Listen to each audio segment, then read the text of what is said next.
from Brisbane, right? Anybody else from Brisbane? Any of the other Aussies?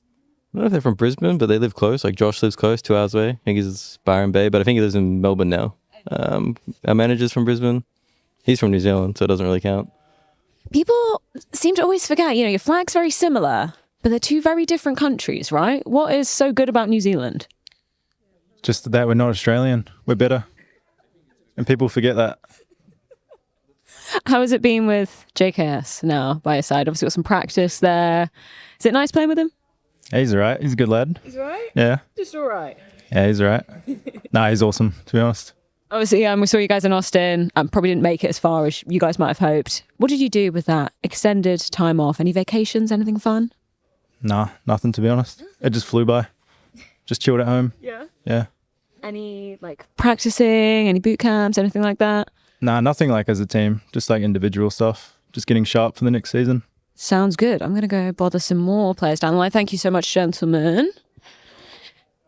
Hi, guys. Sorry. That's what you want to hear when you walk over. People just going, fuck, under their breath. I don't know whether you have any skits this time. We had the pleasure of filming a skit together in Melbourne. You guys did excellently, by the way. Any skits today? I don't think so. Not that I'm aware of. No. But always down to do some, especially with Urk. He always makes it funny as well. So, yeah.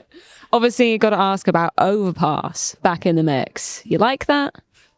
I think I was just starting to like Anubis, but I like Overpass as well. Okay. We haven't played it in a long time, but yeah, I think it's a good map for us, especially bringing Justin in. In terms of minus Anubis plus Overpass, was that the map that you wanted to get rid of, or would it have been something else? I think it makes sense. I think Anubis has been pretty T-sided for a long time, and they haven't really made any changes to it, so it makes sense. But my preference would be Train, because obviously we don't play it. So, but yeah, not too concerned about it. What would be the dream map pool then? If we're putting Overpass back in, take out Train, what are the other 6 saying? We can pick anything from any era. I was talking to a friend about this the other day, Cobble.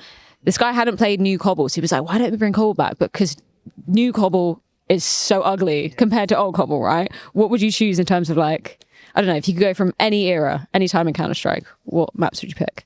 I would bring the old cage back. The original one, not the new one, because it's kind of ugly and green. But the original one, I wouldn't bring Cobble back. I think it's too hard to play in Counter-Strike 2. It's so slow and it's not as fast-paced. It would just be so boring to watch and to play. But I would probably make some changes to some slight changes to Inferno and then keep that, and then the rest of it just keep the same. Yeah. We're talking bring cash in for Train, okay, and then minus Anubis plus Overpass. Okay, so you're almost happy. It's almost perfect for you. I think it's good. I think there's slight changes that you can make on some maps, but it's not the biggest deal at the end of the day. Okay, so you're decently happy. What about you, Vexite? Sorry if I can scoot around here. Oh, what a gentleman. Thank you. Thank you. Overpass, yay? Nay? I don't know, Yeah, I don't mind. It's honestly not a big deal to me. Map's a map, yeah, I don't really care. Map's a map. You'll play any of them. You'd literally play any map pool. Yeah, maybe not Train, but actually the one thing I don't like about Overpass is I have to learn more nades, because I'm not, so that's not the greatest, but yeah, it stops the game from going stale, so. Has JKS been teaching you any of those nades? Yeah, he definitely complains a bit when you miss the nades, so the standard's higher for that, so yeah. I wouldn't say he's taught a bunch of nades, but he's definitely making sure we hit him. What's it like being back on the team with him? How much time have you actually had to do some practice and actually get on the same page? We just had a 2-week boot camp in Serbia, so it's good. We had some good CS. But yeah, JK has been really good. The work ethic he's brought has been really strong. So I think that's definitely lifted other people's motivation and just standard of themselves. So yeah, I'd say that's the biggest change coming into a new season. So Nedic was lying to me. He said he did absolutely nothing after Austin. Yeah, did absolutely. Was he at the boot camp? Did he forget? He's just waffling. I don't know. He doesn't know where he is half the time. He just rocks up, plays. But yeah, no, it was good. We had a boot camp. It was good. What did you get up to aside from Counter-Strike after Austin? Did you have any vacation? Any kind of time to actually get to wind down after what was a long season? Fuck, I don't know. We had we had a longer one than the other pros. That made deeper in the major. But we had 3 or 4 weeks, and most of the time I spent with my family and my girlfriend. Went to Brisbane for a little bit for a local Australian LAN and a few days with my girlfriend. And that was it. Yeah, it wasn't incredible or anything. It was just nice to spend some quality time with family. NIP have just arrived in the building, and I've got my eyes on Snappy over here. Snappy, good afternoon. Can I come bother you for a sec? Sorry. I'll just move who's ever stuff this is. Overpass, it's back. You happy? Yeah, I think it's fine. Yeah? Yeah. Only fine.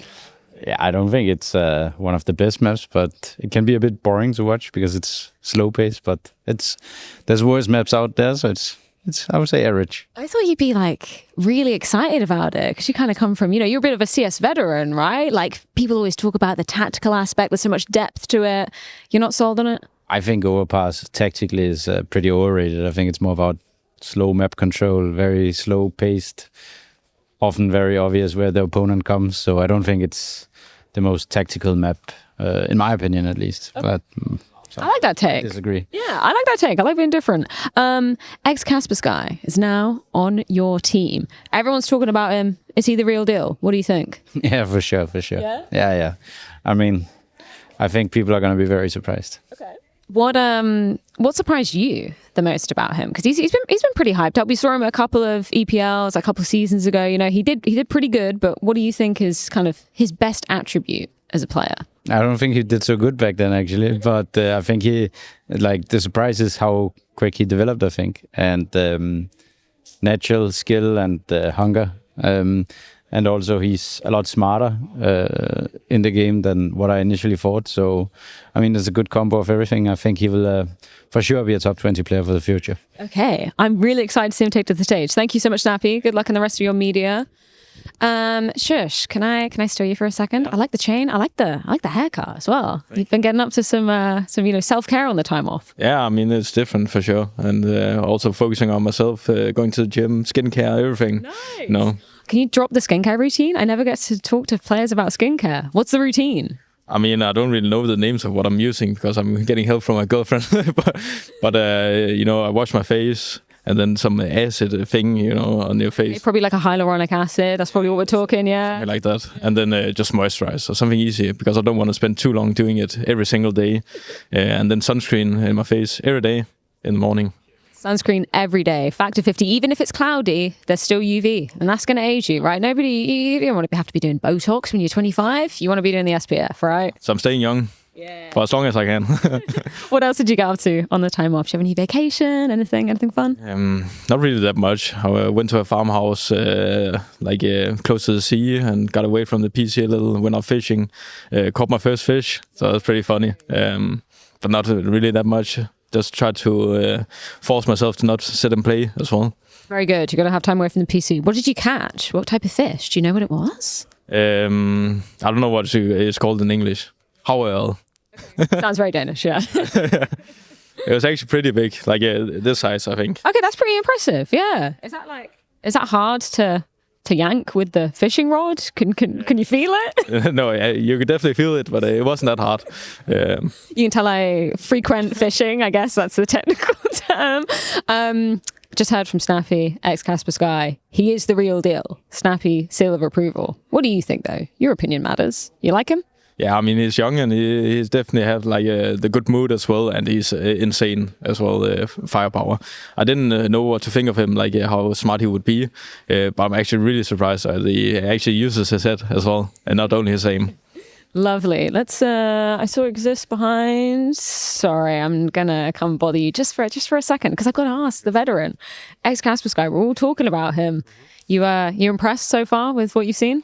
Yeah, for sure. I mean, he was in Young Ninjas a year ago or something like that, right? And then he had a stint in Ents, and I think he has just improved season after season. And yeah, I'm happy we got him. And you happy with Overpass being back in the mix as well? I mean, I always liked Overpass, and I can't say I'm the biggest Anubis fan anyway, so I think it kind of fit us as well, timing-wise. We have a new team. Yeah, I'm happy with Overpass. Any particular goals for the team coming into Cologne? Because it's realistically, it's been a while since we've seen NOP at the kind of top tier competition. Does it add more pressure, less pressure? What are we thinking? I mean, I think it's less pressure now than it was before for NOP. As I said, we're a brand new team, right? The old cliche game by game, right? But I think we have a lot of potential with this team. I'm hoping for some good results as well. And I mean, yeah, I think the future is bright for sure. Did you guys have a boot camp at all? No, we had an online boot camp instead. But yeah, we just got the team together, kind of not last second, but we had a change, right? So yeah. Is that like obviously online isn't as ideal as being together on land? Like how does that make your job more difficult in ways? Like how do you have to kind of adapt to suit that? I mean, I think it's pluses and minuses. Of course, like an online boot camp, I think the players will arrive with a lot more energy when they come to Cologne. I remember in Heroic we had like a 2 weeks boot camp just before Cologne, and we come here, we play a week, and then week 2, all the players are kind of like tired and mentally drained. So there's definitely pluses and minuses. I wouldn't say it makes my work harder though. Yeah, I think we did as good as we could with practice. Final question and a fun one. What did you get up to on the time off? Did you have any vacations, anything fun? I mean, that's the thing when you're a coach, I guess. I didn't really have that much time off. It was easier when I was a player. You just log off for 2-3 weeks. But I managed to get a few days here and there. It was nice and relaxing. Lovely. Love to hear that. Thank you so much for Time Exist. That is NIP in the building in Cologne. Hey, Carrigan, you can't ignore me. You've been traveling a lot. I don't even want to talk to you about Counter-Strike. I want to talk to you about Costa Rica. You went there, right? Was it nice? Yeah. Well, yeah, but I think it's our third time there. So yeah, a lot walking around in the jungle, look at animals and away from PCs. So that was great. Can you give me like the travel itinerary of Costa Rica? Because I want to go at Christmas, but there's loads of areas you can go. What would your dream kind of 2 weeks there be? How would you spend it? Yeah, we've been there 2 weeks, 3 times. So one of the places we always go to is La Fortuna. It has a perfect volcano, and there's a lot of bird life, animal life around there. So that's a nice area. If you want the hot side, you go to Guanacaste. I think it's on the other side. It's very hot there and like more beach style. But there is a place where one of my favorites is called the Pacurao River. Where you then raft into a hotel and you're middle in the jungle there. You can't get there by a car, and you kind of have that lifestyle inside the jungle, and you can hear monkeys in the morning and the night and a lot of birds. So that is basically it. I think there's also other places where we haven't been yet, where we want to go next time we go. That sounds incredible. I have to write that all down. You also drove here, right? You did a little family visit on the way here. What was that? Yeah, I mean, I think I drove a few years ago here and haven't seen my uncle for a while, and it's halfway down. So I thought, like, why not get to drive a little bit on the German highway, and 5 hours to my uncle and 5 hours from my uncle here. So it's a perfect 10-hour trip. Did you get on the Autobahn? Was it like no speed limit? Could you go fast as hell? How fast did you go? I went 240. Yeah, but there wasn't much room, and you need to be safe as well. A lot of families on the way, and then yesterday there was a lot of trucks on the way, right? So not so much room, but also good for the car to get a good long trip. Hell yeah! I'm gonna ask you one Counter-Strike question, of course. Have to ask about Broki being back in the team. Is it nice to have him back? Yeah, and he looks different, and he feels different. So I think it was good for him to have a small break, and I'm just excited. He comes in with a lot of hunger and motivation, and really want to prove himself, right? So just looking forward to see how we do. Didn't have too much practice, right? I feel like the player break getting shorter and shorter every year. So it is what it is, and hopefully we can manage to scrape through this stage first, and then play better next stage. But we will give everything we have. Thank you so much, Carrigan. I'm going to see if Broki's any different in answering interview questions. Fingers crossed. I had a groan from Carrigan, so maybe not. Broki, you're looking great. Are you feeling great? Always. I'm feeling great now and before and tomorrow and every other day. Every day is a great day for Broki. How's it feeling being back in the FaZe jersey? You're looking great. You feeling revitalized? I'm happy to be back and happy to play, and thank you everyone for supporting. Yes, bye. Just always happy is Broki. Rain, how was your break? Was it long enough? Could you have done with another week? Yeah, it was fun. I had a good break. Family vacation, hanging out, spending time with family, so it was good. Where did you go? Denmark, of all places. What a great country! Great country! It's actually pretty shitty weather, I don't know. No, it was nice. How are you feeling with Overpass being back in the mix? You happy about that? Yeah, I'm happy about it. We have a few A players on our team though, so I'm stuck on beef. But it's fun. Is that one of them over there? Can I go? Couple of them over. But the Frozen. You got the A site on Overpass, I'm hearing. Did I? I don't know. Rain was just saying maybe you did. Maybe I did, maybe I didn't. Oh, you're going to keep that close to your chest. Too many candidates for the A side over here. So what is it like if you underperform one map, that's it, you boot it off back to B site? I just say there is lots of pressure on the line, you know, gotta perform, gotta ace every round. What was your break like? Did you get up to anything fun? Vacation and some family time. Played some other games, but mostly just chill. So we had Costa Rica vacation, we had Denmark vacation. I don't know where Broki was. He just seemed happy to be here. Where did you go for your vacation? I went to Seychelles. Okay. Oh, very nice. Yeah. Yeah, nice and warm. Very chill vibes there, I imagine. It's a paradise. And any thoughts on the team arriving here at this stage in Cologne? Because I think probably some people are surprised to see you this early. Does it add like any more pressure to you guys? I don't think pressure. I mean, for us, the way I look at it, I mean, you know, we have Helvis back now, so I think it's good to get some extra games in and, yeah, you know, just some extra reps. So for me, it's fine. Excellent. I'm going to get Brother Elige for just maybe one question. Elige, do you mind if I sit down next to you? Is that okay? I could stand too.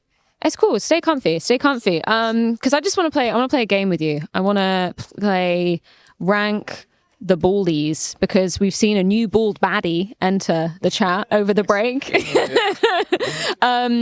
How would you rank Apex's baldness on? You know, obviously you're up there with a 10. You got the likes of Grim, Crims, Forest. Like, where does he rank in that? What are we ranking exactly? Just how much of a bald baddie he is.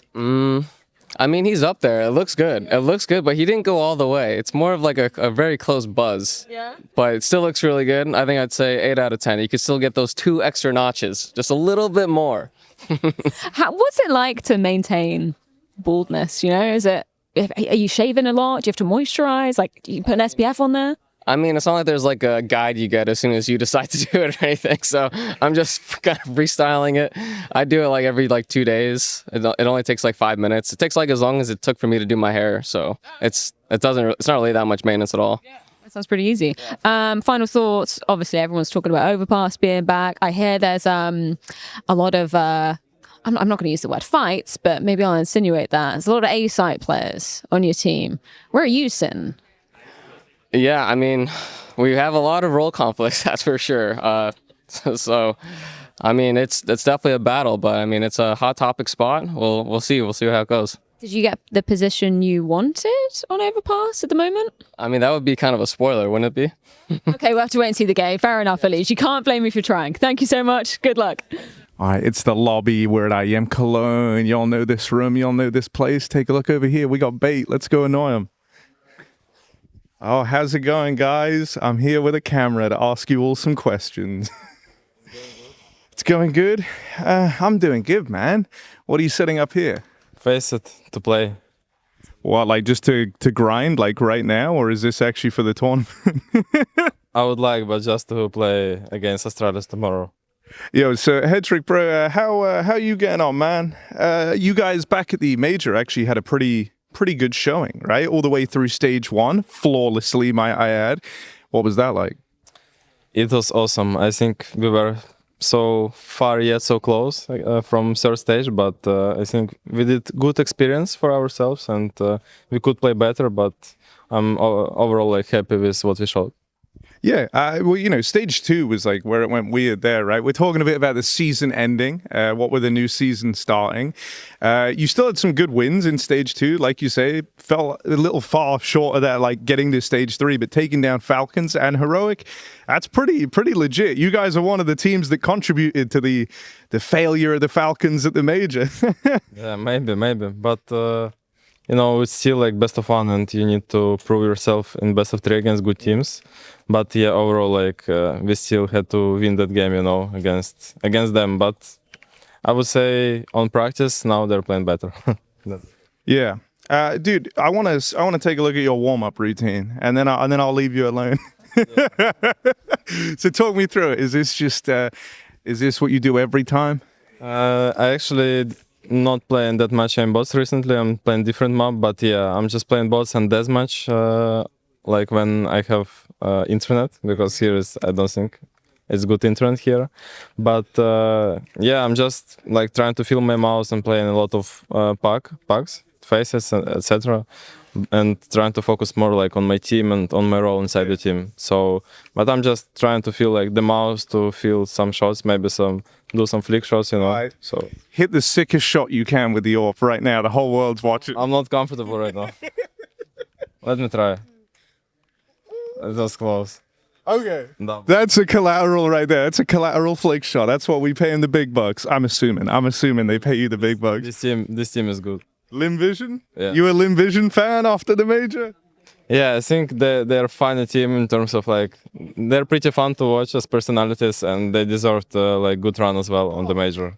I like this. There you go. A little shout out for Lim Vision. Let's continue down the line because right here, there's MPL. And I want to speak to him too. He thought he could fly under the radar and the Headtrick had done all the talking, but no, there's still more. How you doing, bro? Good. Good. How's the vibe for you guys, man? Just had some time off. Was that nice? Chill vibe. Yeah, chill vibe. You been pugging? Yeah. Yeah, a little bit. Yeah. You feeling like you're in good form here? No. I like it. He's setting the expectations low there. That's mind games from MPL. Dude, we were just talking, obviously, BO3s were like the big thing you guys want to try and improve on. How do you get better in a BO3? You know, like if that's where you kind of feel like what let you down back at the major, you're going to have to play him again here. What's the route to improve when it comes to playing, a 3-map series? I don't know. We don't think about it. No? Like as BO1 or BO3. We just play and that's it. Okay. Yeah. All right. Respect. Last thing, though. There's been some map pool changes, obviously. You guys played Anubis, but like not a lot, right? Like it was one of your least played maps. So are you feeling quite good about it being removed and Overpass coming in, or? Bro, Overpass shit map. That's it, yeah. Overpass shit map. Train also shit map. And Nuke like 50-50, you know? Okay. Yeah. So it's a bit of a shit map pool right now, in your opinion? 100% shit map pool right now, yeah. Damn. All right, there's a scathing review of the map pool for MPL. Dude, let's come on down. I don't know if I've ever spoken to either of you two. Essential, how do I say your name? I always worry I say it wrong. You mean nickname? Yeah. Like Essential. Essential? Okay, that's so much easier. Holy, I can't believe I've been doing it the hard way this whole time. This one better. Okay, Essential. Well, you are looking pretty essential right now. Are you feeling, on a scale of like, Headtrick seemed pretty happy, MPL seemed more emo. Where are you feeling? I feel focused, you know? Focused, there we go. Look at this. That's determination right there. This guy's essential. Dude, for Betas and Org, if I'm not mistaken, this is your like Betas and organization's first time in Cologne. I think you guys have played in like Katowice and stuff, but never at a Cologne.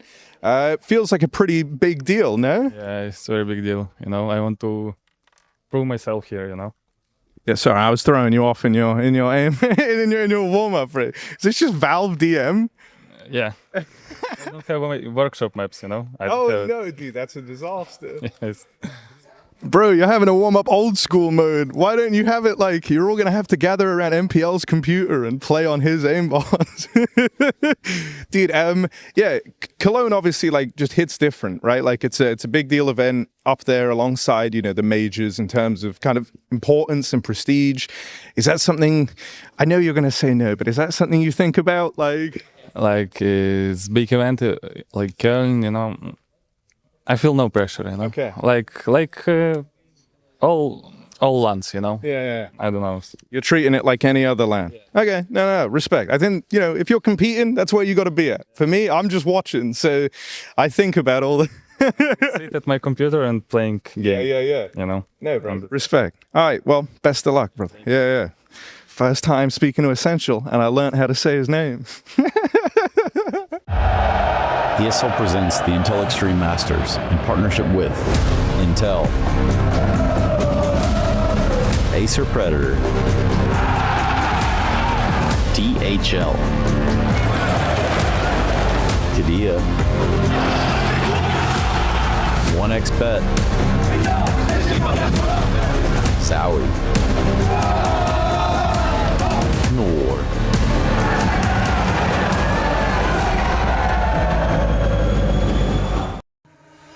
Well, here we go. Today we begin Stage 2 of the Intel Extreme Masters Cologne 2025, but not before we finish out this Stage 1, which ultimately means we have several matches for you all to watch today. Coming up is going to be FlyQuest versus Liquid, so when I did say Ultimate, I definitely meant Ultimate. But first, we're looking at Astralis versus Furia. Lifelines, very important. Monacy, thoughts, questions, comments, or concerns? What are you doing here? What are you doing here? What are you doing here? I'm watching Counter-Strike, bro. What are you doing? We're recording some skit. Oh, my bad. I'll get out of the way. Hey, thanks, Monacy. No problem.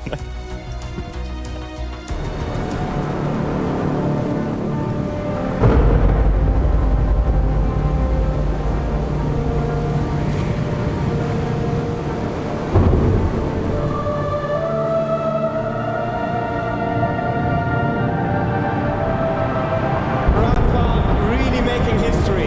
Absolutely phenomenal. And Ace is the champion of the Intel Extreme Masters World Finals. Storm's still not quite done. Ixie is going to take this fight, though. 3 seconds left. Last 2 rounds of passion's got to start it well for ESC. And this is a massive move for Zez, but he's not content with just the Nexus kill. He will go down. And it's all done. Astralis win. Unbelievable Rogue with a 4-0 victory over Classic. And they did it again in the Grand Finals. It's Snappy! Give it up for your Intel Extreme Masters World Champion!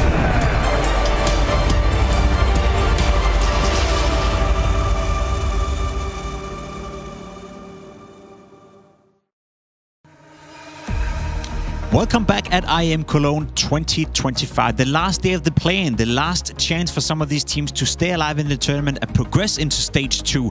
However, we're joined by a guy who doesn't have to worry about that today, because Ash, you already made it into Stage 2. You already had a decent run at the tournament so far. How nice is it for you not having to worry about playing Counter-Strike today?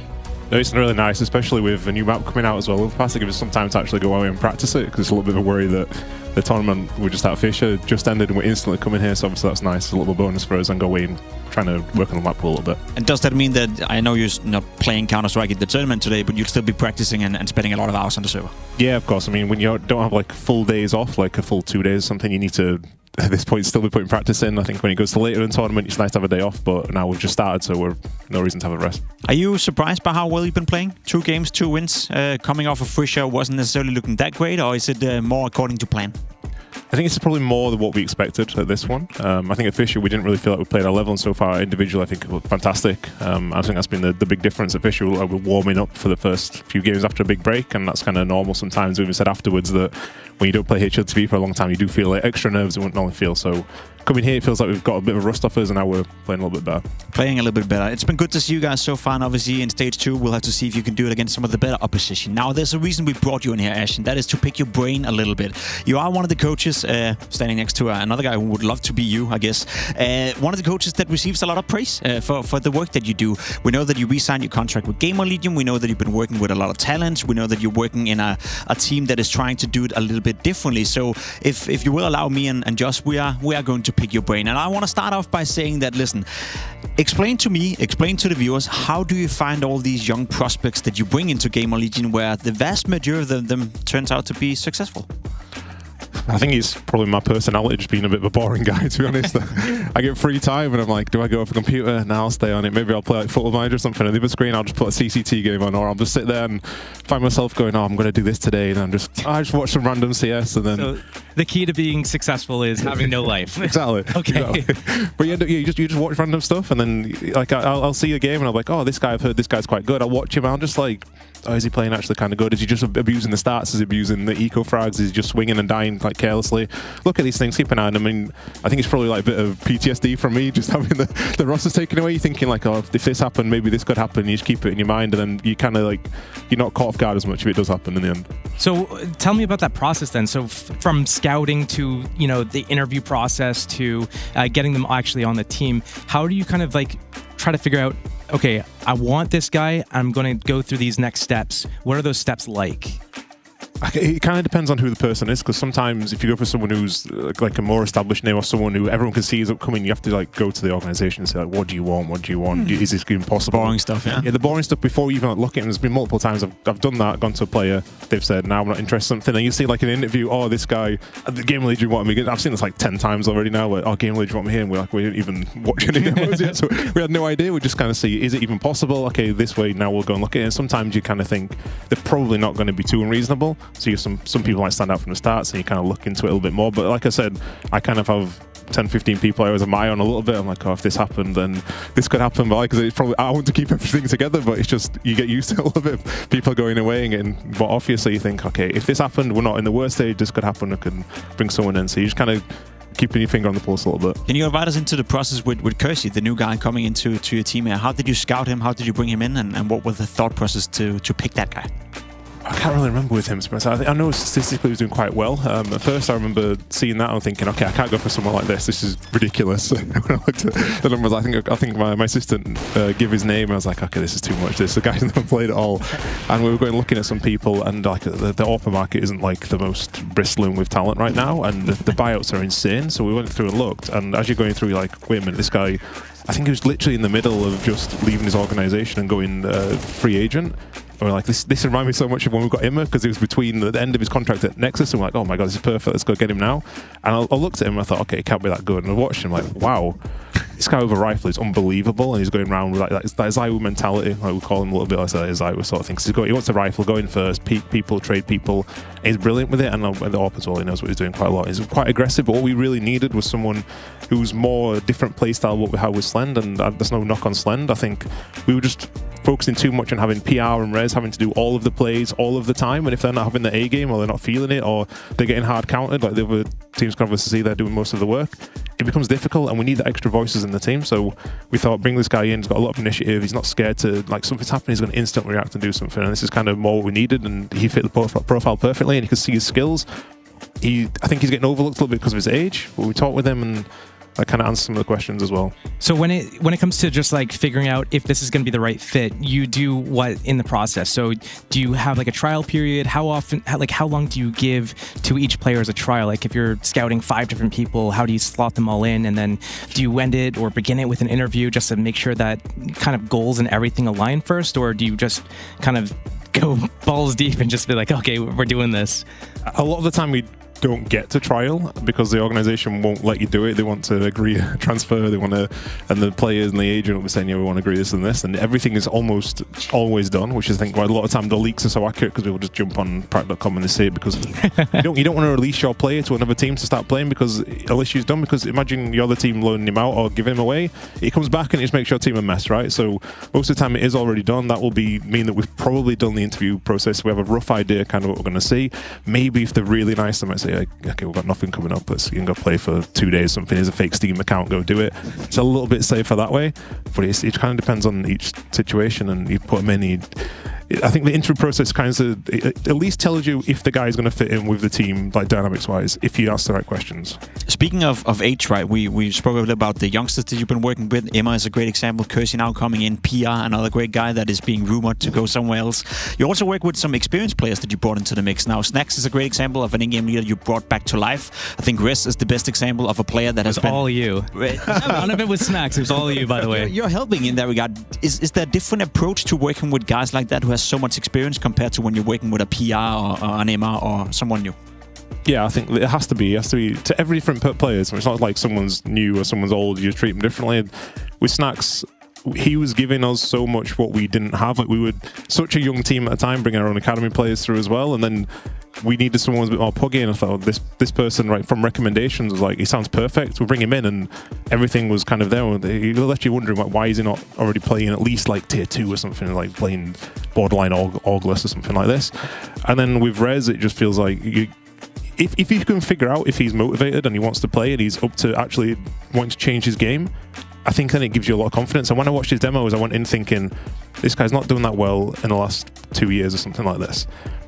if he's showing the CSGO movement, for example, like nowadays everyone's like a boxer, right? They're moving their head around and sliding everywhere and things like this. And if you don't see that straight away, you think, okay, this guy just thinks CSGO worked for me. I'm not really going to put time in and whatever. And I'm watching him. He's doing all these things and he's doing the tricks. He's up to the meta like quite a lot of ways playing, and that tells me straight away at least he wants to play. I should put in the timing. So I think a lot of people would just start it really static when you first started in CS2, really static, just getting headshot everywhere, and he took a long time to get out of those habits and break them, and he's shown he's willing to do that. And then also when you look at the overall circumstances, NIP have just been a mess for a while. The expectations are fine expectations. You can come here straight away and there's just the way it is now, there isn't those same expectations. And I feel like we have such a good system as well that you can come in and get the best out of these sort of people. So when you're interviewing people, you want to see, are you still actually motivated? Do you still want to play the game? And then can you bring the best out of them? And I have to say to myself, do I think I can get the best out of this guy who's in a team that's struggling to meet expectations, changing roster all the time, changing coaches all the time? I've got to at least back myself to get something out of this guy. And wow, he's unbelievable. This guy is like, I said to him, I think before we came to boot camp, if this isn't your best level now, I want to see your demos when you're at your best, because he just looks another level. And I think there's extra in there in him still as well. Yes, yeah, great signing, no doubt. Yeah, I was going to ask, like, there's so many players that, you know, they look so good for a period of time, but then something happens and they kind of fall off, and it could be attributed to many different factors. Maybe it's the environment, like with the rest of the team that is in such a struggle mode, or maybe they're trying to get out, but they can't, they're in contract jail. What is it about some of the players that, I guess you resurrected their career, so to speak, that kind of was the biggest hurdle for them to get over, to be able to like regain? Because it's not like did they ever lose it, is kind of what I'm asking, or was it always there? It was just kind of suppressed by all other crap pushing them down. Yeah, I think it was always there, and he's when I talked with him, he was like, oh yeah, I'm a guy who really likes to help bring the younger guys up and do whatever. And to me, it sounded like himself, he was traumatized by what he was going through, like new team, new environment, whatever. And I just can't imagine how difficult it is to constantly change stuff. And he's changed roles so many times on IP as well, right? He's been like ankle, he's probably in every single role, including AWPing. And at some point, you just focus on one thing and just do it and forget about everything else. I said to him, now, just don't worry about the atmosphere, saying things in the game, whatever. Just focus on you being yourself and do your thing. Because when he does this stuff, he's unbelievable. And is he still motivated? I couldn't believe it. Honestly, when I saw all the things he's gone through, and I talked to him, I thought this is going to be a waste of time. Talked with him, it's like, wow, he actually does want to play, and I believed it as well. So yeah, I think it's been just perfect. I mean, the track record speaks for itself. You brought you and Game Legion have brought a lot of young talents into life. There's also a couple that didn't quite hit the mark. I think Ando was a guy that didn't quite fit in for some reason. Do you take personal pride in that as well, that whenever it doesn't work out, is that on you, is that on the team, or is it just sometimes it just doesn't work out? Sometimes it doesn't work out. Sometimes you go with a little bit of the wrong direction. And sometimes I think the step of the level is just too high in that moment. Like, for example, I think Andu will be a really good player one day, and I think the same with Slend. Like, Slend for us, when we were aiming to be a top 20 team, was fantastic, and he showed so many good moments. He was able to push like his teams. Just against the top teams, he just needs more time, more experience. And for us, it feels like we're trying to be top 10 right now. And for this, you've kind of almost got to be a little bit cutthroat, and you don't really want to do it. And we've got a great relationship with him, but it's like we have quite a lot of time. We're trying really hard to make it work. I'm so confident that Slend will absolutely be a tier 1 player one day. I think he's 19 right now. He's only played, a year of tier 2, 1.5 sort of CS. People just expect everyone to come in and be like Donk straight away nowadays. Yeah. And he set the expectations so high that people just think, okay, get rid of him. And I'm shocked that already Slend isn't on another team, because there's no real downsides to him. And the same with Andu. Andu just isn't quite, he's even younger, and he's barely played in any CS at all before. When we took him in, I think he just played in like Estonian mixed teams, and he's straight into our team. Of course, this is an insane step up. And when we were playing at first, can we get top 25, top 20? It's absolutely fine. But when you go in the next level, it just needs to learn to change his mentality, become more of that sort of professional guy who's able to take everything in and progress his game, and it will come. It just sometimes you need a little bit more experience. One of the things I like to say is you can't teach experience, and I think that's kind of what you're talking about here, is that you can't have someone come in just not really know exactly how things are going to go, especially when the going gets tough and you start losing games and you're playing against like tier 1 opponents that are punishing you for things that you normally get away with, and it's like you have to almost have a hard loss to have a hard lesson taught, and you just can't afford it. So I guess my question would be, when you're kind of like rebuilding constantly because you're like, okay, this player didn't work, we need to bring someone else in. Oh, this guy got bought out, so we got to bring someone else in. How do you kind of get everyone up to speed if people come in with different styles, and then you also want to give them enough information without kind of overloading them with information?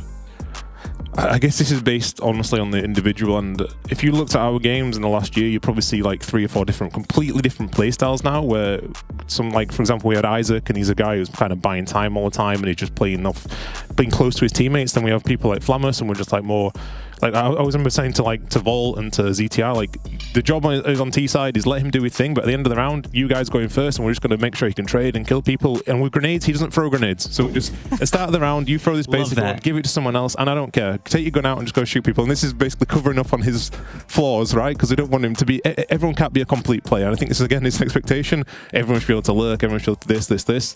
This guy is very good at some certain things, so we're going to play to those things. And the same now with Kersey, like he's coming in, and I'm saying to him over and over, please, we want to adjust to you, don't adjust to us. And I think so far he's come in and he's like, I need to remember this, and he's doing our thing rather than his thing, where I want to see him saying all the time, like telling people what to do, this, and I go, okay, maybe this one here doesn't work, or let's change, be like more this style or whatever, we'll fix our rotations around this, and we'll play around him. So I think if you're not willing to play around the players that you have, that player's never really going to be a success, you know? So like in football, if you sign a centre-back to play centre-forward, of course he's not going to do very well. If he's a really good player, you need to get the best out of him, you know? So we're going to try and work around people, and I think that helps them.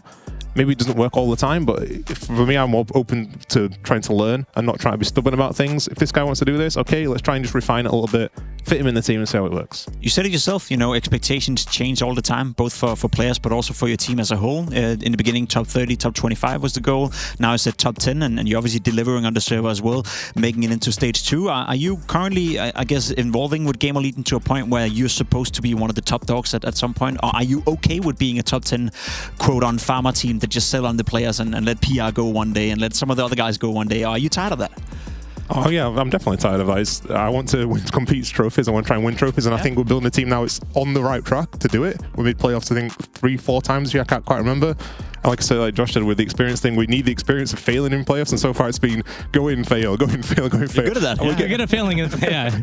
We're getting closer and closer, but then afterwards I'm saying like, hey guys, this is good for us. We're going to remember this in the future. We're not going to feel as nervous, and it's just unfortunate so far. I think every playoff we've been in, we've been booed for some reason. It doesn't seem to matter. Against Falcons, everyone online like, oh, we hate Falcons, and we're there. We're just getting booed in front of them. You're like, okay, this makes no sense. So these experience things are going to matter a lot for us, but we want to absolutely be one of the top teams. I don't want to just be top 8. Nice, good job again. This feels like back when I was playing CCT, you know, going on semi-finals. Yes, good job, whatever. So when we're able to do it, it's just a slow process. I think we're going really in the right direction. Bring Kersey in. Unfortunately, always take like 2 steps forwards, 1 step back, 2 steps forward sort of thing. We're kind of on the step back in between the step forward because he has to come to everything. And like I said, we're trying to play around him now, and it's very confusing for people because we had a very defensive op who was more supportive, and now we have one. I want to buy a rifle, I want to peek, I want to do this and that. So we'll get there. It's just we feel like, as coaching staff, we feel like we're probably not ready yet, but individualized, I'm watching them like, naturally, we're not far away right now. I feel like it could be a complex situation as well, because you have a history of letting some of your best players go. You know, Emma, great example, Flammus as well for that matter. I think PR has been rumored to go somewhere else. For you as a coach, is it hard for you to keep the players motivated and keep them, I guess, invested into the project, knowing that maybe in the back of their mind, they're looking, you know, I want to make a move to another team or a bigger organization? Or do you think that's changing as well, that people see a future within Gamer Legion? I think it bases on who are you going to get to replace him is a big one for a start. Because if you lose a big player, but you bring in a big talent, like we lost Flammus, but then we bring in Rezan PR, and I don't think anyone lost any motivation for this, because it's like, well, you lost one great piece and you brought in 2 like superstar sort of players, especially for our level. That's important, but also it's happened before. When we lost Emma and we lost Shuey, and I couldn't replace them with anyone that I wanted. That I think that the motivation on Isaac, on Acorn, Kiels, it fell through the floor, and that next 3, 4, 5 months was the worst of my career, where it just felt like no one wanted to be here all the time. And if that motivation drops, it's really hard. So you have to really push that this guy is that good, convince the team about it, and then if you get him in and he shows a good start, it makes a huge difference. And if it come in and they struggle, I think some other teams have seen this as well, if that person comes in and struggle, the team kind of drops off quickly, even if the player might not be the worst player in the world. You don't want to lose your best players. I think having to complexity at the start, right? They lost a lead, you bring in the 2 new guys, instantly their form dropped and they couldn't win a game, and then they started realizing, okay, now it's okay. But if you lose that motivation completely, it's just a team killer. So what's your cut from all these best players leaving your team, going on to bigger pastures with, you know, big salaries? What do you get out of that? Okay, if I were to ask you a serious question though, so I was reading an interview Rez did earlier where he was talking about, you know, getting to the playoffs. That's not the issue. It's getting past that quarterfinal matchup, getting to the semifinals. That there's a hurdle. Do you think that there's something to do with like being the underdog team that kind of alleviates the pressure? Everyone's able to play and vibe and feel good, but then once you start being considered, oh, they're the overdogs, they're expected to win. Look at their form. Is there some sort of mental aspect of that just overwhelms people? That, you know, things just turn 180 and it's like, oh no, we're supposed to win now. What do I do? I think being an underdog definitely helps 100%. I think in all of sporting history and everything, being an underdog is easier, right? I don't think anyone can deny that. But I think now, it being in that stage where we are like top 15, top 10, and obviously missing the major, which we just did, the pressure, it's not like the pressure goes away, right? We know that we went to Astana and we went 0-3, and that hurt our points a lot, and it's one of the reasons why it's going to be harder for us to make it now. We weren't at the major, which is a lot of points as well. So all of these events and all of these games matter a lot. They probably matter more to us as the underdog as they do to the team that's in the top 5, and the pressure's there as well. So it almost like counterbalances sometimes, so it's not like we don't feel it. And then when we go to the playoff stage, that's almost... it like lifts the pressure off, but then there's a crowd. We never played in the crowd before, and everyone's booing us. Like I said, it's not like it's equal or anything like this. It's just full booed. So we're getting better at it, because the first game we played, I think we won like 5 rounds against Falcons. Sounding like a Xanteras right now.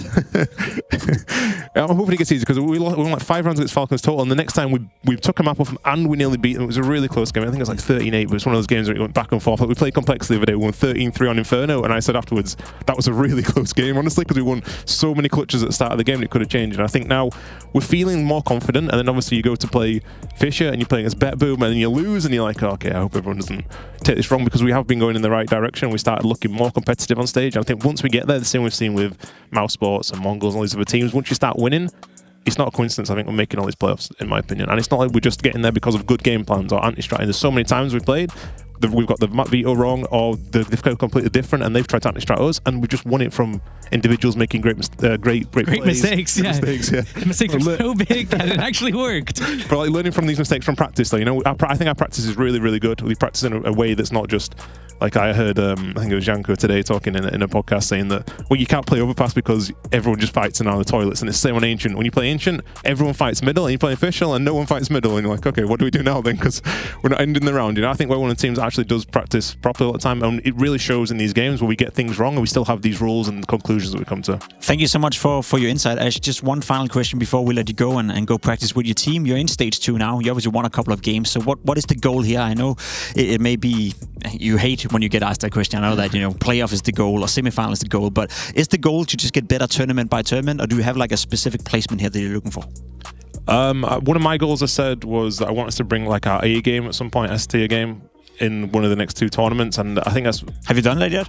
Have we seen I don't think so. I think to bring the S-tier game, you need 5 people all the time speaking. I'm sure you've had this as well. Just that you can play some games and you're like, okay, this is easy now. Everyone's saying this all the time. Everyone's doing clutches. Everyone's lurking. Everyone's doing everything. There's no worry about any play. You're not worried if someone's mentally checked out. I think every game so far, we've had at least one thing where there's a little bit of hesitation, a little bit of doubt, some frustration maybe.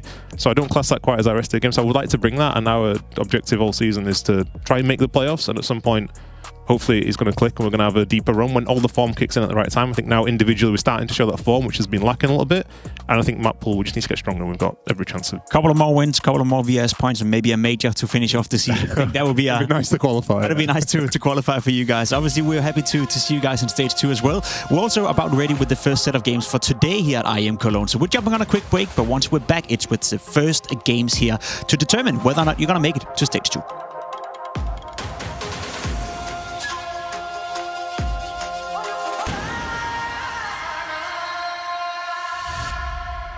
From humble beginnings in Hanover to greatness in Katowice, our journey is our legacy. As we arrive at what we thought was our peak, we instead discover a whole new chapter.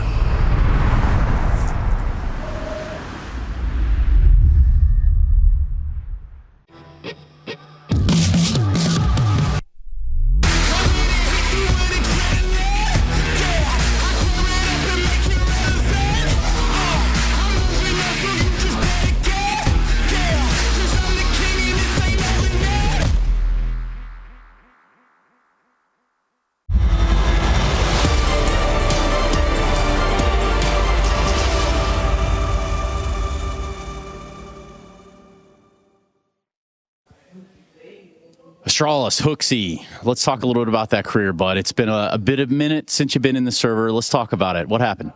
Oh, I don't know. I got benched from the team that hangs up there, 2023 winner. And I don't know, had a year off basically. And now I'm back.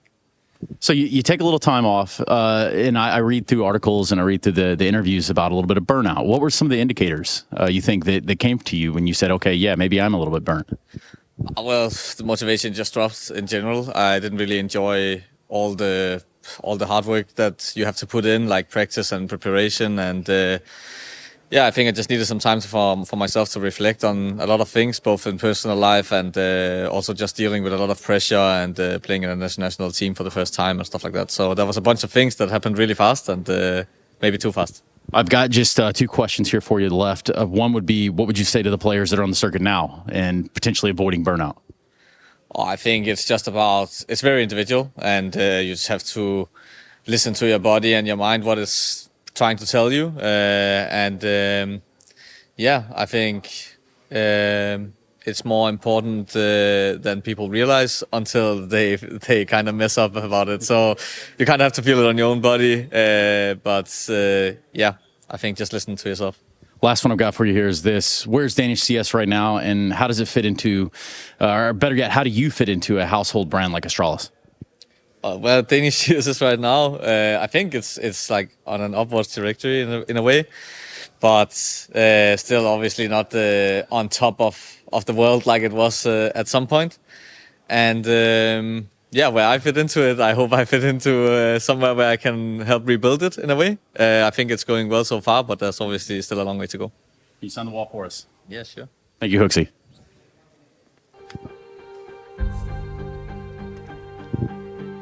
Well, Hooksy is up for a big task. Saving Astralis is something a lot of different personality has tried throughout the years, and none of them have really had too much success. However, they're off to a good start, and today they're facing Furia, a game that I'm looking very much forward to. Joined by Steel here at the desk as well. I think we have 2 teams who, as of late, have showed to be potent. 2 teams that, as of late, have been trending upwards. Question is, who's the stronger? Right now, I'm thinking Astralis is. I've been liking what I've been seeing from them, and that's something that a lot of people haven't really been saying a whole lot these past few months, maybe even say years. Yeah, and I haven't seen you try to fix Astralis. What's going on with that? Too expensive. Too expensive? Yeah. Oh, okay. You are too expensive. I'm too expensive. Okay. Well, if you say so. What's your going rate? Let's not talk about that. Okay. Let's talk about the guy who's actually trying to come in here and fix it, because I think it's very interesting to put a bit of focus on Hooksy, to be completely honest. I think bringing him in as an in-game leader, that was something that was supposed to happen maybe even a year ago, or at least before now. I think bringing in Cadian didn't make too much sense in terms of the roles, but I do feel ever since he's come into Astralis, not only does Astralis look better, but him as a player, as you can see, judging by the raw stats right here, given the sample size is not that big, he seems to be re-innovated as well. So Hooksy playing better, Astralis playing better, that seems like a pretty good combination, no? I think when you look at a player and you look at the environment that they're in, I think it looks like he has more control of this team, especially on that CT side, and it seems like Device is being able to be slotted back into this kind of like system op style that he is best known for, and it looks like everyone's kind of like working together towards that common goal. I love the way that you'll see it on their CT sides, how they open up the rounds, how there's this flow to it, and they're focused on like this main focus with a secondary focus. They're not trying to do too much, and they'll start off by opening up and they'll do a little bit here, but then move into this other thing and really just fight one area. I love that about them, and I think that gives Device the best opportunity for him to do his style, but I think that also elevates everyone on the team, including Hooksy, and that's why he looks a little bit better on this team. I buy into that. I agree. I think it's an Astralis team that has been looking much, much better. We see it in the results as well. We see it in the VRS ranking for that matter as well. It's a team that we briefly discussed. They've been struggling for so many years almost, you know, not making the majors, missing one major after another. Now all of a sudden, with the great placement they had at Fischer, now coming into this tournament, winning the first game as well, they're tending a trend upwards. Now, I want you to quantify for me and the viewer at home. Yes, we're looking at a better Astralis, we're looking at a better Hooksy, but where's the limit, you know? Where's the ceiling for this team? Do we know it yet, or do we need to manage our expectations just a little bit? I'm not sure exactly where they'll land. I think that, you know, in an ideal world, they could land somewhere in the top 5 again, just based on, you know, the teams that are kind of in that top, you know, 6 to 10. We're looking at like Aurora, we're looking at Mongols, we're looking at Na'Vi. Some of these teams, they've had their ups and downs. some are uptrending, some are downtrending, but Astralis right now are really uptrending, and they have a lot of players on the team that have been on the #1 team before. Granted, some of that was in the online era, but some of that, the man on your screen right now was in like the best era of Counter-Strike, the best team, and he was one of the best players, if not the best player on that team. So I think that the ceiling is very high for these guys. It's just whether or not they can kind of do it together, and now with everything else that's going on and the history with the team, and maybe not bring Cadian back again. It's been a while since I've been able to be positive around Astralis on this segment. You said yourself you have them as favorites against Furia. Anything Furia can do in the veto in order to change your mind? I'm not so much concerned about the veto. When we look at a side like Furia, I'm looking at Yeki, I'm looking at Maladoy, the 2 new pickups on the team, and I'm looking at kind of like their first engagements, because every time Maladoy goes for it, he's winning them a lot of the time, but when Yeki does it, he's doing it alone, he's not traded, he takes the most chances, like 1 out of every 3 on their team, he's going for it, and he's not really winning it half the time, so that's a liability. I'm a little bit curious as to the Dust 2 pick right here. Furia have picked it up against Astralis. I know it's a map Astralis doesn't necessarily play to the highest degree, but Furia have lost the last 2 times they played it. Again, at this tournament versus FlyQuest as well. Is that a bit of a gamble when you have recent losses on the map? Is that a safe pick to go into? Sometimes when you lose a game, you learn the best lessons. So you can go in, you can be like, oh, we've been doing this wrong, or hey, we've never been exposed or punished by this thing before, and now it happened in a match, it's unlucky, but now we solve that, we install the solution for it, and we don't lose that same way. So if Astralis is sitting there looking at their Dust 2, preparing for it, they might get the wrong impression. Oh, this worked against them, let's try that too.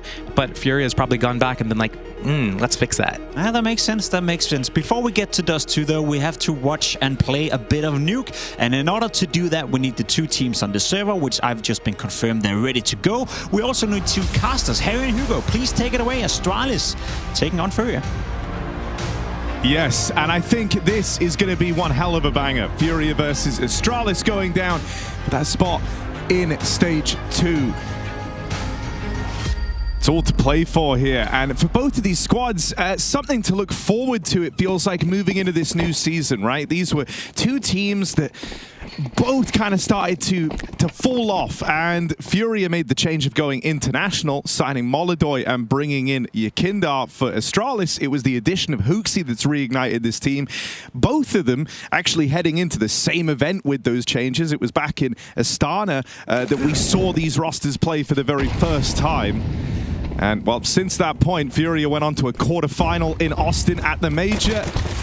For Astralis, they never made it to that Major. You always wanted to see them versus the top dogs, and Cologne could be that place. But this top site is not their friend. The pistol's going to chew through them. Furia get on the board with a convincing pistol round. Solid work for Caserato. 3 off the Julies, and you say it perfectly, Harry. This is the tournament. This is Astralis' Major to try and play those Tier 1 teams, but it's going to be a hell of a day for the loser of this series. Loser of this game goes on to play another BO3 at 6:30 local, so you've got to really scrap through a long day of Counter-Strike here.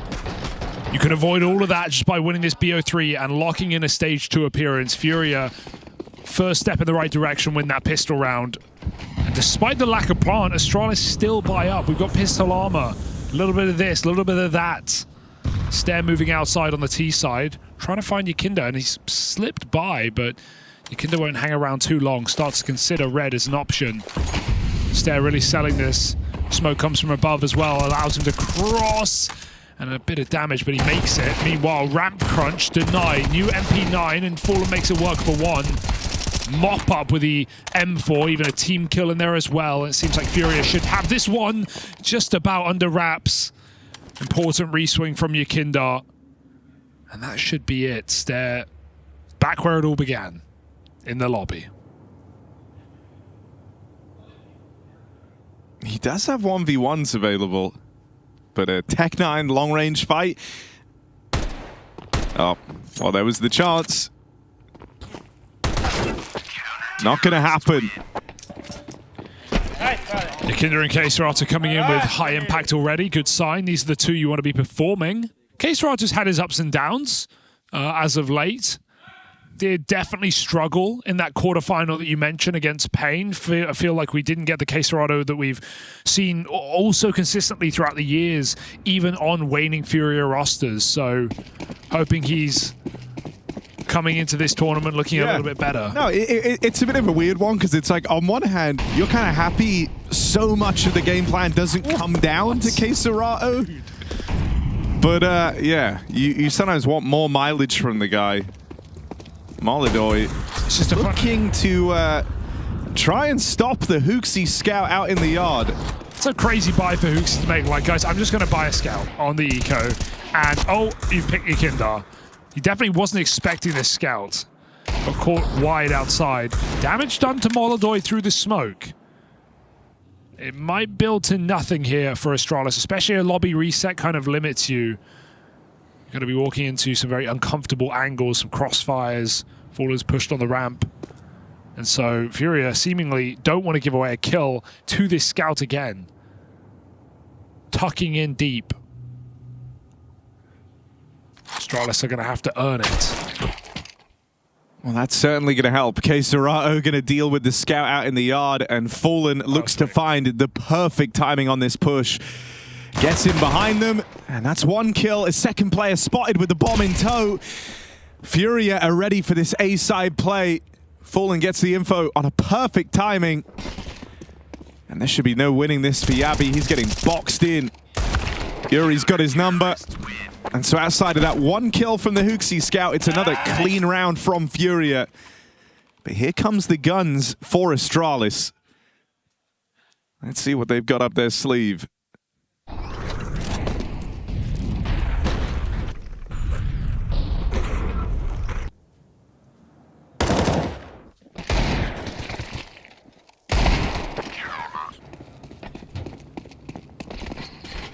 Molidoy AWP can be very explosive, very self-sufficient player on this CT side.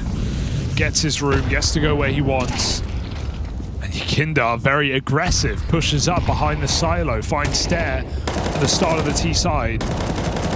Astralis' plan falls flat on its face, and it's going to get worse before it gets better. Double kill through the door. Yuri follows up, smoking his Molotov despite some well-placed util. Furia cancel it out perfectly, and they only lose one man in that top site hold. Rock solid defense there for Furia.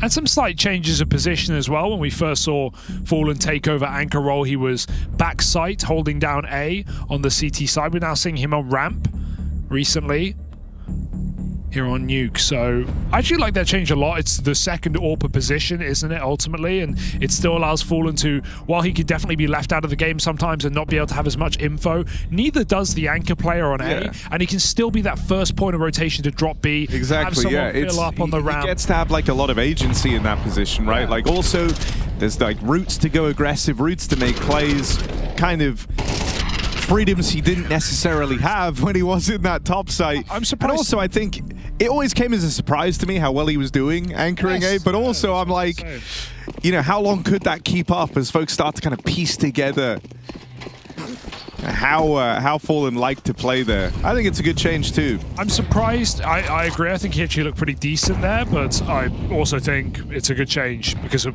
what it enables him to do. So let's keep our eyes on it here. A bit of a test of Fallen in this round as Astralis look to run through this smoke. Dangerous being caught in the open. Fallen does a lot of damage, but he also sees nothing until they're all there. Julies are out. Could have been something. One kill might not be enough. Astralis have that open runway. He's at least done a lot of damage, right? In addition to that one kill, he's softened up Stair, Device, Hooksy caught in the crossfire too. Oh no, he's not. He's outside, never mind. But yeah, still, 2 players tagged up in that fight. And Hooksy again roaming with this scout. Yeah, I think Molidoy's heard that. Definitely heard that. Going to turn around and cancel out Hooksy. There's the spot on players in hell. Molidoy knows he's getting pressured now. Panicking. Ooh, support. I might start panicking now. Your Kindar was supposed to be there to bail out Molidoy, but things go from bad to worse, and this spillover from ramp is a big problem for Furia. Device doing it all in this round. Climbing up heaven now on the M4, right as Caserato making this move out through Secret. And he's going to catch Device on that timing. I love the reset as well. Maybe because of the AWP in play, they know Molodoi lost it. So Caserato fake steps back. Looks to recontinue in Secret. Oh, Yuri's looking the wrong way. You're going to have to flick over to main, but it's a peek on the Deagle first. And that's like Yuri cross out. Now he doesn't have to take this main fight. While he's focusing on heaven, Caserato closes in, and that's played perfectly. Sick. By the Brazilian rifle core of Furia. Just sick communication for Furia. No one overstepping, knowing the gaps, knowing that they saw Astralis trying to climb heaven earlier, so be careful of Stair in that same position. And they don't walk into the AWP either, so Yabi can't put it to use. Despite Device's nice triple on this scavenged M4, it is only an eco bit of damage here for Astralis. They've got to get it done with guns, and they've got to get it done soon. Furia starting really strong in this map.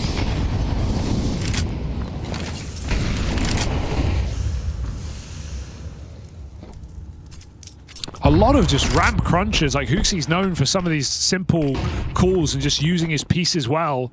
This time it's actually left completely open. Fallen not here, helping out on top, allows Caserato to drop. Awkward on this timing. Not bad. He does really well to get out with one. He's caught like mid-jump up onto the railing. Whoa! And a wild shot back from Stair. Ow. And suddenly, Furia need a hero play to be made here. Yuri is looking for the equalizer to bring Furia back in. Smart play for Stair to give this one up. They really want this. They know they have this 3v3 right there. And so Yuri able to pincer him, but this has cost them precious time. The full belt of util on Molodoi, combined with the kits in play, I think leave you very interested in this 3-on-3, even with time ticked off of it. But it doesn't look like Furia do want to give this a go. Smokes just such a middle finger, shuts the door here on Furia. And yeah, Caserato, that's a weird one. Like, I don't think they're expecting Astralis to just run out ramp in the gun round with 4 players. Oh, bomb? Yes, it works. Molodoi lost his AWP as well. That's a bit awkward. I don't think they were expecting Astralis to just find that gap immediately. I don't know if that's prep from Astralis. Furia had no one in position. They started with a player lower. They had Fallen on the A site. The AWP was floating outside. And Astralis found that gap. Furia get Caserato caught, but still, I feel like he does enough. 150 damage. Would love to live a little bit longer, but this is the kill that makes all the difference. Stair buying so much time in Secret, burns the clock for Furia. They can't come in for the retake. Yakinda back to his tricks. Aggressive outside. Astralis aren't out of the woods yet, still facing bankruptcy. In-game, of course. They need to win this follow-up gun round. Util in towards top site. But a play that Furia do feel more than ready for. It's that second volley of Util blinding Yuri that was supposed to bring them in. Yakinda and Caserato hold down the fort convincingly. Buy enough time for these teammates to make their way in, but a missed shot from Molodoi had to be picked up by Fallen. Oh, he missed it. Missed that timing on Stown. And so this backstab still has some serious legs on it, especially with Fallen dropping in. Stown heard that. Goes looking. Fallen, eyes on heaven, gets the spot. And nade comes in. That should have sealed the deal right there. And it might have done. Just without the kill, Stown at 1 health. Yeah, there's no way you can shift your way back into this round. They're holding the right line. Caserato gives it up, but he's back on it in time. Oh my God. 1 bullet in that one as well. It's just ones for Stown, but he needs 2 in this round. 20 seconds, Caserato just swings him. And that's perfect for Furia. Yakinda, what a ample rotation. He clears outside, gets back into that top site. He is the guy to get the double, not the anchor players on A to stop Astralis in their tracks. And, you know, I think right now the game we're getting out of Caserato is fantastic. Yes. You know, you were right on in kind of the It's just a very odd one to quantify because Furia's results have still been, for the most part, good. Oh, they just could have been better. But exactly, and you feel like the X factor there is these K-Serato performances. It's so weird because this is the type of tournament he's going to be able to have.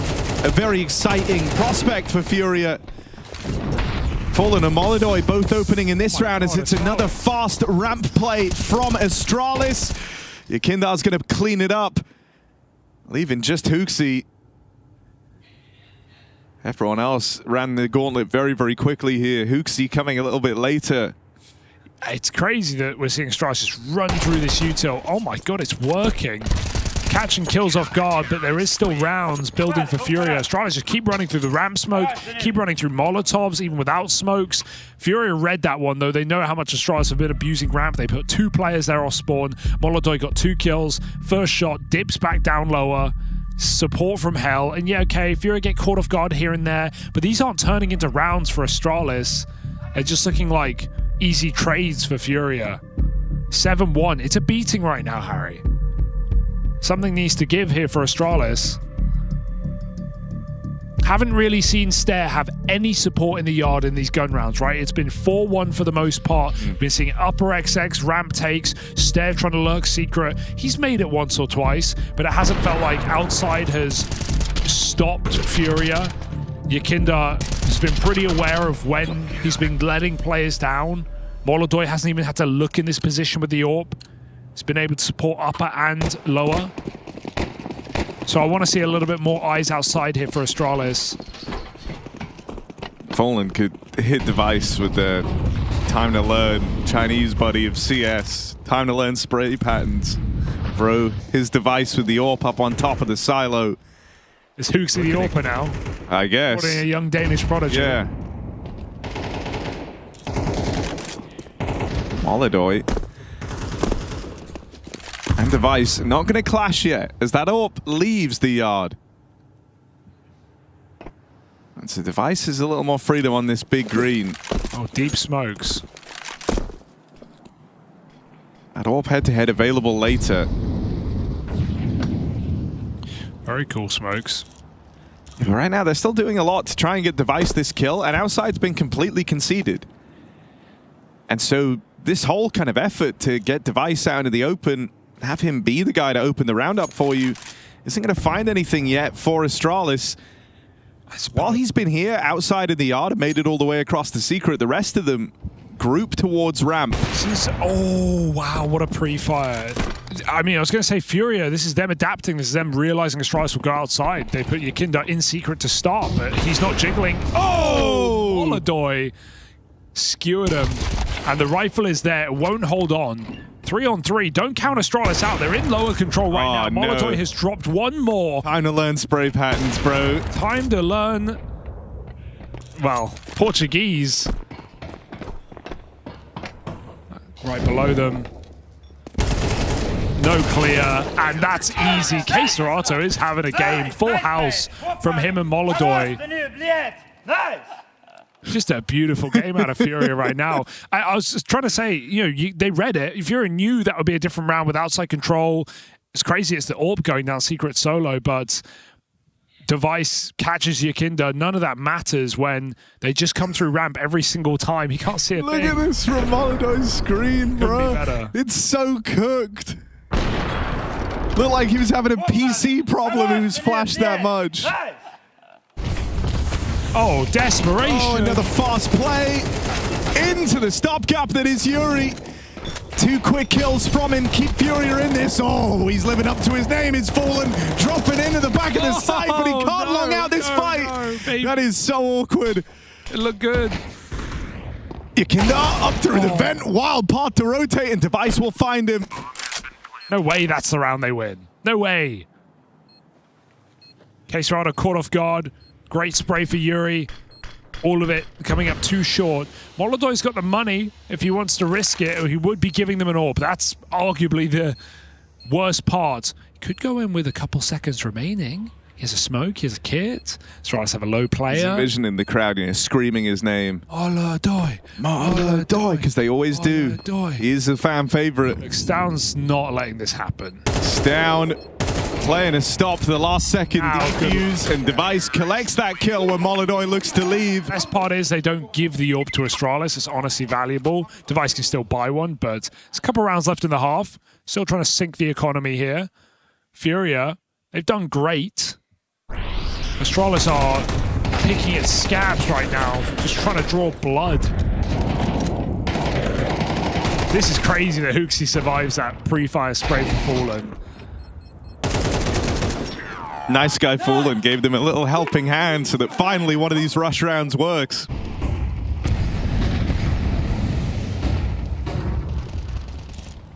Device. There it is. That's what we've been waiting for. Another opener onto Yakinda.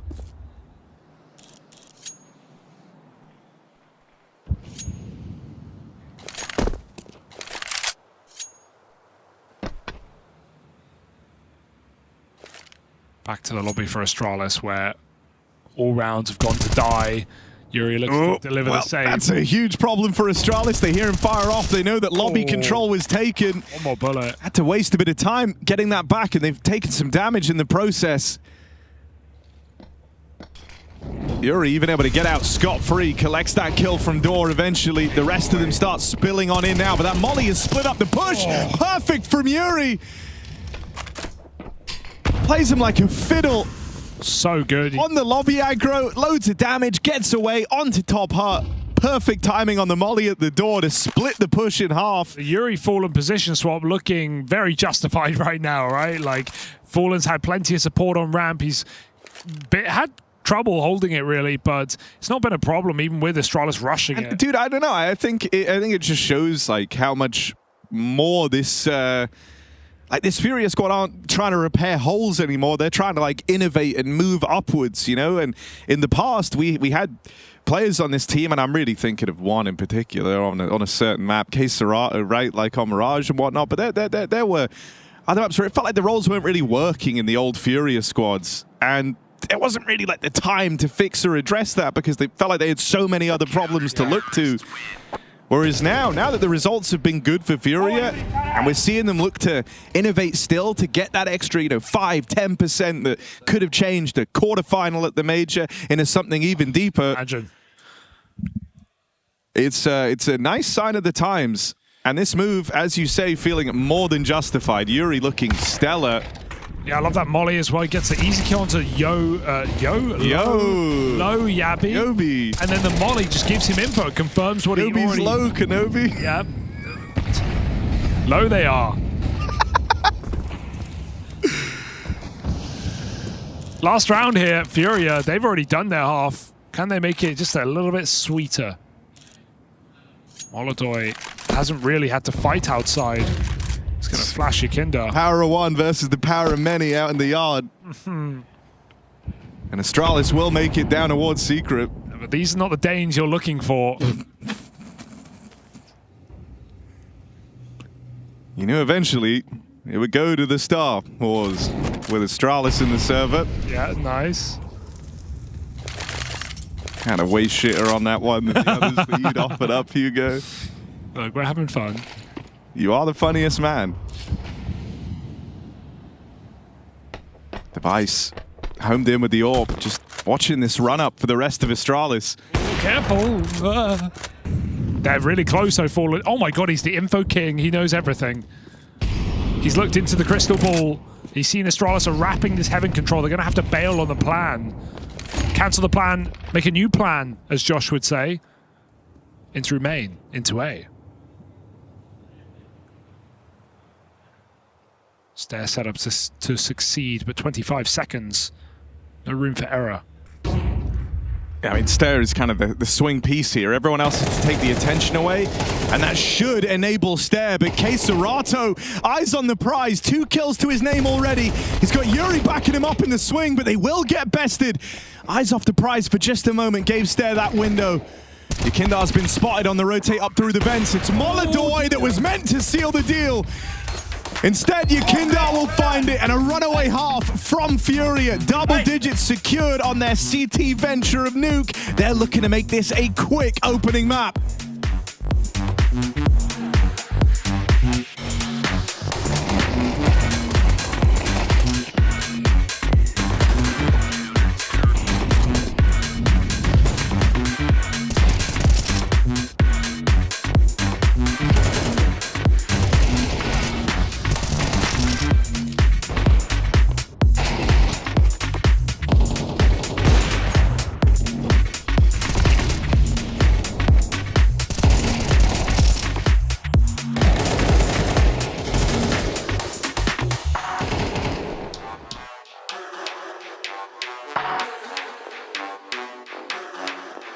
They look like they can go on forever. And it's only the first map. My brain feels like scrambled eggs after that marathon. Seriously, how do you recover from this? I don't know, man. Looks like a long run. We need a quick reset.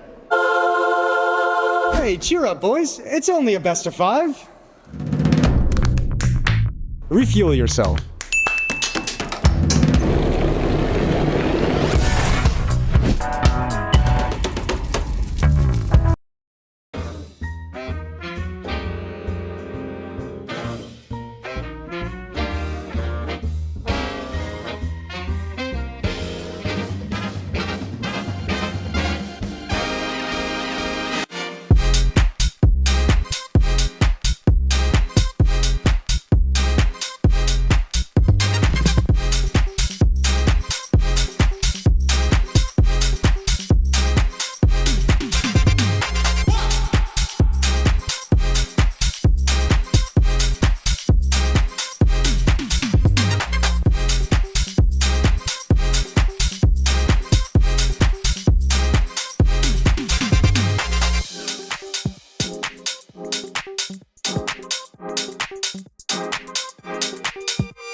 Oh, that was so saucy. So creamy. You were talking about the clutch, right? Yeah. You? Yeah, I guess.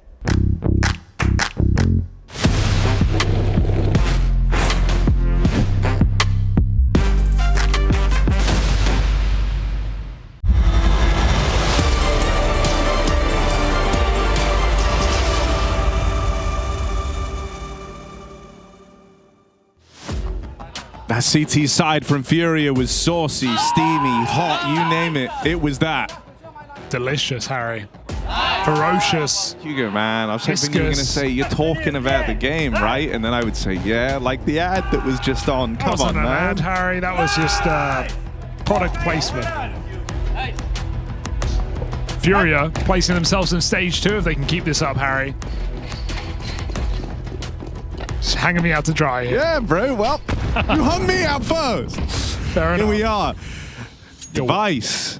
Yes. Ooh. Yes, Device. Well, they're not coming. Screw it. Why not? Nah, they might. They ain't. They could, though. They probably It's will. your Kindle. You want to go on then. Where's your Kindle going, Hugo? Mate. Guess what goes on in this guy's mind? Round the world. Round the world. Main smoke. Ooh, Stounce right there. Stounce right there. But you see, Kindle knows that because he can taste Stoun through the screen. He activates all 30 of his synapses. When he's comming, he must have such a wet monitor. Like, it must be gross. He must have to wipe it down every game. Like, there's a poor player manager. With I'm gonna com. I'm gonna com. It's everywhere. It's so, Jesus Christ. And there's a poor ref or player manager after every Yukinda game going and wiping down the monitor. Just from him, like, breathing on it. Breathing. Yeah. From, a sneeze. No, he's on, like, the no liquid diet, which is funny because obviously... I think it's looking great for him. He's lost a lot of dead weight. Oh, nice one, man. There we go. This is how he's seeing the world. Holy shit, bro. Like, how do you even cope? I sit close, but this is wild. Can we spec him as well, Rush, and just have... Oh, okay, maybe not. Yeah. Let him do his job. Oh, that's why we don't watch him, because it's all about Stare. A wild sequence, fallen left in the hot seat, but he can't quite find it. Great stuff from Stare. I couldn't tell you really what was going on in the round. I was too busy watching Yukinda, but great round from Stare, Harry. Big 3-piece. That was the whole bucket, bro. Yeah. That was fantastic. Dude, the turn. He went the long way. He did go the long way around. It's about the journey, though, isn't it? All right, are they back? Hooksy seems to think so. He's speaking in Danish. Presumably. Well, that ain't Swedish.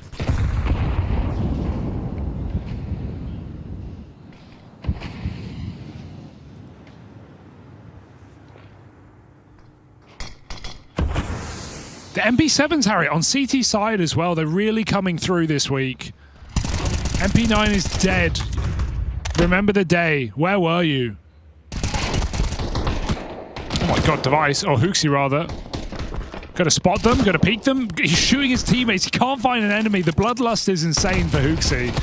It's a clean round for Astralis. They get rid of that force bite. It was kind of limp. Didn't really go anywhere there for Furia. And so, as we know, in MR12, these games can catch up pretty quickly. Can Astralis seize the gap? Can they storm back into the map? We have a near full eco here for Furia.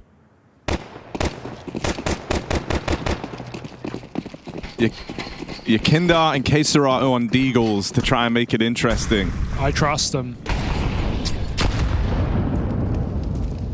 Now, we talk a lot about charm placement. I'm liking it from Yakindar. You'll note he is the AWP charm.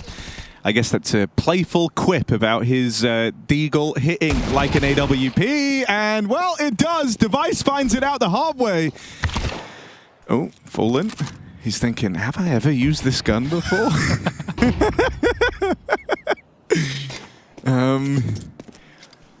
He's freaking out right now. Looking at the monitor thinking, is this new?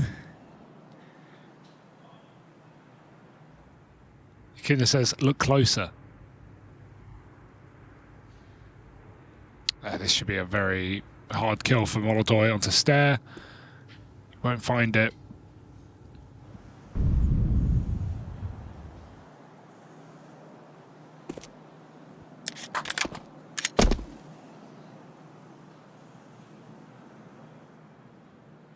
You've eventually got to move when Astralis don't give you any kills.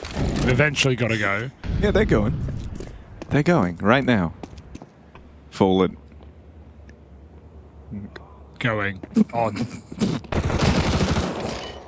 That's the round. Yeah, but that's fine. It wasn't a round they were supposed to win anyway. Molodoi would have loved one more, but it will fall the Yakindar. No, Yakindar. Fall with Yakindar, should I say, as Astralis mop up the pistols.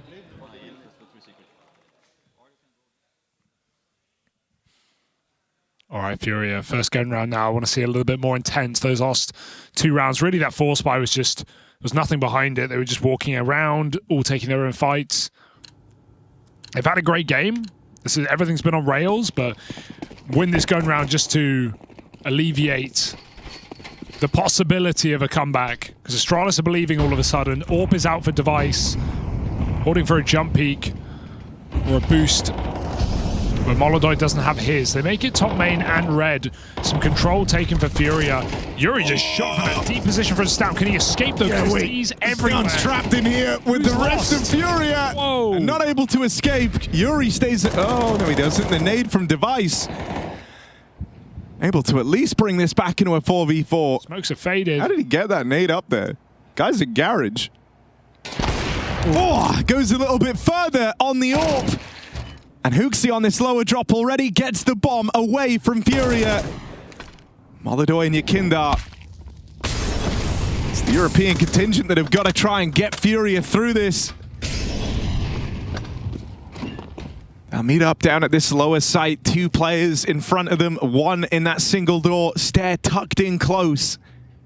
This is a tricky crossfire to get through. So Furia take the pace out of it for a moment. This is the bomb on Yakindar. Good, yeah, way to find out you're being held, but now that does force you into this setup. Hooksy, for a moment, looked like he was overplaying, but he will hold on strong. Bomb loose, Molodoi should probably save. 20 seconds to do so, and he's surrounded by enemies. He'll find one more kill on the way out. But that should be the round here. Astralis with a nice hefty lower rotation device, holding his own outside. Molodoi, you want to go for this? He feels like it. Couldn't get the bomb. He never knew about Stair either. Patience pays off for Astralis. 3 alive. And they're starting to find their footing back in this game. 2-round half for Astralis. Now just 4 rounds the difference. That's also with money broken for Furia. And none of these rounds Furia have really been in, you know? Not any of them, in fact. The pistol, they got the entry, and then they got swept on lower. Every other round has been pretty decisive from Astralis. So it's not a great sign for Furia. They're going to start throwing the Hooksy strap. Look at them rush through the ramp molly. K-Serato looks for the entry. But again, on anti-eco, Astralis know what they're up against. They start too strong. Through the smoke go Furia. Orb finds the AK with ease. And the 1-2 punch leaves Furia knocked out. They're going to go now. They've mollied off Hell. But Device comes swinging through the Molotov to collect the kill. Respect. And God, he just looks so cool when he does it. Yeah, just sits in the fire. Knows he's going to live till the molly expires and hits his shot with ease. So Astralis, another clean round, Harry. Sound the alarm.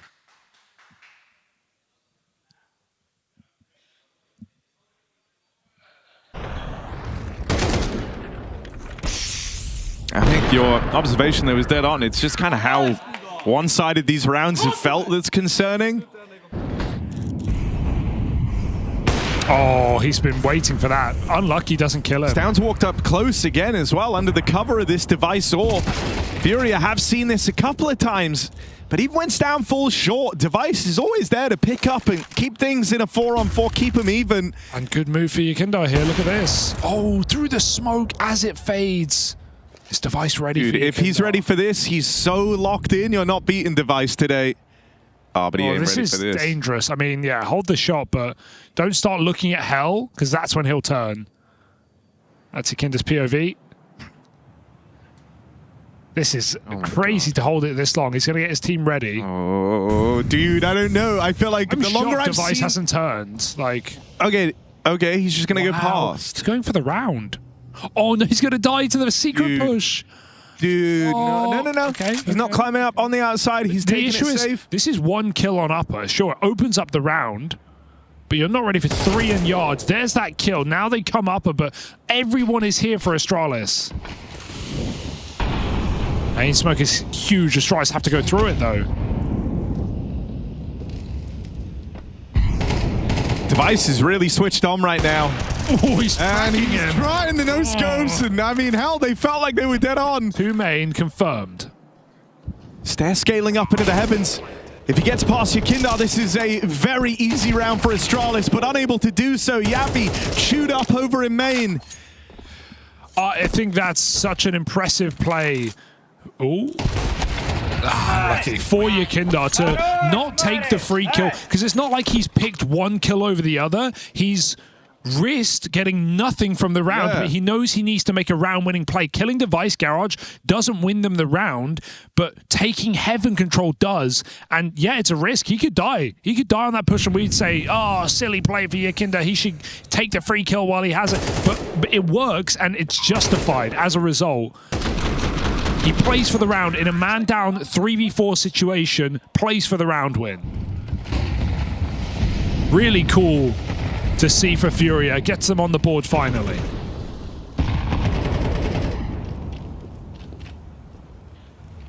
That's a hard decision to make when you have such a free kill against the top performer in the server.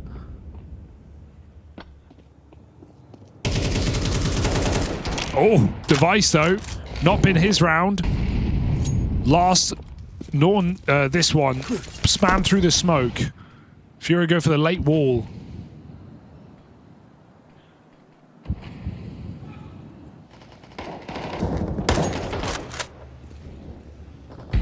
Even this is a nice adaptation, going a little slower on the outside smokes.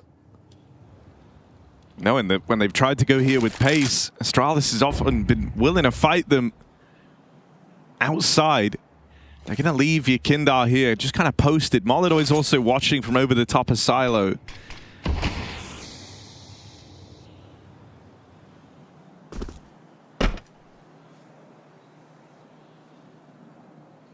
And is it just going to be a contact play over towards main? As these smokes have long since faded, Fury has set their sights outside for this cross. They've got to get past Down, and they don't manage it. 2 kills from him. That's the bomb out here in the yard as well. Stown, a one-man army, closes the door on this. Astralis back to form as they get out of that round. 4 left standing.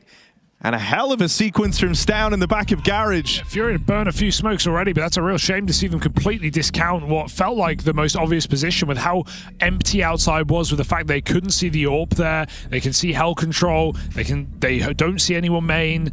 It feels pretty assured that there's going to be a back Garage player, but 3 players crossing in, back turned. And Stown wins every single fight.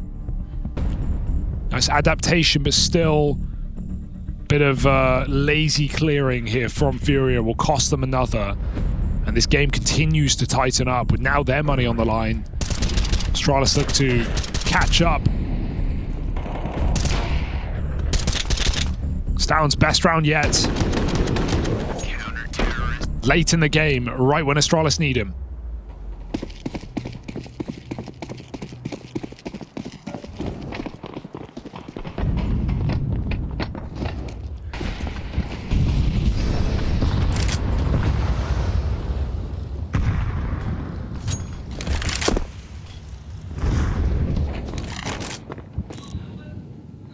Gonna use these smokes. Waiting for the HEs. Oh, Device. Gotta be a blinder of a nade. Good arm on him. It gets across, but so do Furia. Making it by just before that smoke gets blown open. Missed shot from the Device AWP, and they're getting a little closer every time he misses. One man already scaling up past him. That's Yuri. Yeah. Hooksy, though, down at lower. Double kill from the captain of Astralis, and that's the bomb lost for Furia. That's a disaster. Managed to gain all this ground out in the yard, but you've lost everything on this lower site. Yeah, all this control for nothing. Oh, Yakinda barely survives that one. His teammate breaks the glass, so Device doesn't know he's close. Yakinda takes the AWP. 3 on 4 with the bomb control gone and 3 players in lower. It's going to be an absolute bloodbath to fight this one out if Furia want to risk it. The issue is they don't have the util for it. It looks like they're combat saving right now. And honestly, I think it's sadly the best choice you have. You know, it feels like a missed opportunity of a round, but yeah, you're just so limited here. You're wounded on your Kindar. You're low on money. Your money's kind of entirely starting to go now. Astralis are coming back. You need as many buys as you can. You want this AWP in play. Huge double kill from Hooksy out of nowhere in lower. He's had a really good, return to this team initially in Astana. There was, it wasn't like he was carrying them. He did have a couple of crazy games, but generally it was more just what he added to the team in terms of T-sides and perhaps vibes. But in the one crazy dust was that against VP or no? I know which one you mean. Either way, it's back at Fisher. He had some carry maps, man. He was like top fragging for Astralis. Sure, that can be an indictment of the other players at times, but he had some really great individual performances. So nice to see him step up here again late in the game. Double kill that wins the round here. Furia right ahead of Astralis, but barely. I mean, though, this was a 10-2 half for Furia. Fell off the Astralis have well and truly earned their stripes on this CT side. Putting in the legwork for this comeback, and this round kind of deciding whether or not they get to realize it. If they break through Furia now, without a bomb plant, you're partial buying, you're relying on Tech 9s, pistols. Some hero guns, sure, but it ain't gonna be pretty. And it's never where you thought you were gonna arrive at the dawn of this second half. If you're Furia, you were in full control of this game. They've got one smoke left. They're just being stalled right now. It's got to be full lobby control. They have no outside control. No one's made it. AWP is holding from afar. Device can quick rotate ramp if required, and it might be. Stare on his own in this position. It's still a good position to get one kill. But Furia need to hit it now.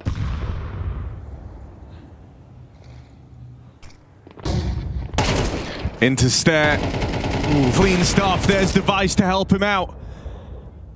And so the ramp play gets denied. Spacing is really off there for Furia. Really expecting a deep player. And dude, you know, this is... Fallen likes to do this. He's not afraid to play to the extremities of the clock, but it very much relies on getting your openers, right? And so many of these rounds have just felt dead in the water outside of the initial play for Furia because, you know, they lose that bomb. There's like 30 seconds left to put everything right in the round from the back foot. Ooh, careful, Molotov. Needs this orb. And so have anything. It's starting to feel very, very restrictive. And it's like now you save these guns, okay, but like what does that do for you? The rest of the gang don't have money to buy. Now you're in a bit of a weird spot economically where it feels like they have to put money in. Snare just such a safe pair of hands, so reliable. Flash misses him, gets his kill, doubles up, calls for Device in time. Just what you want from Astralis. Impressive comeback here on the CT side. Don't look like they're going to stop now. Furia half around this save. I want to see something just a little more... Doesn't have to be pacey and all in from Furia, but I want to see them like try and make that play for just the first kill of the round. Yeah, true. And then play the mid round out, right? They're kind of eating up all the mid round time in posturing and getting ready, and then playing with the final 30, 40 seconds left on the round. And it's not like they're not being given fights. That's the other thing. It's a good point, Abe. Yeah, we haven't seen Molotov really attempt an opening pick other than that boost outside that got punished by Device. Double hut roof. Oh. Single hut roof. Yakinda just walks ramp. Oh, and it works. That's the live or die that Furia remain on in this round. Astralis try and cancel out lobby control. This is just so much nicer. Like, that kill comes in with a minute left on the clock. Furia can slow down now, lend some time to Yakinda. They're getting postured for this A play, and this has got all the makings of a Furia round. Fallen even hitting one on the Deagle. Yakinda still trying to come in on this wrap round. And the A site getting sliced open. Yakinda spotted. Device will nail the shot. Now, the money is great for Astralis. Device in this clutch with the AWP, but he's got one in this next round anyway. Does he want to give this clutch a go? It's so annoying because, yeah, you probably should, but it's also unrealistic. He's going to have money. May as well have a peek in, try and take some guns away from Furia, but it's not allowed. Yakinda with a huge double kill, opener and closer to make that happen. The pressure he puts on ramp makes Astralis push into the lobby, into the trap laid by Furia. If Yakinda dies in that fight, the round is over. Dude, no, it's...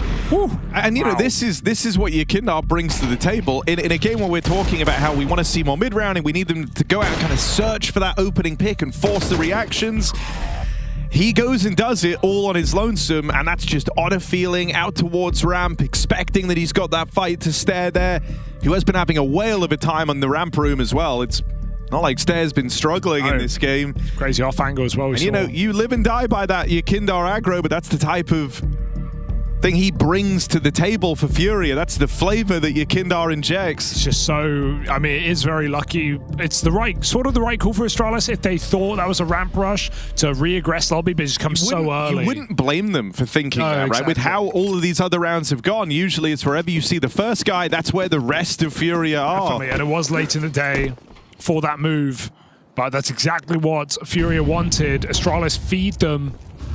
And now Furia have that sigh of relief, really, that they've got overtime locked in, and that freedom may just give you the confidence to close out this game. They HE Hooksy top hut from roof. That's just rude.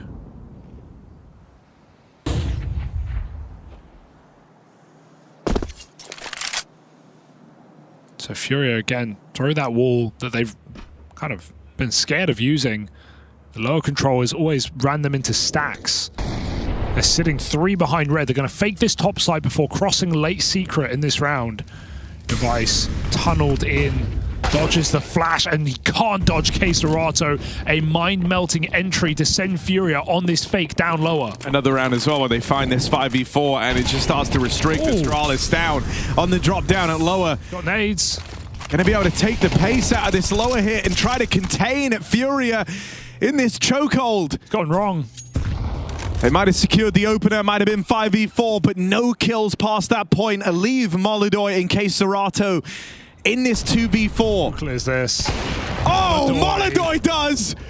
Quick shot on a Yabi. One more man back at the site. Molidoy, job's not done yet. Still has to do even more here, and they're not ready for the presence of Hooksy, who's going to swing out and stop this in its tracks. Yeah, Caserato lets him down there with a late lobby lurk. He's now got to do it in a clutch. 20 seconds. He's got one position known, and even then he's uncertain. Backside Hooksy reveals, and Stare shuts down the round. Would have loved a little support on that top side from Caserato. They thought that one entry was enough, but Astralis, remember, fell for the A fake. There was only one player lower initially. Good rotation for Stown. That's what saves the round for Astralis. If he doesn't go down vent, Furia get that open runway to B. Nice try for Molidoy, but we're looking like a possible overtime here. I mean, even how they play that just kind of reads like it was a bit of a misread on the situation from Fury. I think they thought there were more players down at lower. They had all that control. Kind of speaks to how this T-side's rapidly come undone. Yakindar and Caserato, oh dear, two that have secured entries in these rounds, open this one up. And in a game that was going the distance, OT might get denied right at the 11th hour unless Device can clutch up. First kill comes in. You've seen him in these clutches before, but this backstab from Fallen, oh, that was supposed to have his number. Instead, it's Molidoy to clothesline, and Furia, the full 24 rounds needed, they will stop Astralis 1 round shy of that comeback. Stellar openings here. Yakindar and Caserato rising to the occasion in those final couple of rounds to give Furia that much-needed shunt over the finish line.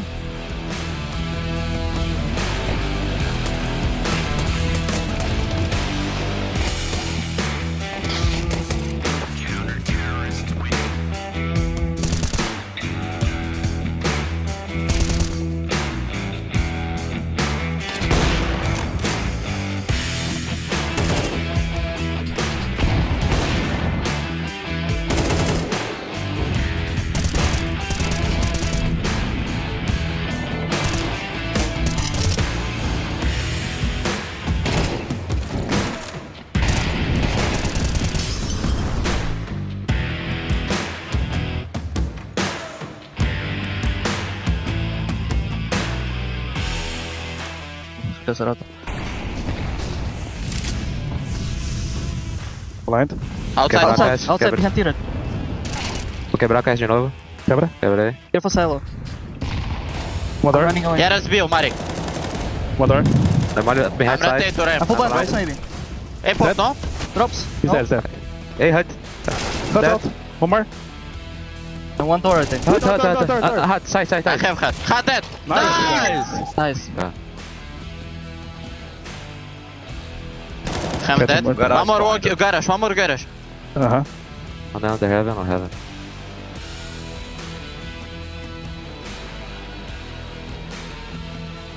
Main. Hey, main.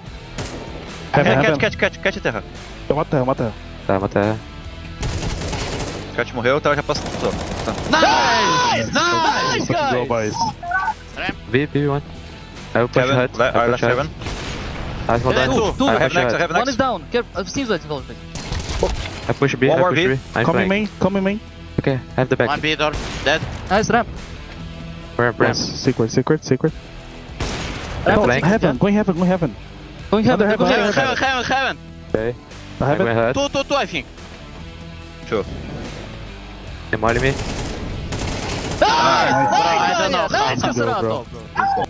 I'm here with Sid from Furia, the coach, and we're looking at the evolution of Furia to this point. There's been quite a few changes. Tell me a little bit about what your team is currently. Our team now is in a good state, I'd say, after we made the switch to international. I feel like we really set the bar really high for what is what our level can be. And I'm pretty happy with how the team has been developing. And yeah, I'd say we are in a good spot, yeah. Can you share maybe some of the hurdles that you guys have faced now that you are working with the international lineup? You bring in Maladoy. Before that, it was Yakinder. Talk to me about some of the hurdles that you see as a coach from the outside looking in. Yeah, of course, communication should be a big thing. But honestly, since the beginning, it was a little better than what I was expecting. We had, since the beginning, players who could communicate and play along each other pretty well. But of course, we had some cultural differences in terms of how we see the game and all that, so different approaches, and we had to have everyone on the same page. So this was the biggest thing I had to face in the beginning. But I'd say we are getting to a stable spot in terms of game understanding and all that right now. When you talk about the same page, and if we go back to Austin, it seemed like everybody was on a similar page there, if not the same page altogether. So how is it that you plan on going about putting this team on the same sort of path that you had in Austin? Yeah, back in Austin, things were just flowing. We were very excited about playing with each other. We knew could be Yakinder's last tournament with us. We didn't know he would be signing with us at that time. So I feel like the vibes there, they were pretty good. They had zero pressure. We did an amazing group stage back there. And then we were playing like in a very light environment, So of course, right now we had a lot of pressure. We come into tournaments with people expecting a lot from us, but it's normal. We need to deal with the pressure. It's like they say, pressure is a privilege. So we need to learn how to mix the feelings, how to balance the feelings, the mixed feelings between pressure and also feeling light and all that.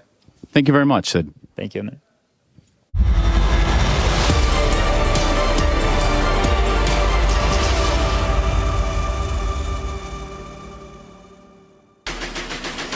Pressure is a privilege, he says, and dare I say it, Furia putting on a lot of pressure on towards Astralis during this game. Wasn't necessarily the most pretty affair here, still, between the two teams. It was almost divided into two different halves where both teams massively struggled on their T side. At the end of the day, Furia were the better team, but dare I say it, you weren't necessarily happy with the quality of Counter-Strike. No, I was not indeed in that first half especially. I think the difference between like the CT sides on both teams was that Furia kind of, they didn't really have to work hard. They were in their spots, they were locking things down, but they didn't have to do anything super crazy. Individuals were just able to just hold down their fort, really. When I'm looking at that first half though, when I'm looking at that Astralis T side, why does it look so easy for Furia to win all these rounds? There's two main things. One is, please just save Astralis, because they lose the pistol, they do a force buy. Okay. They lose that force buy. They buy 4 Deags and a scout the next round, and then they finally get their first gun round on round 4. If they had saved on round 3 as well, if they had just kept Glocks, maybe didn't all upgrade, that means that if they lose round 4, which they did, they would have another gun round going on round 5, but instead they go back to another like half buy. The second thing was they just never really used outside. Okay. So one of the things that I want to look at here is on round 7, actually. It's that the fact that it was constantly just no outside usage, no outside pressure. Round 4, Yeki's actually pushed outside and really close to them. So what's going to happen here, Astralis? They're obviously not going to use outside again. So here comes like this fake outside pressure. And right now, if you look at the radar, you can see exactly what's going on here. You see that Yeki is alone, he's outside, there's nobody using the smokes, and the rest of the team right now, they're all setting up on the roof. They're going to do some sort of upper-based play once they set up all of their nades. But once we kind of fast forward a little bit here, we see the setup here, we see exactly what's going on. Still, all that space, Yeki's clearing out, wait, there's nothing here, there's nothing here. Look at what's happening with the setup. You already have one player here, Maladoy, apparently he's on Team 3D Max. You have Maladoy looking into Hut, you've got Yuri here, you've got Caserato also here, but then you're also getting Yeki, he's going to rotate back from outside, get to main. And this is all before this upper hit comes. So even though Astralis is doing, a double pump with this upper exec, they're doing this first set of nades, not going with it, then they're doing another set of nades and coming out. It doesn't matter because there's already 4 players to defend this upper site against this, and that's because Astralis never really explored outside. We saw them use outside 4 out of 12 rounds. On 2 of those rounds, the Vice was solo on one of them, and then they got a kill on Yeki another time and went back to lobby to hit upper. I think basically what you're describing here is no conditioning, right? You're not conditioning Furia to take outside serious. There's no conditioning. There's no, you're not kind of denying info. You're not trying to play with like the space that you're getting. Like the round that the Vice makes it all the way to secret, gets lower, kills Yeki.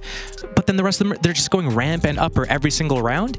They're not really exploring kind of like what other things that they can do to make this work. And with Nuke, you can't just go out those like 2x4 doorways and expect it to work when you have all this space outside and you have Device on your team. Use that space, let the rounds develop a bit, because when we see them getting into these 2v2s, they actually have a better chance. But come out these doorways, man, come on. Fair to say, lackluster T-side from Astralis, good defense from Furia. We move into second half and you think to yourself, this game should be over. It's a 10-2 half for Furia, but then Astralis come alive. Hey, before the game started, I was only praising Astralis' CT sides, okay? I wasn't praising their T sides. I think they had a lot of really good things going on for them. I think Furia kind of dropped the ball a couple of times, you know, going outside into a mini split, not clearing down back big garage. But I think there were a lot of good plays that Astralis were making to get ahead of Furia, you know, getting the multi-kills at lower from the vents. We saw a lot of the picks that Device was getting outside with the op. Yeah. It was very difficult. So even though they were exploring the map and trying all these different things, Astralis just had pretty good setups. It was, you know, expected a little bit on Astralis' CT side. They should have won the game if they didn't completely troll their T side, I think. We have to see it, right? Round 22, one I want to bring up for the viewers out there at home, because Astralis did such a good job on the CT side, fighting their way back into the game. Hooksy all over the place, rotating, reading the game well. Device, as you said, found an awful lot of impact. You go into round 22. Look at the buy here on the Furia side, on the right side of your screen. Yakinda has an AK-47, gets a nice opening. Yabi, highest rated player of the tournament, coming into this, was nowhere to be found. Caserato finds a free kill on towards down, and all of a sudden, everything is falling apart. They find themselves in a 2v5, and despite Yabi trying his best heroics right here to do something, he's gonna go down as well. It must be so frustrating still when you have such a lackluster T side. You then come alive on the CT side, feels like you're in a flow state, and then this is the round you lose to lose the map. Your own map pick, by the way. Yeah, that's tough. Just the way that you could see everyone just individually, there was no trade potentials. Everyone's losing their solo fight. This guy close ramp and this guy inside of the door room. And it's like, come on, guys. Like, we just made this tremendous comeback by making it so difficult for Furia to come into the round. Now we're just kind of, what is it? We're so close to being able to turn this around that we're getting this false sense of confidence that this game is about to be over and we're about to win it. So we're just going to take these huge risks. I'm not sure. That leaves us with Dust 2 coming up. You saw Molodoi throughout the entirety of Nuke here be very aggressive with the op. We're going to see that on Dust 2 as well. Where does this leave Astralis? It's Furia's map pick. And I said coming into this game, they haven't won in quite some time. We have to go back to June since last time Furia won it. So why is it you think they've picked Dust 2 against Astralis?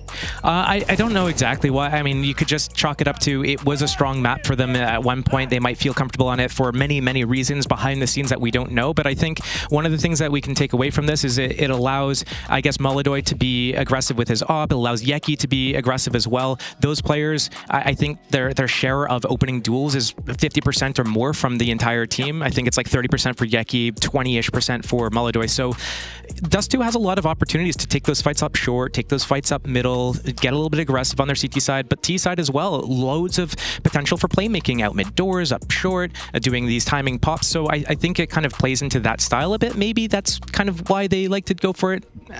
Who knows until we ask them exactly, hey guys, why do you like playing Dust 2 over these other maps? I don't think we'll ever know. I mean, they have a chance to show us now, right? Because we are about to head into Dust 2, which could be the final deciding map between Furia and Astralis. Winner progresses into Stage 2. Loser will have another shot at making it. So it's not do or die time just yet for Astralis, but let's be honest, they should be able to compete versus Furia. They should be able to pull this one into a third, but let's wait and see. A short break. We'll be back with the maybe conclusion of the game between Astralis and Furia.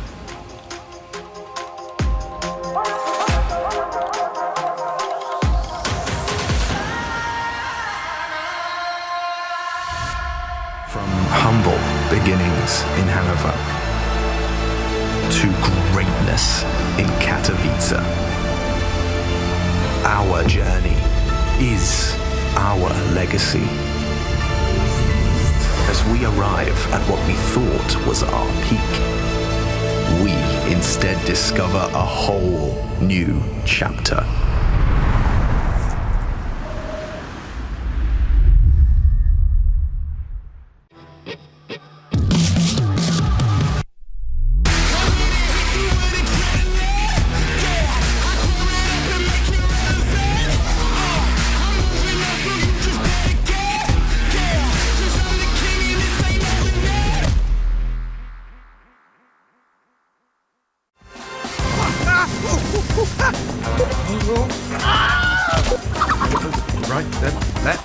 That's the shot.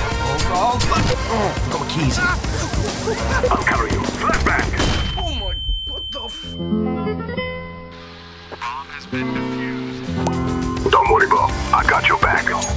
Here at Face It, we try our hardest to get you the best POVs. Faceit.com/watch.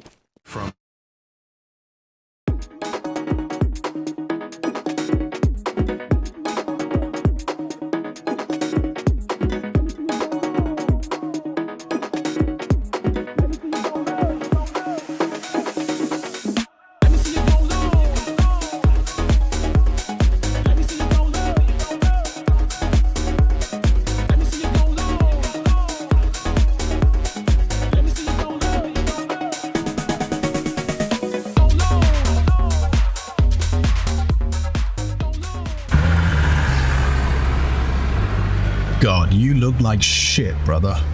You get that zoned out look every time you lose, don't you? Yeah, let's go. Come on, it's a beautiful day. Forget about the old games everyone has. Come on, stand up. So you're not at your peak form anymore. Who cares? You're much more than just a player. You tower over these server douchebags. You're a legend, man. You're a global force. Don't you get it? You spent your whole life building community and legacy, and even if you fall short, who cares? Good for you. Fuck it. They're waiting for something big. They'll get it. We'll give it to them. Drop that goatee, reignite that fire. 30's the new 20, motherfucker. You were the original. You paved the way for all these young guns. Give the people what they want. Some good old-fashioned clutch magic. Fallen Phoenix rises. Another shampoo bowl with your face on it. Guaranteed. You were larger than life, man. You brought joy to people's sad, meaningless lives. You made them jump, laugh, shit their pants from the excitement. All you have to do is... How he's alive. He steps into it. Got the no-scope, and he's gone back again. Fallen is just on another level right now. That's what I'm talking about. Heads popping, big, loud, fast. Look at these fans. Look at their eyes. They're all sparkling. They love this shit. They love it. They love blood. They love action. None of this slow, tactical, drawn-out bullshit. And the next time you call, it will echo in millions of minds. You will glimmer on thousands of screens around the globe. Another major. You are a god. See? Maybe now they will understand. There you go, you motherfucker.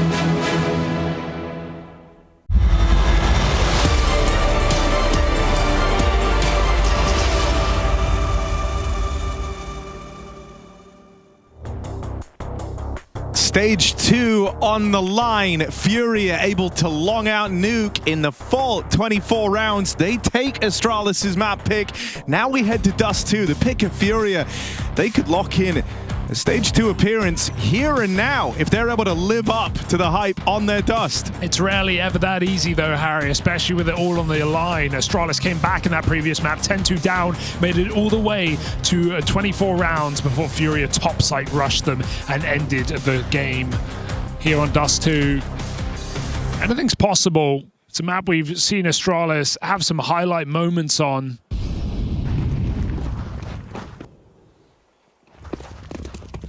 Quick pop-up short for Furia. Setup is ready. Flash, not quite dodged by Stare. He still takes one, but it's Caserato who responds. Hooksy, no armor. They're getting closer, really hanging around, knowing how important this position is, and he gets wrapped from the long side. Furia break in. Caserato going to go back and hold on a short. Great pistol round for Caserato.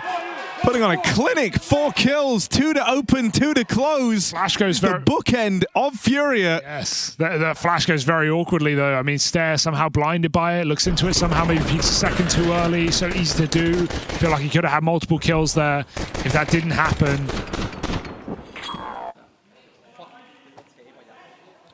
Frustration showing for Hooksy, I bet, after that last map, falling just at the end. And Astralis force up in round 2. Holodoy, V-Device in middle. Gets his tag and shuts the door on Device.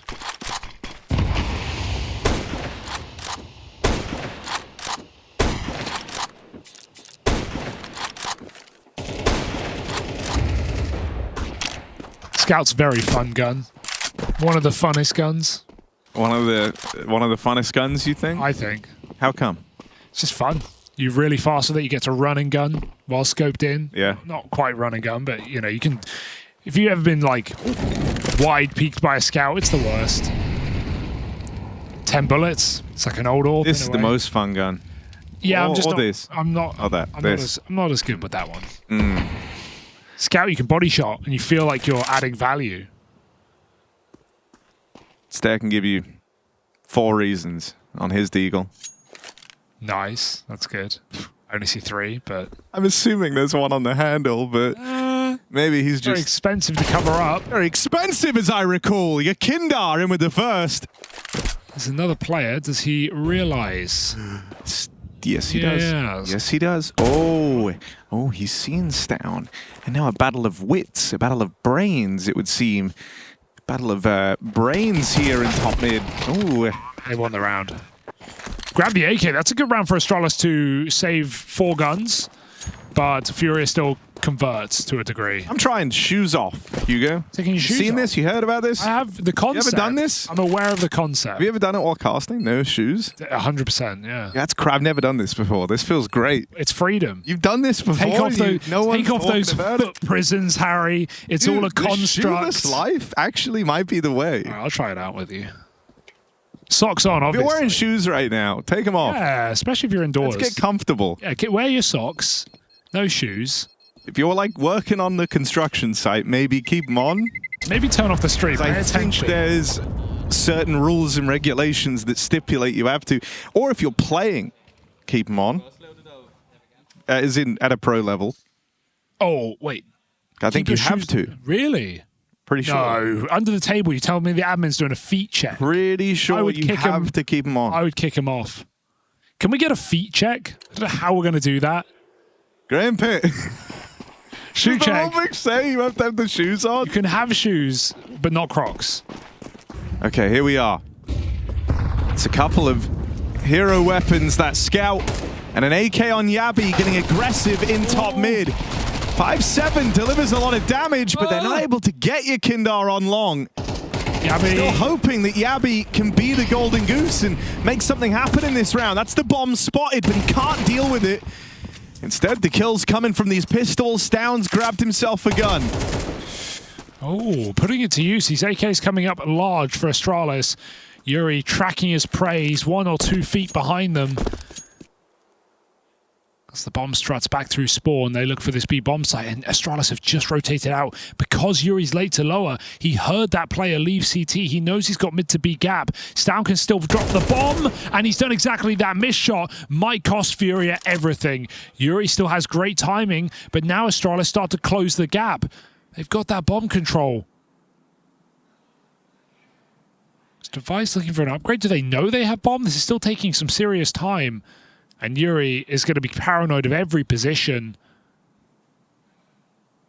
I mean, he could just walk into B with a bomb, but he doesn't know it's that easy. No, I mean, why would it be that easy, right? He's expecting a lot more resistance here. He still can't believe it. He's thinking, what's happened? And now... Where is everyone? Yeah. This is still weird for Astralis. Weird play for Astralis. Like, they must have not known they had bomb. It's the only explanation. They should push through this smoke. There's 10 seconds. He's forced to plant. Stown's going to go right through. Oh, but he's planted in the right spot, and now he hears Stown moving in. Yeah. Nearly for Yuri. He just had to catch that first kill instantly. Huge round for Stown. That tunnels push to drop the bomb was everything. It really discombobulated the clutch for Yuri. Despite not playing it. So Astralis, I said last round conversion, well, they stop exactly that with the saved weapons. Huge round to win early in this half for Astralis.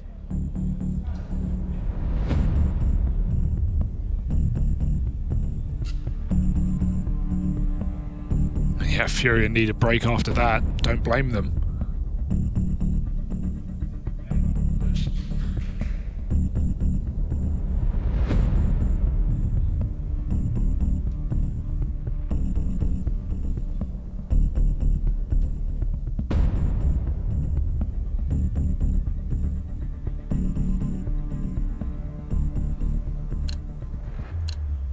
Nice orb.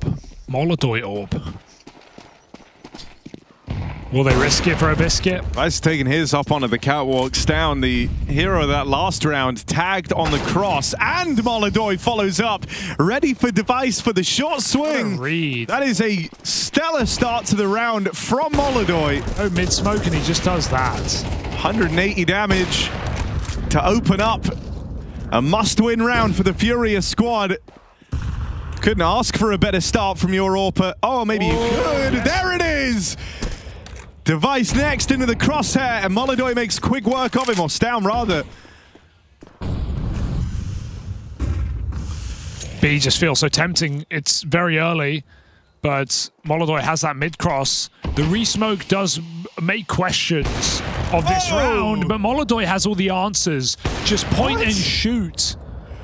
Clicks him through the smoke push. Yakinda's got A. This B-side not even a necessity anymore. And Furia can just go back and meet him. Oh, there's a gun there fallen, but he's prioritizing the plant. And the round is Furia's nonetheless. He goes back for the gun. Double orb fallen. Why not?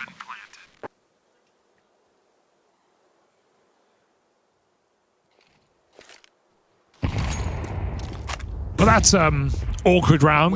Can we go to Fallen POV? I knew it. He's just enjoying this, you know? Yeah. He gets to hold the AWP now. He'll trade it out, maybe.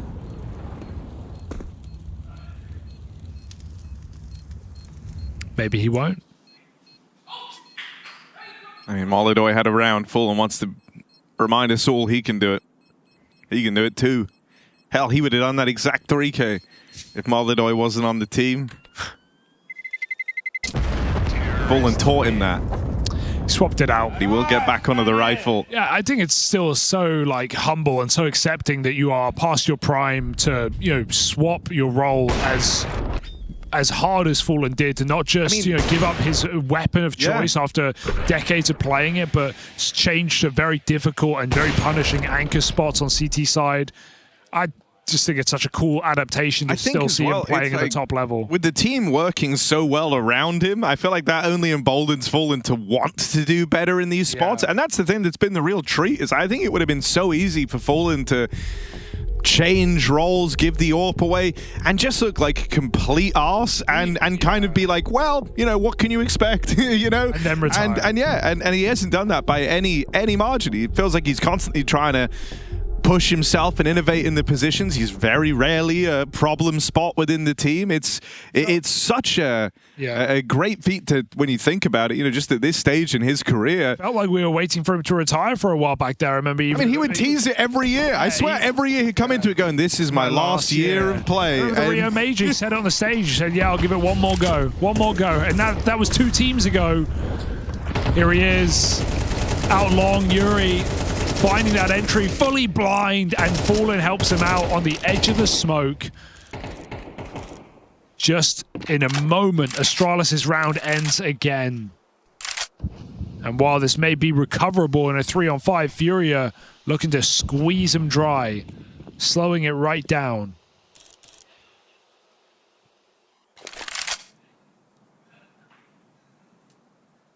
And he's walked through the smoke. Oh, sometimes it's the easiest shots that are the hardest. It doesn't even matter. This is so much space. Like, they have to rush him and kill him.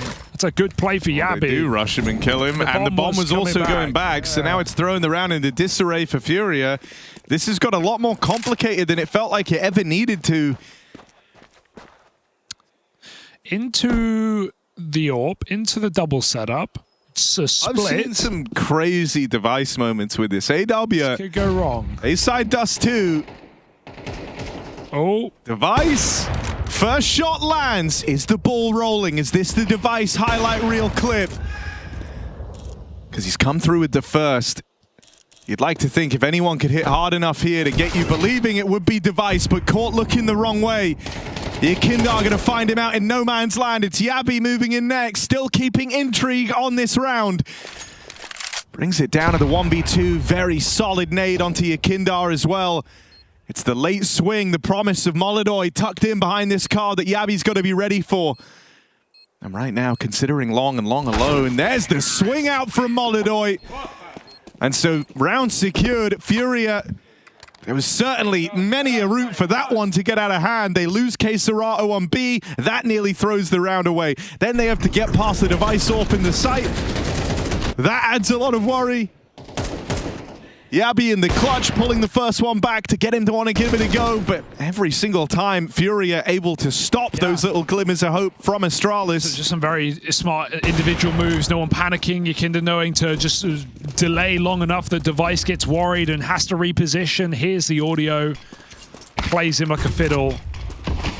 Smoke is blocked from device, that gives him view to top mid with the scout. Needs something clean here, no Kevlar. Orb holding him down as well. Molodoi's been a force to be reckoned with in this series. At his first Cologne, off the back of his first major entering the playoffs. Yeah, I think that's the thing as well that's been so sick about Molodoi is he's taken like these high pressure games, playing in stages, playing in arenas, and he's on a team of, you know, kind of grizzled veterans, so he's slotted in such a way where you'd be... Yeah. You know, forgive him for thinking, oh yeah, he's been doing this a while. Because it's one thing to have the talent, and it's another thing to be able to perform under pressure, perform on the stage in front of the bright lights when it all matters. Like, that's why some of these younger academy prospects or you know, players with potential don't necessarily achieve what we want. And that's why we're excited about, you know, even players like Kyosuke who will be playing tomorrow. And, you know, we know he's got the talent, but can he perform when it matters? These are the questions. Molodoi certainly up for the job.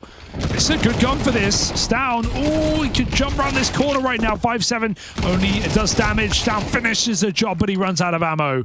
2v1 should be fine. Stairs rushing the bomb. Stairs rushing the bomb. 15 seconds, Stair. Oh, bites down, but he can't win the round. Molodoi with 3 kills performs again. Saves Furia from the eco win.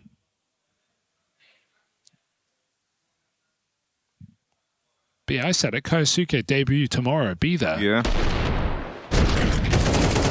Midday Saturday, European time.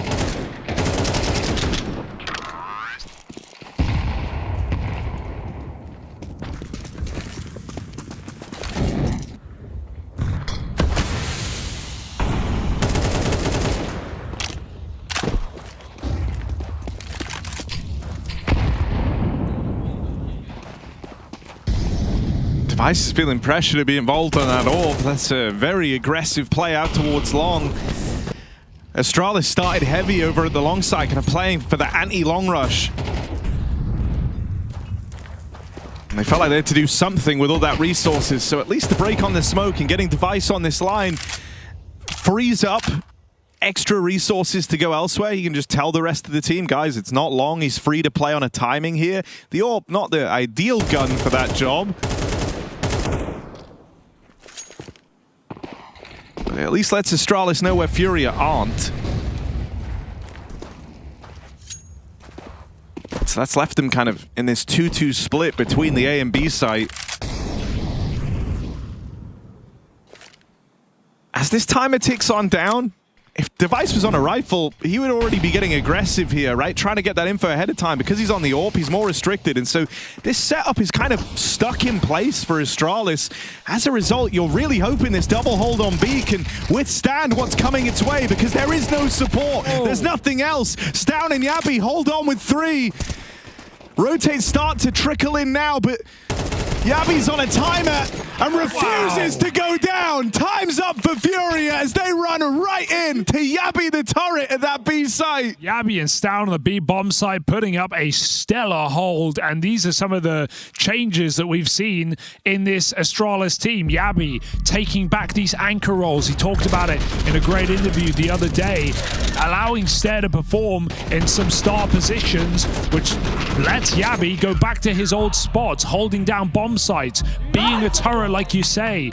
And yeah, he's done this before, back in that heroic jersey, and right now he's seeming pretty comfortable in it again. Huge 4-kill round for Yabi.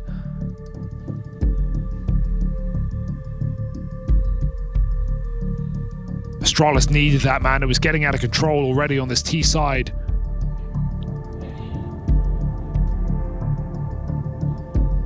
Yabi delivers Astralis around. What will they do with it? I mean, that's so sick, and you hope that that can offer a bit of a turning point here for Astralis' CT side. You know, as we were trying to build up going into that B play, if the B hold was anything less than that from Astralis, Furia is still in with a really good chance of winning that round. Device, awkward miss to open. Yakindar trying to get out long.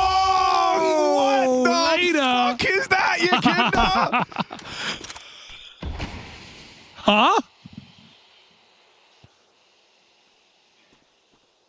I need the reaction again. The Hooksy reaction.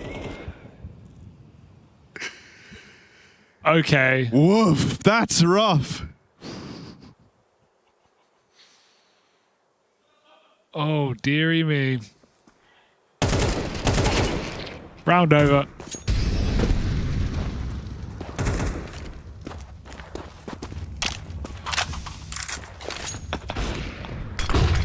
You ain't saving this one.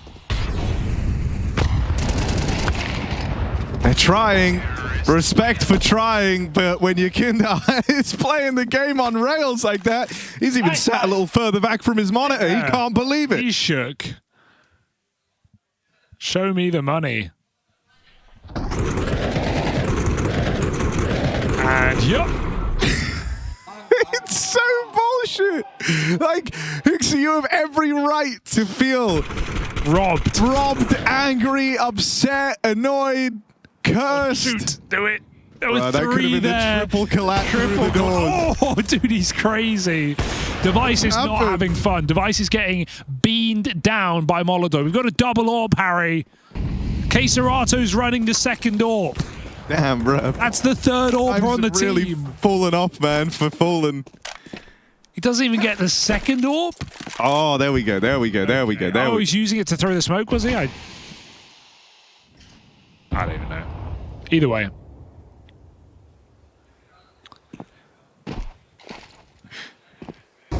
Just a wild kind of sequence in these last few rounds. All feel good for Furia.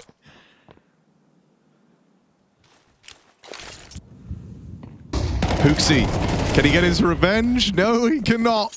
He cannot get his revenge. Long is not his friend. Good shot for Yabi. Feels rough to say it, but he's just had the same amount of impact as Device on this AWP. Gonna go looking for a little bit more, but Molodor already on the angle, and that is an Orpa who is lights out in this game. Stare up next. Nades pulled on the first man in. Is gifted Stare a chance, but that's clean from Fallen in reply. So sharp, our Furia right now. Every player performing to a high level in this series. Molly's going to trap the Orpa, but Molodor just peeks in the flames, and he is so focused right now. 12-2. This young Kazakh sensation showing up in spades for Furia. Talk about just being everything you were promised and then some. Oh, I mean, mate, the thing that's so exciting is, like, it's not even what you were promised. The thing that's so mad about, like, the Molodor career trajectory is the first time a lot of folks even really knew anything about this guy was when he stepped into the Furia jersey and you went, who? They signed, I've never heard this combination of letters before. And Molodor shows up in Kazakhstan. He's playing PGL Astana there with this Furia team, their first venture going international as well. And he gets all the way to play in front of his countrymen, plays in the arena, looks good while he does it, takes a map off of Team Spirit, and you sit up, you take note, you go, damn, this guy could be the real deal. Let's see if he can keep it up. And boy, has he kept it up. And you really would think, like, after going to your home crowd in an obscure Counter-Strike country and being able to get cheered like that, it would all be downhill from there, but it's really not. It's only up for Molodor, straight to a major playoff. Hooksy is having a gig around. I noticed that. 007 to... Agent Hooksy has entered the server. Oh, they're coming through, maybe. Fallen. Here's footsteps.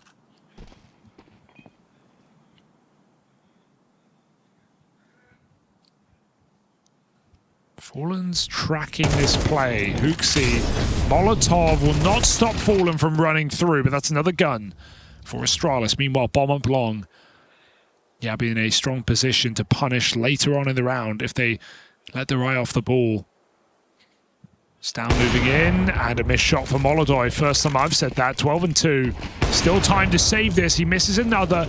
Damage is all he gets. Stown pushed back into spawn. Oh, they're ahead of the molly. Ahead of the molly. Device, don't mess this up. No! Don't mess this up. Device will finish the job. Careful. Kindar left in this. Device firing blanks over at long, and Yakindar goes searching for one more kill. Looking to strip one of these two from the tally. Oh, crazy It's plant. to the plant now. Device can't see him. Yakindar's got the bomb to play around. Got to read it, surely. Stair walking up close and will get that trade, denying the clutch the way of Yakindar. Oh, still way too close, it feels like, for Astralis. They'll take what they can get at this point. Hooksy manhandles them in lower, rushes with a pistol, and it takes everything to shut down the round. Device almost with this flank. Oh, Molodoi had a chance. 2 shots out. Yakinda, nice try on the clutch. Painful round to lose, but one that doesn't need to be thought about for too long here for Fury. They've still got a good T side. They can make it great right now.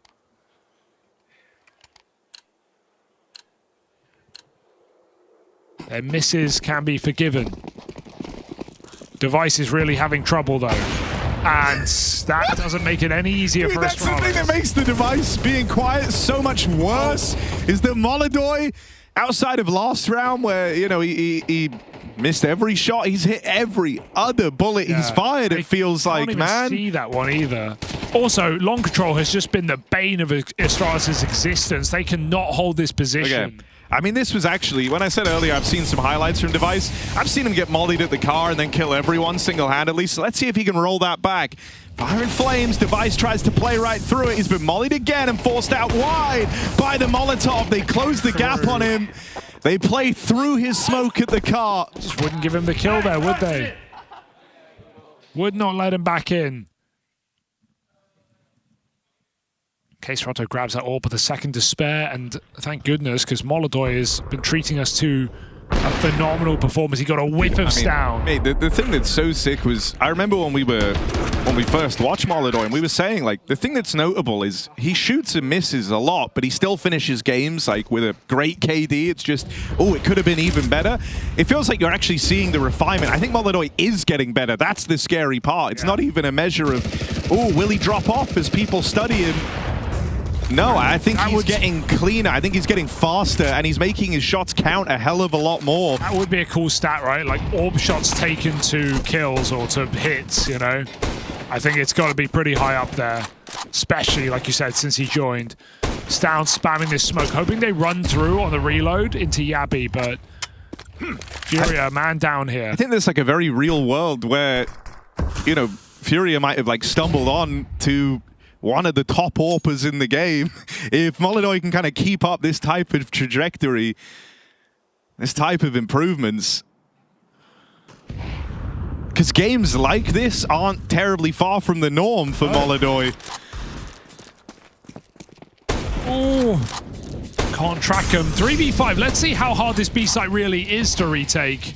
They've done a lot of damage. There is no kit for Astralis. It's the final round. They have to give it a go. And again, they don't have the perfect guns for it. Scout and Orb might limit you a little bit. Furia absolutely in it with a chance to win this round. Molodoi in the perfect position to stop the flank. Oh, and dude, 3 players coming from tunnels. Molodoi on this long angle on the Orb. This is exactly what Furia want, but he's only going to get out with one. That flash did knock him off the angle. It's Caserato and Yuri battling back into it. The fangs of Furia deliver. Turn that around with 4. And Furia run away with Dust 2.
here at Cologne, the Mola boy becomes a Mola man. He is destroying Astralis at the end of the T side of Dust 2, showing up 15-5 on the AWP, putting them in the dirt. Sick 2v4 from Furious Fangs, as you say, to finish that half as well. It doesn't get much better than this.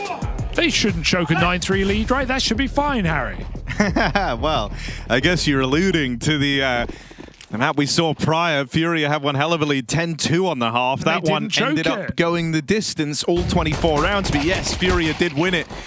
Here on Dust 2, though, I'm getting a very different vibe, Hugo. Astralis, they should take long out of the strat book this game, because on CT side, they got destroyed here, and on T side, it looks to be the same. 3 from Yakinda, Fallen will join him. And it's just too easy for Furia right now. They are looking ripe and ready for that next stage of Cologne. This is a team, a sleeper team for playoffs, perhaps, Harry. Am I going too far? I mean, you're jumping the gun? Very early, but also, like, I fully agree with you. I'm so bought in on Furia, so very fun you're like preaching to the choir, but also there's other folks in this choir, Hugo. You know, so I don't know how everyone feels about it. But I think we're all mostly Furia fans here. The congregation rise for Furia. We're Furia fans, right? Of course we get a 3KD on the T side of Dust 2. Dude, of course. We're Furia fans. Of course Caserato's a second AWPer. Furia fans. Of course Fallen is somehow like the best rifler on the team. Well, yeah, not anymore, Yakinda exists, not anymore. so let's calm down, shall we? But he was in the beginning of this new international Furia. I'm not co-signing that. Well, we can have differing opinions on that one, but we both agree that Molidor is great. Yeah, I'll put my name to that. Astralis just getting stalled out. Force by looking limp right now. Nothing given to them. No mid-fights. Yakinda's going to move in, block that smoke in mid to B, creating more problems for Astralis. Like they needed them.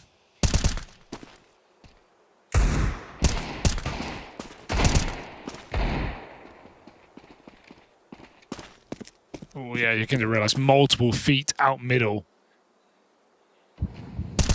Molodor just going to try and assist with spam, but got to stop this B split now. 3 strong. Oh, you'd like to think you've got enough here. It's only Caserato though, and he does manage to put up 2, at least leaving this even. Still, this has gotten way more out of hand than Furia ever expected. They're on for the retake now. Stown able to steal himself away. Even a tag from Device would be valuable, and he will land it, making life a little easier for Stown, who now has to stick the landing versus Molidor. Chart topper for Furia, taking on Stown, has him in a box, and Stown's able to peek up and over and run away with a round for Astralis, one that they had no business winning. They break through a triple B stack there on that split.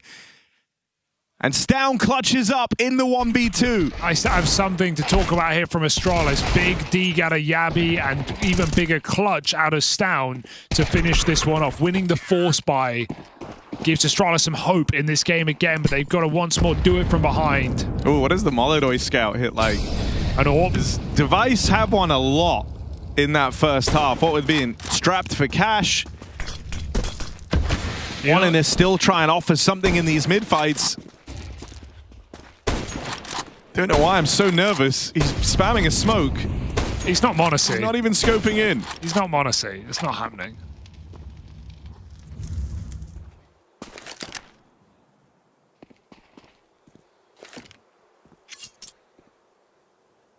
If Molidor had wheels, he'd be a bike.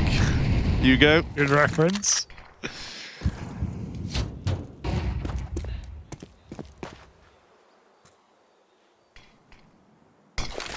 Furia hoping they gamble wrong and hit this B bomb site. And they might be onto something here, but they couldn't do it with 3 guns. How about a few pistols? The nade softens them up, and then there's this crossfire to break through. Complimentary setup here between Yakinda and Caserato. Yuri's actually the first to get spotted. In a weird way, that helps this stack out in mid. Everyone in middle focused on fighting through the doors, lent even more room to Yakindar and Keserato. Ready? Yes. Fury will get sniffed out. Just Molodoy left in this. Scout holding the cross, and the bomb is dropped at those doors. He's going to have to flick up for this. Here's them stepping close. They want to just knock Molodoy out. That flash serves the purpose of getting the bomb back. Looks for the close fight, but there's the re-swing from Device. Device, first real round you can talk about in this game. 3 kills, and yeah, it's pistols for the most part, but it's a round that Astralis really needed just to keep this comeback rolling, or even to begin it. Because Furia feels like they can win any round in this series right now. Especially that one. Got awfully close for just 4 pistols and a scout. Now an eco and a full long for Furia, thinking Astralis will go for something standard. And they're not too wrong. There's a player behind the blue bin, but it might just be a mow down for Stare. Nothing to play with here, Furia. Someone help this guy out.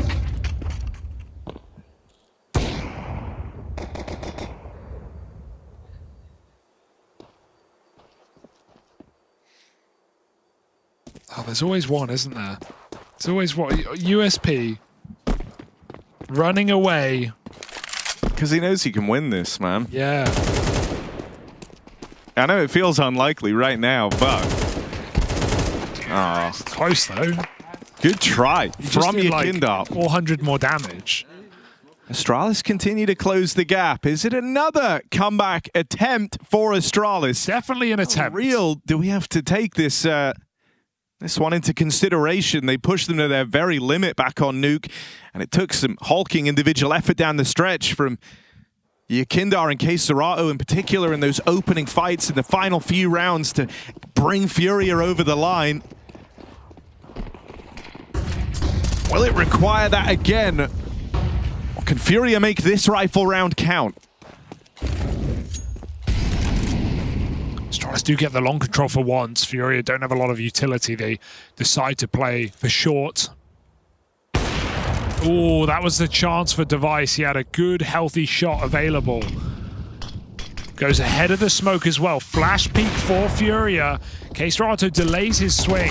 Second flash is the one, but Yabi full blind gets his kill. They're all there. That's nearly the lineup for Fallen. There is this backstab on the cards out of Yakindar.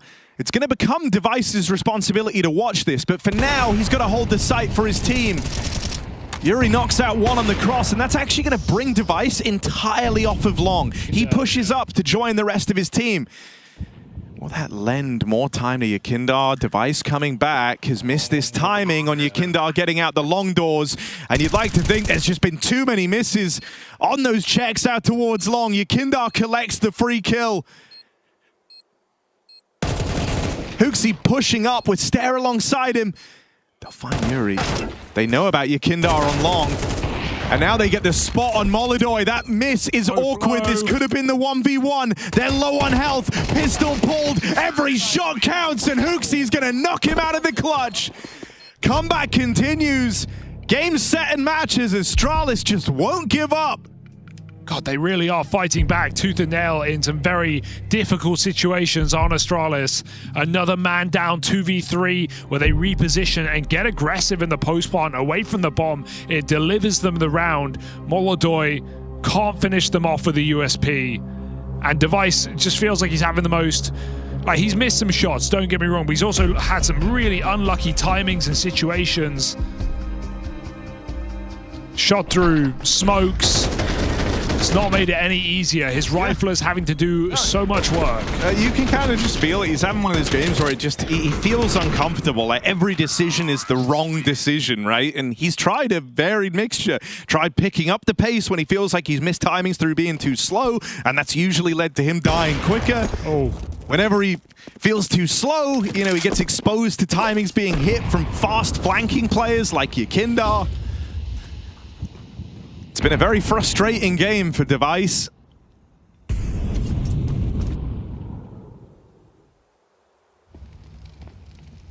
But if the rest of the gang can, you know, keep him in it long enough, try and get it onto a third, you hope there's, you know, the reset potential is there for a player as experienced and tenured as Device. Yeah, it doesn't matter how you start, it matters how you finish. I mean, so often do we see Device go a bit quiet in regulation, then we hit an overtime game and he's a different player.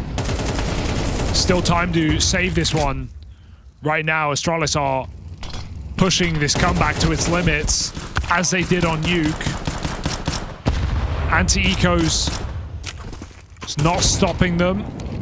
Bit of aggression here for Fallen through the smoke. Couldn't find that gun. Maybe the nade blew it away. Yekindar trying to help out. There's the AK.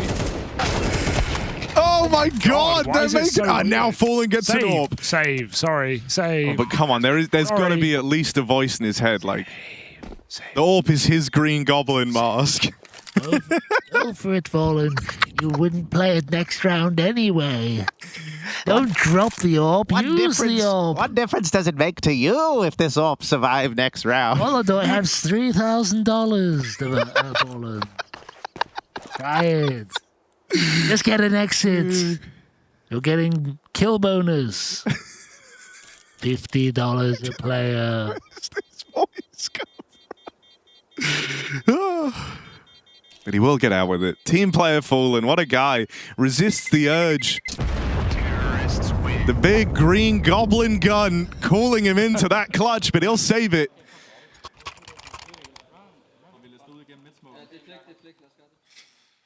Astralis, though. Yeah. Talk of the town, making this comeback happen. 2 rounds between them and Furia now.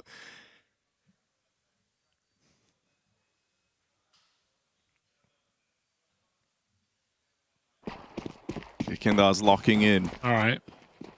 What, he leaned back, did he? Or? He leaned back, then he leaned even closer. Oh, that's how you do it. It's like reloading. Device on the play down into lower. What a play.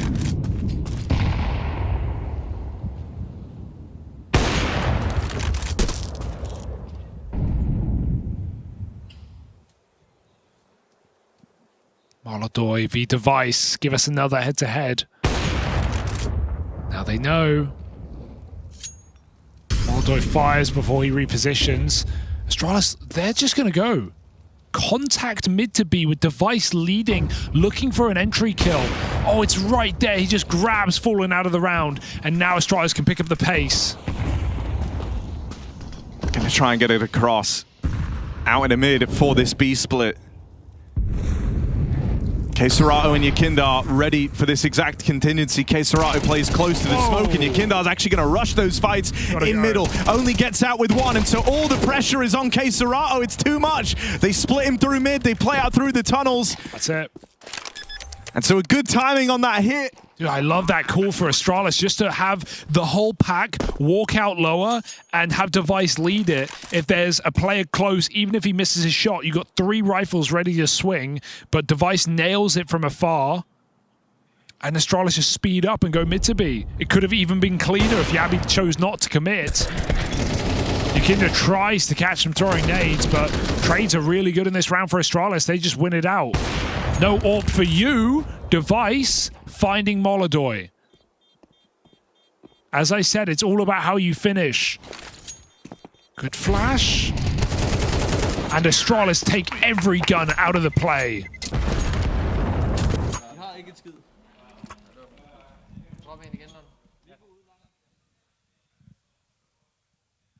Yet again, we got a game. 9-3 half means nothing. And Furia even won the pistol. Yeah, I think that's the part that makes this feel so wild, right? Win that pistol round, you think you're on the fast track into that next stage. Oh, and then reality strikes. Bro, and Molodoi's so consistent in the mid-fights.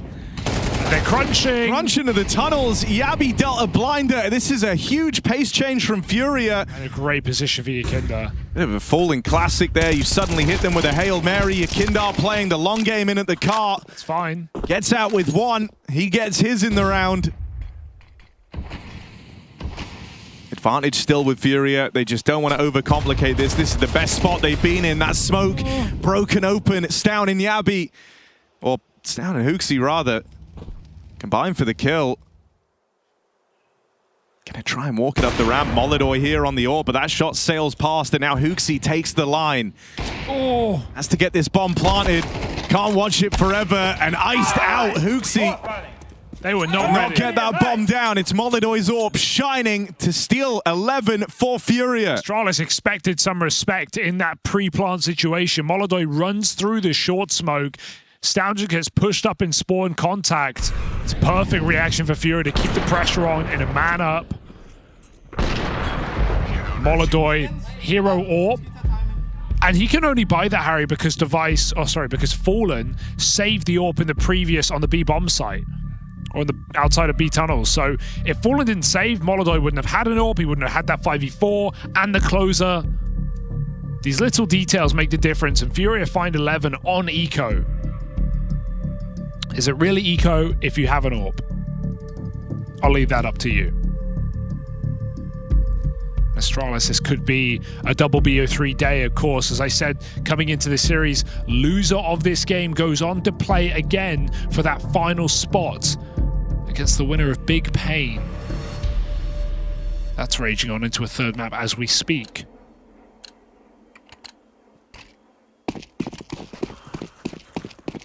Furia trying to finish this map, finish this series, and progress deeper into Cologne.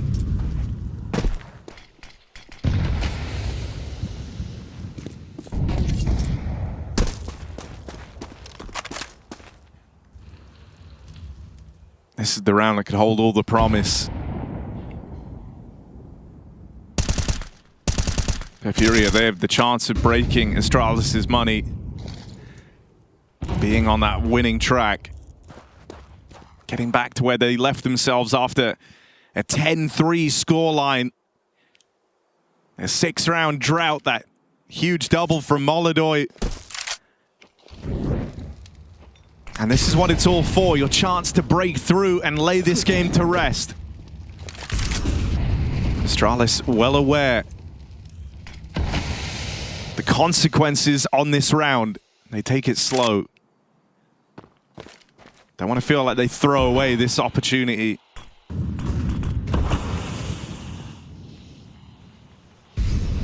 Hooksy solo play out into middle with the corridor smokes down. Going spawn. Gonna try and link up with his team in the split. Yakindar in CT is the one in the firing line. Molodoi opens on his AWP. Yakindar's backed off and suspects some trickery, some treachery around these smokes in middle. And Astralis get picked apart. They lose 2 players on this lurk. It's just down to Device and Stown, and Device has been having a quiet game. He's been on the receiving end of some rough timings, but within that, some equally rough misses. This is where he's got to stand tall. This is where Device has got to deliver. 1v5 in and all alone, and Caserato hounds him down. No clutch for Device, no chance for Astralis. Furia knock them out 12-9. 1 round left in this game now. And money problems on the horizon for Astralis. Their best chance of keeping this comeback going, just slipping by the wayside. Caserato has had an incredible series as well, right? Like, everyone's shown up here. It's felt like for Furia, everyone's had their moments, but Caserato, consistent across both maps, alongside Molodoi, shows up with 3 to close it out. Great read from Yakinda in the spawn, knowing what Astralis were going to do with those smokes, and we just have Astralis throw themselves at Furia, run out long. There's no ammo in this gun. Yami's dead man walking. He barely gets a chance. Shot in the back. Device and Stown find a couple, but Furia are so good at closing these positions. They have all the info. Oh my Huge God. kill for Device.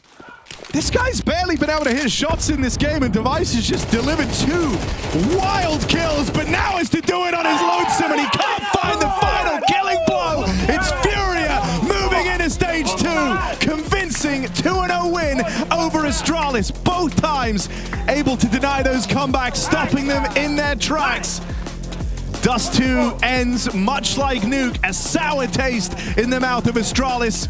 Their fates in stage 1 and graduation into the next stage at Cologne still left hanging in the balance. Yeah, Astralis have to take a little bit of a break of a few hours, come back later this evening, play another match if they want to make it to progress, and they've got to step up in a big way because that was a disappointing look in those opening halves for Astralis. The T side of Nuke was lackluster. The CT side of Dust was nowhere to be seen. Late comebacks, not enough. Astralis need to wake up and Furia progress. A great team that looks strong to go ahead into that next stage.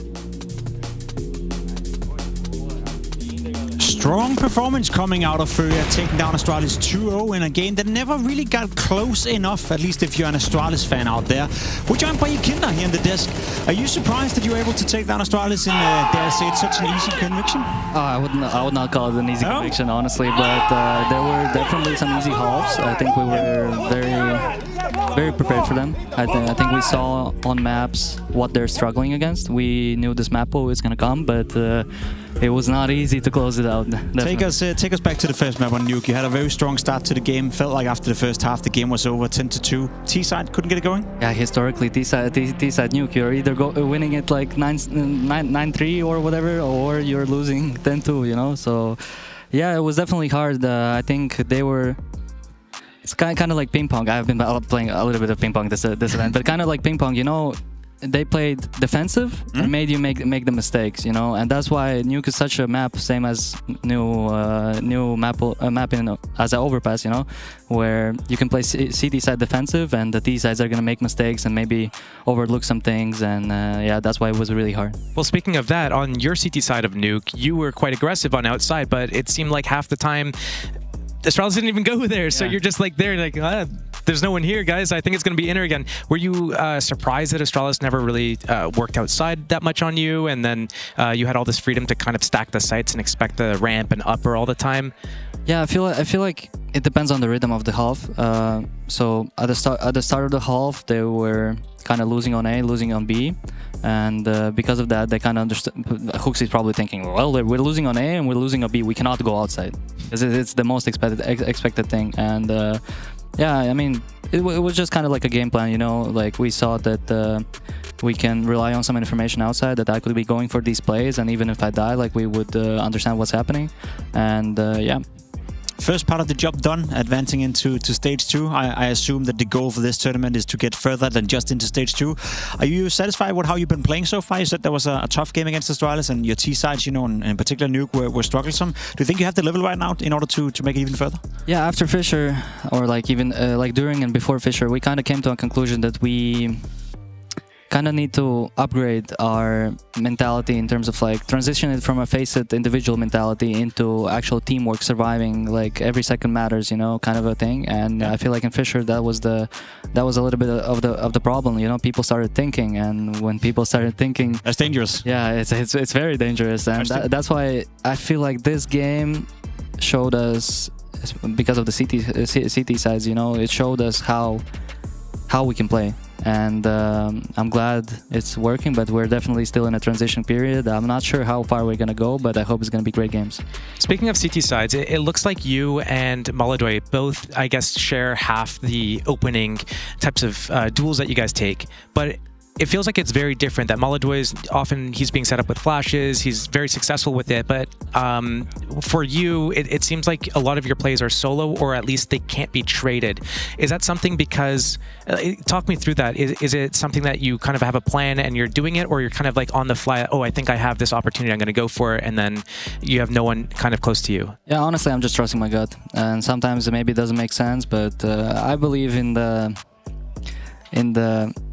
like in theory side, like why is he doing this? But if you get 2 kills or 1 kill and information about what's happening in the round, it's a lot more valuable than a possible death. And sometimes, yeah, it's gonna look stupid, and sometimes they're gonna be running away with the halves, but kind of so you systemize around it, you know. Yeah, so you think like the occasions where you do get like that 2 kill or that big info and you know exactly what's going on, that makes up for the other round. So the payoff is that it's a net positive? Well, it depends what form I'm in. You know, Okay. If you think about the last year, well, I don't think it was a net positive, but maybe now, yeah. Speaking of gut feeling, I spoke to you during the major as well. We knew that you weren't necessarily sure whether you're going to stay within Furia or you're going to move somewhere else. Now it's concluded you are staying with Furia. You signed a contract, as far as I'm aware.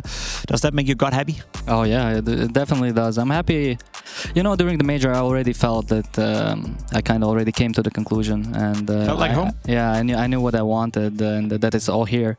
It's just during the event, I was like, okay, why am I thinking about this? Like, Sure. let's put it away and let's think about it later. But yeah, it was an easy decision. Furia and the boys, they welcomed me with open hands and treated me not like as a stand-in, but as a complete player in the team, and that was something that I could be crying for, you know. But without giving away too much, was it a tough deal to strike? I mean, we often heard from the outside, you know, that there's obviously buyouts, contracts, etc. Was it one of those deals where you found common ground easily? Yeah, I mean, Liquid, big thanks to Liquid. They've been supporting me. It was an amazing 2.5 years. They've been supporting me through my lowest, and they did everything that they needed to do to kind of let me go my own direction, and they found common ground with Furia very easily.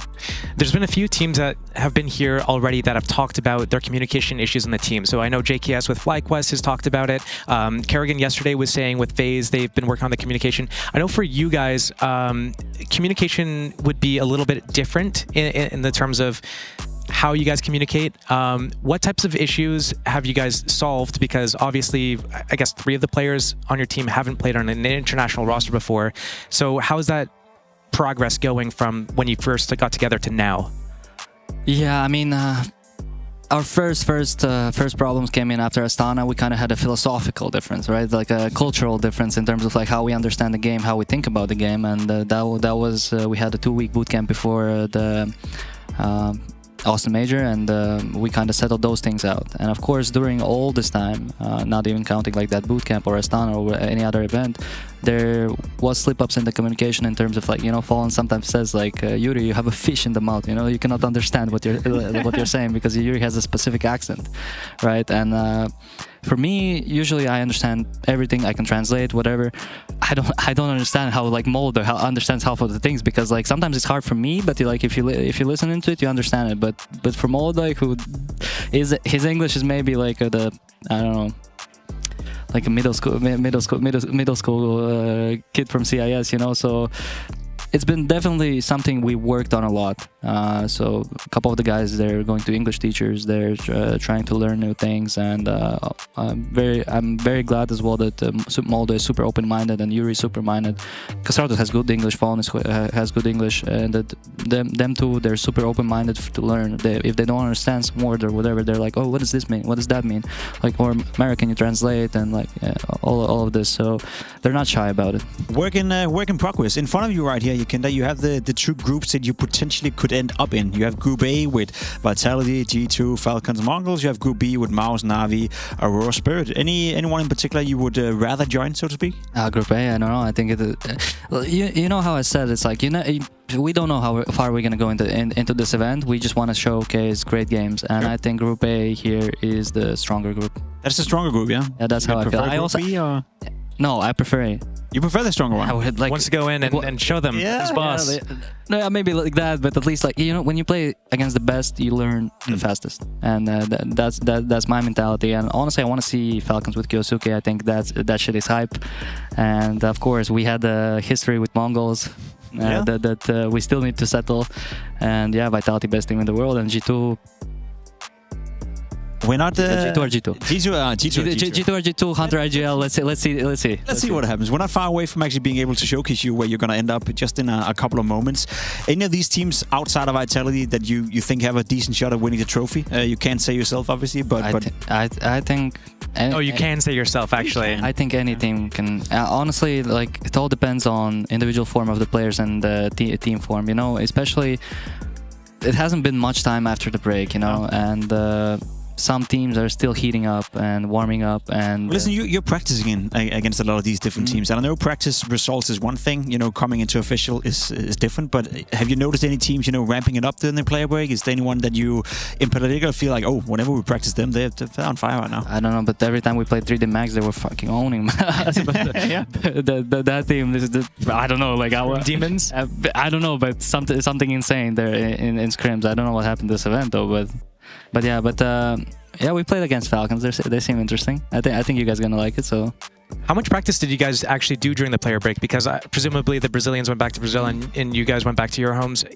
Did you guys get to do much before Fisher even, or like how much practice did you have coming into here? It felt like both you and Payne were kind of slow to start. I mean, we started later than a team that would want to be ready for an event, kind of ready. You nice way of saying it. Yeah, but because like we're not like 18-year-olds, 19-year-olds who can just come for a boot camp and go and practice. Everybody has family, girlfriends, wives. There's many things that in life that you need to do, many responsibilities, you know. And because of our long run in Austin, our player break started later than for other teams, right? So we needed to sacrifice some of the days for people to actually get rest, and we only had 4 days of practice before Fisher, and that was not easy because in 4 days you can maybe remember the things you were doing, but you definitely cannot change what you've been doing before. And Saul showcased great showing in terms of that because they prepped the hell out of us and just destroyed us in a way, you know. It's fair enough. Makes sense, you know, a lot of responsibilities. Right now, it's my responsibility to show you guys and show you, Yakinda, where you're going to end up in this group madness. So let's see.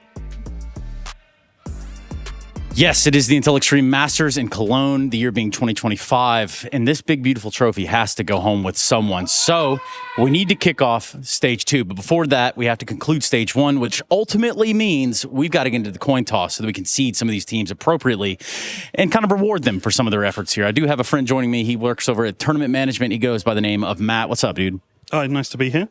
Nice to be here as well. We've got kind of a big ordeal on our hands, I think is the easiest way to put it. So let me just break it down for you all Barney style. After Stage 1 concludes, teams will be seeded into Groups A and B of Stage 2 according to their current official live VRS rankings. Now, that is the Valve rankings, right? Yeah, exactly. The first part of the seeding can take place now that all the upper bracket matches have concluded for the most part, right? So there are still a couple of games being played, but this seeding can still go on without a hitch. The 2 higher ranked and lower ranked teams, according to the VRS, going through the upper bracket will now have their seeds randomized. This will happen via a coin toss. The winning team will receive the higher seed. Speaking of a coin toss, would you look at that? Look at that, man. That's nice, isn't it? That's very nice. Well, I think it is about that time. So first teams randomized will be the higher seeds. That'll be FaZe Clan and Furia. Heads means FaZe Clan will have the higher seed. Tails means Furia will have the higher seed. Sir, would you like to grab my coin?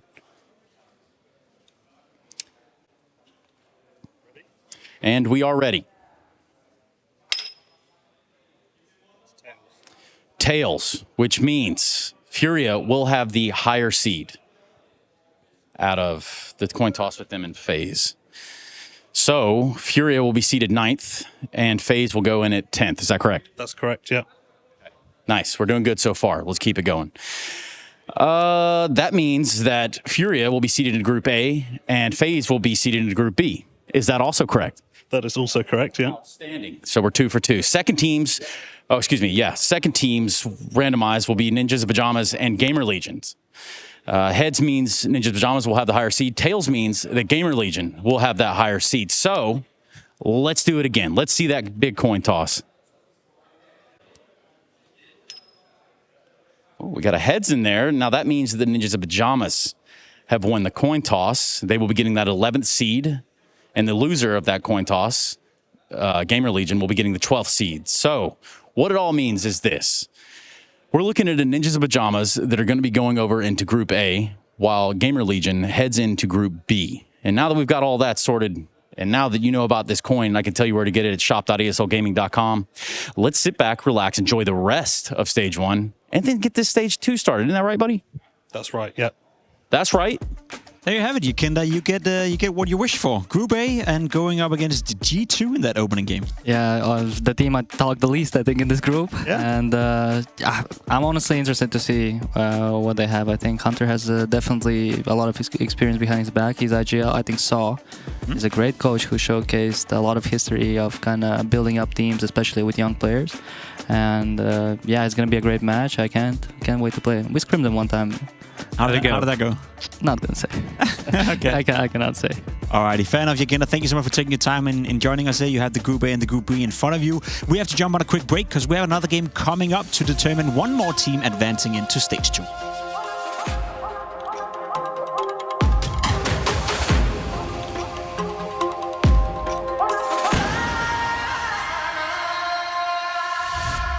From humble beginnings in Hanover to greatness in Katowice.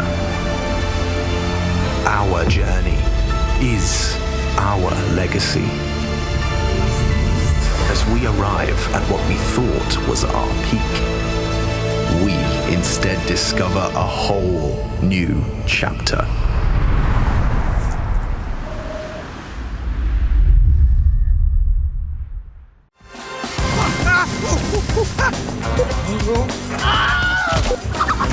Right, that. That's the shot. Oh, got my keys. I'll carry you. Flashback. Oh my, what the f... Bomb has been defused. Don't worry, Bob. I got your back. Here at Face It, we try our hardest to get you the best POVs. Faceit.com/watch. Is the day, guys. We have been tasked to deliver this year's major trophy. Come on, boss!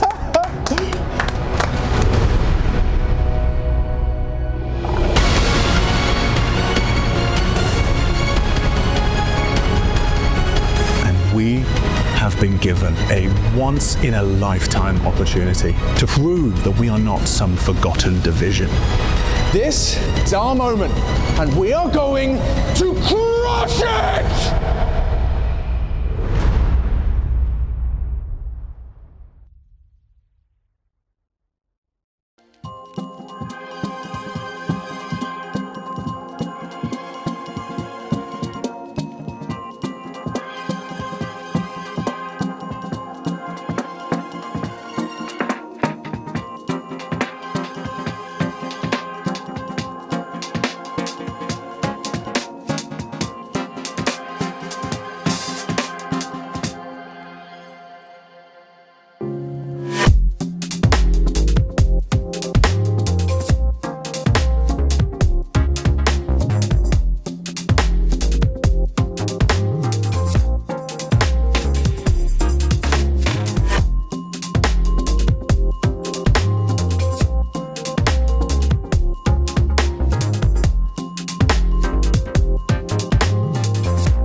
winner goes to stage 2. Loser goes home. Liquid taking on FlyQuest in a game that has a lot on the line for both squads. Obviously, Liquid coming in after a rather shaky period. The major wasn't looking good for them at all. Failed to win a single game. Whereas for FlyQuest, they're coming in with new hope of finally making it, finally becoming a decent team. The man on your screen right here, JKS, has been signed. He returned home to Australian Counter-Strike, and so far he's been looking quite decent. So let's hear what he said coming into the game from yesterday. It's because you actually do get the opportunity to play against one of your old teams and a bunch of old friends. You got FaZe and Liquid. That's who you guys stack up against is the winner of that.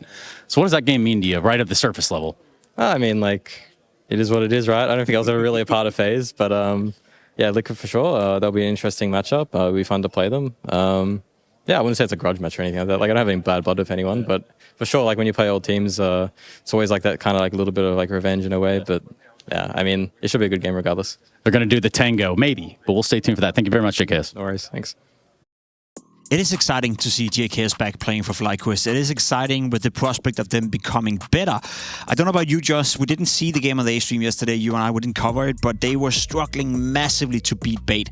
Is that where we put him? Is that where we should set the expectations that FlyQuest is a team that realistically shouldn't be able to beat Liquid and should struggle against Bait? Or can we allow ourselves to have high expectations now that JKS is back? Hey, they might have struggled, but they got there in the end, so that's all that matters. And I think there's a thing right now with Team Liquid and their ex-players that kind of part ways with them for whatever reason. Maybe they're getting benched or cut, and then they go and join different teams and they start doing better on those different teams. What are you trying to say right now, Just? What are you saying? Well, I mean, we just had Yeki up here and, you know, doing good things with Fury, and now JKS joins FlyQuest, and now FlyQuest look like the best team they've been in years. So, I don't know, maybe there's like a post-team buff thing here where you leave the team and suddenly you're better. Quantify it for me, because we know JKS is a great player. He's been on big addresses before. Obviously, been standing in for FaZe. He's been winning this tournament before, right? Been on the biggest stages. Now he's coming into FlyQuest, a team that on paper shouldn't really be able to compete against the best in the world. So how big of an upgrade is it for FlyQuest to acquire a talent like JKS to the team? Well, I think FlyQuest has been doing a few different things so far.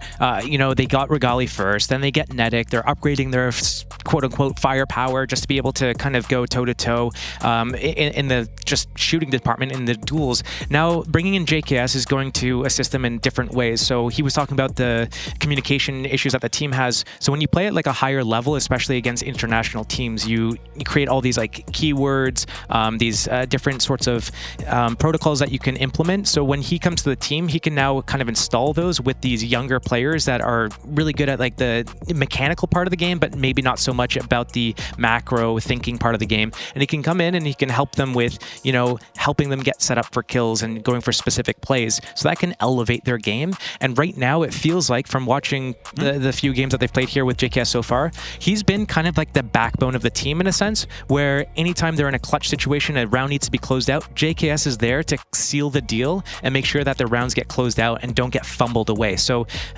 just raising the floor in that element, having him to be a reliable person that you can be like, okay, he's alive, you know, we can still have a chance, which, you know, if you mention that anytime in the last, I don't know, like year, you're like, sure, JKS, he's fallen off, he's washed. But right now he's looking completely just resurged.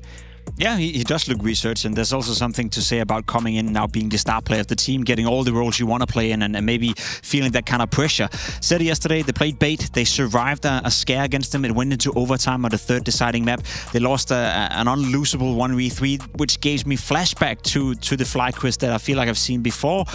I don't know about you, but you hold them up against, you know, the quality of teams here in Cologne, and you see them beating Bait. Yes, that's getting the job done, but is it good enough? Is it a game that they can use as a reference heading into Team Liquid, or is it more so, we got the job done, let's forget about it because we need to play better today? I think right now you kind of have to take it day by day. The inclusion of JKS is still fairly new. You have Inns that's still kind of new to the in-game leader role. You have a little bit of a switch up in the team, so we really don't know. We can kind of like roughly place them in, you know, the grand scheme of things, but the more they play, the more practice they get, especially the tier 1 practice. Instead of playing Homeland in Australia, you're going to see them kind of of make bigger jumps and bigger leaps than what we can see from all the other teams that are playing at a top international level that get to play against each other all the time. So right now, I think that they're in a comfortable place where it's like before we expect FlyQuest to go 0-2 in the groups and just be out. So now the fact that there's even a chance for them to progress into stage 2, I think that's already a big improvement. And there's a definite chance that they can do it here because Liquid haven't been showing that they are as strong as they used to be. Speaking of Liquid, right? Day 1 positive, day 2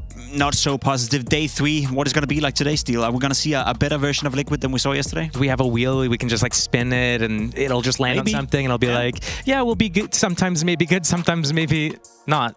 Maybe not, yeah. I mean, it's a team that when you look at the face value, you look at the player names, you look at all the talent they've acquired, they should be able to be up there in the mix, right? You look at the VRS rankings, you look at where they're currently at, and it does feel like Liquid are not performing up to where they should be. I'm also sure there's a conversation to be had about the budget within Team Liquid, how much they're actually salarying their players and how much they're investing into the team. So for them to be right here where they are in the VRS ranking, not necessarily even sure making the next major, that's not good enough, is it? It's definitely not good enough, not even close. I think they could probably take some lessons from, we had Ash and Gamer Legion up here earlier, right? Yeah. So, I mean, when we look at it, you have to wonder what's going on with the fact that they make certain moves that are long-term moves, right? They signed Shui long-term before they even went to the major. They have this European core now. They're no longer considered a North American team. It kind of like complicates everything going on. So when you look at this and then they finally get a coach, but they get the coach after they get the in-game leader, you have to really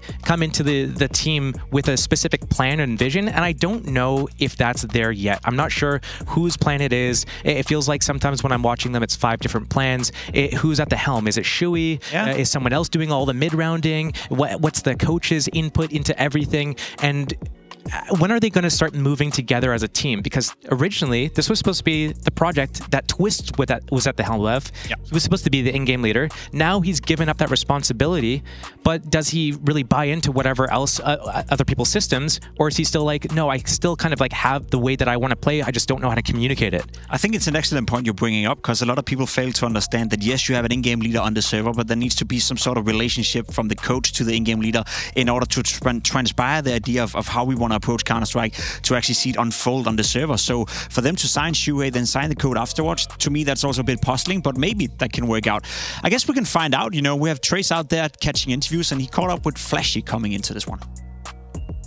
I'm here with the coach of Team Liquid. That's Flashy's yesterday, a big game against FaZe. Now let's talk about some of that game. Tell me a little bit about Inferno in that second half. There were some timeouts called. What were some of the things you were saying? Basically, we were focusing in the timeouts on how to counter their banana takes, and we did a great job of extending in our defaults and catch them off guard. Would you say that this was a good stress test for Liquid in the steps that you guys want to take towards winning championships? Oh yeah, for sure. FaZe is a great team, and we pushed them to their limits, and we managed to outplay them in the end on Inferno. Unfortunately, on the other maps, we were not that consistent yet, but it's part of the process. Tell me a little bit about that process and some of the more troubling parts. Is it easy to identify, and what are they? I think we're at the stage where we are adding a lot of protocols, and we are trying to build a foundation of the system and the fundamental Counter-Strike that we are trying to improve the most. Well, what do you look forward to today of all things? Liquid are definitely still in the server. You got an old friend in JKS across the way today. So tell me about playing FlyQuest. Well, I am expecting a hard game, but I really hope we can overcome FlyQuest today. Thank you very much, Flashy. Thank you so much. To those of you who don't know, who maybe haven't watched too much Counter-Strike as of late, Flashy is of course the new coach of Team Liquid, former assistant coach within Na'Vi. A Na'Vi lineup that while he was there, won a major, he was helping out Blade, and he probably learned a lot. When he's talking about protocols, he's talking about building a foundation. It almost sounds like a blueprint from Blade he brought into Team Liquid. Is that a good thing? I think it's a good thing, because when I look at Team Liquid playing, it looks like it is the fundamental mistakes that they make constantly, which is, you know, what is the fundamental mistake? It's the over-peaking, it's taking fights that are out in the open and not really controlling what you're doing. It's not clearing the specific corners when you know people are going to be there, or adding that extra piece of utility. They could afford an op. This is a common op line. I'm going to flash it before I peek it. Those types of things are fundamentals, and I feel like that's lacking. And what Liquid look like they want to do a lot is just fight out in the open. It doesn't matter if it's T or CT sided. They just kind of brute force their way through and just duel all the time. That's fair enough, it's something they need to work on. Speaking of, we're 5 minutes away from the game to start. It's kind of heating up in here, and I know you came in prepared today, Steel. You brought some heat maps to the table, so you want to tell a story here? Yeah, so I'll try my best to tell a story. So right now you might be looking at this, dots all over the screen. What am I looking at? This is Team Liquid, Dust 2. This is where they die on their CT side. And I'm going to pay specific attention to kind of like this right in here, because most of these deaths kind of like up in this quadrant, that's like nerds kind of crossing back and forth at middle, getting picked on the cross, maybe breaking the smoke open and dying. Sometimes it's going to be Ultimate taking a fight there, but then it's also kind of like not 3D Max, it's going to be all these guys that are just running off cat, running through mid doors, getting into lower B. A lot of the fights are primarily kind of like out in the open, and then not so many times that they're dying out kind of just like, how many times are they going to be Goose and Pit like that. Now, there's something called survivorship bias, so maybe when they are playing Pit and Goose, they're getting the kills. So I'm going to take us over to the next one, which is basically where they're getting the kills when they're on the CT side. This is basically where all the kills are from. The blue dots, the faint ones, this is kind of like where Liquid like to play a lot. So you'll see where they position themselves on B. They love to play around A ramp. They like to get a guy in Pit, not 3D Max, but what we're seeing a lot of is they are really heavily in middle. They're really heavily off cat. Like these are like the two main points that they fight, and then the rest of the kills are on A site. So when I'm looking at this, what I'm thinking of is, where are the Ts going to be when they're taking these fights? We're never seeing, we're never getting the picture that the Ts are forced, for example, to move up middle and come through the doors. Or, we're not really seeing them that they're forced to come out long and get killed on the cross or anything like that. We're seeing that the Ts are basically engaging when they're all the way, top middle? That's basically where they are. They're still setting up here. Maybe they're inside of lower B. Like, that's where the Ts are. They're never forced to come out of a choke point or go into the site unless it's up short. It seems like this is the only place where the CTs are getting the kills from, where they're also positioning themselves on the CT side to be able to fight. So outside of that, they're not really, making the Ts work for it at all. And I see this across all the other maps as well. What map you want to see next? Inferno? Let's do Inferno. Let's do Inferno. So we're looking at this. This is where they die on their CT side, Team Liquid, on Inferno. Look at all the times they die at top middle or top banana, just fighting down. It's like, what are we looking for here? There's a couple other fights that are aggressive down into halls. And then, we're seeing 3D Max again, just popping back up. We're seeing like a lot of this kind of like not really dying in the site. And that could be, again, that all the Ts are coming into this site and then they're dying because Liquid's playing passive those rounds. But then when we actually look at what's actually going on here, when we're looking at where they're getting kills from, this is where they're getting the kills from, primarily on the CT side, from backhauls, and this is probably Nerds getting the 4K with the AK there, but it's always at quad, it's always at like top banana, and very rarely are we seeing any kills happening from inside site or inside pit, inside any of these passive angles. And I mean, even this kill over here at spawn, that was Kerrigan pushing through spawn on his T side and getting caught.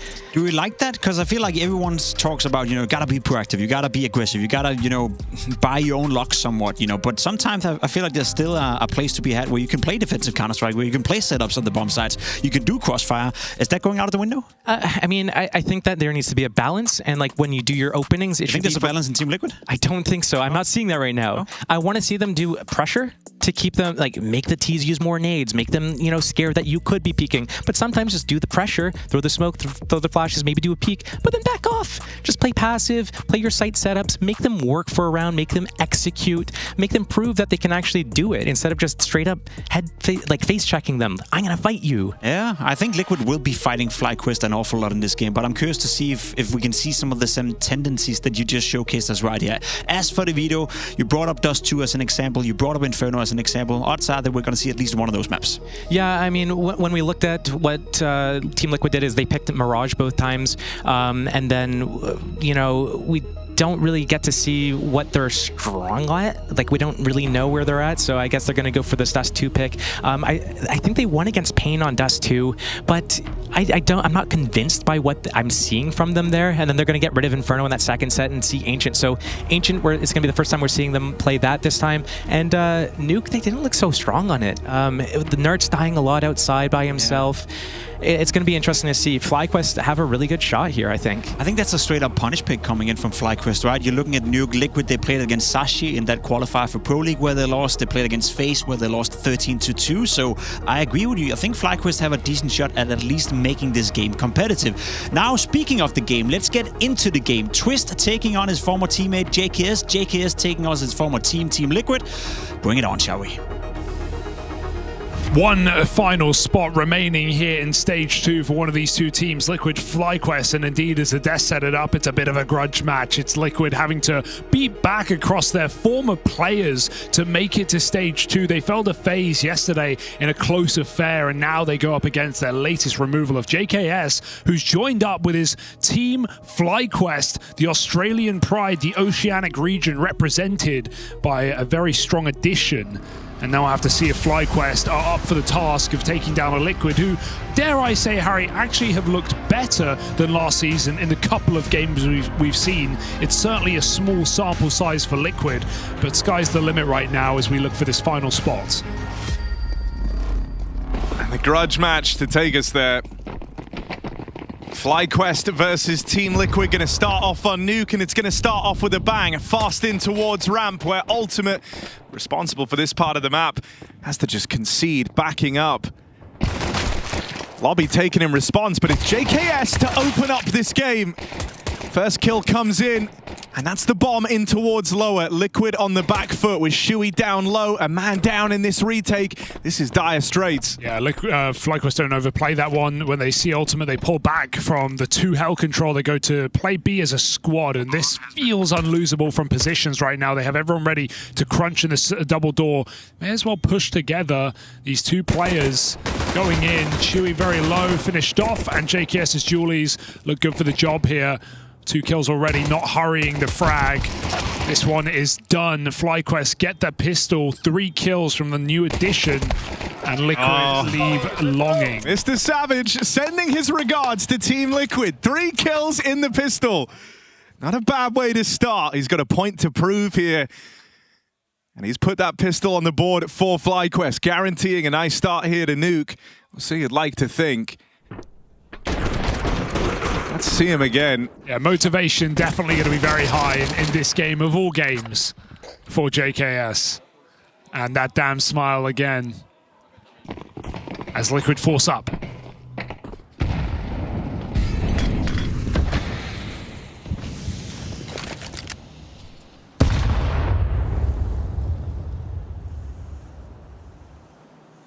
I mean, these were the rounds that JKS felt kind of let them down in their opening game here in Cologne. It was the anti-forces, the anti-ecos kind of collecting these rounds early and getting punished too often by pistols. They don't want that to happen again, but that's not a bad shot from Twist. It's very good. Wild opening. And an instant 5v4 for Liquid that goes untraded. Instead, they're hoping position can make up for this lost player. Oh, Nerds is in a really grimy corner as well. JKS concedes lobby, but they've just walked in as well. So Liquid have a lot of info and a lot of control, things considered. They don't need to panic about this B bomb site as long as Nerds stays in this corner. FlyQuest moving for upper. Meanwhile, Liquid reposition with the lobby clear. They come back to fight hell. Timing is everything here with this player scaling the rafters right now. Ultimate is still waiting in heaven, and Nerds is unwavering in his position. FlyQuest can change their mind on the fly. They might have to. They've lost that heaven control. Ins falls as well. The bomb loose outside, and then Nerds activates. Not that he's needed. It's Snap from afar. Just like that, FlyQuest back to their losing ways in this second round. JKS, the 1v5 ace, but there's only 20 seconds, Harry. We all kind of want it to happen, but it's not gonna. There just isn't the time. JKS doesn't have the time nor the position to make this one happen. Just going to back up and save the rifle. And so those ugly problems for FlyQuest rearing their head again. It's not what you want, really. You know, when you talk about this is what let us down in our opening game, in a winnable match v Furia, in a, you know, a Furia have now qualified to stage 2, losing out 13-10 on that final map. And immediately in this series, you lose to pistols.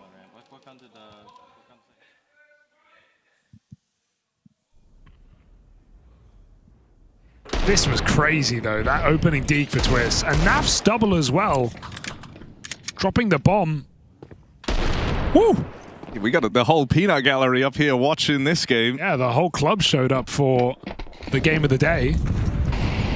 Chad Birchall looking on from the rafters, waiting to see if his boy JKS can get revenge. Okay, this is still winnable with the AK. They've just got to find these entries. JKS at the front of the pack. Trying to chase down this rifle. He falls first. Naf staying strong, needs something else here, or this will be a litany of guns to pick up for FlyQuest. They'll find it. 3-on-3 now. Low health on Vexite. He's holding for the re-aggression. And it looked like it was going to come through, but he's going to do the decide against it. Lining up the util to try and pop them in, but Shui's aggressive in the hut. Close range on the MP9. It still hits hard there, but never given the chance to fire. Shui taken down a peg straight away. It was Twist Eagle that opened up that pistol win. Let's see if he's got more mileage in him. Twist, they'll all line up for him.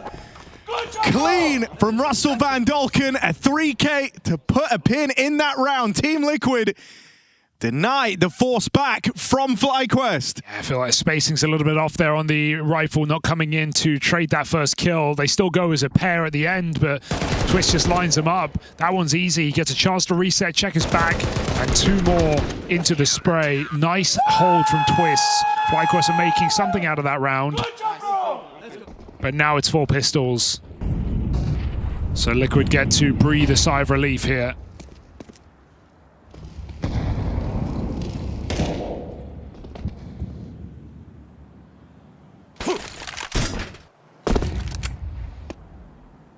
Nerd, someone who struggled in that game against FaZe, in a pivotal position on this CT side of Nuke. He's going to be outside in the gun rounds. Not a position you can get away with being quiet in. You have to be influential. You have to be on. Can't be afraid of taking these fights. Eyes are on here for Liquid at the moment. FlyQuest about to round this corner. Nerds can swing off Twist's contact. Not needed. It's another mowdown from Twist. Just holds the trigger. And he's been the fire starter in all 3 of these rounds for Liquid. Yeah. Make no mistake, Twist might have had some quiet performances thus far to open up Cologne, but it's looking like he's well and truly switched on for this grudge match with stage 2 on the line. I mean, and that's a good sign if you're a fan of Team Liquid. You can call them anti-ecos, and they are, but they're still not easy rounds. This one more so, but the previous one where FlyQuest were... continuous track on the 180, crazy. Previous was where FlyQuest were about to win a 3-on-4 on an eco, and Twist stopped it, so... Ultimate peeking outside with the orb. Naf on ramp spotted. Doesn't look to give it away without sending in his regards. A couple of grenades go through. FlyQuest still take the space. Headtrick crossing red, and players coming up secret at the same time, so he may run into Nerds here. This is certainly an exciting head-to-head Headtrick. Huge firepower addition to FlyQuest this year. Got to remain aware here as 2 players look to re-clear yard. Headtrick gets that info. They won't overcommit. Did he see 2? If he did, they'd probably speed up. FlyQuest still going to hit this top site. Shuey in the great spot. Oh, hard cleared. Dude, Twist's very switched on, but if the gun isn't out, there's not much he can do. There's Ultimate. His Guardian Angel providing the cover, and that's kept Twists in this round. The one that got away might just look to tear this whole round from the fingers of FlyQuest. That is a wild sequence. The shot from Ultimate arriving just in time to save Twists, who goes on to push the lobby. And that takes the advantage even further into Liquid's hands. I don't know if they missed the molly, because you can miss a hot roof molly that lands against that back wall, but if that's like a purposeful molly that's landing on the back wall to flush Twist out in a position that he's commonly found in, it's a really nice piece of util. JKS pushes off of it, but Ultimate with the perfect swing in from heaven to save his teammate. Twist remains a threat, 10-2 on this CT side to find this 4-1 lead. Another round that dies too soon for FlyQuest. Another save of an AK.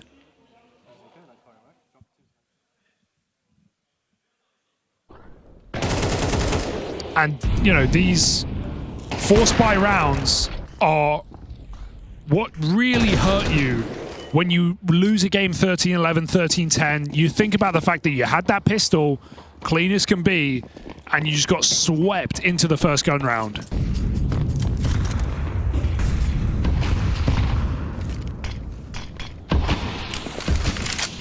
So can FlyQuest do more with less? Will it yet again be the Liquid show? Shui getting aggressive with a flashbang. Netic punishes. It's a big pickup here for FlyQuest, getting 2 guns. Dude, that's a fight you're very happy if you're FlyQuest that Liquid decided to give you. It's a gun upgrade, it's a man advantage situation now. Pressure on the shoulders of Liquid to go and kind of try and level the playing field, really. There's no safe place to do so. Nerds doesn't like how much ground was gained out in the yard. He feels a little blind out here because of how he was playing. And so has to take it more passive. Oh, down vent. Twist's trying to make up for this and go and help out in the yard. But that sacrifices bodies elsewhere on the map, right? The actual defense of the top site and the ramp area just down to 1 player right now.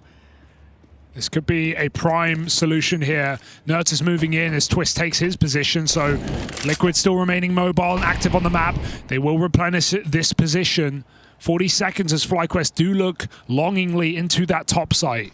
In's coming in from main. Gonna miss that timing. Twist catches him. Now they know what's up. Molly at the feet. Naf still takes one with him. And back at the bomb site, are you ready for Nerds? They go down vent instead. Twist was flanking the A site. That leaves him out of commission for the moment. There might be a bomb plan in this. Yeah, they've got the route to that at least. They've also left JKS up in the hut. He's going to play into this round a little bit later. So he needs his teammates down here on the lower site to stay alive. You don't want him playing with the pressure of the timer working against him. Instead, he gets to pick and choose his battle very carefully, and so JKS gets one on this flank. It's a hard question for Liquid. 11-2 on Twist. He's feeling great right now. If they're given a kill soon, maybe you see him go for it. Instead, Netic finds that gap on ramp. He's trying to ninja this. No way. Kills on the way out. They're so late to leave the bomb site. I don't think they would have even made it anyway, but that kill saves their souls, and FlyQuest win it with less. It's Shui getting aggressive with a flashbang that offers up guns, and that gives FlyQuest an advantage they manifest into a round.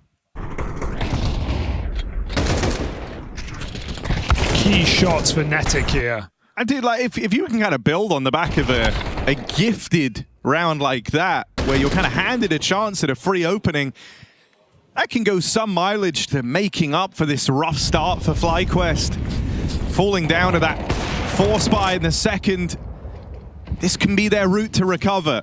Can't believe, Nerds are so aware that JKS could probably be lurking in lobby there. He goes to clear door. If he just rotates events, he would have avoided him. But he gets backstabbed from Hut really late. Oh, Netic lucky to be alive after that break. Gets back behind the blue. Dodging death to Regali's AWP.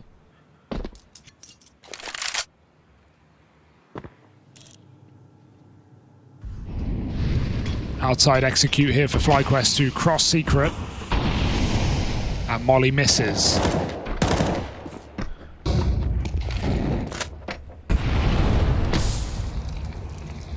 That's fine by FlyQuest. They still make it down. One player does tick, but Liquid don't get that confirmed audio. Oh, dangerous! More in at lobby, JKS. Awkward line to try and walk. We'll just get spammed to death by Naf. So it ends in a stalemate on this lobby lurk, but these rotates arrive down at lower. Naf, front of the pack, tip of the spear, breaks through FlyQuest and hopes to tee up his squad to reel this one home, but they've lost players, they've lost ground. They should know. FlyQuest moving in, Twist has one on a plate right there. And Netic finished off as well. Nice, guys. Oh, Inns goes so far ahead of his team there. No one's ready to get out lower. No one's at single door. The AWP is barely down the stairs, and Inns just runs into the bomb site with the bomb. You're sure, it's in-game leader Brady. Feels like he has a gap. He's not entirely right, though. It would have been fine if his team were there to trade a lot quicker. It's awkward, right? It felt like Stalling he kind 2 of seconds. tried to be the pace setter, but no one else was actually nearby to help him. Disaster. It's one of those moments where kind of his picture of the round and how the pace he feels like his team should be at maybe don't marry up to exactly what's happened in game. And it leaves FlyQuest looking a little silly. Oh, JKS, he tried to go vent. He got stuck. He can't get out with a kill either. This has got very wrong for FlyQuest in these couple of rounds. It's going to get worse. Bloodbath on ramp. 4 kills in just seconds. Round over. And dear, oh dear, it's come crumbling down for FlyQuest. Liquid holding strong in all their positions right now. It's A-Site's bit of rock. And Inns is not going to crack it. Twist is 14-3 on this CT side. This is his site. I mean, it's his map. He feels like he's been everywhere, right? These top site spray downs have been the most impressive part for Twists, but in the nitty-gritty, he's remained very, very mobile. He's constantly keeping you guessing. And even that makes it scary because now it's like you don't really know where Twist is going to rear his head with the game he's having. Having this performance from him is giving a lot of freedom to how he wants to play in these rounds. Sure.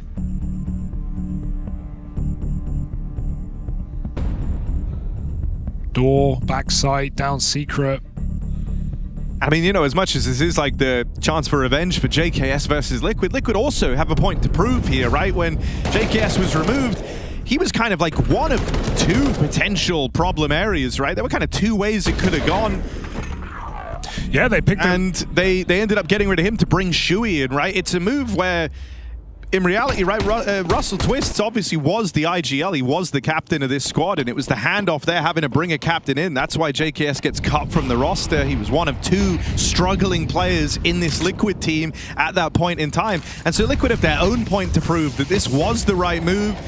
They're bringing in Shui as their captain and trying to reinvigorate the team. Well, this was the play. Especially with NAF, you know, also having an uptick in these couple of games we've seen, right? Like these were the 2 struggling players and, you know, similar styles, you know, on them as well, especially on CT sides, and maybe a lack of entry power at times for Liquid. And so Liquid stick with their legacy player. And so, yeah, NAF looks to prove why. And I mean, there, you know, even that's kind of interested on like the narrative angle with Liquid sticking by, like you say, their legacy player, kind of but not emblematic of the team. Well, now JKS has gone back to Australian Counter-Strike.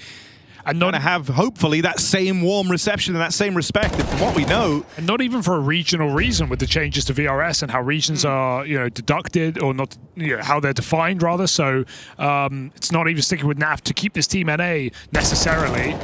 So they've got some faith. And right now, in this CT side, it's going swimmingly for Liquid. FlyQuest submerged in a 2v3. They've got to play a trap to the door. That's a nice molly, but the swing from Twist will stop anything from getting out of control. Buying time for Shui to win the round. 7-2 with a 3 kill from the captain.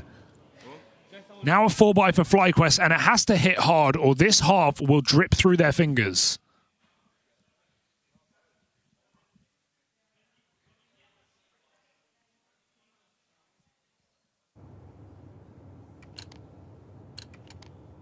and right now, I mean, the rifling kind of... The rifling players on Liquid very much outperforming that of the FlyQuest bunch. You would love for Regali and his AWP to maybe be your way back in. Haven't had to talk about Ultimate too much yet on this AWP. Regali picked Rifle over AWP this round, so they're playing a little bit faster.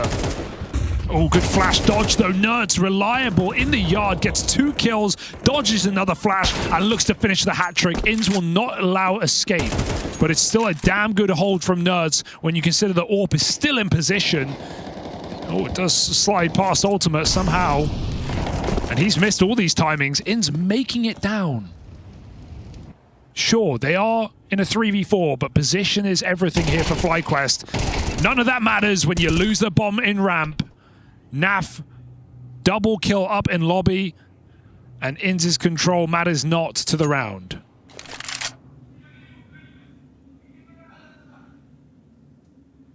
Liquid looking sharp today, looking locked in across the board. And like you said, Ultimate not really been a factor. There's definitely still time. Yeah, I mean, see on that. What I'll say is, like, he's not really been a factor, but he hasn't needed exactly. to be. You know? I'll say this, though. We saw in the FaZe game, Ultimate have a lot of trouble on CT side nuke when you compare it to other maps because he can never find himself in the right place. Sure, Unleash having life game, yes. FaZe playing a varied style, throwing walls of smokes every round, but Ultimate can never get in a position to get an opening kill, to, you know, exert any pressure on the round. He was always locked behind util or in the wrong place at the wrong time. And so I wouldn't say this is his best map by any means. So you need the riflers to perform. And right now they're doing exactly that. Yeah. I know. I think I really do want to get ahead of this and just say I think Naf is back. Not just because of this game. More of a reflection of just how he's approaching his game. It's feeling a lot more varied.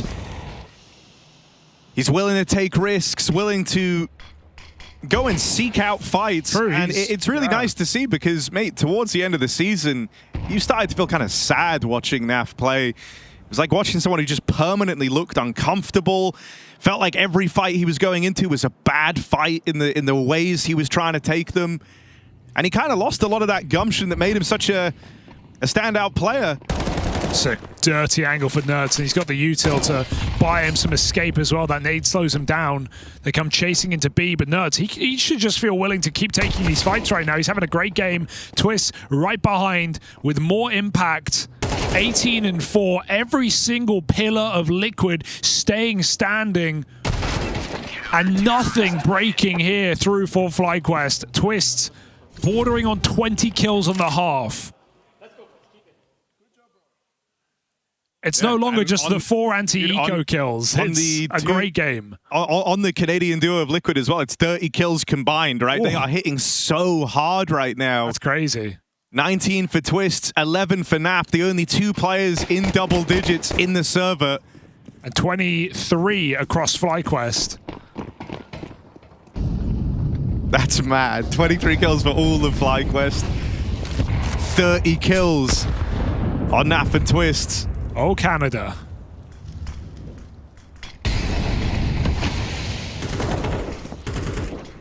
Can Liquid put a bow on it? 10 rounds on a CT side would be immaculate on FlyQuest map pick. Especially when you think about the fact that FlyQuest won the pistol, for crying out loud. Don't remind me. They had that 1 eco win otherwise with the lurkout hut into a B post plant. Nerds stops Netic making his Nico-esque play in front of the smoke. Backside, turns at the wrong time, and Nerds gets a second. He's not high on the numbers, but his kills have been influential in these rounds outside. Ultimate just needs 1. And there it is. JKS picked at ramp, the AWP cannot trade, and Ultimate bounds into B. Another 2v5 as these rounds peter out for FlyQuest. And the problems just feel so deep and numerous for FlyQuest. Nothing's really working. Their opening moves have only served to feed Team Liquid these kills. Regali on his AWP, it's made a couple of appearances, yet to leave any type of impression. Can be, you know, someone who can just step up and take control of games single-handedly. But yet to see anything close to that from Regali. JKS got a hat-trick in the pistol round, 3 kills since that point in time. It's just a bit of a non-starter here for a lot of these FlyQuest players. Ins, that's a wild flick down, but not enough. Runaway success on the half for Team Liquid as they look to snipe FlyQuest pick out from under them.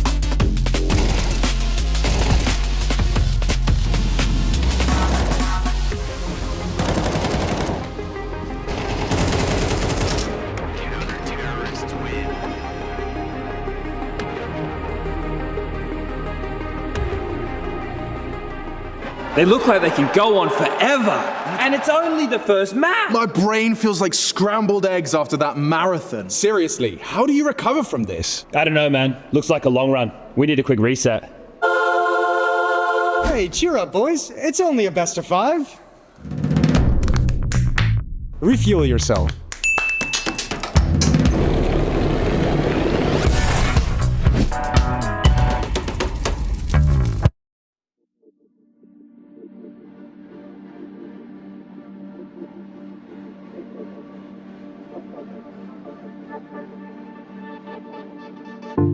And all them blue lights keep me up at night.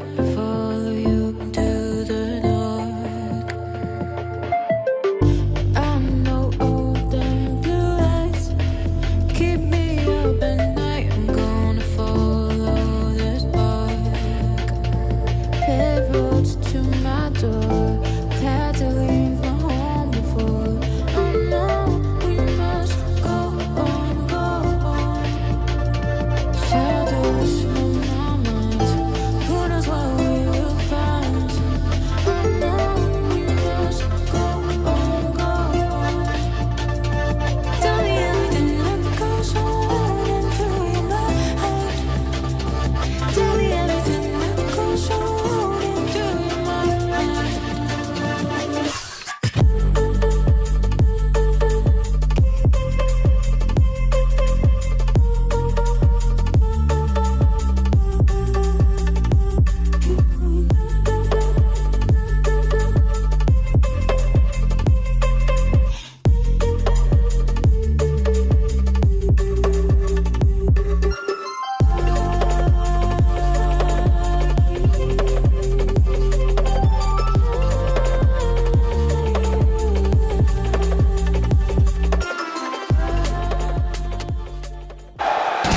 Oh, that was so saucy. So creamy. You were talking about the clutch, right? Yeah. You? Yeah, I guess.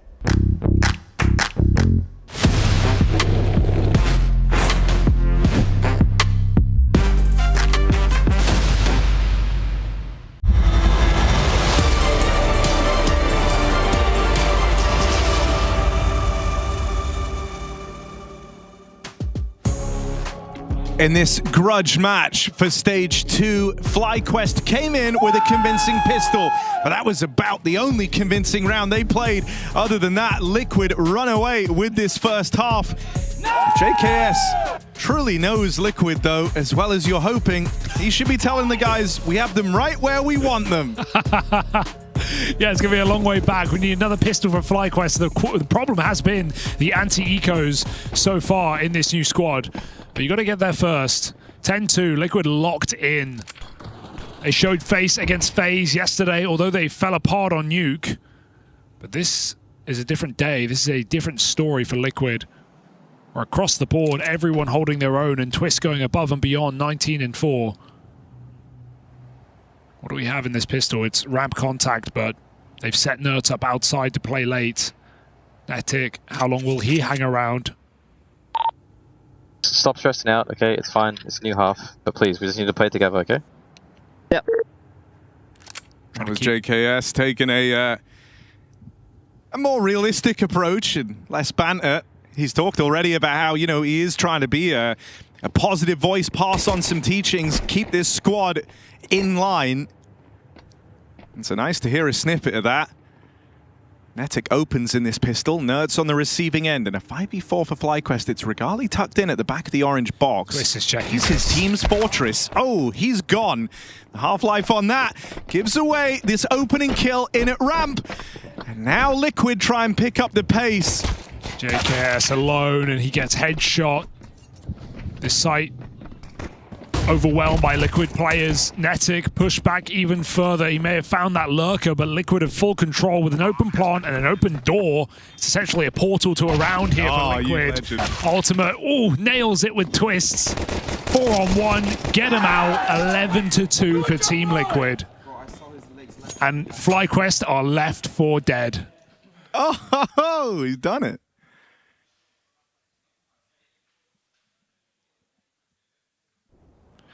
Well, your anti-ecos aren't great. How are your forces? You like forces?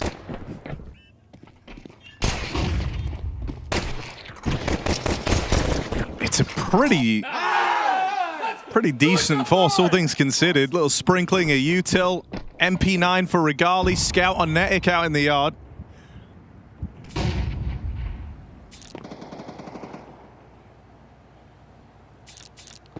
On 4, man. It's unreal score for Twist, and the impact has been incredible.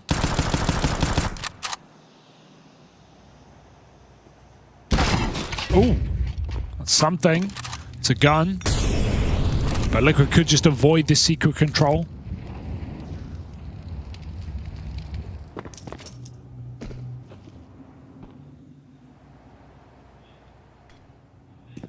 Looking like they want to do second layer, and they get Locker's main smoke in. Opening up new avenues here for Liquid. They still cross down lower, but FlyQuest have actually gambled out.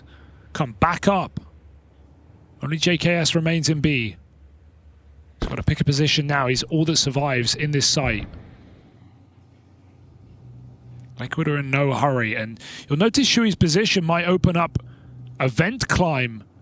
But they've got to fight 2 players in these tunnels first. Well, there's one. Yeah, given that pick for free. Just go back up main. Oh wait, Shui's coming B. They have to end lower. They hear this as well. That's info for JKS ahead of time, but he can't long that fight out versus the captain. Ouch. Shui that was squeaks the it way. past JKS, and that has given over this lower plant. Liquid map point is right there, rolled out in front of them. They've got 3 kills left to secure it. And all 3 coming from the ramp side. Liquid seem ready for this. Still, they're going to lose Shui first. Should be fine. Twists, you're hoping, is a more than safe pair of hands. 1 tag from the scout would end his round. Twist has been stellar throughout this entire game for Team Liquid, but that's 1 clutch too far. Netic will come through with the goods. It's close on this defuse. Oh, it's very close. It's Aaron. real close. Maybe too close, but I think he's got it. He's got it. FlyQuest live to fight another round. I can't believe Shui gets away with that, bro. Dropping ramp from that huge flank, getting past the scout, and shooting JKS, who is just setting up by double door. It almost cost FlyQuest everything. Oh my god, that's a kill through the box. But hey, they lose a pistol, they win a force. Potato, tomato, whatever it takes.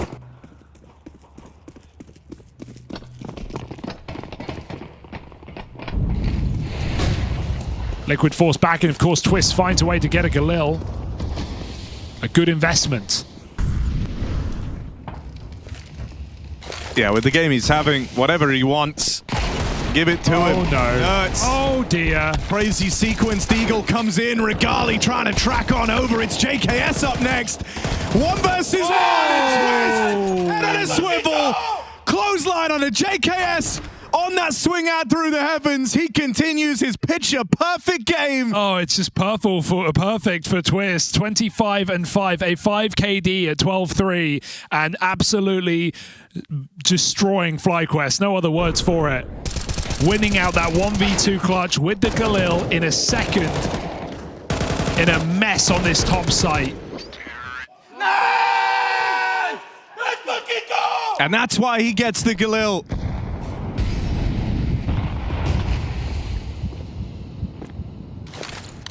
Unreal. Pacey round for Liquid. Just storming that A main. And again, FlyQuest with money advantage. Lose the round. Feeling like familiar territory. And here on their map pick, it could come to a very bitter end. I mean, just what a time to get prime Twists back in the server, you know? This is his best game. In it, Cologne by some margin. Ultimate. Oh dear. We'll get overran. It's an AWPer. Here's Twists ready to mop it up. And it's the Yes, transfers, it's the sprays that have been so clean from Twists in this game. I feel like every single one of his multi-kills have been these types of mowdowns. Still, only 2. Not ready for heaven, that's for sure. And so it's left on the shoulders of Nerds. Oh, they're so uncertain. And this crossfire, I mean, you'd like to think this is so safe. There should be no way that you give this one over.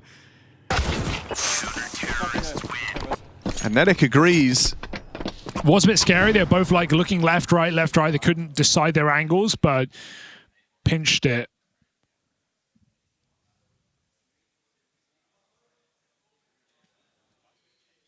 Okay, FlyQuest just trading rounds out. Does not feel good though. And that one barely comes through. Dude, it's the fact that like every one of Twist's multi-kills have been these spray transfers that's so crazy. And it's been like that from round 2 of the game. The way that he's been able to like peek in at 2 or 3 players and come out looking like the safer bet in those situations is terrifying. This round, it's Naff entrusted with the gun. He's going to run it across out in the yard. It was him and Twist in that first half that were doing a lot of the heavy lifting, and Twist has taken all the limelight now. Oh, again. Naff in the feed first. Twist with a great timing on this ramp push and lives to tell the tale. Makes it past the Hell player in rotation. Just perfectly times JKS there to get him. This might be a low econ round to close the map. FlyQuest. They said it's been a problem in their other games. They said it's something they're trying to fix. It reared its head straight away to open up this map, and it might be how Nuke ends. 1 gun in this round. It comes down to a 2v2. Ultimates. Deagle spotted out in the open, and Twists are low on health. Dead at the swing of Regali, so a recovery there for FlyQuest. They live, they stay in this for 1 more round, but they are really driving their heels in, digging their nails in, trying to hold on to this game. Yeah. It just feels like it's only a matter of time. Liquid is still making these rounds close. That's the worst part. It's not like any of these rounds are filling you with confidence for FlyQuest. They are grabbing victory from the grip of defeat. Barely surviving against Pistols again. And Liquid will happily trade rounds out. That's finally 2 in a row for FlyQuest. The first time that that's happened all map. It's not a good sign. 12-5. And Twist's performance with no signs of slowing down. 28-7, just outstanding. Laser focused Liquid with an eco now.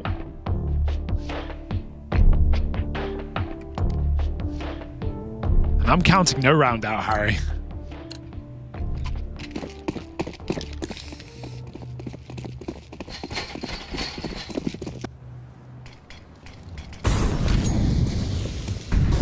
Oh, risky move for Regali.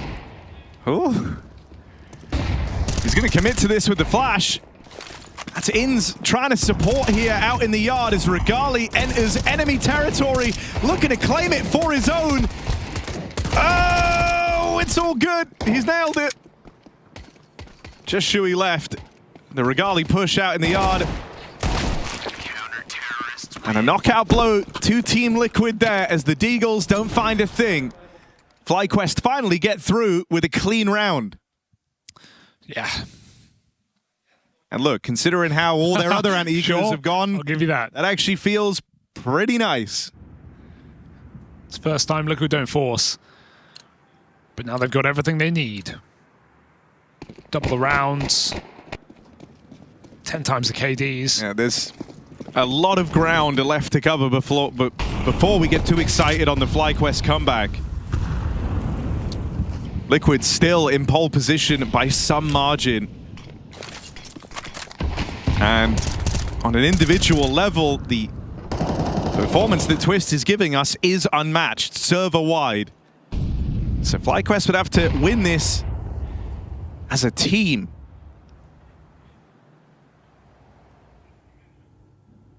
Liquid patient, lobby.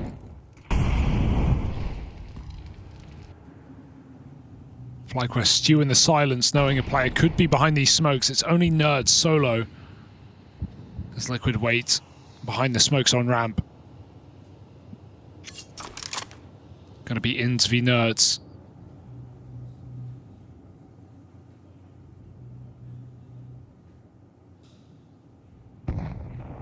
jump spot. There's the info. That's all ins wants. He gets out scot-free. Meanwhile, Liquid poised towards the A site. More utility. It's back to ramp. No one here. It's a lot of util lobbed in at top, but at least Regali hears this, gets that kind of early warning that ramp is being taken. As he drops down lower, they have to bear in mind that Nerds has been silently shifting around this position the entire time. Regali swept aside, nothing done. Ins also falters. Beautiful round. And this B site crumbles at the hands of Team Liquid. They play a slow burning, punishing split down on that B site. And with this smoke in at ramp, all three FlyQuest players trapped on the other side. The Sloth might be about to feast. There's one. Can't manage the second. Naf will get overran. But there's just layers of Liquid still to break through, and FlyQuest are far from making waves. Netic tries to move in first, but picked apart at the hands of Twist and Shui. Liquid will lock in a strong finish on Nuke, with Twist basking in the limelight to get them there.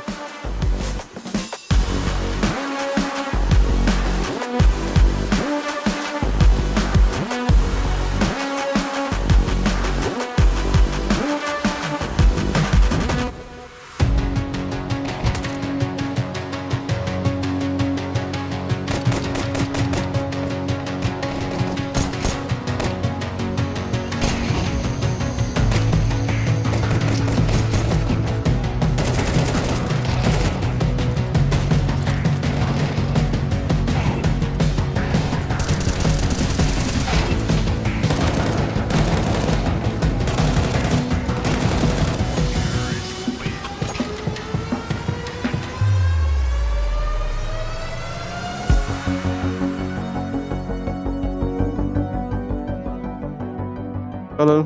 There's you want to fade the door smoke? Yeah. Guys, have your main and I want to have it.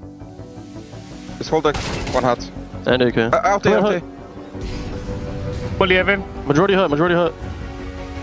Out. Many out there. Dead. More. Bomb down. 2 Tetris. One more Tetris. Nice.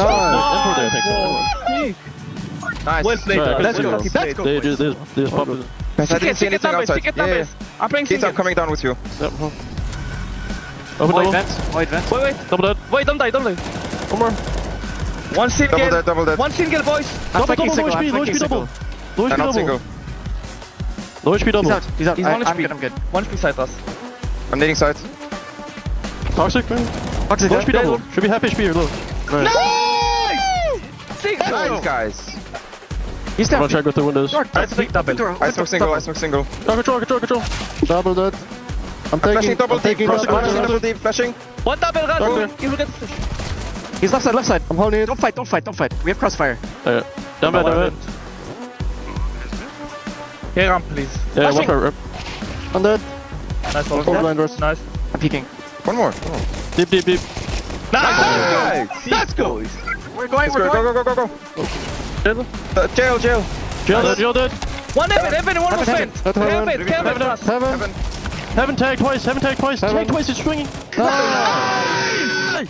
Let's go.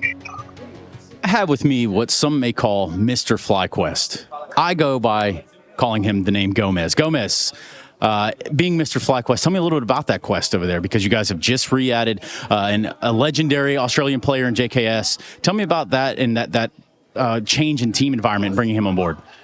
Yeah, bringing Justin back, it's probably some experience. Like, it's probably what we were missing a little bit. We really needed someone that's probably won some trophies and knew what they were doing around the game to, just be professional. And I think it's really helped. Like, everybody else has stepped up their game a bit. They see how hard he works, and now everyone's sort of on the same page, and it's going pretty good. What does it say about this team when you think about getting people from the same region back together in the server? Do you think that helps a little bit to sort of cushion what would be a blow and otherwise a roster change? Yeah, I mean, it's similar to our 100 Thieves run, I guess. We had 3 Australians, 1 New Zealander, and a European. So that's what we've got this time around. So hopefully we can get similar results to what we used to have in 100 Thieves. And I think it's the right mix. We're happy. So if we go past, obviously, 100 Thieves several moons ago, Renegades even farther back than that. If we talk about where FlyQuest is now, they have a matchup against a Liquid. Tell me a little bit about what this game kind of looks like. What do you guys feel like outside of the server? How does the team gel now? Yeah, I mean, we treat the game very similar to any other game. It's an opponent that's ranked better than us, and we're the underdog, so we like that position. I think there's a lot of mind games because like Justin kind of knows like what they're going to pick. They probably think he knows what he's going to pick. So like there's a little bit of like backwards and forwards, and the map pool was a bit different, but we prepared for all of them. So we were prepared, but it was unexpected. So there's probably a lot of people back home where you guys are from staying up late to watch this. I'm sure they would, be eager to hear what you have to say, Gomez. So you want to give them any words? For those that are still watching, it's really late. Thanks for supporting, and hopefully we can win and make it through to the second stage. Thank you, Gomez. No worries.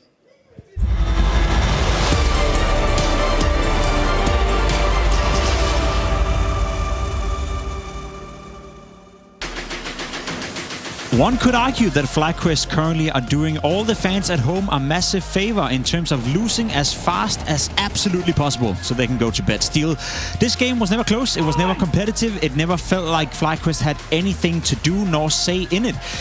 Let's be honest, Liquid miles ahead of FlyQuest. Well, FlyQuest won first half pistol, so things were looking really good for them right there at the start, but then they lost to a force buy back from Team Liquid, and I think that's when Liquid just got all the momentum behind their backs and they kept going round after round. I might say, though, it was a little bit of a deja vu from the first game we saw today on Nuke, where it was just like Astralis on their T side with all these constant like force buys and forced plays, and I saw the same thing coming from the side of FlyQuest. Their map pick, and that's what they've got. Force buy Tech 9s, 1 AK in the mix, and try to go out through a ramp smoke. Come on, guys. Yeah, you said it in the green room. Like, you're kind of mad at watching teams, especially T-side Nuke, constantly forcing, constantly buying, and maybe not managing the economy to a very high degree. Yeah, it's when you're picking a map, and it's your staple, and it's like you're gonna get T-side because the other team's gonna pick CT because they're not stupid. You need to have a really good game plan. You need to be, have a deep playbook where you're able to do different things. You have your defaults, you have your conditioning protocols, you have your ways to do based on that default, how to set up your fakes and your double fakes and all these kind of like misdirection plays. But if you don't really try to explore the map or condition the opponents, you just kind of we're just going to try to get JKS down the vents, then go out through a ramp smoke. And it's like, man, there's like more things that you could do to make the game closer instead of constantly just buying and buying and buying. And I mean, there was a point in time in the middle of the half as well. Yeah. Where FlyQuest, they were absolutely in a position where it's like they won a round. I think it was round 7 they win. Round 6 or 7, they win. They end up losing a round. They still have money, but they buy down to 0, and then they just force the play. Is this... Yeah, it's okay, cool. It's this round that you're watching right now, round 7. You're right. It's 4-2. Technically, there's a way that FlyQuest gets back into this game. They get a decent trade. They go down to the lower bomb side. And in all honesty, I'm a little bit disappointed in what they're doing, right? If we pause the clip at this point, right, you can see how each player is peeking out by himself. Ints is going out, taking a fight on towards Neff, up towards ramp by himself. No trade frag potential. Then the second guy comes out. We can play out the clip. He takes another fight. He wins that trade sort of against Neffly. And then the third guy comes out a window and takes another fight. It's one by one by one by one, all coming in from FlyQuest. I think if you're in a position where you're 4 versus 4, you're playing against Team Liquid, you have still 35 seconds left of the round. If you've already committed to the lower bomb side, nothing takes away from your round if you just slow it down just for a couple of seconds and make sure that when you go out to contest for the bomb side, you're paired up in 2 pairs. One window, one going out of the door by himself, another guy coming out of the door by himself, and a fourth guy not even in contention or in the mix. If you play like that against FlyQuest, if you play like that against Liquid and you're FlyQuest, you're bound to lose. Yeah, I mean, there's 2 things I see there. One is the fact that when I'm looking at the traded kills for the side of FlyQuest, or traded deaths rather, they have 76 deaths combined through the team, and only like 13 of them are traded. Yeah. It's like some of them are like one traded death for 13 deaths, another 1 for 15, another 2 for 18, another 3 for 15. Like, that means that they're not, together, where they're either getting the trade kill, so someone's there to actually fight back. First of all, that's not even happening half the time. And the times that it is, they're just like not even hitting shots. The second thing is, in that game, I think there's only 1 flash assist between both teams. One time in that entire game did a flashbang go from a teammate to get their teammate a kill. I'll tell you why there wasn't a lot of flash assists on the side of Team Liquid. Twist didn't need any flashes. He didn't need anything. He was just out there, shooting his opponents. Between him and Naf, I think there were 19 rounds played. They had 15 combined multi-kill rounds, whether, 2 or more kills. So when I'm seeing this, and also just provide that context, the round 7, they had won that prior round on some force buy. FlyQuest that is, then they lose round 7, and then it was round 8 that they decide that they're just going to kind of do this all-in play. So I keep harping on this. I keep bringing it back because it's such a big thing. When you look at how Twist is getting all these multi-kills here, like the spacing is so bad. Like they're not just triple swinging together. It's like one guy's running with a smoke out and one guy's kind of like running ahead of the pack, another guy's in the back. It needs to be tighter. It needs to be, okay, let's group, let's go for this retake together. You know, they even just got a kill just before that. It's just so spread apart. I don't know. They need to kind of regain focus because I don't know, man. Liquid just running away with this just from just dueling. Yeah, I mean, 29 kills from Twist in the span of 19 rounds. That in itself is amazing. We're now moving into Dust 2, Liquid's own map pick against FlyQuest. Give me one good reason why I should believe, or any of the Australians staying awake right now should believe that it could go to a third. Well, FlyQuest, they have people that know how to shoot well, and we know that Team Liquid's going to be fighting just in the middle of the open, you know, especially on their CT side, up middle and off cat. So if those opportunities present themselves, especially with how Liquid's feeling after the first game, maybe there's a chance for FlyQuest to, you know, swat them back down. Steel says, maybe I sell. Hell nah, this game is about to be over, but we have to wait a little bit before we can conclude it. We're jumping on a quick break, but once we're back, it's going to be Team Liquid taking on FlyQuest on Dust 2. Let's not forget that the winner progresses into Stage 2, and the loser, well, they go home.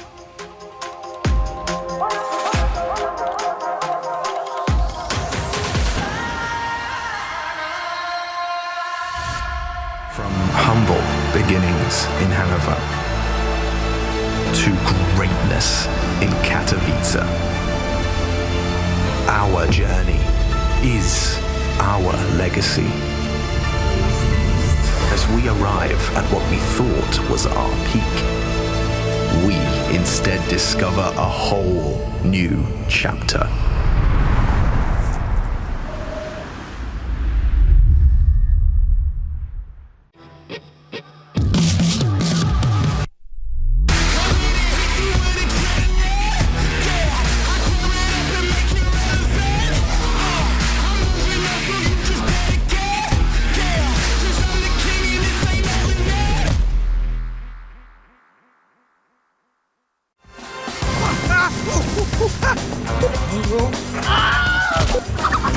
Right, that. That's the shot. Forgot my keys. I'll carry you. Flashback. Oh my, what the Bomb has been defused. Don't worry, bro. I got your back. Here at Face It, we try our hardest to get you the best POVs. Faceit.com/watch.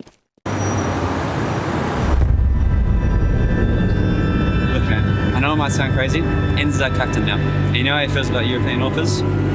Anyways, just translate exactly what he says. Exactly. Exactly what this is. Okay. Look, 910 will see us now. Okay. Come with me.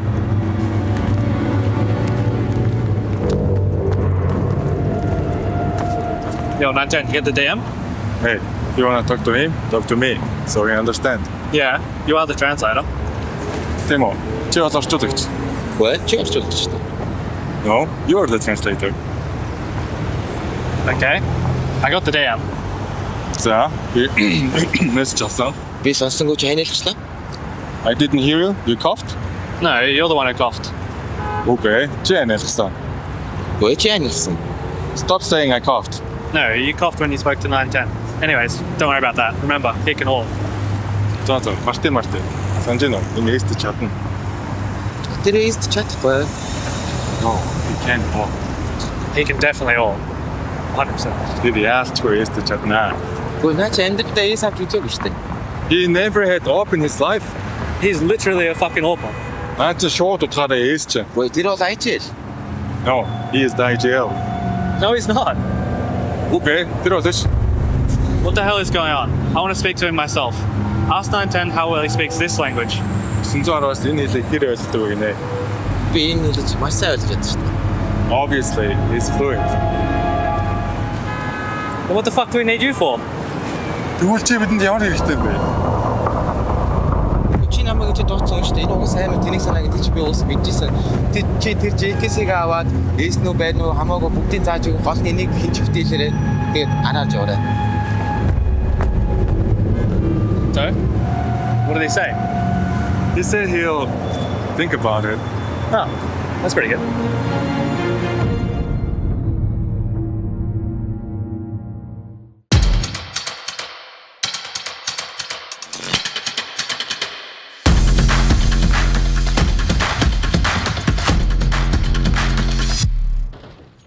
Hey Future Pros, a classic Dust 2 smoke today to block off CT for that mid to B take. To throw the smoke, get behind Xbox and crouch down.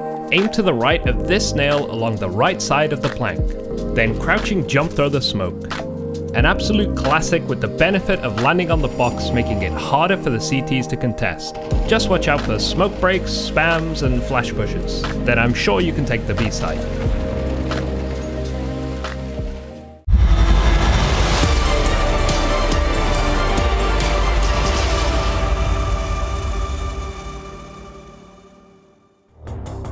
It was a lights-out first map from this guy on your screen. Twists in great form to put Liquid on the map and steal Nuke FlyQuest's pick away. There could still be some weird twists and turns left in this series yet. The veto's been interesting from the get-go. FlyQuest even picking Nuke, a map that they only bought in 2025, has been able to win once. Never with JKS in the team. No good track record there, bit of a weird place to start. Well, now we go to Dust 2, Liquid's pick in this series. Liquid themselves have only won this map twice since Shui joined the squad, their second time versus Pain yesterday. Meanwhile, FlyQuest, they've actually won this map both times. It's come up in Cologne, picked against them by Furia, and they picked it when they played Bait. And they started slow in that Bait game. They pulled off a little CT comeback to win that game out. That's where they're going to be starting here in this head-to-head against Team Liquid, but safe to say, maps aside, stats aside, Liquid are looking locked in. Twists is looking like a demon right now, and so they're going to have to tackle with that before we talk about winning this series.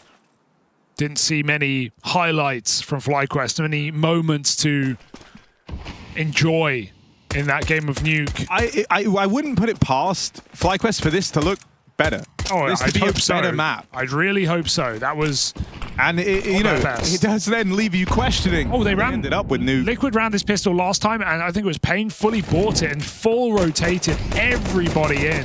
They had players flanking lower. It seems like FlyQuest aren't falling for it the same. There's still a player in the bomb site. JKS holding strong, gets his first kill, flashes fly over. JKS buying a few more seconds, bit more damage, but he should be dead here too. Almost the third. Will Liquid still long this out? Twist can't get that plant, trying to help his team with the kills, and suddenly Liquid disappear from the round. A bomb plant here would be great, and Ultimate does have the path to get it planted, but he decides for the tap. That's going to give way to the quad swing. Plant denied. And pistol round secured. FlyQuest get the bag. Seemed like FlyQuest knew what Liquid were doing there, right? They didn't panic on the communication. They didn't full rotate like Pain did in that pistol. Naf sells a bit of a fake. It draws some players over, but JKS never wavers. Gets his 2 kills and damage on Twists. It's a better look for FlyQuest, but Harry, it's all about the second round. Yeah, and these are the rounds they have struggled with. At least it's only eco. It's not like Liquid are full bought here. It's one scout, yes, a tag down mid, a deagle for Twists. He's feeling it, but now winning this is a different story.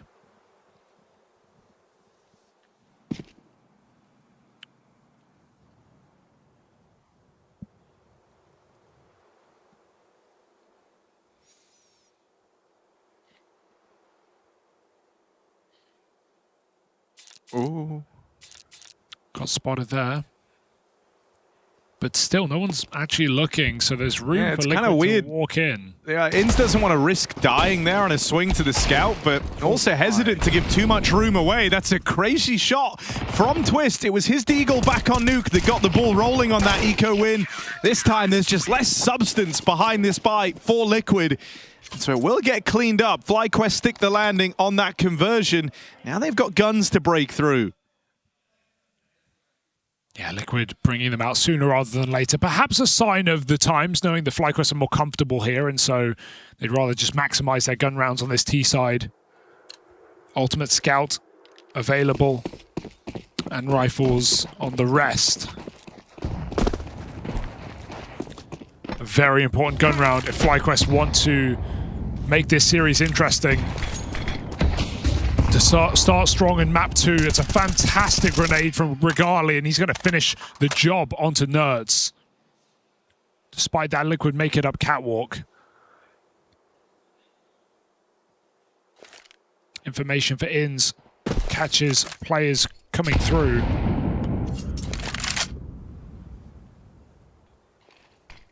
Ready to block at a moment's notice.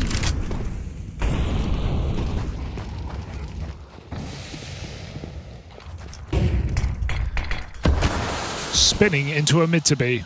Headtrick tries to come through. Twists hits a wild opening. Headtrick make up for it. Ultimate head on a swivel, and here's the support out through the tunnels. Naf gets there just in time. Into this 2v2 now with a lot of damage done onto Ultimate. There's a chance here for FlyQuest. It's a big re-smoke. AKS, the latest edition, and Ins the captain. Oh! Trying to make some magic happen here. So still a good setup. Ultimate stays out in the open, so one bullet, all that's required to deal with him. Can Ins clutch up? Naf there on the chopping block. And Ins finds them both for that 1v2. Nice to see him stretch his legs a little bit, right? Takes on the IGL role within this FlyQuest squad. There was a time where Ins used to turn heads for his individual brilliance. It's nice in those little 1vx moments where you get to see what he's made of. Yes, no newbie to in-game leading though, right? He's done it across a variety of Australian rosters over the years. Nice! So back in the saddle and still putting on rounds here for FlyQuest. A big 1v2. And Liquid are on a half buy. Looks like they just want to pummel this B-bomb site. Mid-smoke to avert FlyQuest gaze. And now just full send into B. Ultimate to smoke doors. That's a nice layer setup here for FlyQuest. Couple of kills come through before all is said and done, and no more resmokes for that Molotov, so Netta can continue to put Util down. Twist feeling it, but he's just not given a chance to get that opener.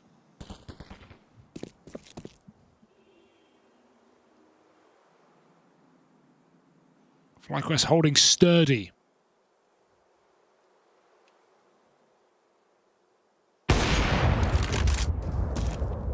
Good tag, and on the right man as well. Even a follow-up kill. Ultimate dead, attempting to sneak out through the mid doors. Twist's brought down low from that AWP.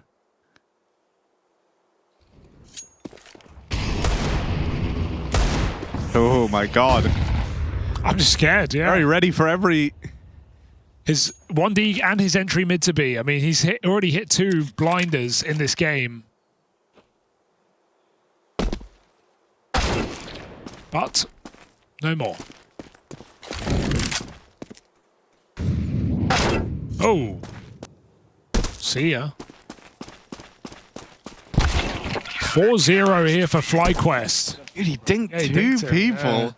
4-0. I mean, this is a far better start. Safe to say. Well, like, in a weird way, when you kind of look at the veto here, it feels like they've been flipped around, right? It feels like they're wrong. Well, clearly Liquid are trying to play this map because they've been keen to play it this event. And yeah, it's been bad before, but... Woo! Ultimate. Finding Regali. And that's Regali's AWP gone.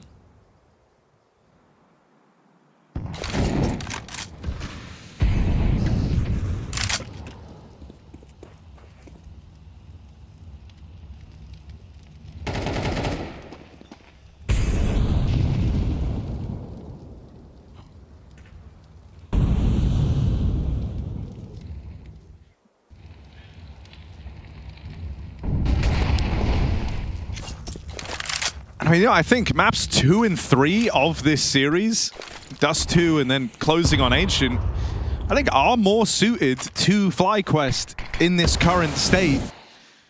That's not like compared to Liquid, as in like compared to Nuke as the starter, which is a technical map. I saw colleague and resident Australian Chad Sponge Birchall getting upset about that. saying that FlyQuest can't play technical maps as their pick. Let's see how they do on the nice big orange A map. Ins in with the backstab, gets away with 2. Captain puts the team on his back there, and now all eyeballs on long for FlyQuest. They know where the rest of this hit is coming from. Still got to stop it though. HE for the smoke. Orb fires off as that bloom. Shui will not make it across, and 4v2 becomes 4v1. Ultimate orb drop.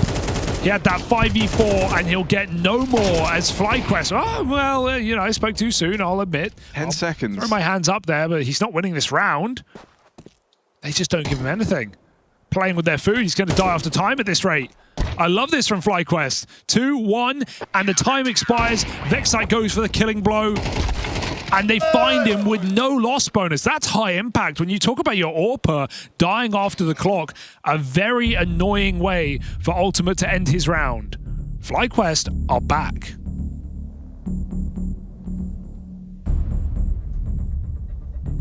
I mean, that's not normally like the type of nice little like micro decisions you see FlyQuest take. That's a nice sign of the times, just to try and build upon this lead even further, make these rounds feel very punishing for Team Liquid.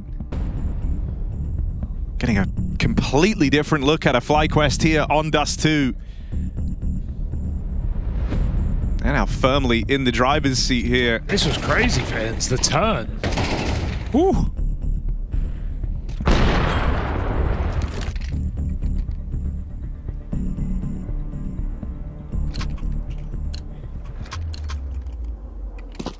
Yeah, this is Liquid's pick of Dust 2. Even that third map of Ancient, Liquid had the choice of where this series ended up. They decided to send us there. Crazy opening from Shui as he barrels out through long. They have to sacrifice Twist to get this ground. And they'll leave Shui here to hold on to it. Out in the middle, though, that's a rough lineup. Naf and Ultimate skewered by Netic on that swing. So whatever hope was resting on that mid push, gone, brushed aside. Man advantage now in the FlyQuest camp.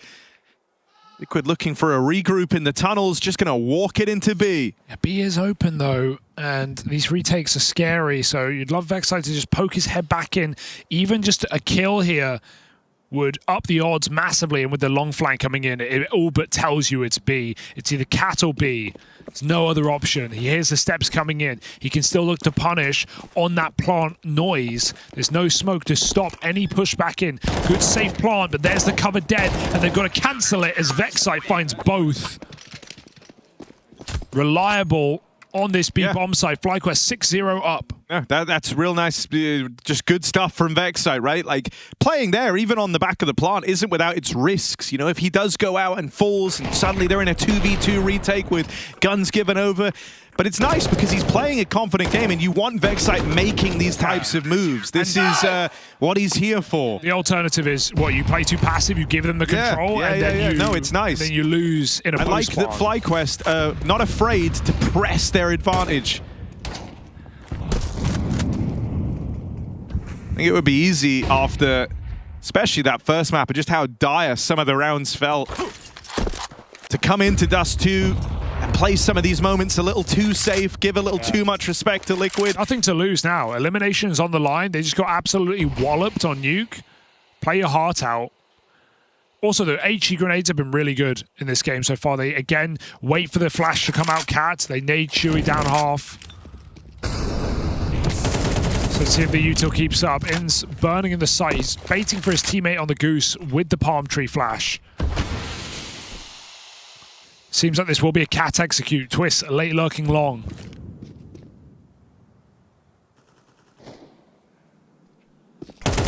Regali in the wrong position will not play into this. It's all about the hold.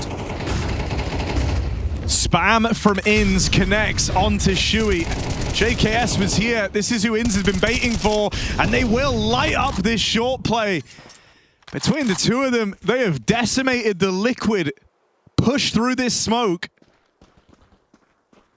Ins having a wild start to this second map at 10-1. Not just calling the shots, but taking them too.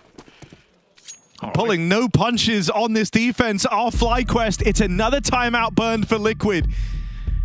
What might have been written off as just a slow start a couple of rounds ago now becomes a very alarming situation. Back to the traditional win rate here for Liquid on this map. They've really struggled on Dust 2 with this roster, with even previous rosters. Still picking it in this series. Yet to see why. No rounds on the board.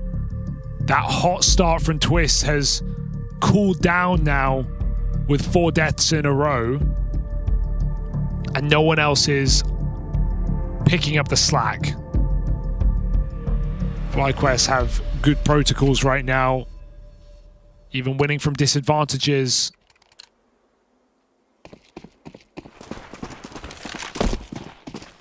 Garlic got his confidence back to peak mid, punished last time.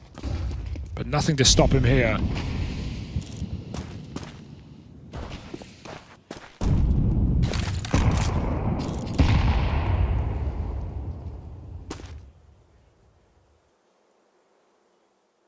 It was nice of both teams to pick their opponent's map for them.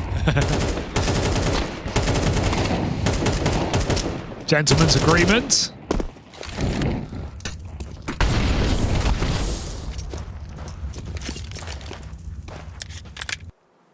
A 2v5, this eco's going nowhere.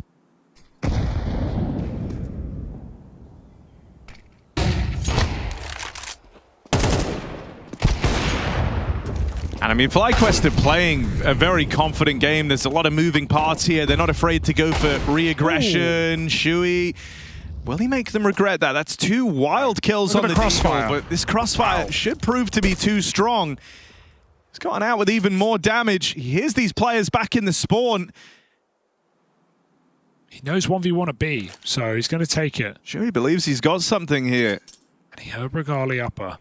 A re-smoke now this late in the round? Walk through it. You have no choice. So best move.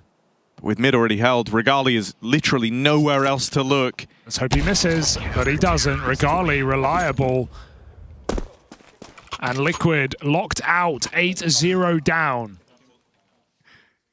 That feeling of watching the guy 1v5 with the Deagle, minute left on the clock. We've all been there now. He hit a couple of nice shots. And he pre-fired Regali on that corner, but no.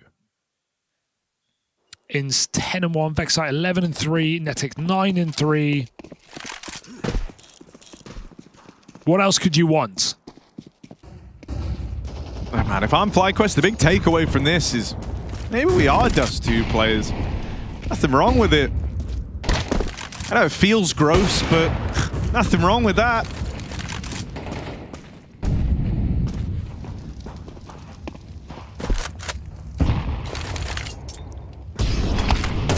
Now they come over towards short, right in it. JKS, that is crisp. Oh, 2 quick kills to see if any more. The Savage tears through the short play, and then the rest of his squad mop up middle. Only Ultimate remains. And so quickly, these rounds are slipping through the grasp of Liquid.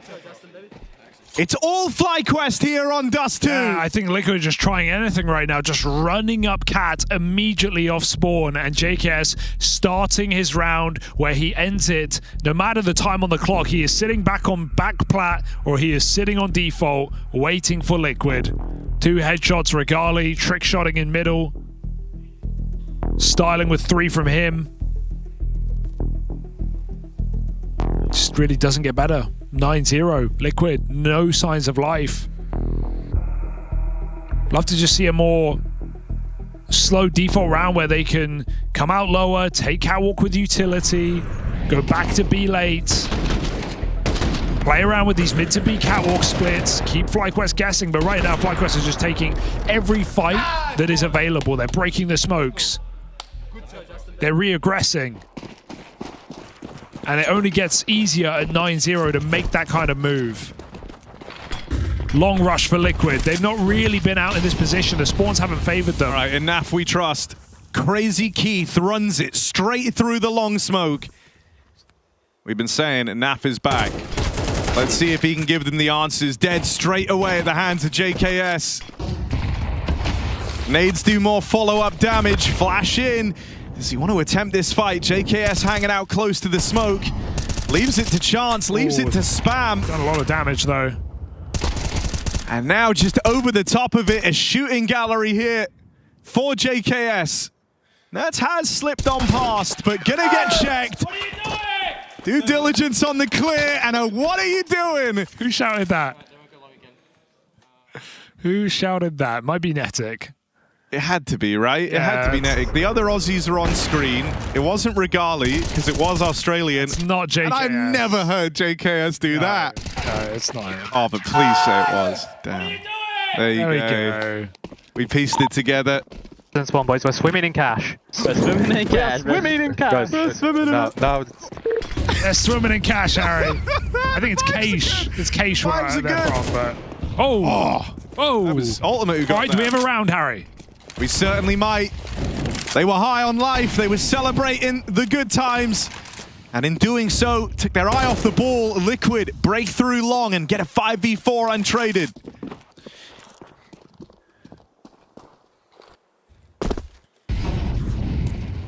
Yeah, but they've had this 5v4 in a gun round from Roland, picking mid with Yor before. They still lost that round. And even now, a reset round the world to a B hit, Twist lurking long. He's not going to get a reaggress. He has to play late on a backstab. That relies on his team getting into this B bomb site, which is still held by 2 players. And if Vexite doesn't move a muscle, he might go unchecked.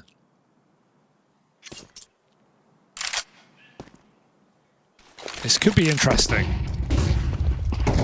Oh, Vexite playing with his food. Chomp. Oh, his teammates have fallen though. Naf gonna break him into B. Ultimate spammed out. Naf now left as the sole survivor of this B play. Gonna commit straight up to the bomb plant. Regali's coming through in his smoke, not respecting it. Ends much the same. And is this really going to be a flawless half from FlyQuest on the Liquid map pick at Dust 2? It's looking like it right now. Liquid have had ample opportunity, ample gun rounds, ample paces, fast and slow, 5v4s. Again, another entry kill. Nertz is 1-11. Not that you can pin this on one player. No one has done a thing in this game for Liquid. And FlyQuest, after getting walloped on their map pick, have come through on Dust 2 and look to make this a 3-map series to fight for that final spot. More than we bargained for, that's for sure.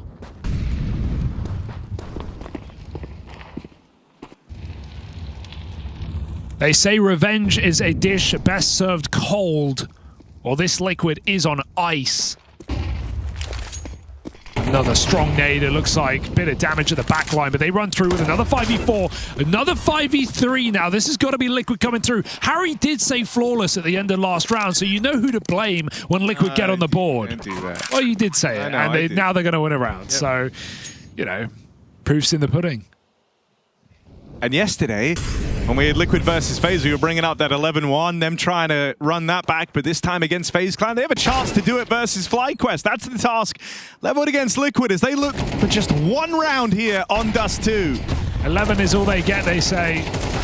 And a mop-up on short. Shui puts his team on his back for that one single round. Is that enough? I wouldn't bet on it. FlyQuest looking good on Dust 2.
Under the heat and pressure of stage 2, Liquid turned to dust and then promptly turned away. FlyQuest running away with the Liquid map pick, 11-1. Close to a flawless half for FlyQuest.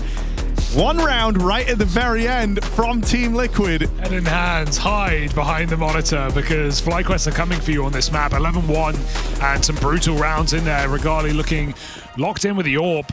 And Inns and Vexite hitting hard just as well. Liquid pinch around off at the end of the half, but safe to say he's got to start with a pistol.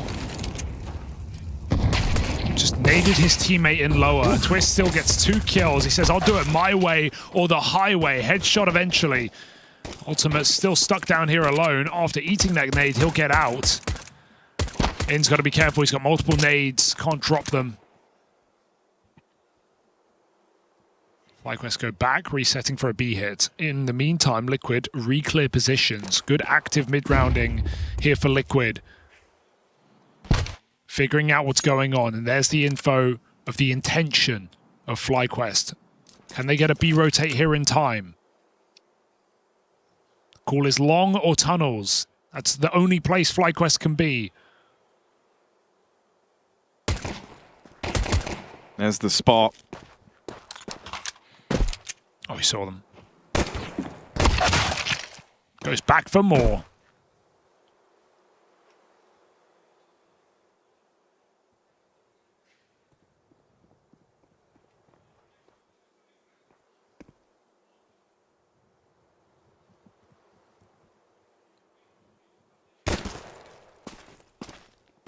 Little jiggle from Regali, but it's into a crossfire down here in mid. That smoke only going to go so far to help them in this crossing. Regali with 1, can't follow up, and Netic's already injured. They're going to swing him together, silencing him in his 1v3 attempt. Pistol round secured for Team Liquid, and it's Twists with a convincing start in the pistol round. 2 for 2 on pistol so far, but every single one has lost to the force buy except that opening pistol on this map that was converted into 11 rounds in a row for FlyQuest. So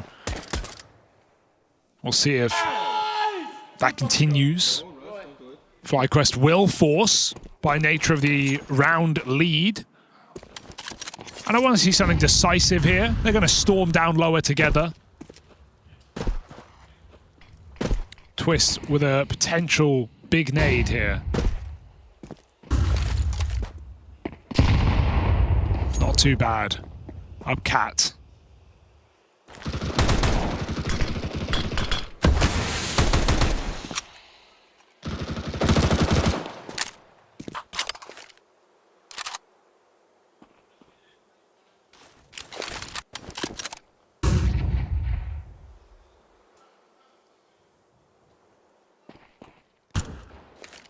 Seeing the discourse and the disagreements around Netic and his nickname. Is it Netic? Is it Kitten? The Discord Kitten, of course. I'd never That's where it comes from. Yeah. All makes sense.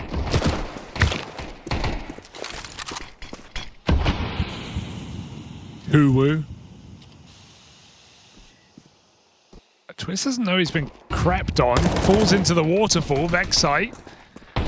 Stuck in spawn. This is getting claustrophobic. 30 seconds. A player in the mid-smoke.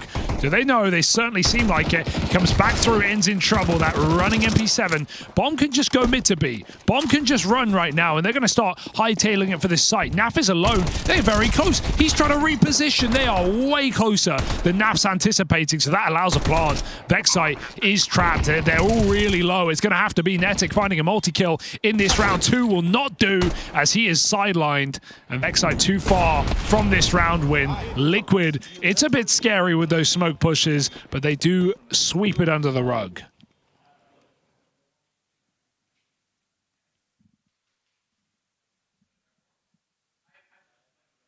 All things considered, the bomb plant getting that close, it's appreciated for FlyQuest. They're able to put a bit more money in again if they want, just to keep Liquid in this punishing position. For FlyQuest, you would love to keep them in this spot where one round win breaks the money, because then you've won the map. It's right there. It's ripe for the taking. And so really all you're looking for here out of FlyQuest Don't get me wrong, winning this round would be fantastic. But even just a couple of kills to make it expensive is so valuable at this point in the game. I like that for Twist. Confirming lower for Regali, but nothing they can do about it. He nades and smokes his way out. So FlyQuest still have to dedicate time and resources to clearing this position. And Twist gets a little bit of value, although the nade doesn't do too much. There's potential in it.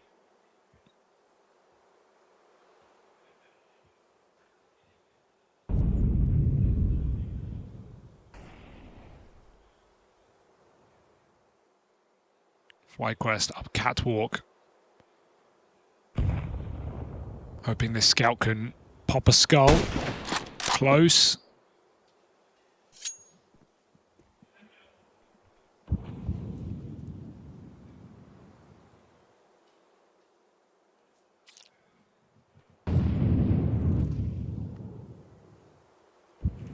Ends on the sneak out, and Regali in the feed. Gets a little deep, but Naf's going to stop it. That creep out through mid will get quelled. The Regali scout, not though. 2 quick kills from him, looking for a third. He's eyeing up this killing blow on Shui, who's got to get away on long. Play the retake now. A man down for Team Liquid versus this force, and even more damage for Regali. He's hit 3 tags, a tag and 2 kills. The pistols finish off another. No way. Armorless for map point. FlyQuest on just pistols break through, and Nerds. They were content with damage. They were content with just making this expensive. It might be so much more than that. Nerds moving in. Tap on this bomb, hoping that baits the peak. Being given 1. 2 more players in this though. Nerds needs more fights, and there's the swing out of the Regali scout. What a monster. 4 kills on the scout. Hit the tag on the other as well. Regali unchained here on this T side. And that's after, you know, a very quiet nuke, a very slow start to this series out of Regali. We were saying, you know what this guy's capable of. You know what he can deliver for FlyQuest. And here on Dust 2, he's showing that in spades. That round has teed up FlyQuest for the win right now. Yeah, no more waiting. Eco Dub might make this game a quick affair. Dust 2 null and void,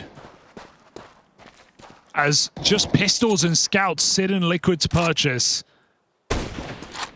FlyQuest's best opportunity to finish this map without making a meal of it.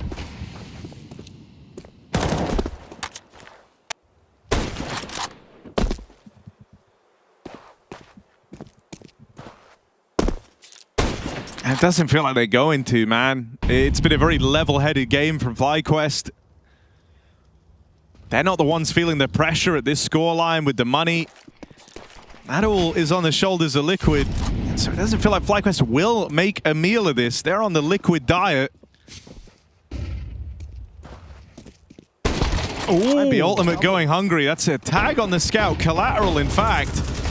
A lot of bang for his buck, but now we need some of these kills to get completed. Shui will lend that helping hand.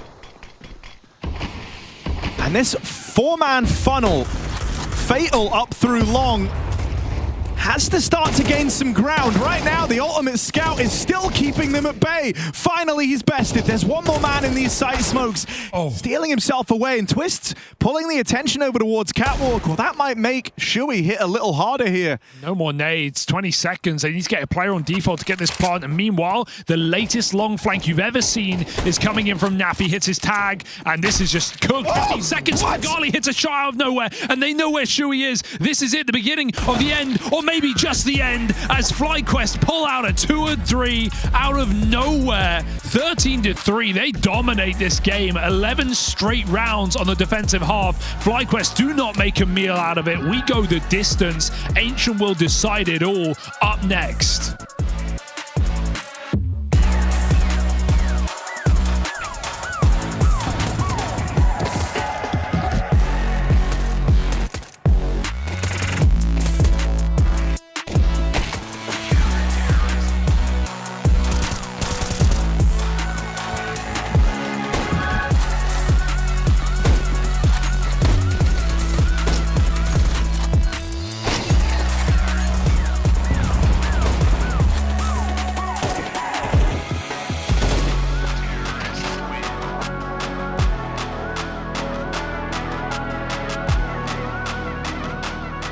Nice, my goals, I'm going for now.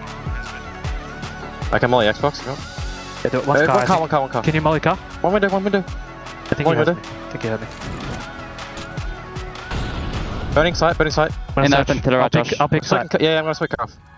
3, 2, 1. Window. In the open, side. Nice! Good job. Good job, Josh. Is there an ult somewhere? Nice. That's long player. Care one more here. Long player is dead, by the way. Blue is clear. I'm planning. Someone come back short. I'm not playing. Yes, I smoke deep short. I'm taking cow. Boys, I have long.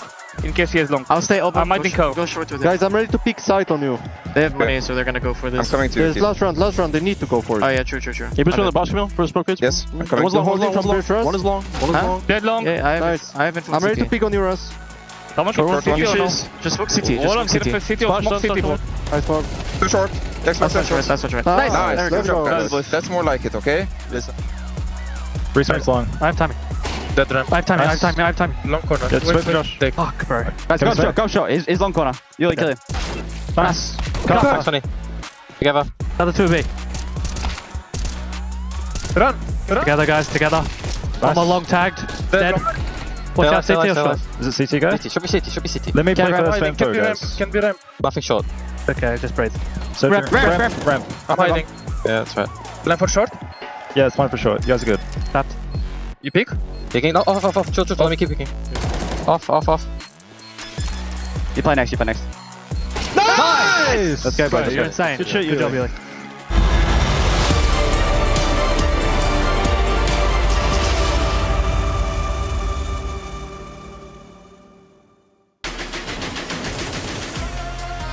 So I'm not gonna lie, I thought Liquid had it in the bank after a very convincing win on Nuke, heading into their own map pick of Dust 2, but oh my, am I disappointed in Team Liquid. Once again, we kind of prefaced it saying that we never know if they can play 2 good matches, let alone 2 good maps in a row, and this time around they got absolutely dominated by FlyQuest on their very own map pick. That's why you have me here to be the pessimist that brings everyone back to reality when it comes down to who's going to win the next match. Oh, it's going to be Liquid for sure.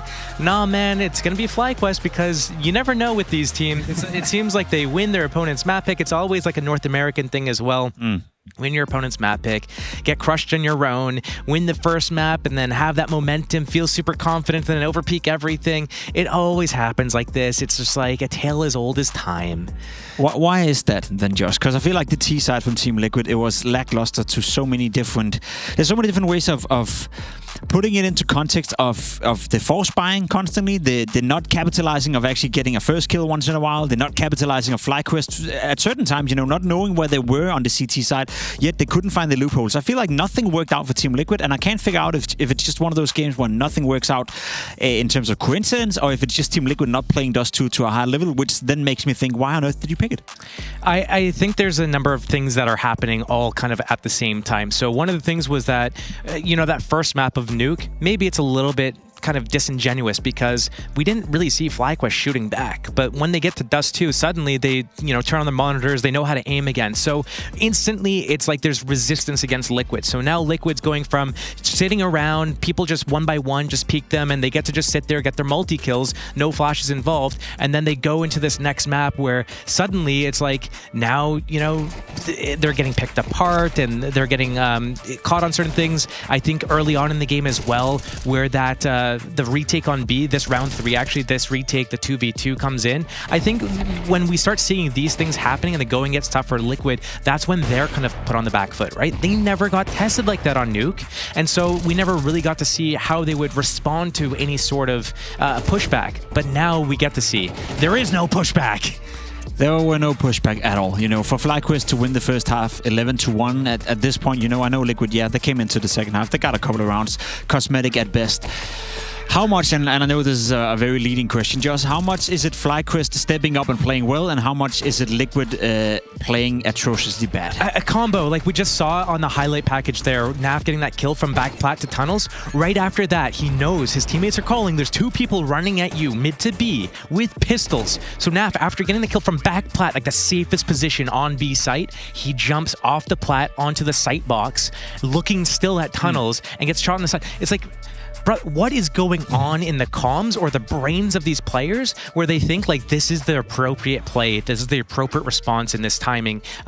I just don't get it. There has to be something going on with like all the pressure in the comms and some sort of confusion where people just forget how to play the game. Because when I see these players playing at their best, I know that they're better than this. But for some reason, coming together in a game after they win map 1, for some reason, it disappears. It's like they have amnesia. You know, Will Smith comes from Men in Black. He pops that like thing that makes the neural whatever thing that makes him forget everything. He's like, forget everything you know about CS. And like, I just don't get it. That's what it feels like. I think we owe the viewers to show at least one example of what went wrong for Team Liquid, but also why FlyQuest did well. Round 5 is one that I picked out in particular, where we would get to see a Team Liquid getting a first pick, and then they get flanked from ends out of nowhere. They have full map control. They want to do the classic over catwalk, 3-man out long split, yet they still get flanked. So despite being 5v4 playing against the CT side on Dust 2 out of all maps where it's very difficult just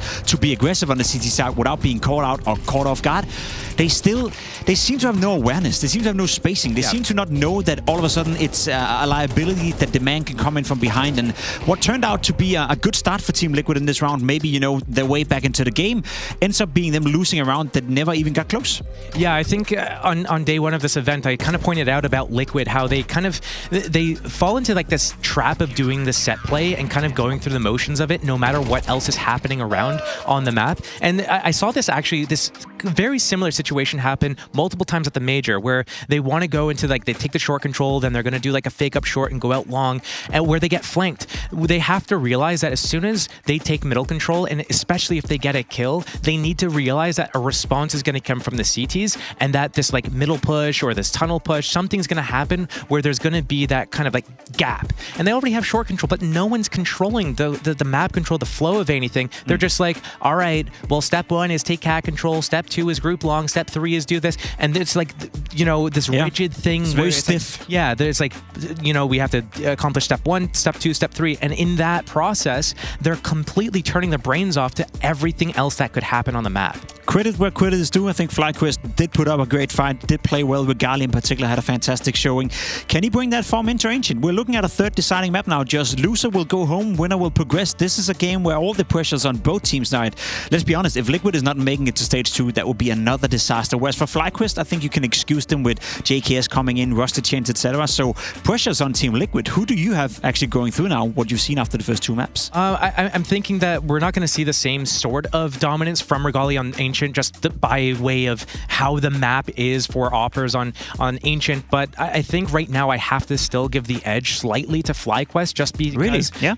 I think once they got in their stride from last game, I think they're going to continue that stride, their just performance so far individually as on a mechanical level. But I think Liquid might struggle to bounce back from that, and I think they still have the same struggle when it comes, especially to the T side, of this rigidity of their set play heavy thing, or they do this open-ended default where they struggle in the mid rounds to produce a plan properly and execute it. Put this into context for me and the viewers as well. Liquid didn't do well at the major, went out without winning a game. We saw the Pro League game against Sachi where, you know, not qualifying for that, and now we look at them here in Cologne as well, where they're 1 map away from losing. If they were to lose to FlyQuest now, how big of a disappointment and how big of a, dare I say, scandal is that for Team Liquid with such a big budget? It could mean they're not making the major. Yeah, I think right now for Liquid, it's maybe that's another thing that's kind of compounding on everything, is the fact that if they go out here, especially to a team like FlyQuest, a team that normally goes like maybe 1-2, 0-2 in these types of stages, that's really bad for Liquid. A team with that pedigree, a team that has all this like financials and everything to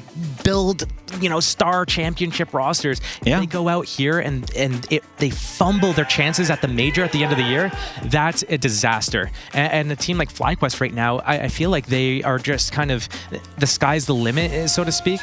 It's only up for them. Liquid is 25th in the VIS ranking right now. If they were to lose here to FlyQuest, there's no more points to be gained because they will have been eliminated from the tournament. As just said, pressure's on. Team Liquid taking on FlyQuest on Dust 2. Let's get it on after a short break, shall we?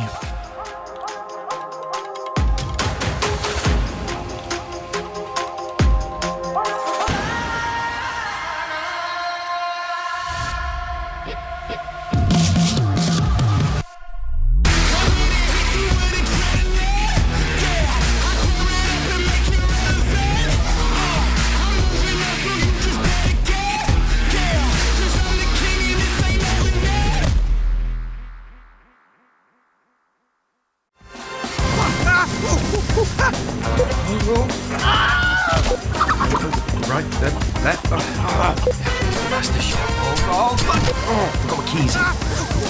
I'll cover you. Flashbang. Oh my, what the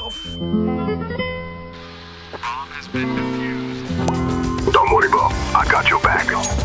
Here at Face It, we try our hardest to get you the best POVs. Faceit.com/watch. Is it really love? Is it really love? Or am I just naive, falling for the same things? They could call it lust, but in you I trust. Let's forget about the world, cause you're where I wanna be. Is it really love? Is it really love? Or am I just naive, falling for the same things? They could call it lust, but in you I trust. Let's forget about the world, cause you're where I wanna be.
Ned's looking hydrated.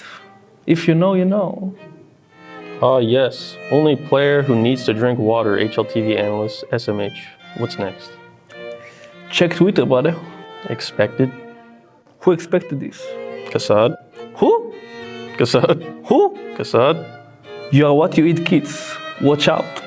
Flom half expected it as a possibility, but he definitely thought it was a liege like the bulk of us. Heroic and Liquid were pretty much identical, really. Where a liege? Question mark, question mark, question mark, question mark. In your team, bro. He already said. OMG, that's huge. Like your mom? Can't see him running and jumping with the MAC-10 several rounds in a row like Yeki. He will do it with MP7 instead. Jumping 4K with MP7 next major. I'm picturing the graffiti. Nerds, NAF, and op. Heroic and Sinan farming money this season. A lot of dollars. Juicy bags. Twist IGL and entry. Best aimer and best hair. You mean best cross hair? No, he meant hair, and this is not funny, little bro. Ha ha ha, our little comedian. Womp womp, go cry about it. It's okay, even if you're bald, we accept you here. Why are you so both-haired by this? Too many people forget how fluid of a game CS is. It's not that hard to adjust to a new role with time when the skill is clearly there. Just look at mobs on G2 or even NAF. If you're actually good at the game, flexing roles isn't as hard as people make it out to be. TLDR, just shoot them in the fucking head. Happy for you. Oh, sorry that happened. I ain't reading all that shit. Fucking brain rot. Sheesh, Naf looking extremely handsome in that pic. Finally, someone smart. This is all on HLTV, these things? No way.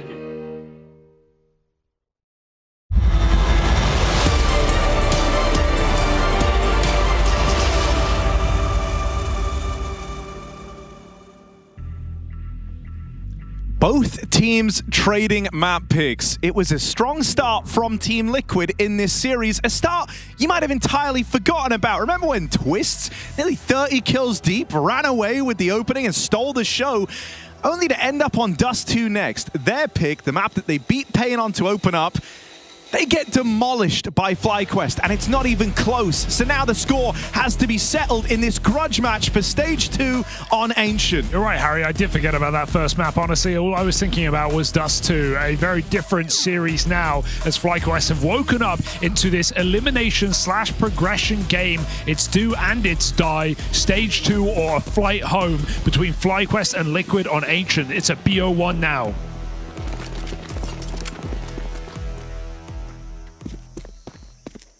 Nuts. Ooh, that is a bit of an audacious swing. But at bare minimum, he can be content with getting the info. He just spotted everyone in A main. A commit with the exec.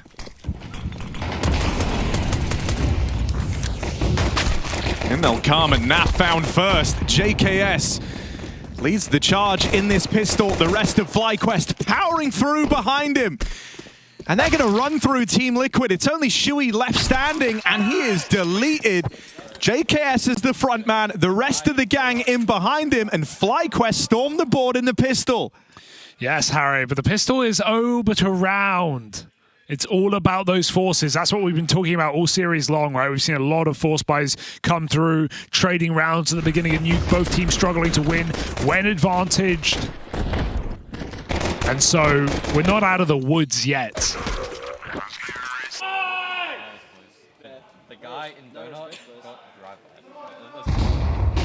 So here we go. Shotgun for Shui in the cave. Cave player. Makes sense. Oh, you never see Mag 7s. This True. is good, man. Yeah. Well, okay. I always say this about this gun. It is the best gun in the game and the worst gun in the game, and you don't know which till you shoot it. It's a roll of the dice every time. You can insta-kill or you could do nothing. 12 and 1. Sometimes you feel like you dink them 3 times. For 12. At the end, 18 and 7, and you're like, oh, okay. Fair enough. B execute, but they're going to go ramp side, so Sui will be avoided for the moment. Maybe Inns can run into him later. Smoke on the ramp. FlyQuest don't need to respect that.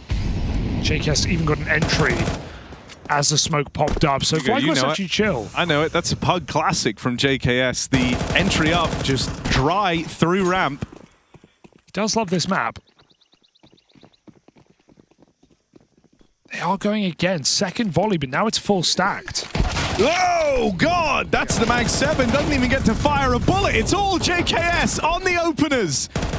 Number 4, there's one man that he's walked past. Nerds is behind him. That's the bomb. Hold on, don't get weird now. Nerds scavenges the gun, but it's quickly made up for. JKS running interference. 4 kills in this. The entry in the pistol as well. He wants those conversions improved upon. He will do it single-handedly. I do like that he has the bomb and he's jumping through the long smoke and he's getting 4 kills. Shad would not be happy. All 5 or nothing. Great round for JKS, and FlyQuest don't let a pistol win come through. Something to be said for that. Double HE.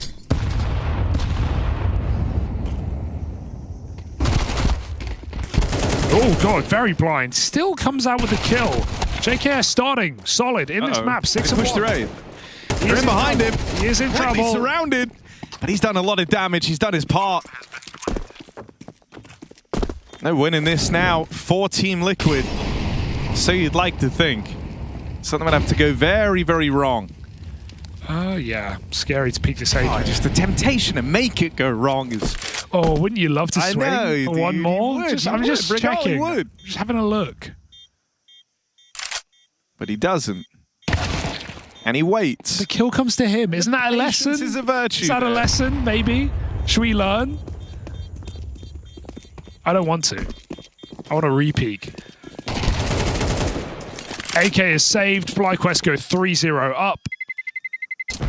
Liquid have the big guns.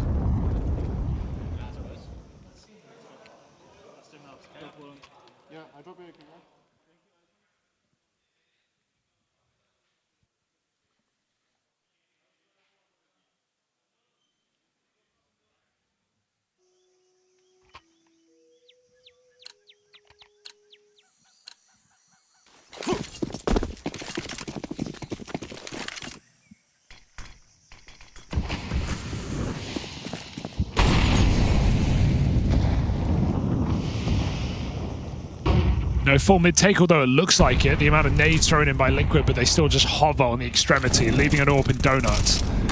Nerd supporting will reinforce the B site with 3 CTs here. FlyQuest late mid-pop is the call. No red smoke. Liquid trying to put the fear in on B by throwing retake utility, but no push. Just the threat of it. And here's that mid-take, late red smoke and FlyQuest options open up. You've got to worry about this AWP. Shadow advantage for ultimate as well. Still a hard shot. Oh. Massive overflick on that, but he will make up for it. Ultimate, keen to readjust and dives back in for the pick in middle. Don't have smoke. This is cooked for FlyQuest. Re-blocked at ramp. If they wait for that, there's going to be like 15 seconds, 20 seconds left on this timer. They break it open with the nade. It's not a good break, and they've got no choice but to try and come through. They hear JKS trying to take position over here in the cave. Regali peeling attention away, hoping that this gives JKS the time to strike. 20 seconds though, time is a problem. And with no util to knock anyone off the line, Regali baits that first shot from the AWP. Won't take it any further. Liquid have got layers there to defend that B site. Too short, too long. You're not breaking through that round there. And yeah, FlyQuest, their original plan was to fake a bit of B posture, go back to mid and ultimate. With them not being able to flush him out, smoke him off, molly him out of position, they didn't want to even risk it. By the time they go back to B, they have almost no util left. Liquid continue to block, save their smokes till late. And don't overplay that 4v2. They let the kills come to them, and they shall. Liquid on the board. Nice and early. Change of pace after seeing the AWP in middle, but it is contained here by Liquid. Costing that first entry. Excite coming through a smoke. Nerds. Attention in the right place. Just a free kill for Nerds. Ultimate's AWP in the right place as well. Plucks Headtrick out of the air. Ooh. It's a kill, but where do you end here? A's been blocked. No grenades, really. And Ultimate's still in position. Eyes on the prize.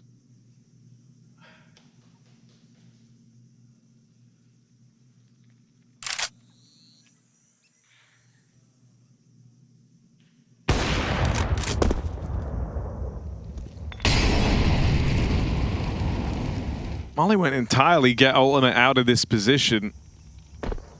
But the boost up is nice, and that's what the Molotov has facilitated. In's going to start to cross on in. The fight's coming from CT, so Regali is in the right place to deny Naf's swing. It won't even be required. Ins takes the fight straight up. This is happening. And this 2 versus 5, well, they're trying to stick the landing on it now. Ins 2 to the good already, taking more space away on this push in a donut. Saw Shadow. Twists up top. Drops down into middle now. And In's getting spammed from CT. Pressure's being put on FlyQuest's captain. Molly gonna force him out for a swing.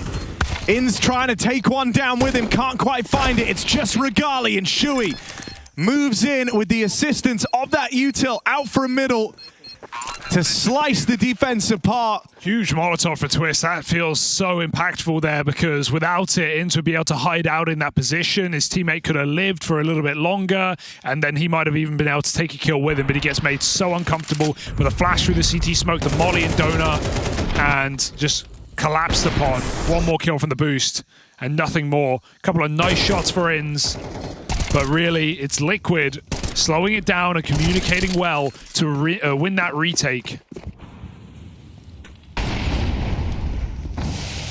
FlyQuest put to pistols.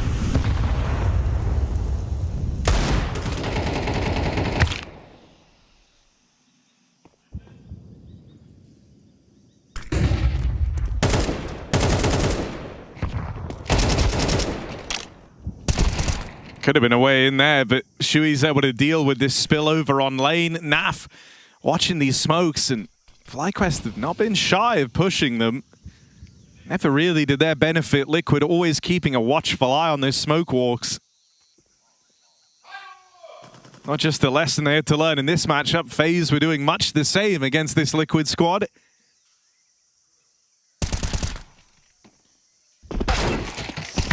Gnarly shot from Regali.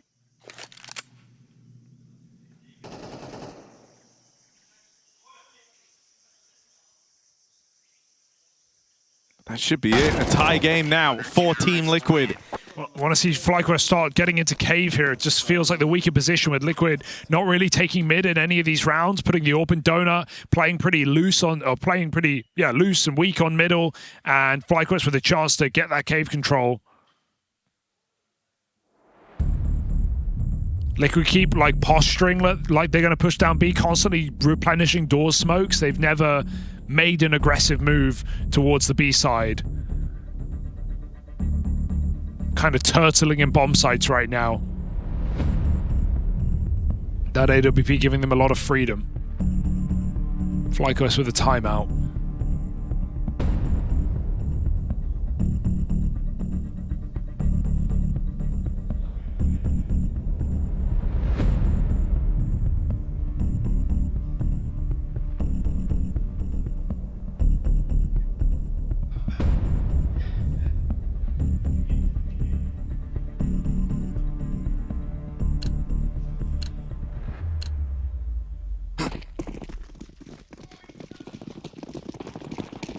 Mid-smoke lobbed in. Bit of a skirmish here, maybe.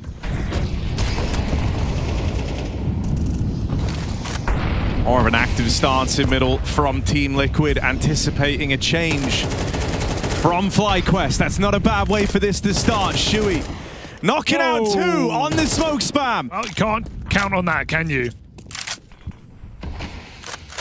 What are you supposed to do? Double wallbang smoke shot. Ultimate follows up, push down B as well, and Liquid actually make a play off of this. The round ends where it begins, in the B lane. JKS and Inns trying to 2v5. Good control for Inns, but JKS has to worry about this double push down B. JKS v Twists. And it's JKS out on top looking for 2. The spray's close, but Shui's found his 3rd frag of the round. That should be all said and done with bomb control here for Liquid as well.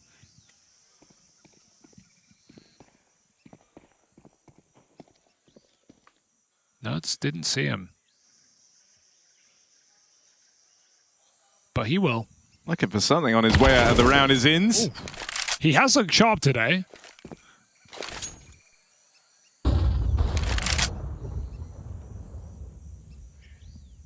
The AWP getting pressured kind of made Naf slow down on this flank, but committing to it now and committing loud. He just runs and guns for Inns to deny that save.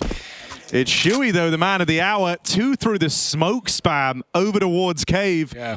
Teed up Liquid for a guaranteed round. And I like that Liquid don't just sit on their laurels after those entries. They make a play elsewhere, down B ramp, knowing they definitely have room because of those first couple of kills. And they're able to go 1-for-1 on another engagement at B and find that bomb eventually. So it's not inactive for Liquid. They finally go for mid control. They take it first time in the game in round number 8. Going for Heaven. Naf holding this smoke. Flash does nothing to blind him. Easy double.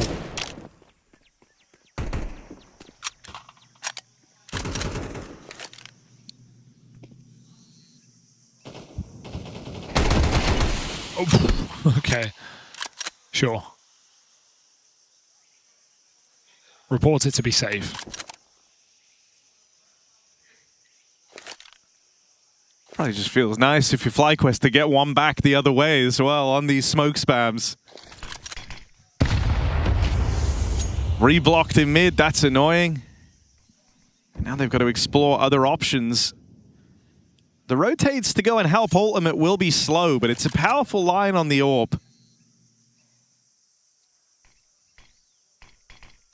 Or at least it was. Yeah, that smoke makes life a little harder for him. Now he's calling for these rotates. Shuey only just getting back into the donut now. Run out by the Tech 9s. Ooh. Second man moves in. No, it's just denies that bomb plant, and that's all FlyQuest were hoping for. Regali left up in this one alone, and the Ultimate AWP takes that long line from CT to remove any threat that the pistols might possess. Yeah, he's been nice and safe on the CT side. Ultimate just been a reliable bit of info in middle or having the A main control. Not been offering up his life for free. Just controlling space. And Liquid start to get more mobile now. 3 players in middle starting. Going for the run boost. Just missing it though. Oh, In's running up B right now with the lurk smoke. Do they realize? Now they will. This is wild. He's got no support. Info molly for backside. He knows that no one can be there, but still unable to get that opening that he was hoping for. Put a lot of pressure on B. It's certainly forced rotates out of Team Liquid, but Naf still floating around in the red room. Disaster. Could have been the difference maker. He's done high damage to Netic and Vexite, but killed neither. And so someone else will have to finish Naf's job. Shuey trying to be the candidate to do so. Doesn't preoccupy himself for long, holding on to Heaven. Recognizes he's found a bit of a gap here. Goes fishing, gonna knock out Vexite. No more. 2 versus 3. Low health on the 2 players in the site. JKS embarking on a flank. Kills are going to come through quickly. Twists with the first. That's only going to trigger JKS to get a move on this backstab. And Twists cannot find that last player. So much time, it ticked off this bomb, he can't do it.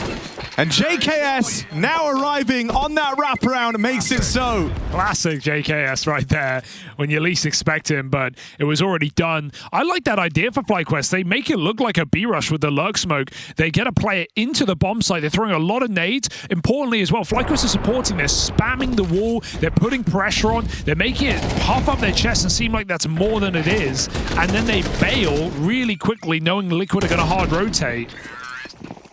And sure, Naf definitely whiffed his shots. He only did damage, he needed kills. But he was the only player on that side of the map that could even realize FlyQuest were departing from B, a site they were never truly committed to. It's a cheeky pocket play, but we still need some longevity in this T side here for FlyQuest. Got to win a couple of gun rounds to break Liquid's money. They're swimming in cash. Naughty boost will find nothing. FlyQuest cave side. And mid control's not really treated them well in this T half. They are super tentative in this position at the moment. Ultimate is back on a deep line.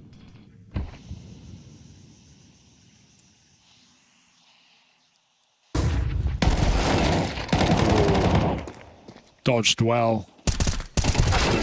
That's awkward for Nav. That's reaction. Go and take space over here at A. They know about the ultimate AWP in Donut as well. It's just how do they want to get past it? No real util to do so. That molly, the only thing to help them in getting across. They're trying to assemble a run boost here to get away from Ultimate, and it puts him right into his crosshair. JKS up next. And he will stem the bleeding, give FlyQuest a chance. Now he's got to do it all alone and wrap through CT, pressured on Donut. Too many angles for JKS to worry about. Yeah, just got a little bit lost in the source there. FlyQuest uncertain about how they wanted to scale. That was not anything like a set play. Just got caught in the mid-round, throwing bodies at the problem.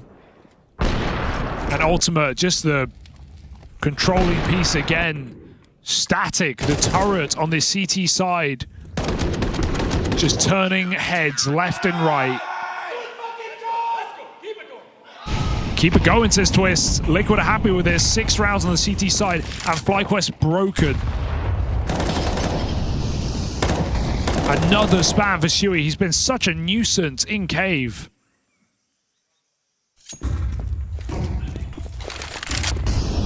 Fast up B, had enough. Netic running in. And Liquid are good to just lock them out of the bomb site clean as can be. 4 alive is good for Liquid as they find a 7-round CT half. We have one more chance here for FlyQuest to make this a little bit sweeter going down.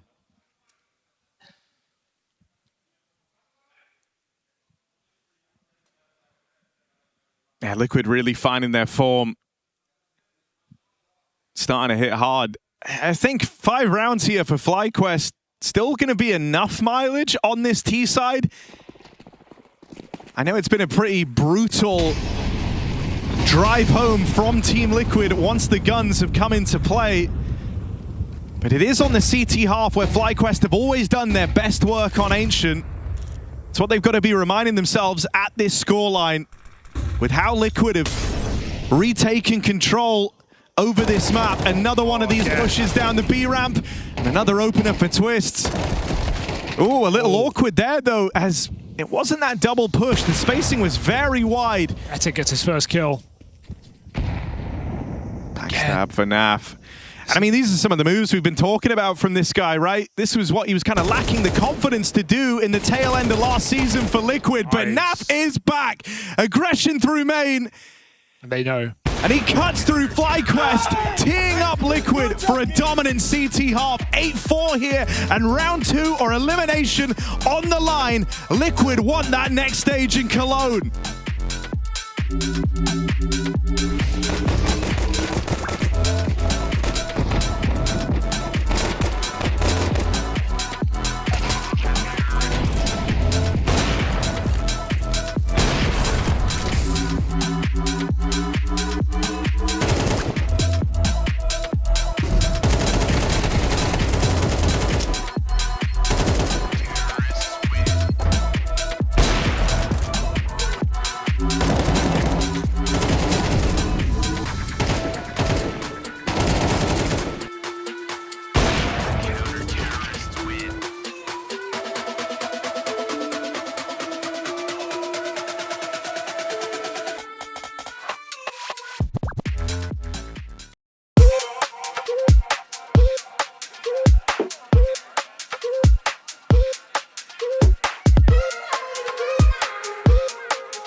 In this do or die matchup, we've gone the distance all the way onto Ancient, and in spite of a strong start from FlyQuest with a convincing pistol and the conversion, something that's been a problem for them in these series here at Cologne, they couldn't stack up in the rifle rounds. Their T-side only managed to win one past the pistols. That's given Liquid one hell of a head start heading into this final half of play. A pistol round here is a necessity for FlyQuest if they want to walk that path to recovery. Oh my. Fast play out in A. Liquid bring one hell of a pace to open up.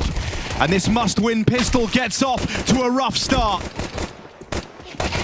Oh, I think the saddest part about this pistol is FlyQuest read it well. They gambled full mid and A, but not a single kill on that A bomb site means no matter how quick the rotates are, it's not meant to be. And Nerds absolutely demolishes them on this entry.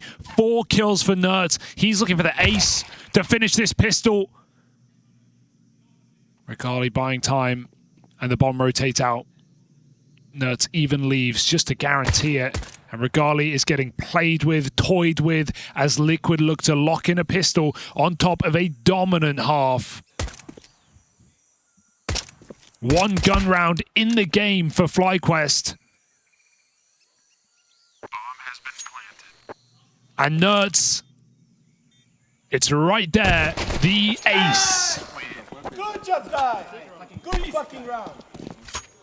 Feels like you've been waiting, you know, all series for Nerds to really have like a super high impact round, winning that pistol with an ace. Yeah, it's a very valid point. Someone where, when you looked at him when he first joined this Liquid squad, coming in as a replacement for Yakinda, I felt like such a great move, right? He was a real hot prospect. He'd come off the back and won Rookie of the Year. He was looking lights out. You knew the mileage that Nerds could give you. You felt like he was someone who even back in Heroic would single-handedly win them games. And we haven't necessarily seen that, Nerds.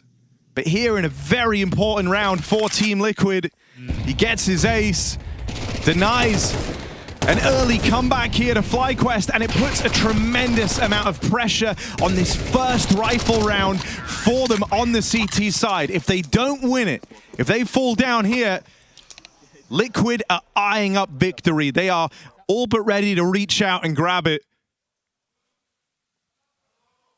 10-4. I mean, it's a brutal scoreline without all the context, but adding it in just makes it seem all the more ugly for FlyQuest in this first outing with a new roster against a Liquid that we knew had a lot to prove coming into the season. Questions about the roster, questions about even the tournaments they're choosing to attend, and the invites accepted and declined.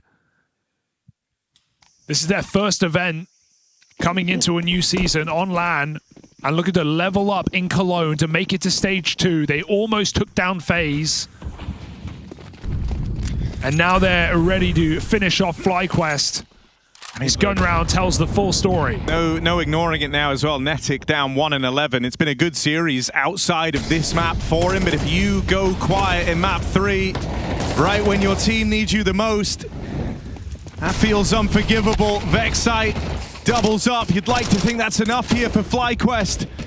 He pays for it with his life. And Liquid will get the chance to reset in this 3-on-4. Give it another go. This is not done by any means. They're just going to recommit.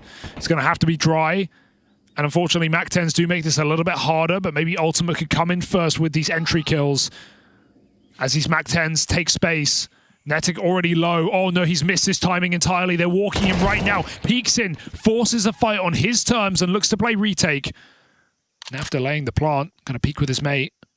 Space getting taken, still scared of long for good reason, but it's all CT here for FlyQuest as Team Liquid rely on Ultimate to win this round. He's up close, and all of them are about to come around this corner into Ultimate's rifle. He gets out with a double. Wally for the bomb. They don't have a smoke. Oh, Naf's got the lineups. He's been cooking. Line up Larry. After a weak season, Naf went away and looked to improve. Now he's got lineups. And he's had them in every one of these series. More tricks from Naf's bag. Good. Oh, he comes in and denies that defuse. And he must be feeling good. They found a smoke. Lost it. They're getting back on They've this. Lost it. Naf falls, but there simply isn't time for this defuse. Regali, try as he might, it's so close, but Naf, daylight robbery. Yeah. The middle finger's raised. You have never seen that before. Oh my God. This is a new era of Nafly. What on earth? I don't think I've ever seen Naf flip someone off. I don't think I've ever even seen him acknowledge his opponent. Actually, no, that's a lie. One time, he waved and did a heart to Skulls when they were playing against each other. Yeah. But that's the only time and it's a nice thing. I can't believe he just gave them the finger. What a sick clutch. Teed up by Ultima and knocked down by Naf. Liquid. Oh, Nafly, man. After a season that left him feeling really low, it's nice to see him come back in looking this refreshed. It really is. A new lease on life for this Liquid, and this game just feels like it's over now. After a round like that, how do you recover? Double entry. FlyQuest quieting down here on Ancient after an incredible Dust 2 where 11 straight rounds were found. They have nothing to say here on Ancient. All that remains is the latest edition, and he dies to Nap again. 8 chances for stage 2. 8 chances to eliminate FlyQuest. Timeout called in, and FlyQuest have to reach really deep now because Liquid have been leveling up over the course of the series, and sure, they took a serious knockback on Dust 2. Here on Ancient, that has not been the story. There's not a weak link in sight for Team Liquid. Shui with some wild spams to open, Nerds with an ace in the pistol round to open up this second half. Ultimate keeping up appearances on his AWP throughout the series. And now Nafly showing us he's a lineup Larry in the current day.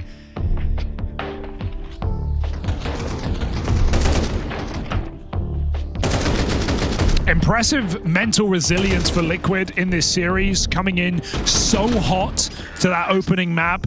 The opposite on Dust, and then reaffirming it here on Ancient. It's been a bit of a roller coaster trading their maps out, losing their pick. But it is safe to say it's not just the NAF show, right? This whole team has looked a little bit crisper in these couple of games, even against FaZe, if you discount Nuke. Nerds has had his best map at Cologne, this Cologne here, 18 and 8. Twist Life Gaming to start this series on Nuke.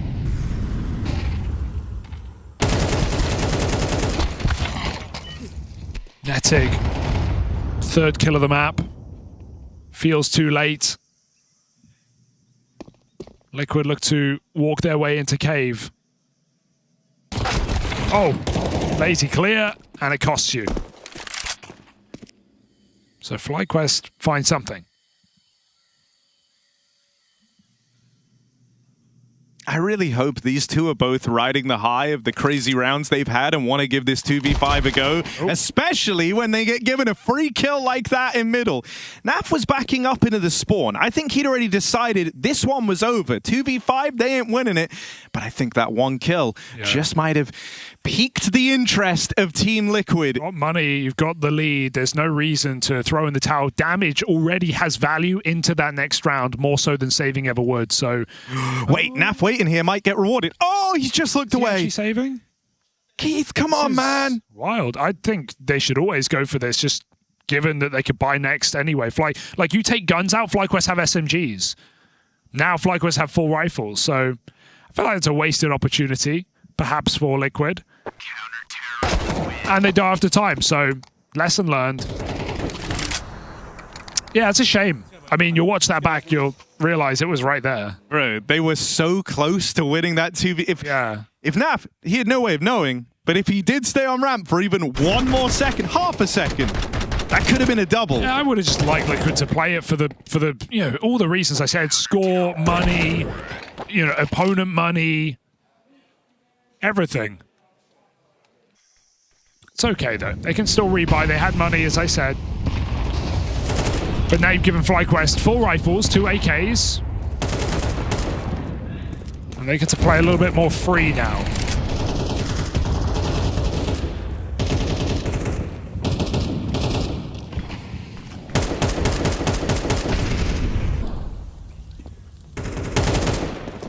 Oh, that's a bloody lot of damage on the Twist and Chewy.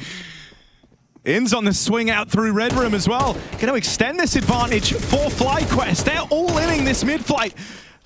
Fighting and dying on the hill that is this mid-control, and fights they didn't necessarily have to take. It was to try and get Ins out of there. Fight or flight. Do they abandon ship right now? It looks like they want to re-clear as a team, coming in from Red Room and Donuts as this is the full crunch. Here. It's like a 4v4 for this mid-control. They got a kill, and they're happy with that. Saw Bomb as well. Or maybe not. They only saw the first player, actually, so Bomb's going to make it into Donuts. JKS has his back turned.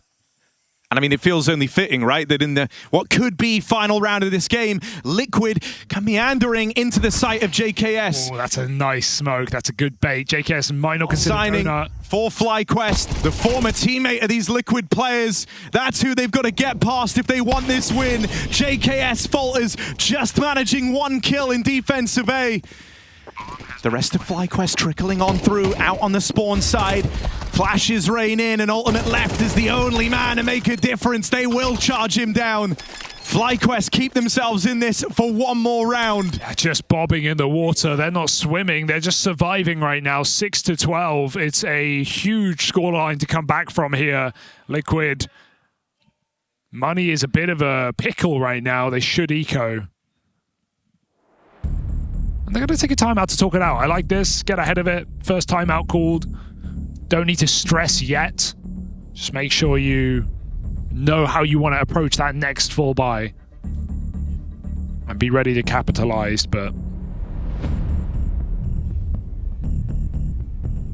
an opportunity gifted to FlyQuest, if but slim.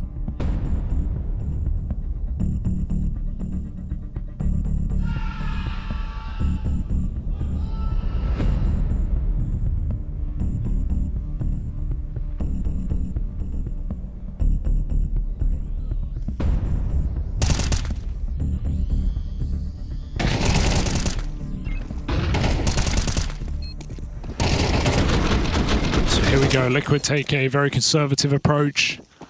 Almost nothing in this. These rounds can be deceptively hard to deal with, though. I think on Ancient, it's a lot easier to get rid of, an armless pistol without any util. You don't really have a lot of options. You're walking through choke points. If you're not overwhelming an area, it's a lot harder. CT smoke means headshot angle's not a factor. Double smoke. A lot of resources, and it's created a kind of smoke wall at the back of the site.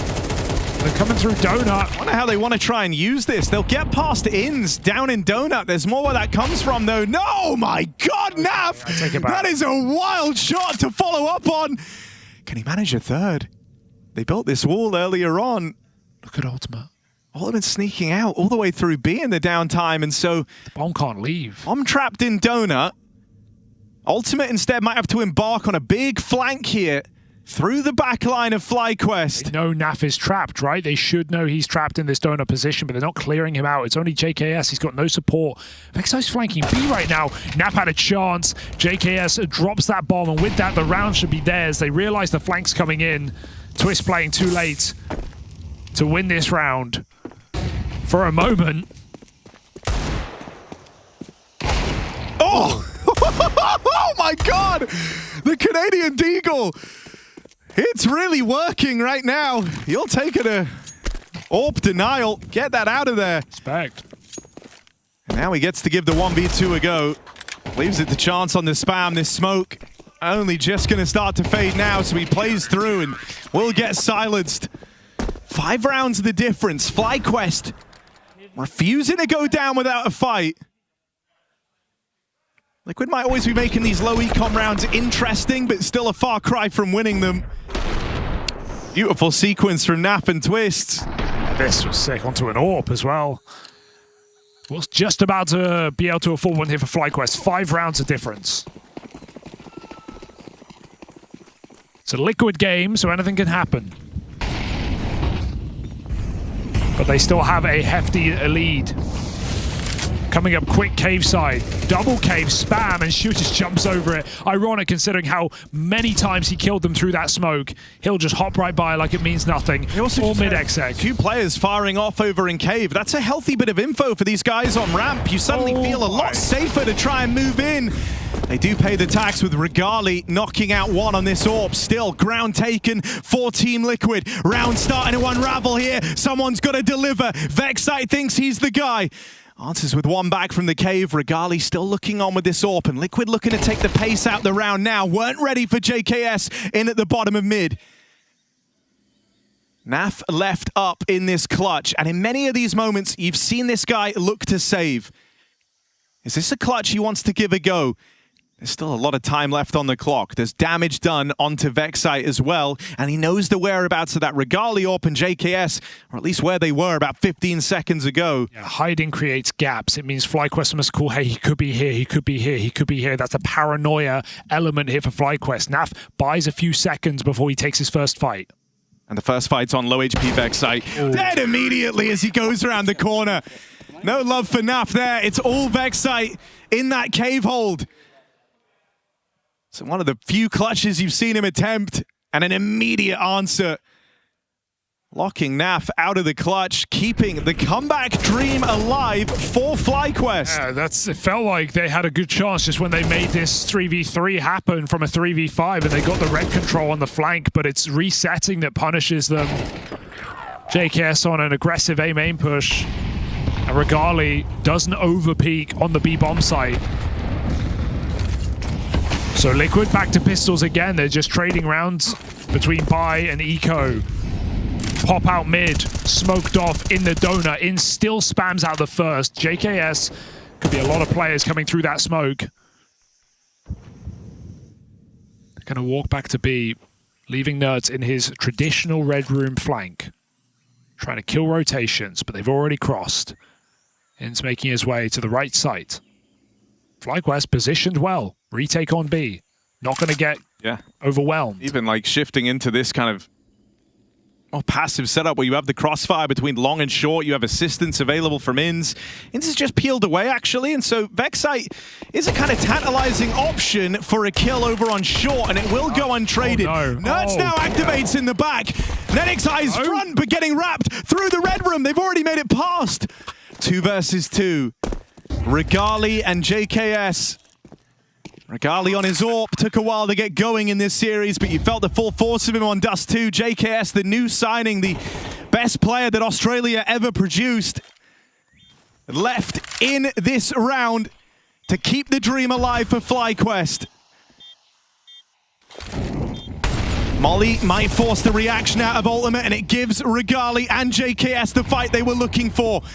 Only Nerds left in this now, and as he plays through, JKS, head on a swivel, ices him out of it. Comeback continues. FlyQuest keep racking up rounds. I'm shocked they're still here. I don't know how they're still in this game right there. Netta got completely caught on long side. Miscomm or something. They didn't realize how deep Nerds made it. They was hunting down Netta. He still holds a kill in his bomb site, but that flank for Nerds opened up the round, made it a 2v2 post spawn, gave time for them to take positions, and still FlyQuest slow it down, calm in the post plant. Get that retake off. 3 rounds difference now. Another full buy for Liquid. AWP available if they want it. But the pressure's certainly building in this game for Liquid. They could have closed this a long time ago.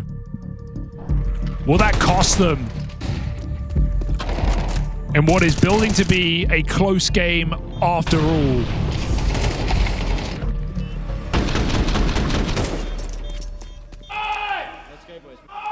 A 12-4. And I mean, I think the thing for Netic is he's clearly having a rough game. It's one of those matches where you just never feel comfortable. You feel like you're doing everything wrong. You're always giving away swing kills. But if he could just get his one, I think that's what that last round shows you. The rest of his team are here pulling the weight for him. I mean, that's another entry for FlyQuest. They wallbang twists out on the lane. Vexite baiting for Ins here in red, who's just going to tuck in for the moment. Has this crossed the donut as the smoke comes in. Nerds, they know he loves to play this red room. It's his whole thing on this map. And he's going to clear it. This is his domain. You're not going to flush him out of it.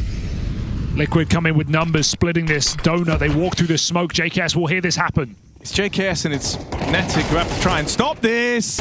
Awkward lineup there, but JKS taking down one of his own might be worth it if he can hold on. 2 kills from him in defensive A. They flash through, they play quickly here, and it might be quickly to their demise unless Regali can keep the dream alive. Naf waits in the sight. Tried and failed in these clutches once already, but he could be the defining man for Team Liquid. He's been the player with all the eyeballs on him. The guy that everyone's been looking to. And Naf is back. So are Team Liquid into stage 2. Closing this out, putting a stop to the FlyQuest comeback. It starts with giving them 2 fingers. Naf closes it by giving them the fist. FlyQuest are done. Yeah, eliminated and not with much to talk about in this one. A nice attempted cosmetic comeback for FlyQuest, but they could not get into that T side. Team Liquid looking lights out, showing us they have a new lease on life. That Naf is not only back, the Nerds can have a map. The Twist life gamed in this series, and I'm starting to think that maybe Team Liquid have more to show here in Cologne as they progress into stage 2 with more to do. Yeah, for FlyQuest, it's a disappointing debut with JKS in the roster. A lot of changes, a lot of improvements. He spoke about this at great length, but 5 years on, after Australia lost their star and he went international, finally linking back up with the Aussies. It was supposed to change and have this impact, but it won't be found here in Cologne as their journey ends in stage 1. Yeah, Team Liquid, they had a great game versus FaZe. They have an even better game versus their former teammate. And right now, leveling up, looking for the Lanxness. They still have tier 1 teams to take down. Some shaky moments, some Liquid choke in there perhaps, but still closing out the game nonetheless. And after 5 rounds straight, losing out on that comeback, still nice to see Liquid can pull out those clutch rounds. A couple of them in there for Naf. Flashy and new coach as well. A lot of personalities to mold together. But clearly things already brought to this team. A team that was desperately needed an eye on the outside looking in. Seems to be paying off so far.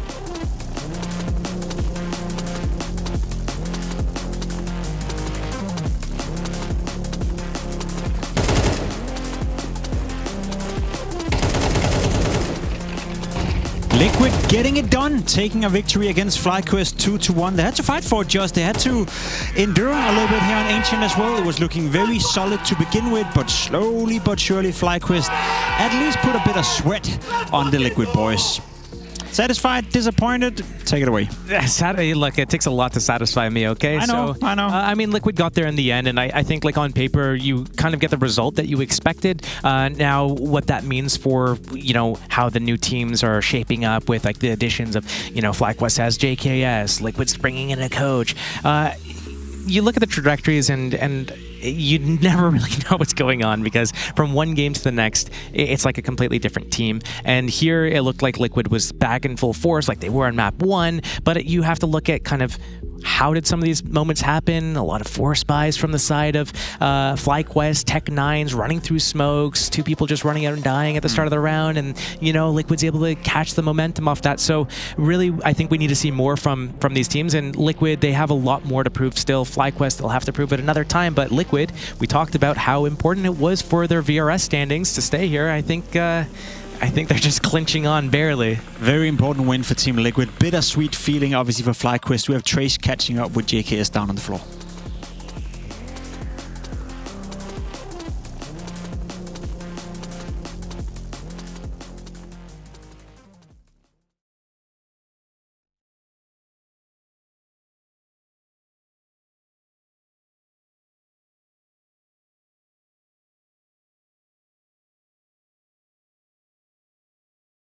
No JKS, no sound. Anyway, for FlyQuest, is it expected? I feel like when you're coming into an event of the caliber of IEM Cologne, you bring in JKS. Yes, it gives you a bit of hope that maybe they can find a level where they can become competitive again. But at the end of the day, I didn't really have them as one of my teams making it through and progressing. So I guess we can't really allow ourselves to be disappointed, but were you still hoping to see more from them?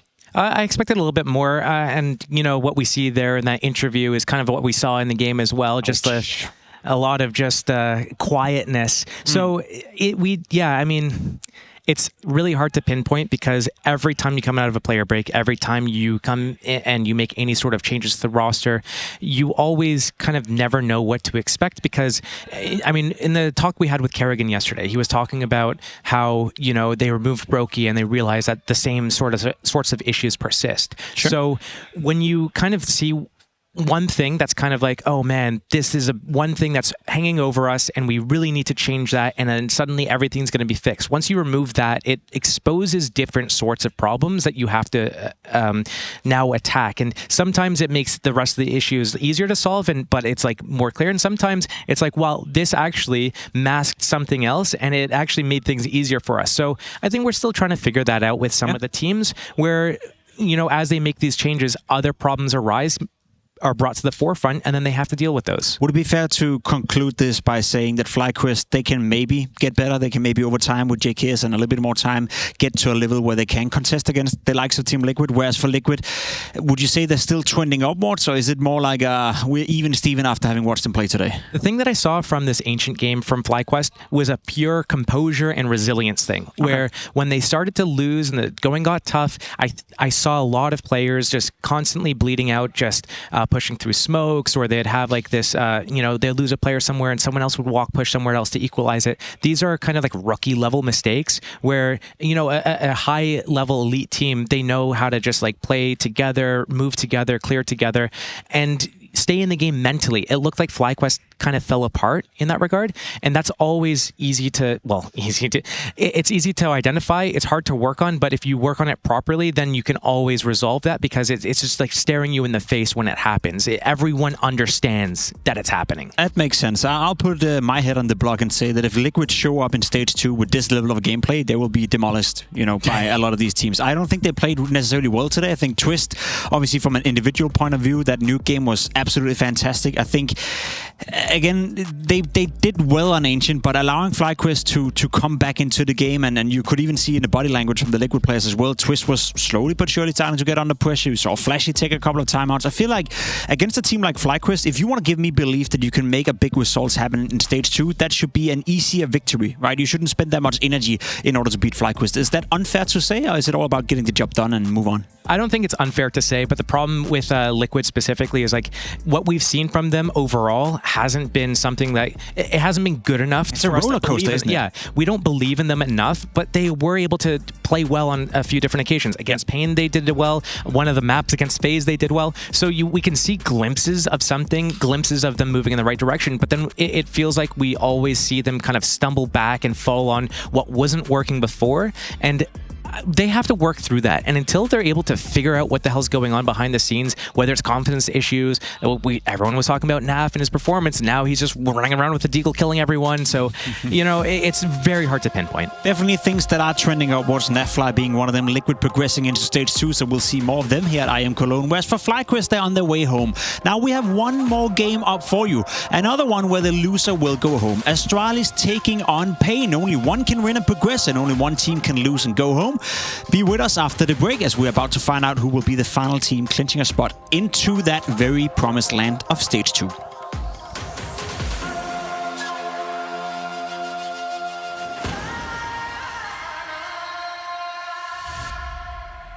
From humble beginnings in Hanover to greatness in Katowice, our journey is our legacy.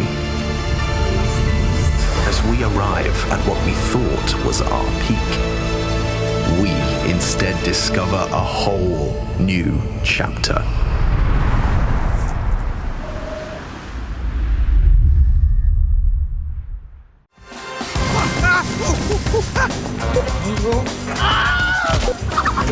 Right, that's the shot. Got my keys. I'll carry you. Flashback. Oh my, what the Bomb has been defused. Don't worry, Bob. I got your back. Here at Face It, we try our hardest to get you the best POVs. Faceit.com/watch. Astralis, Device, he needs no introduction. 29 years old. Let's get your thoughts on days like today and the game plan when it comes down to 2 BO3s. Oh, you always hope you win the first one, right? Prep is all for the first game, and then you have to, fix the rest if you are playing the same game like we are right now. Just kind of fixing it, hoping for the best later on in the day. We do our best always, and we've been using our time to prep. I think we had a little bit more time than them, so hopefully it's in our best. Speaking of doing your best as always, you've definitely done that. 19 MVPs in your career, 4 major titles to boast, group stage MVP here in Cologne in 2023, but consistently loving the 3rd and 4th place here in Cologne. What's that about? It's been the one that got away a few times. It's been a lot of semifinals throughout the last 10 years, so hopefully step by step we can break that curse. Now with Huxi, we've only been in the final, right? So we're about to break that if we win today. Yeah, I think that's the big game plan. And also, the accolades speak for themselves. With this iteration of Astralis, where do you think Danish CS is currently, and where do you place yourself in that big picture? I think Danish CS is, of course, not as in its best space. I think that within a few years we'll have more talents coming up, more teams, Danish teams as well.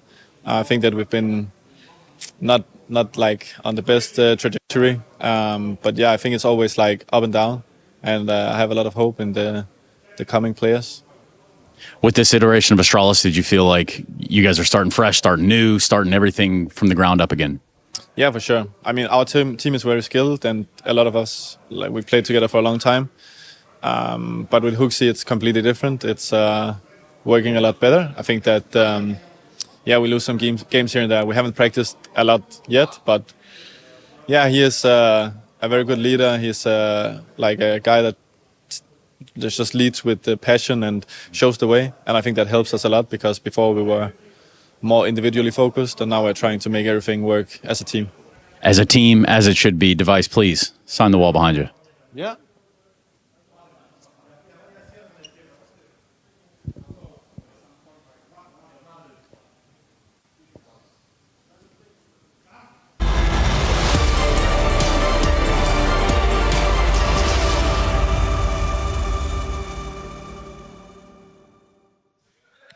A lot of semi-final finishes for one of the game's all-time greats in Device. Astralis is going to be taking on Pain in this next matchup. This one, though, for elimination, so he might not even get a chance to get past the semifinals this time around. There is something, haunting about Astralis and Cologne. You remember in 2018, like they lose to Navi, and on the 3rd map, Zeus had 30+ kills. That's right. Yeah, it's like a curse. So it's like things that never happen to them at this tournament. Didn't they skipped one, I believe, at the height of their 2017? Yeah, at the peak of their powers. Skipped it to prepare for the PGL Krakow Major. And they bombed out in the semis.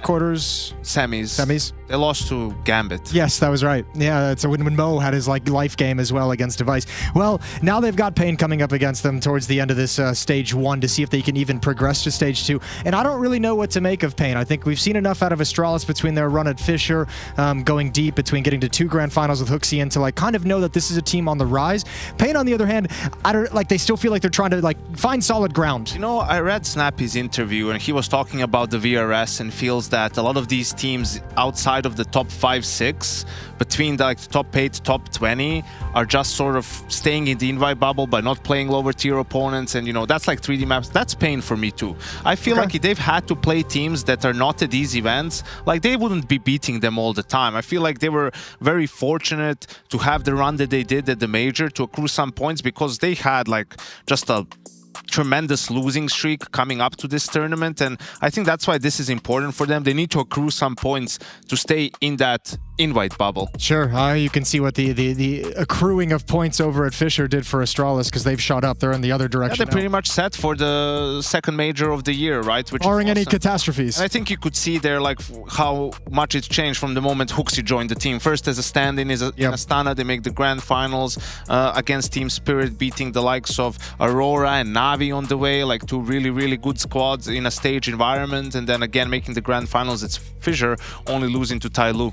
This is Stown and, well, this is Stown before Hooksy and after Hooksy. So, I mean, it's weird to see the rating kind of drop because eye test-wise and the feeling that I get when I'm watching Astralis games today with Hooksy in an Astralis jersey, I'm like, man, he's unlocked something in Stown. This is Yabby as well, same conditions, and he's That's more like it. Yeah, he's just that shut helps up. your point. Yeah, there we go. I'm glad that one worked out. Yabby's been awesome for Astralis. Less of a smile, but more of a He's got that killer mentality. I was going to say the killer and he attitude. switched over to anchor roles, which might be the benefit, you know, giving a little bit more space to stare on the CT side, being that active guy, being more vocal. He's been doing great for this Astralis roster, even when they've been struggling. I loved reading those words from Yabby of just being like, Stairs proved himself. I can be adaptable. I can take on some of the positions that he's currently occupying because he actually deserves to be in a position of priority. It makes a little bit more sense, right? If you're going to lurk on the T side, right? That's how those guys do it. Like you're lurking, you're on your own a little bit on the T side, then you're the same on the CT side. So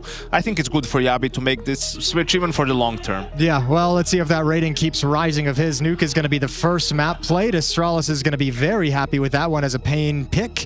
Nuke looked great for them last week in Belgrade. Ancient going to be the second map up. It's interesting to see Pain veto Train instead of Ancient because there might have been a world in which Astralis vetoes it for them. I mean, they could have gone for a bunch of different maps. Neither of these teams ban Overpass, but they haven't played it yet, so that was another potential wrinkle in the veto. So This probably puts a little wrinkle in every single veto that we're going to see throughout Cologne, right? Is that question of, has this team actually picked this map up yet? Are they ready to play this map in the veto? Because Pain also around the major switch their vetoes with Train and Ancient, right? And usually nowadays, if they're playing against a good Ancient team, they veto that and let Train through and vice versa. And Astralis are no slouches on Ancient. I think they like the map, so interesting approach here. Perhaps the fact that they had to play a game earlier today and didn't have much time to prepare, play the factor in the veto. Yeah, we heard Device talking about in the interview. We're going to see what they do with the second best of the three of the day. Device said the first one, we always want to win it. Well, you definitely want to win the second one to avoid elimination.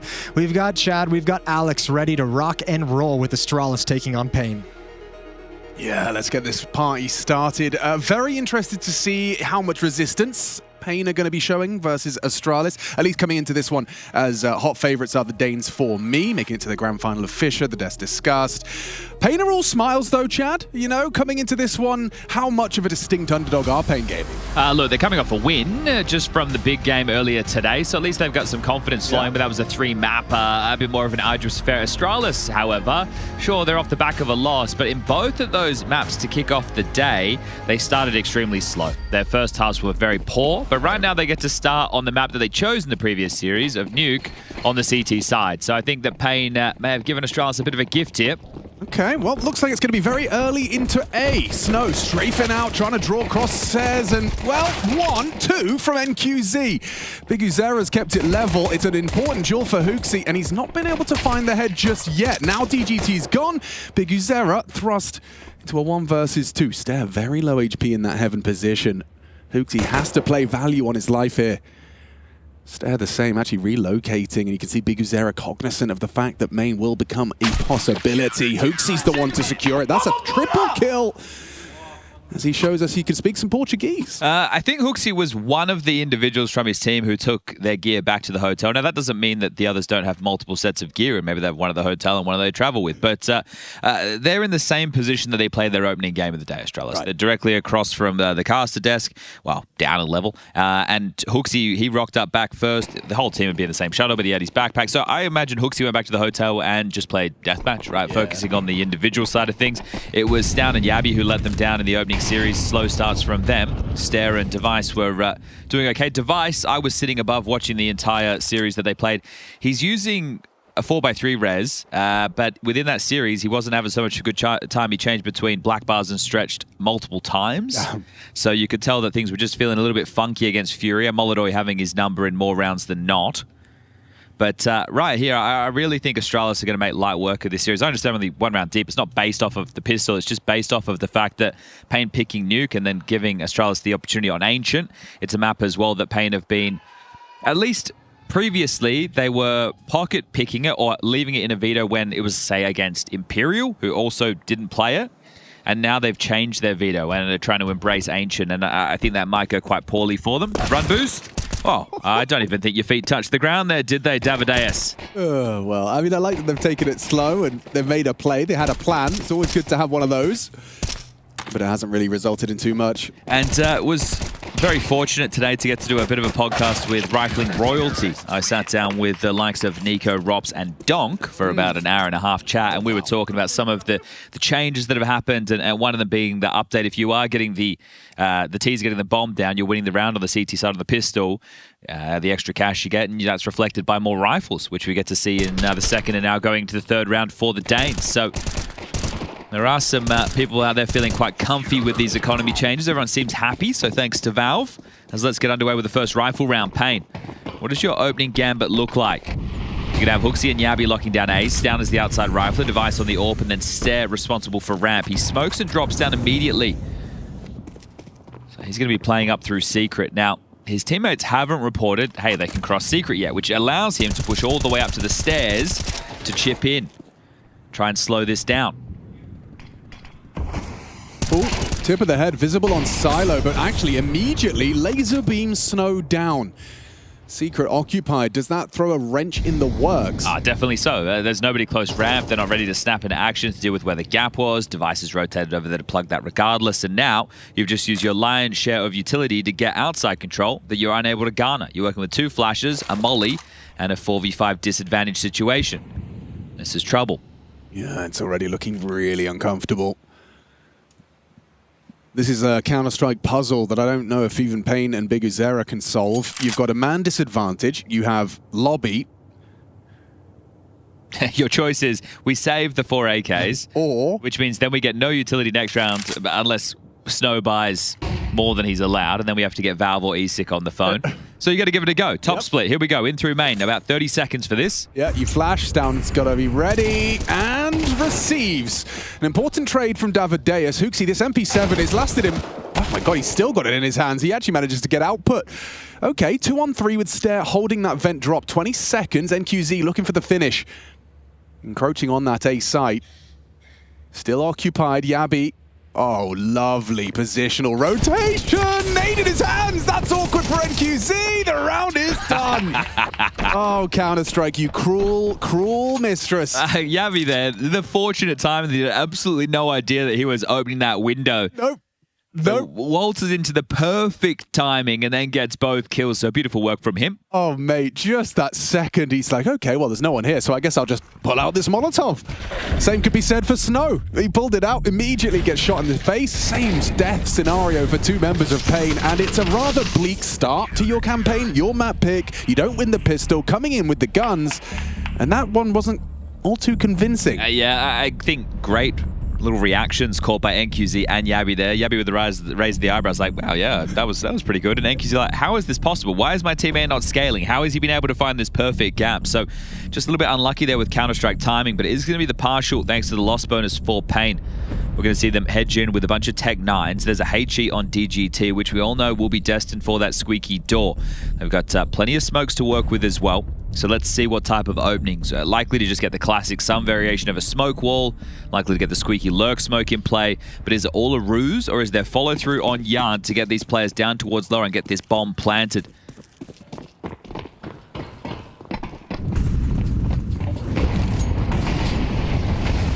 Gonna be a late top pop, so smoke wall is a ruse.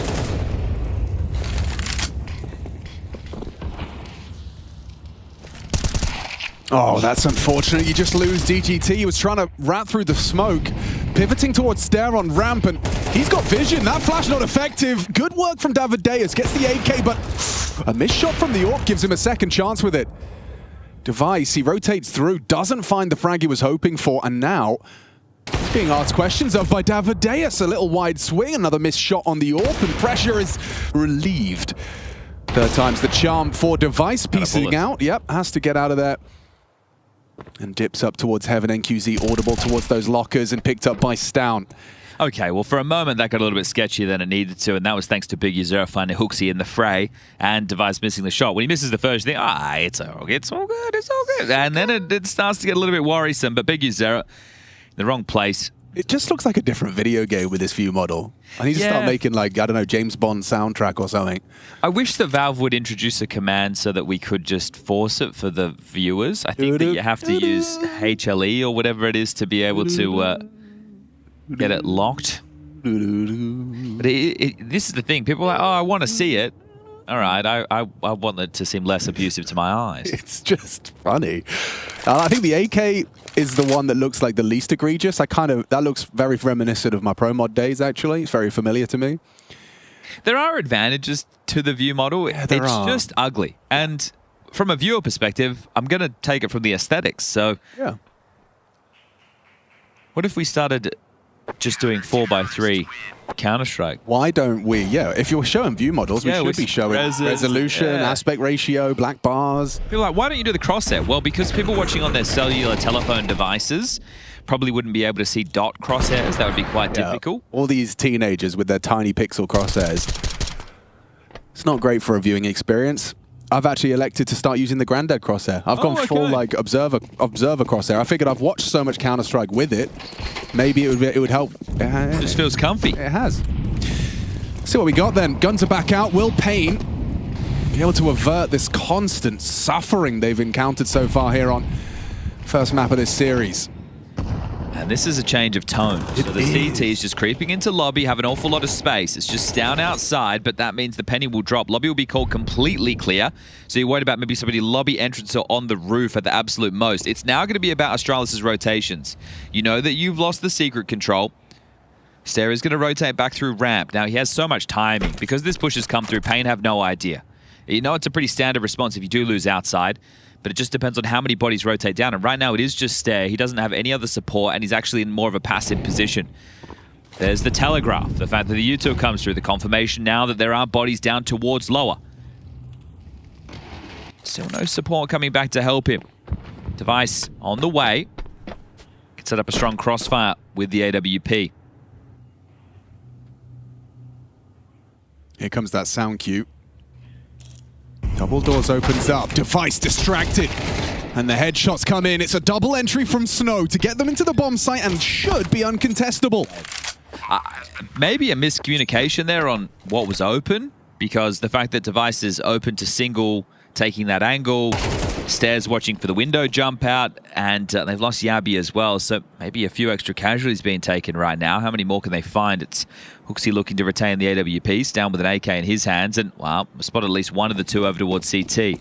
Did they like perfectly synchronize the double and single doors opening? Do you think that could have led to some miscommunications as well? Sure, but the setup there, like, Stair is not blocking single. No, right? but if single opens, he can very quickly attend to it. He just didn't. Yeah, but look, if Device is peeking from either side, he is susceptible either way. Yeah. So let's just call it a bad setup, shall we? Yep, that sounds fair. First round on the board, Payne happy with that. Snow, the reason for them entering that site, his first 2 contributions, and we'll get to see him here in the replay. So Device distracted by the double doors, a headshot found in composed fashion, and then picking up Stair, picking up the slack. Job done, mission accomplished, a couple of saved rifles. All right, well, yeah, just, boys, how does that go? And you had all the info. You got away with the lobby push, and we just have a bit of a tech timeout, one that will get resolved ASAP. Let me just peer through my code and see who has the problem. It looks like it is indeed Hooksy. Oh. Yeah, well, it's tough to go from grand final to getting grouped in stage 1, but that has to manifest first, doesn't it? One of these two teams will not be seeing the next stage of play. We will not see them roll in against the big names that are going to be taking place tomorrow. We saw Trace earlier on in the day with Matt from Tournament Management going over how the seeding is unfolding for the teams who had already qualified at that point in time. Now we are going through the last 2 remaining squads. We've got Tyler versus 3D Max, the Chinese versus the French, and we've got the Danes against the, well, I was going to say Brazilians. It's a Brazilian core with the South American flair. Chile and Uruguay represented. Now, obviously, we returned to Austin just before the tournament break where they did make that playoff run. And you have to go all the way back to Astana, where Astralis had Hooksy as a stand-in at that time, making it to the grand final, having a relatively competitive series against Spirit, but only grabbing 1 map in that best of 5.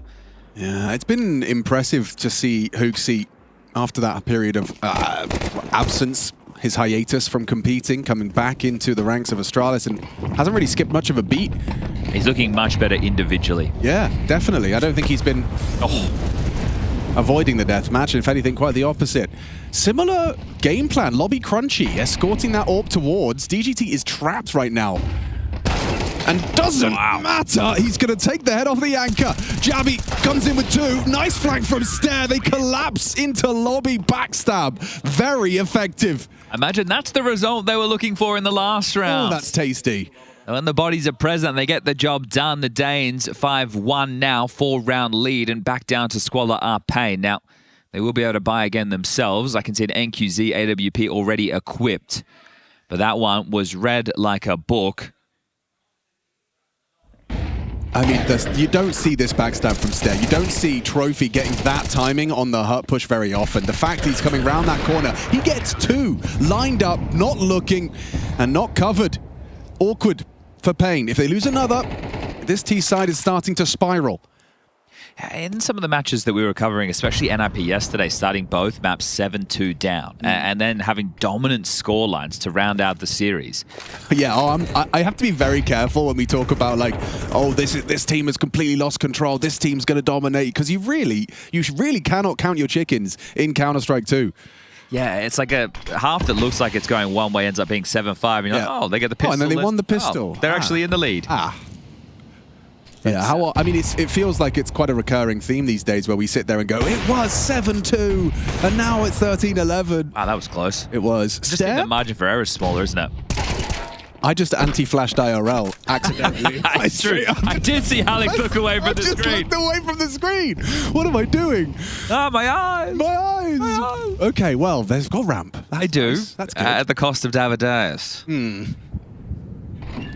Okay, Stairs faffing with the doors. He gets the angle he was hoping for and makes himself, tries to. He wants a little hole. There it is. There was something to work with, some real ratty, rascal angles you can work with around those broken doors. Snow's going looking. And is he going to get across undetected? Device gets the spot, doesn't hit the shot. All right, well, no pressure now from 2 angles. Yeah. Getting walked on. A free frag. Big Uzera manages it masterfully.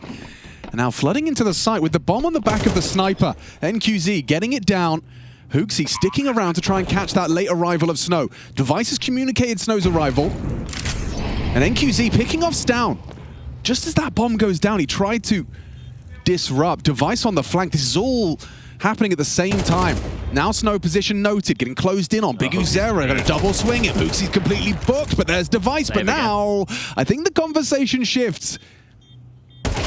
You would have said save. You probably still are. It's just 2 tunnel vision from Astralis, isn't it? Like, Stan not aware the jump through the window was a possibility, just gets blindsided there. Hooksy trying to buy time for Device, but Device doesn't want to give a sound cue because then he'll be at disadvantage of that duel. But by him taking too long, then Hooksy gets blindsided. So Snow has had some really good impact in the 2 rounds that they've been able to pick up. Now, there I understand he didn't get a kill, but it was the space. The fact that he was just such a juicy morsel for Astralis to try and take down bought a lot of time. Yeah, the fact that Device missed that shot led to them taking too long on the approach back in.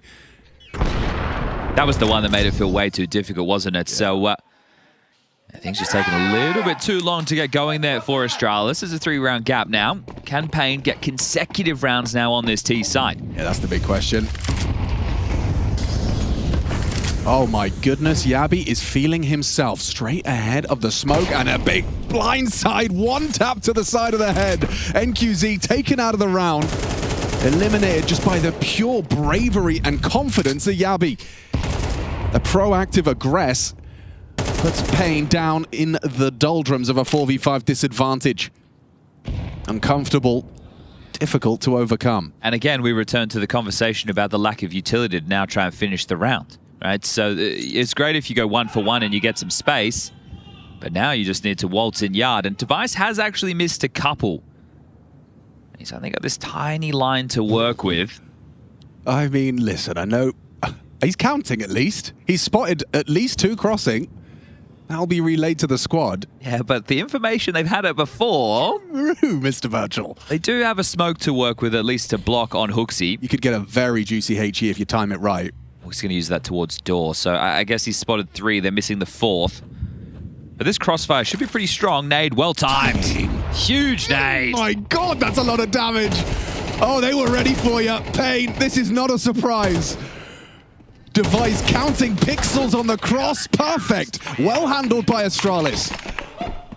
And some swagger there from Yabi, right? The fact that he's gone for that aggressive maneuver straight through the smoke, finds a gap, puts a smile on Hooksy's face, and forces Rick's coach of Pain to take the second tactical timeout. And this is happening pretty damn quick. It's quiet in the LAN hall now with only 4 teams remaining for 2 spots, but he even took his time. Lined it up, a 1-tap, gets away, and QZ can't quite believe it. So presumably, NQZ's operating under the expectation that someone's holding Squeaky. Or that no CT would be crazy enough to push straight through a door smoke at the start of the round. Which I can't almost fault him. It's kind of logically driven. Yeah, right? Because typically there would be someone ready to spam you, shoot you in the head as soon as you emerge from that smoke. He was so quick about it though. Yeah, wow. I mean, that's something you're not going to be doing all too often, but you sprinkle it in. And it works for a magic moment. Wow. 6-2. Okay, Pain. Look what you're working with now. It's compromised, a half investment. There's a lot of smokes at least. Yeah, and there they go. Into the sky. Trying to sow those seeds of doubt for the CTs. Yeah, looks like they're missing one. There it is.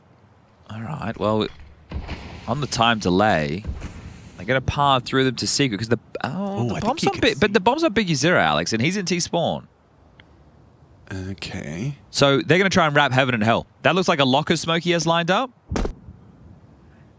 I think Device is quite confident nothing crossed. Yeah, they're going to wrap Heaven and Hell. That's a very deep main smoke.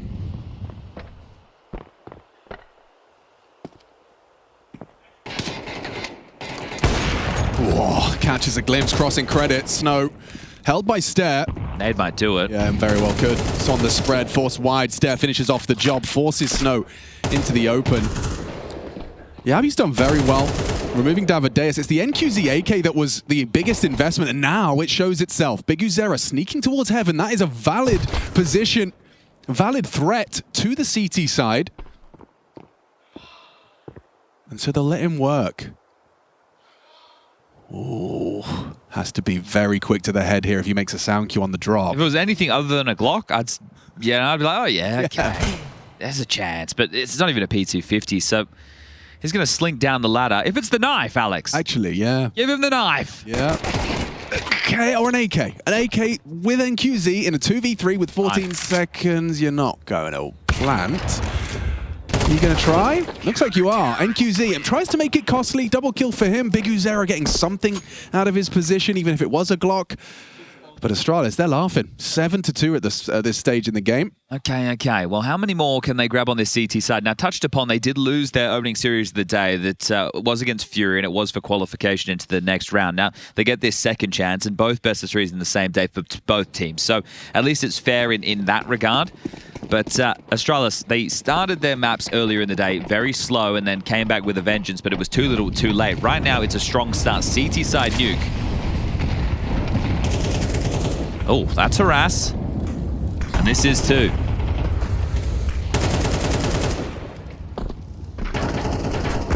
He's set for success on the angle. Oh. Missed. I said he's been changing resolution a couple of times. I might have to go have a look, Alex, if he's on the black bars or the stretched right now. But either way, it ain't working. Yeah, it isn't feeling fantastic. It's just not like that flow state just yet. He's a little janky. He's late to the party and everything. Like, okay, down the vent just highlighted there.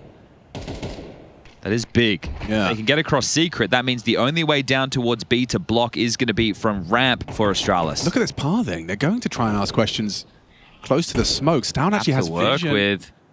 Oh, this is a lot of opportunity for Stout. Okay, info and a frag. Gets away with it onto Snow. Quick pivot down the vent. Free kill. Just like that, Big Uzera reveals his position, but now DGT pays the ultimate prize. Caught with his back turned. Big Uzera wasn't ready for Yabi. Still up on the site. NQZ, knife out as he runs into Stare. Oh, they're just disconnected, discombobulated. They're holding for the advance of Davideus. Jump spot as well from Single. Couldn't be better. Retrieving that info safely on the jump spot.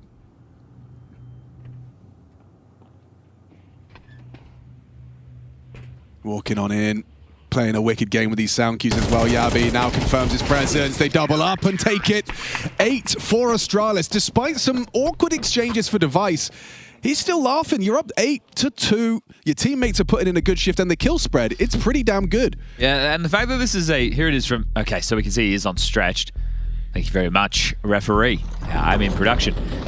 Oh my God, we're doing a full CSI investigation. Oh, okay, all right. That was cool. Multiple camera angles there. You like the way that one looks. Respect. But just to talk about how dire this does feel for Pain, the fact that the coach has called the third of 3 tactical timeouts means that he really wants at least 3, hopefully 4 rounds going into the halftime break. They are able to partial. The fact the bomb doesn't get planted there keeps them away from the full buy. But you've had very limited rounds that have worked. One, you've gotten down secret. Snow's gotten you 2 entries. The other, you've been able to snatch one away just because Astralis have got caught sleeping a little so. And remember, this is their map choice. Ancient up next. Tech9s, Khalil, plenty of damn utility to work with. So Pain, they are going to give this one a fair shake.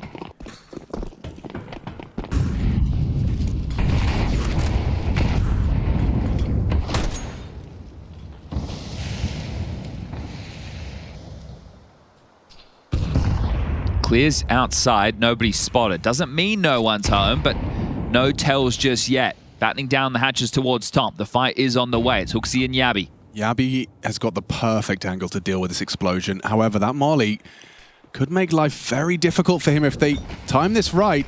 He's going to be forced to relocate. It doesn't spread on top. He's got the vision. Awkward. Yabi gets his opener. Device swaps out to his P2. Comfortable handle of business. It was too easy. He's having a good old laugh there, Yabi.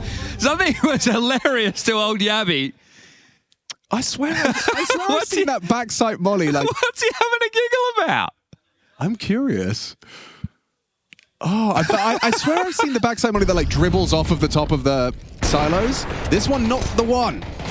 Yabi didn't have his safe haven, but what's he having a laugh about? He was already laughing. He was laughing mid-action. He's just having a good old time. I've never seen so much joy on Yabi's face. Uh-oh. Don't miss. Oh, yeah, he's not going to miss this one. He's not going to miss this one. He's going to miss. Better with the pistols, ain't he? Yeah, that was a good shot. That was very nice. We're all having a bit of a giggle. This is actually the most competitive chance we've seen from Pain in a while. A 3-on-3, you've lost lobby. Oh, have you lost the bomb as well? Yeah, you have. I'm not so sure about what I've just said, actually.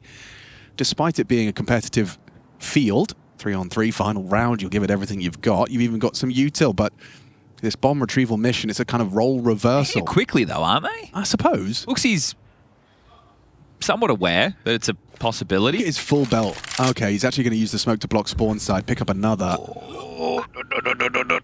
Oh, he's. Yeah, but now they'll be closer. Trouble. He is in trouble. He is in trouble. He is in a lot of trouble. They're going to that. Yep. Oh, he's got very lucky with that one. AD gets the head anyway. Bomb scooped up. 40 seconds to work.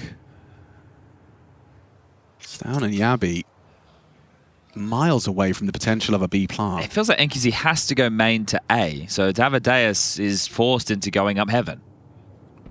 Oh. Well, Birchall. It's info. Down the vent. Now he's hearing main. Then you molly hut doesn't spread. Okay, bomb's going to be going down. Yabi walks through the smoke. Nice shots. Good work. Okay, Pain recover. Starts with aggression, ends with Pain. 3-9. Astralis comfortable on Pain's pick.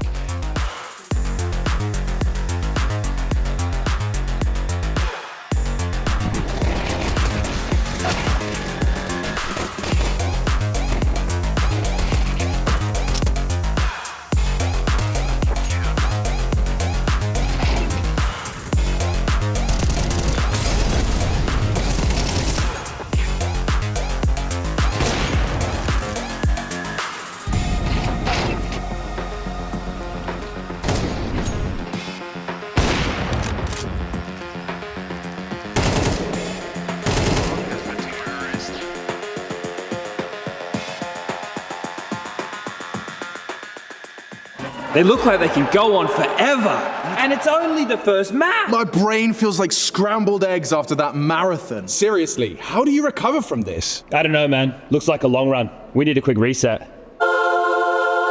Hey, cheer up, boys. It's only a best of 5. Refuel yourself.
Oh, that was so saucy.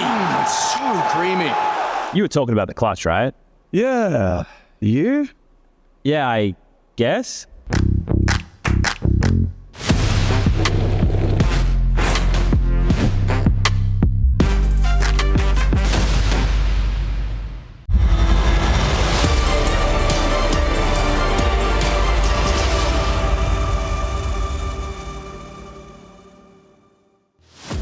The final day of the first stage, IEM Cologne 2025. Astralis and Payne duking it out for one of the final few spots.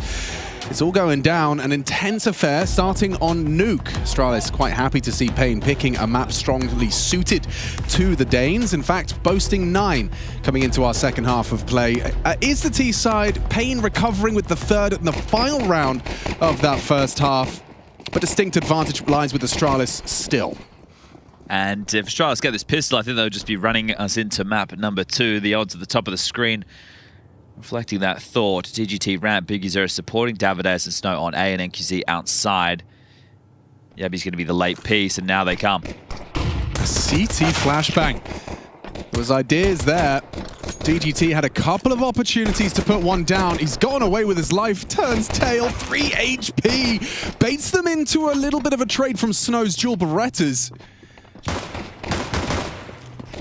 But they're flooding all over the site. Yeah, back to run straight in. Oh, nice shot. Device, long range. That Glock finds lethality.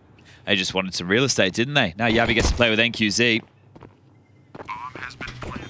Huxi asked questions of, and he handles it very comfortably. I like the confidence, and now they can just try and chase this one down. They don't have to, but they can try and isolate Big Uzera's finish, as they might want to consider trying to save.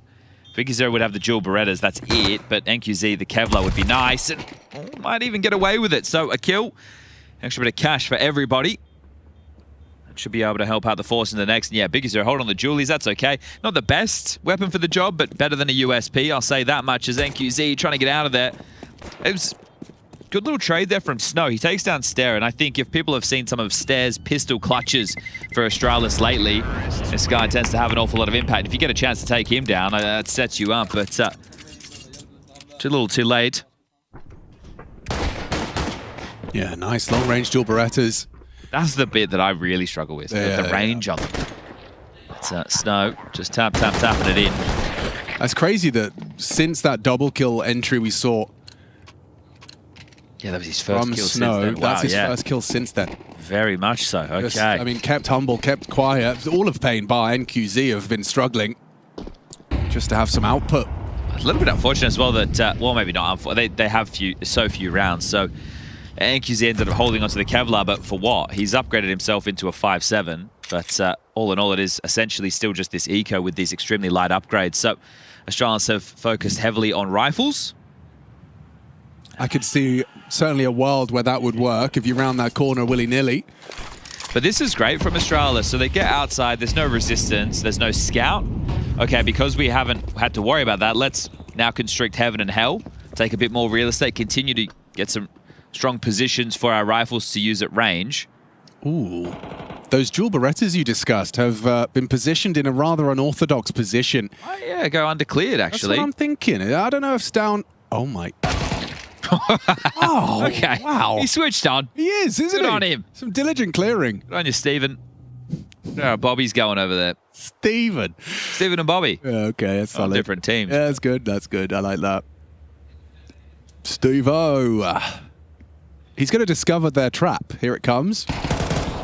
Oh, he's even jiggled it. He's even confirmed the stack safely. Stown just doing everything right in round 14. Well, as we're going to have a bit of a nothing moment coming forward, let's just remind everybody that we do have Tyloo taking on 3D Max right now for the second and I guess last, because this one, if it continues in this rapid pace, it'll be over first. Position within stage 2. Inferno, Ancient, and Nuke are the 3 maps that will be played within that series. I won't give you a score update. You guys can go check that one out yourself. But Tyloo just off the back of Fisher lifting the trophy for Chinese Counter-Strike. Yeah, I mean, I think that's going to be a more intense affair. Just given the form of the two teams right now.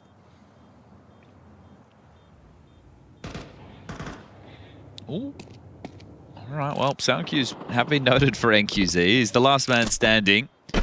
Yabby spots him. He is having too much fun. Well, just the fact that they're in this flow state, you can tell with the way that they're moving, and it looks like he's jumping around on a jungle gym, but... He's just jumped off the building! I told you he's having too much fun! Someone, can I have a Galil, please? Sorry, guys. Hey, can you drop me? I'd like a Galil, please. Device has hooked him up. All right, well, the financial decisions from Pain made sense. We'll take the eco so we can then buy out the rifle. Goodbye, cruel world! Oopsie daisies. Well, everybody's smiling. Big Uzera looking across. Okay, we got a bit of a glance. We got some Big Uzera aggressions from the CT side. Starts forward. And QZ in support. Should have stairs walk here. Nice far. Oh, he can't catch a break. Spotted him first, started shooting first, had the better gun and lost. Yeah, it's tough. It wasn't even the AK that got him. Powerful angle from DGT. I think it just shows that Pain had nowhere to go in the veto if they're picking Nuke, or maybe confirmation bias from their big victory. Hello. Goodbye. Ironically, quite a small victory. There you go. Ooh, okay, NQZ still kicking up a fuss. Yeah, not bad. And Stare is low. It's the most pressure we've seen Astralis under in some time. Bomb will be scooped up by Yabby. Just this loudly pathing back towards the lobby. NQZ relays the information. That's a very valuable piece of intel to inform the rotations, but if Davideus thinks he can go up the vents... Well, he has to either go around a secret... Oh, the gap's just opened. Did. If Stare gets around a heaven, might be a chance for this. Yabby just has to live. Easier said than done with NQZ encroaching. Still holding for it. Oh, NQZ, great awareness and Stare. He surely hasn't got a 1v3 in him. With 18 points of health, up against 2 remaining on Pain, and the smoke diffuse is just going to trap. It's just going to be the end of the round. Okay. Right. Pain will take it. Oh, that was kind of him. Thank you very much for the round, Stare. Didn't want to risk giving away the rifle. He's going to drop that to Device. We'll give Device an AK, so they will be able to get the full buy coming through. No worries about that. It's only the 4th round, though, for Pain. So this is going to be a long way back in. Nice shot from Device. But NQZ finding great impact with the smoke spam onto Stown. essentially changing the round, and that ramp Gallivant removed. First smoke thrown. Is this telling of 2 and 3 coming as quick? NQZ's across. I spotted now. Yep. Oh, and he actually throws some damage down range. Doesn't find the finish. Nade will. Stare. Goes down to the nade of Big Uzera. Going looking for trouble was Yabi in that hot position. Davideus deals with him. So already a disadvantage. An audible vent drop heard by Device. 2 yard side. Or I should say all 3, really. Hooksy with the bomb on his back as well, just behind. Ooh. Oh, Big Uzera did a lot of talking there. So what info's flowing? Oh, yeah, Device is hidden. If he just chills, he's got 2, but he doesn't know that. Oh, what a tough angle to deal with. They had him booked. Well done, DGT. Well, this looks like another round, 2v4. Hooksy on the jiggle. Stan will now join him, but they have to progress. And as they walk on in, Snow will get the information on the jump spot. Very, very safe way to get info without going down. This is such a hard shot to hit if you are Astralis. I'm not sure I've seen it hit. I don't think, well, I was going to say I don't think it's possible. I think imagine. Certainly asking an awful lot. And Hooksy at least manages to find the trade onto Stown and get the bomb down for Astralis. That's nice. Extra cash will be nice. A clutch, obviously, certainly not impossible. Hooksy! Tags him up! Takes the heads! Body bag zipped up, just one. No! That is ridiculous! That's supposed to be impossible, but not for Hooksy. Not today.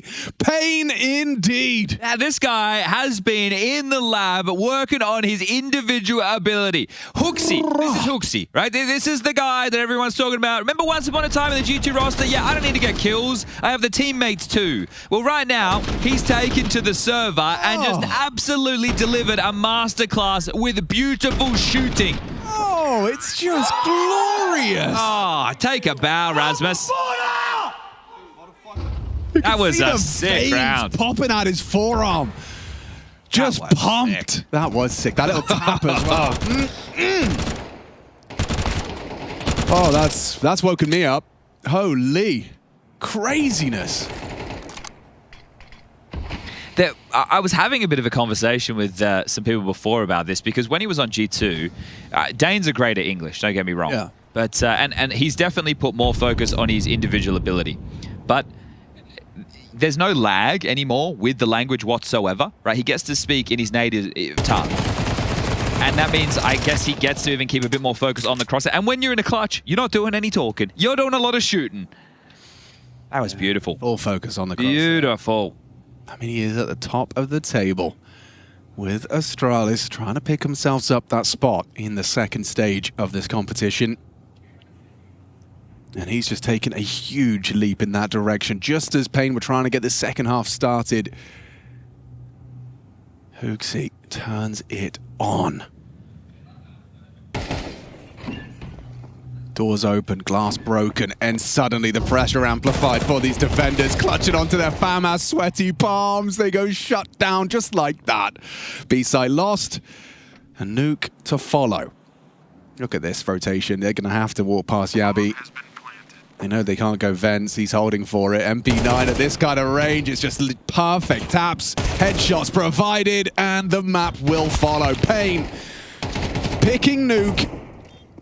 Acquiring just a meager 4 rounds. Astralis making a statement to start off this best of 3. And Davideus, he knows which way this one is going. It's going to Ancient, a map that this team has only played 3 times with this roster and yet to get a win, let alone double digits. Astralis, that was light work, that was quick work. And we're going to take a quick break before we get to the desk and get into map number 2.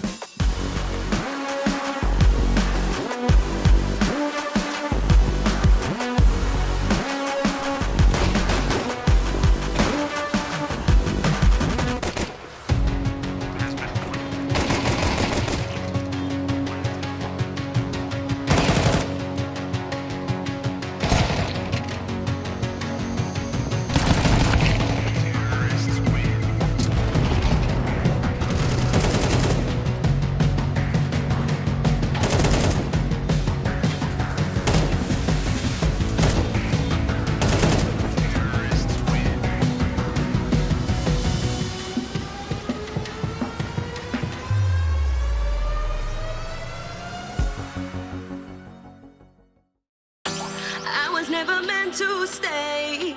It was you that put me in. Promised me that we'd be okay. All of your lies I was believing. You were there most of the time, but that was never good enough for me. Had me going out of my mind, had me going round like crazy.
I don't know, man. Hooksy might just be Counter-Strike Jesus. We might be referring to Astralis from now on with before Hooksy and after Hooksy, because this is unreal. The individual level is great.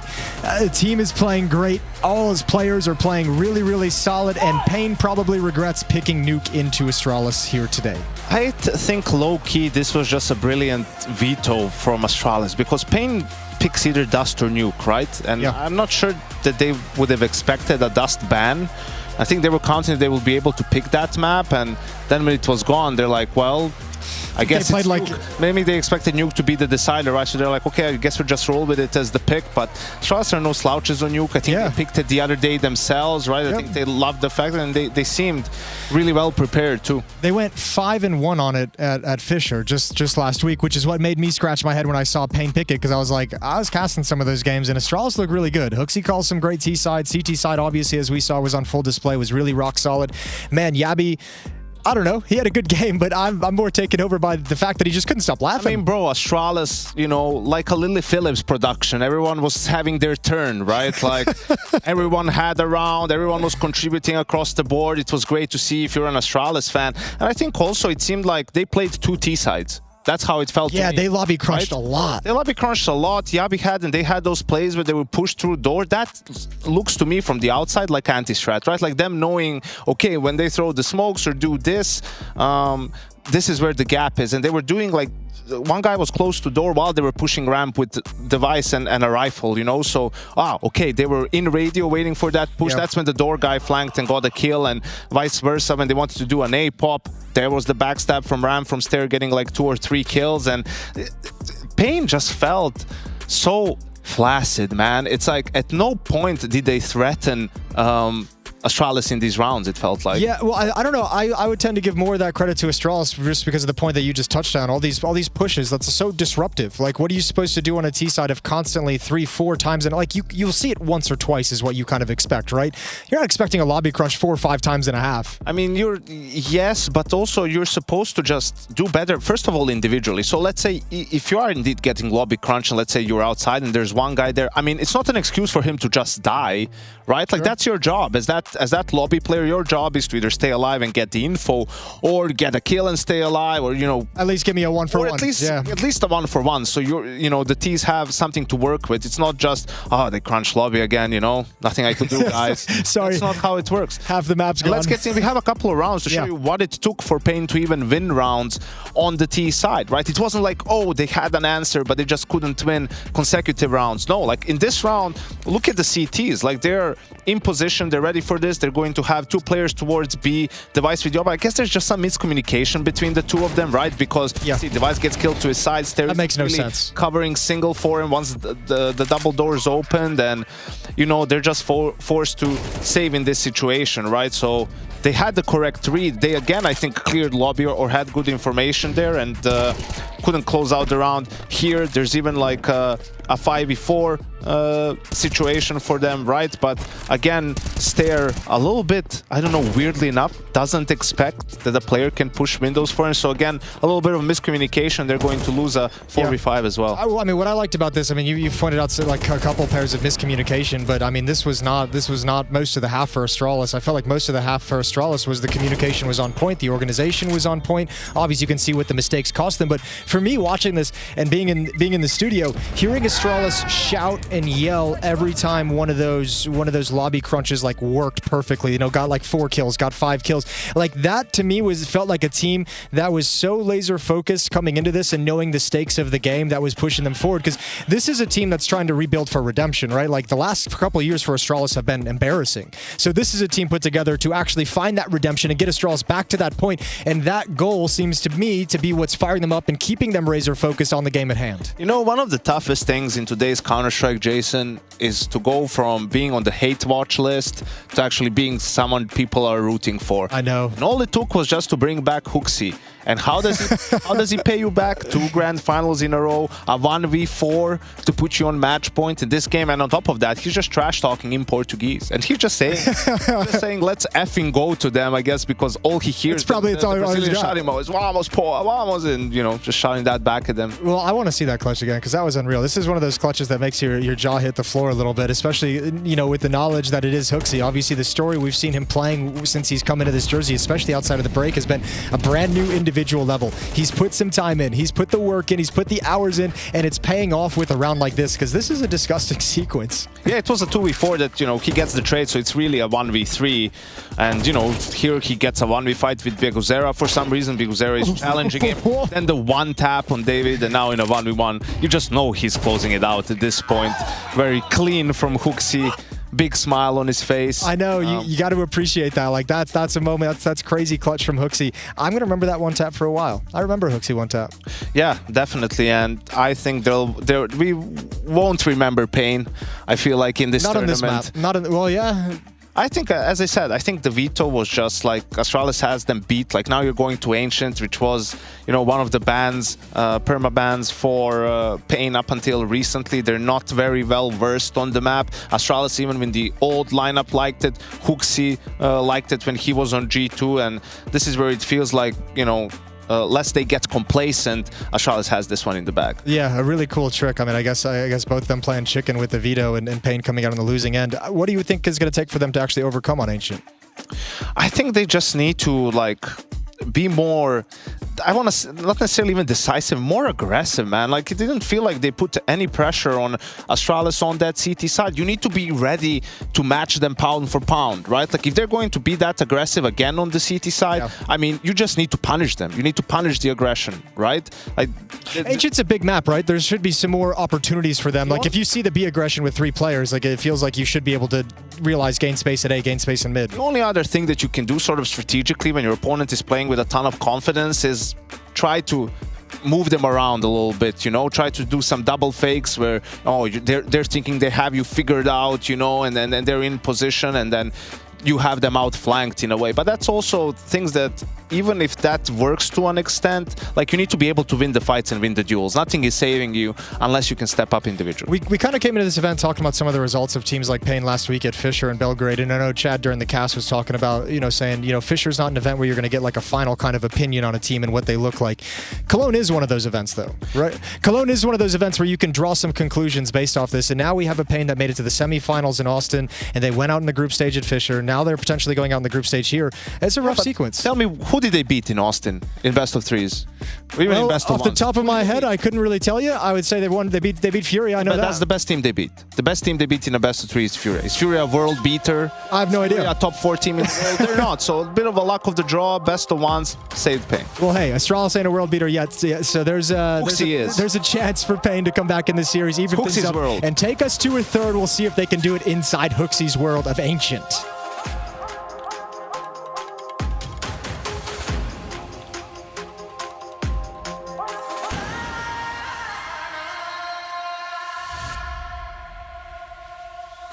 humble beginnings in Hanover to greatness in Katowice. Our journey is our legacy. As we arrive at what we thought was our peak, we instead discover a whole new chapter.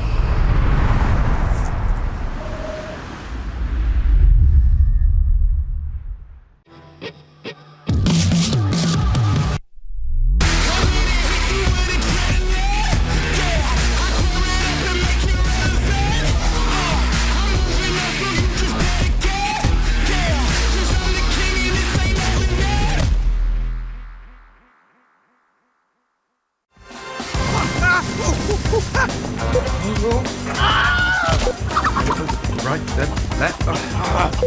That's the shot. Forgot my keys. I'll carry you. Flashback! Oh my, what the Don't worry, Bob. I got your back. Here at Face It, we try our hardest to get you the best POVs. Faceit.com/watch. After the match against Navi, we decided to make some change. We changed the roles on City side. When the game was very close. Yeah, very close to end. The team was a little bit pressure. We are not getting info and not fighting for the spots after the match. I feel that kind of things can happen again, and we decided to make just right now the moves. Before I was playing B and Davideus Con. Now I'm playing Con back again, and Davideus is short. Snow was playing short. He goes to A. Yeah. Side. And Kawes that used to play A. He's go to B. We've made a lot of changes. Just NKZ, that's the offer, didn't change. So let's see what happened. I'm very happy with this because I play for the team. If the team needs to me play in whatever spot in the map, I will play. I think it's a hard site, but I think it's my profile to play there because it's a bomb site. If you have to get more time to the team, you have to do with a smoke. I think it's gonna be good. Yeah, it's this. I'm very happy. If the team needs, I will do, no problem. One of the players, if I go watch, is Malbs. When he was playing A, he was so good. Of course, he have insane aim, but he was so good there, and I gonna learn some good things from him. My key thing, they never know what to expect there. I just play safe. I tell the guys, now we are gonna make G2 and fight mid, like from nowhere. The con guy has to be like a mix of good, not just feelings, but good calls as well. On the major, 12-0 on Heroic, I was the con guy, and I think I was 12-0, and I killed like, I don't know. I think a lot. I was like 23 on the half, just rushing mid all the time, rushing in underpass and kill the guy from BFs. And I'm back A side, 2 or 3 guys going out of Palace, and I just killing all of them. I think it's a great memory for me. Firebox, I think it's gonna be a good position for me. Under balcony, when the guy is molling me, I will throw the smoke and take time for the team and ask for the flashes and... Yeah, he used to be the short guy, so he was always the second guy on A, like bait, you know? So now I'm the first. Yeah, he loves to be like on the balcony in this kind of positions, like ninja, just baited. Guys, I'm good, just wait for me, and kill like 2 or 3 guys.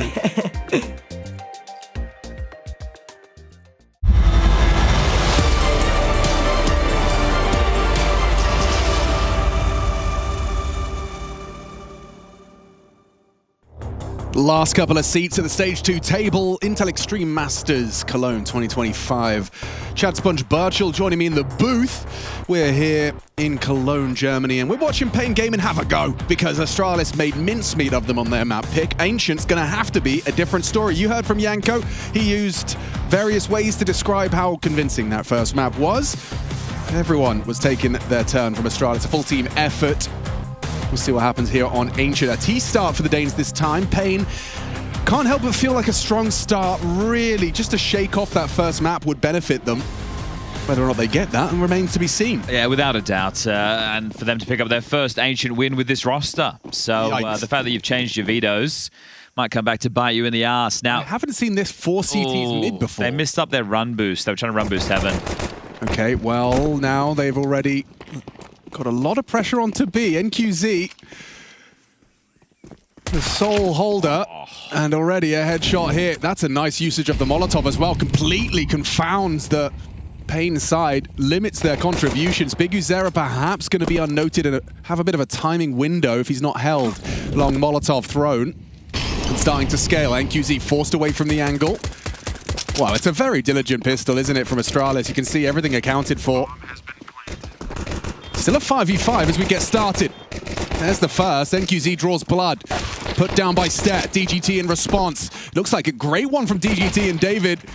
The double Ds fragging up a Storm's down, dancing around that pillar. 2v3 goes 1v3. His device got it in him. A little pre-fire towards Big Uzera, advancing on towards that bomb, and a quick headshot from DGT. That's that strong start.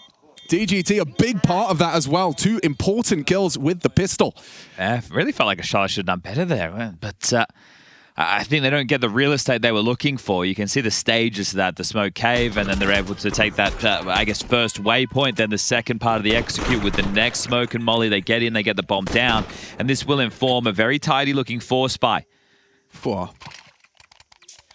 Now, this is a map where Hooksy could just like pattern call.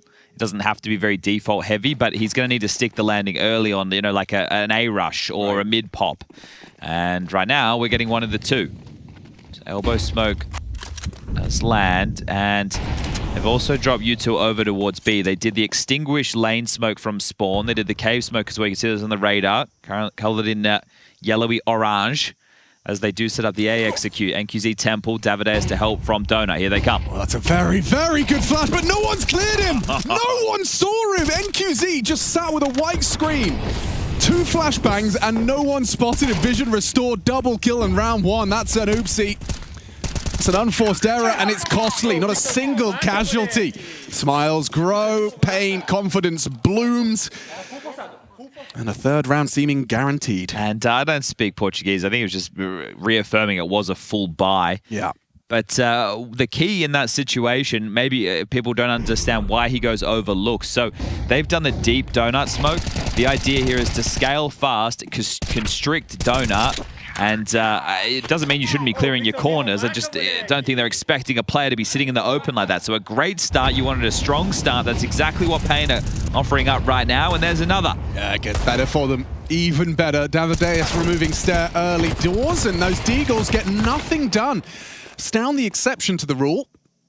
His Deagle removing Big Uzera, ensuring it's not the perfect clean sheet, but it does seem like it's essentially going to be 4 alive here unless DGT is finished off. He's safe on B. And Hooksy quite the opposite, just going to be picking up that bomb outside of A. Yeah, these tend to be the more the helpless rounds. Everyone going to Deagle, go search, hopefully find a kill, but not getting anything really as Hooksy forced away will be gone in a moment's time. Don't you worry about that. We will not see another crazy 1v4. This one. We're not cursing it. I'm just impressed by his individual prowess right now. He's been hitting some bangers. That clutch on Nuke, I watched it back. It's just precision aiming. That's what happens. He goes outside. He talks to a duck called Kevin. Oh, yeah. Hits the gym. Plays deathmatch. That's it. That's all you need. I like Jason's framing. Before Hooksy and after Hooksy. That was good. Well, Alex, there is a way that he gets into the B bomb site and plants the bomb. You're right. There actually is a safe path. Oh. Well, he's not to know. He doesn't know. He doesn't have X-ray. He can't see through the walls. He is not far off. Whistles one past the head of Snow. But that's the 3-0. Here we go. Strong start obtained. Especially if you win the first gun. Now, this is what I'm going to be the most interested to see. Do we just see the standard, right, red smoke? Do we get the cave smoke in there? We get the extinguish, the heaven molly, and then they just try and play the default? I think that's one way that you could definitely deal with Pain. because this is a team that doesn't have a lot of official reps on this map, so you might be able to stress them early. But the fact that they're going to start 4B out the gates without a red smoke deployed, this speaks of something different from the Danes. Yeah, okay. Early extinguish. Hooksy on the warpath into the AWP, and no trade available. NQZ, a quick removal of Astralis' captain. They're going to blow that open and go through. It looked like they were considering the potential breach, but their smoke to contain cave stage 2 will fade about the same time as the CTs. So sector is clear, but you don't want to round the corner into an AWP and give away another freebie. Rejigging the setup are pain. NQZ stuck on the site. Does have support from long. A Big U0 back to deal with mid. So even though they have the man advantage, they don't have the pieces in the right places just yet. Oh, perfectly timed incendiary, nice and deep as well. Ensures they can't commit behind the util they've just thrown out, but 20 seconds with those smokes up. So, oh, he goes looking! What a great shot, straight down the ramp, stair removed. Dips away, NQZ finally overcome, but that's enough, baits them into snow. Backs were turned and a double provided. Gabby left alone on the site. He's trying his hardest to try and remove Big Uzero. He can't even get the first. Solid hold. Snow contributes heavily. It's NQZ, though, that really sets the tone in that round. Now, if we return to the major, there was some conversation on the desk. Obviously, the teams and the caliber they were beating. Regardless, the history books will read that they made it to the playoffs of a major. Yeah. This is also what the history books will read. NQZ was great with the AWP. He was finding a lot of opening kills, and that's exactly what we just saw within that round. So if he can keep up that level of performance, we could get a very strong CT half out of pain. Back to a half buy. I think next gun round we do just get an Astralis default. Yeah, I think you're right. You'll be too far down the rabbit hole if you want to keep going direct. You do have some mid space. Nade a little bit shy of the mark. Could have found great damage, but the spam will. Stair kept very honest.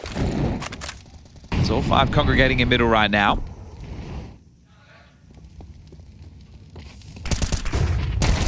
Oh, he's played that fantastically.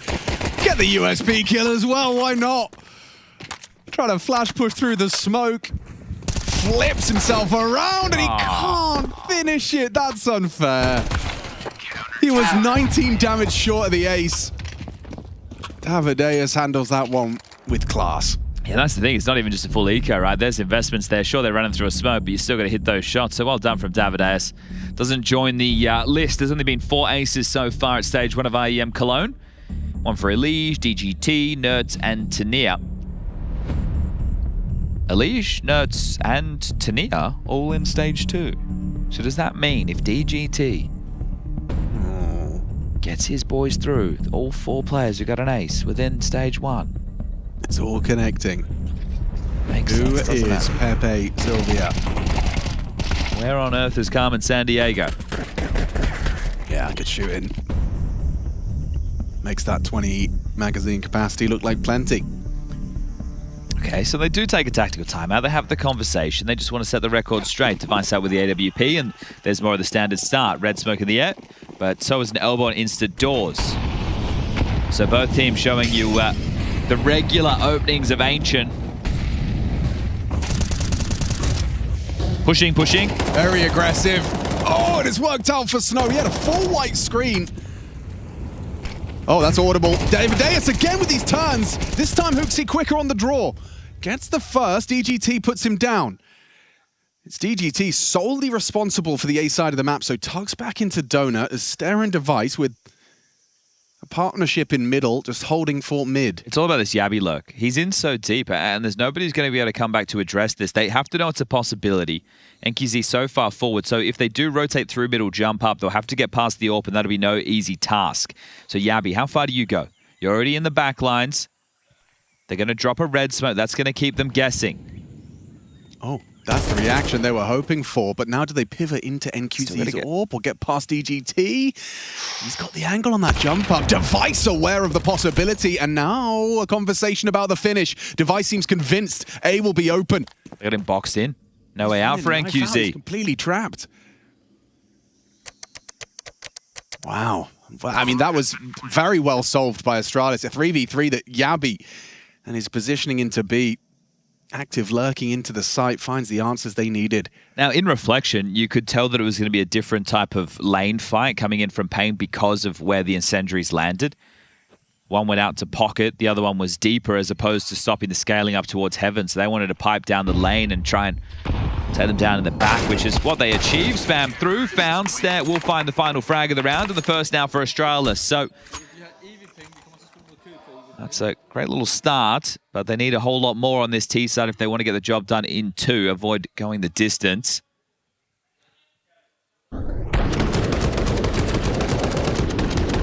There is going to be extra cash to splash into the next round for the likes of DGT and NQZ. So if they save a couple of guns, Pain Gaming get to continue to be a bit of a threat.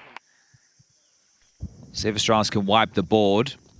That might be getting a bit ahead of myself. They have to win the round first. So this is more of a standard approach, right? You see the extinguish down through.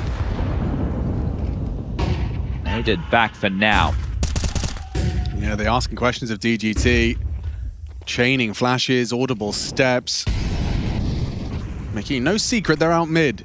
Snow going to be trying to contribute, jump spotting, trying to get some sort of numbers safely, but safely. I'm not so sure how safe you can be if the AWP is actually closing the gap on you. Okay. He's ahead. Oh! Oh! Yes. Whoa! That's a nasty way to go. Forced into that. It's an invitation to take red as well. So now the AWP will be posted up to deal with rotations, but there's follow through. Okay, so Bigu confirms. Jiggle again. Bodies, yeah, do you want to try again? There is an AWPer in red. And he is just going to test the reaction speed of Device. Oh, no. To commit through the smoker spam. It connects. Now wrapping into the B side. Big Uzera, NQZ. Not much time to work out their approach, and immediately headshots are found. NQZ alone on the site. Great support from Davideus. He takes down the bomb carrier, and it all falls to Yabi. Davideus saving the boys of Pain Gaming here. Doubling up, NQZ, lovely relocation, a flashbang to try and retrieve, take the fight, take the bomb. Held by the AWP, has to be a wide swing, NQZ hits it. Wow. NQZ and Davideus turn that round on its head after a nasty turn of events for Snow. Is that spam kill through the smoke? Was there a gap? Was it just completely through? Either way, that's what leveled the playing field. And then once bottlenecked, that became trouble. It's going to be the second tactical timeout. And if you missed Nuke, well, it was a quick game. There was 3 tactical timeouts taken in the first half of play by Pain. That's how much pressure they felt they were under. And Rugup potentially the same. He's not having a lot to say, but can understand when you have an individual like Hooksy, just give them the opportunity to talk, to work out what comes next. You've got 4.7 on Hooksy, you've got 6.2 on Device, 5.2 on Stout. So you definitely could buy. Yabi and Stair will be lighter, but you're going to have predominantly rifles in this equation. Really good team play from Pain, just reacting to the info as it flows. Device chipped in with an AWP, but then went back into the AK. So we saw this earlier. 4 towards B, 1 towards elbow, and they sprung into action towards the B side. They're going to try it again. Oh, they're reading it. Davideus is also cheating over there. They'll have 4 towards B. Yeah, perhaps well researched. And Device goes down through the boards. Another NQZ opener. That is a lovely one. Solid. DGT contributes. Device, a rough start to Ancient. This is how their opening series of the day went, Alex. It was them getting battered and bruised and barely putting any rounds together in the first half, and then having to have these clawbacks on their CT sides in the second. Yeah. Just how deep of a hole can you climb out of? 7-1 imminent, unless they can turn this one on its head. Long smoke, short smoke from Stout. Openings are going great right now for Pain. 3-0 for NQZ and Davideus. Actually, excuse me, it was DGT who got the one in that round, so never mind, I detract. DGT on that box, been jiggled out. Yabi gets the idea, but can't find the headshot. Puts it all onto Hooksy, a 1v3. Never say never. Oh, no, Davideus is going to try and spam him off the bomb. He gets it down, but low HP. Never say never, but this one asking way too much of him. Extra cash to splash by virtue of the plant, but a 7th already for Pain. DGT3, first one just spamming straight through the boards onto Device on that lane. Came all too easy. So only 2 opening kills so far, 1 for Stan, 1 for Stair on this T side. That is going to have to change.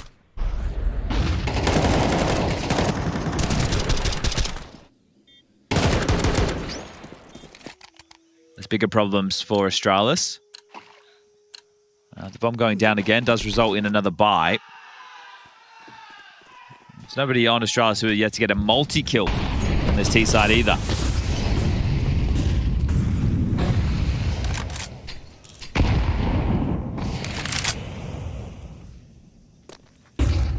Well, they've used 3 smokes early to get the space. Gives them 2 for the finisher. As that nade doesn't matter because the spam is great.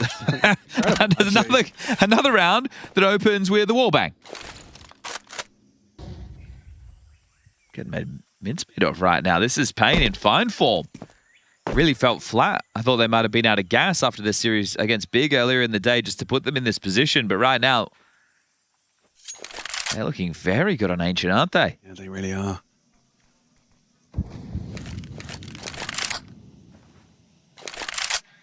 Nothing's been going right for Astralis on the second half of the series. Oh, I'm not another one. Stop spamming her. Doesn't appear to be working. Yeah, take it easy. Device put down to just 20 points of health. And a replenish on top ramp of a smoke, so that's going to get them until about the 20-second mark. You're going to have to run through. Smoke break and go, that's the plan. Opens up the sight line. Big Uzera just mows them down. Here's Down. Partners up with Yabi, trying to extend play with the bomb plant. DGT about to try and ask questions of Yabi. No spread, he gets a chance to live on. Smokes won't last forever. That's the fade, that's the fight. DGT wins it. Down, however, he's the ace. For the ace clutch. Last 2, audible. Knows what's up. Avoids the flash, anticipates the swing and nails it. An ace available, but denied by NQZ. Not today. Solid effort. Takes him up to double digits, but Astralis still just the 1. All right, and the bomb goes down again, which puts them in buy territory again. But let's try starting around without giving away an opening kill. That was a 2v5 situation. That was their first multi-kill round. Not a lot to get excited about if you're an Astralis fan right now. We have Inferno, the third in deciding if we need to get there, and unless it's an 8-4 half, I think we'll need to get there. Big O takes his duel comfortably. That's just body shots. Hooksy, messy on the spray. That's a response, a necessary one from Stown. Takes that first stage at Cave. Davideus and DGT are considering mantling up for this, and Device, he's still clearing corners. Oh! A fumble info. A lot of info for Device to work with. Okay, well, they're going to try and run this down. Okay, Stow with the necessary one onto Davideus. Still feels really tough given their health. And you know it's the AWP of NQZ in the mix, so if you're lazy around any of these corners, if you line up, you could be lying in wait. Snow's given them the sight. Or at least he had. A glance now, smoke drops. Oof. Tempted to spam, and as he heard that leaping footstep, attempts the spam and does not connect. So bomb down and ticking in Astralis' favor. NQZ is heading over. He's investigating. So they... Oof. I'm going to give it a look. Noisy now, Snow. Device has already positioned himself for the wallbang.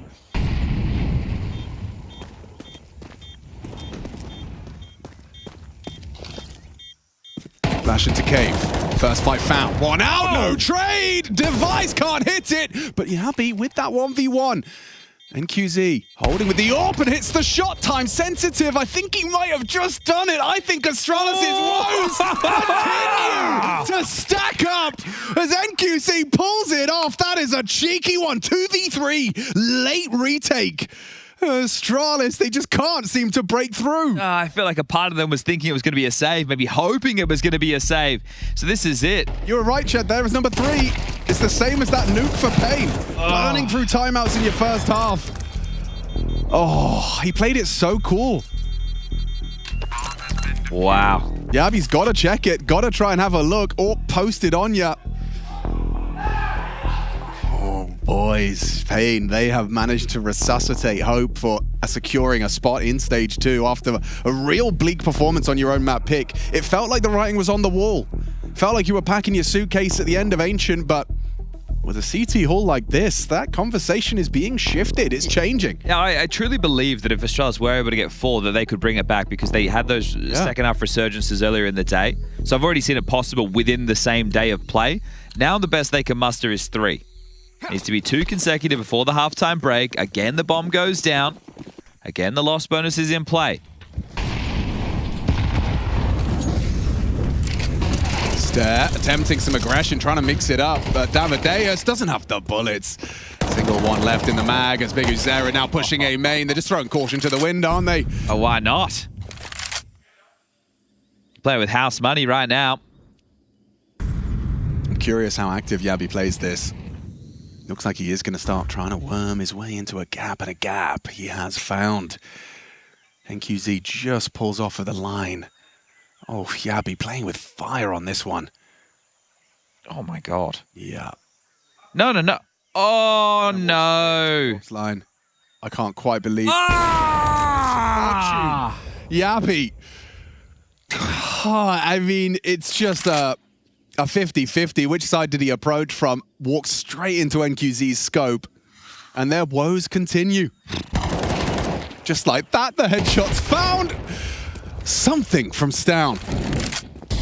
Molly's deep, but they're not playing scared. Big Uzera knows he's got the headshot, takes it with ease. The triple from the captain of Pain, and now we're getting further and further away from that 8-4. And the change this time is the bomb doesn't go down. So Astralis, final round, first half, have to buy. This will be lacking the Galils and AKs. Or maybe the utility, because I see... Oh, look at that. Yeah, that's agonizing, isn't it? I see...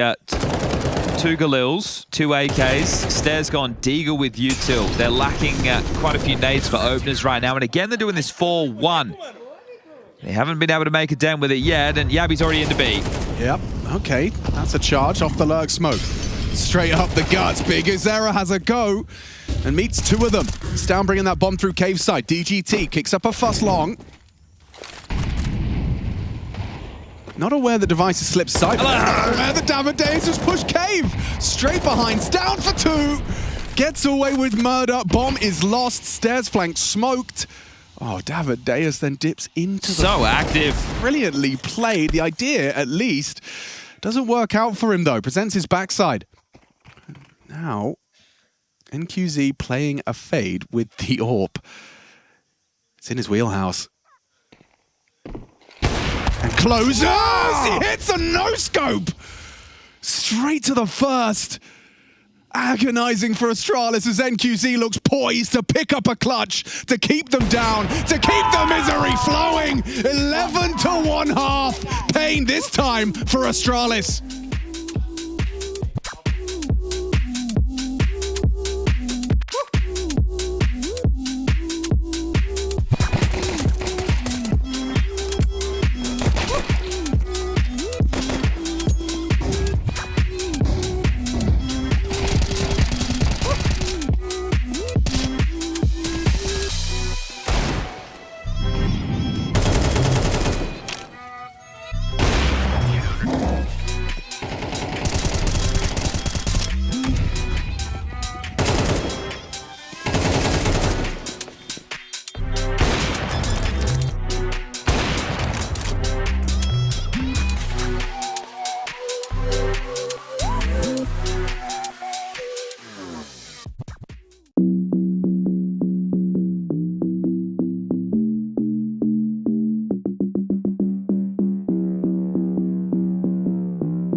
The last two spots available in the second stage of IEM Cologne being battled for live right now. Tyloo 3D Max still locking horns. You can check that one out over on the secondary stream for us. It's Astralis Pain, and just when we thought we knew what to expect, a 13-4 thrashing from Astralis on Pain's pick of Nuke. We then head over to Ancient. Chad's sitting there telling me Pain have never won it with this roster, and I'm sitting there going, well, okay, well, quick day in the office then. But Pain, they have other plans, and the odds have been cut in half by Pain's performance in that first half. Even if Astralis win the pistol, it's tough to see them bringing this all the way back. It's such a mountain to climb right now. It's not impossible. It's just very, very unlikely. Head-on collision in cave. Bomb here. Running into cave with those dual Berettas, it's usually a death sentence, and Device shows us a perfect tutorial. He's just doubled his kill total. It's a nice way to exemplify just how rough their CT, or rather T side, was. Pain Gaming.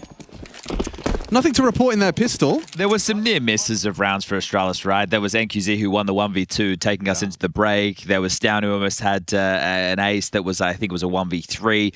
But they were lacking opening kills. They were lacking multi-kills. This is Device's first, and he's the second player to get a multi-kill within the 13 rounds of play so far for the Danes. So, yeah, they really just have been lacking that oomph. And then the confidence that started to spill over from Pain late was huge. Stown's chance right now over towards A to mow them up on this full eco. Not even a Deagle invested.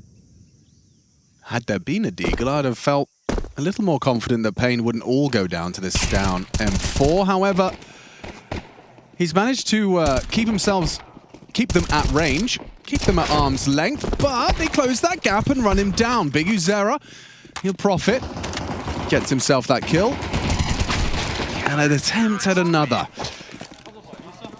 All right, well, the Famous turns into the M4. Hooksy was too far away with the MP7, so he'll have to retain that. He's an MP7 enjoyer. I suppose so. The MP9 nerve hitting hard right now. We've seen some UMPs, we've seen some MP7s. Still no Novas. There's plenty of them in the chat. But All right, Pain. You took the eco, now the guns are out. Let's see what your T-side opening gun round approach looks like. Big Uzera with some harass utility mid. Stead just misses the jump. Good. Not quite. Hooksy cave, Yabby long. And a big second net. Oh, nade combined with stairs spam to result in an opening. Astralis, stronger start. Comfortable for Stown, just takes the head-on collision. Gets two before his troubles. Snow and Bigu go down. Oh, NQZ, they're coming for you, mate.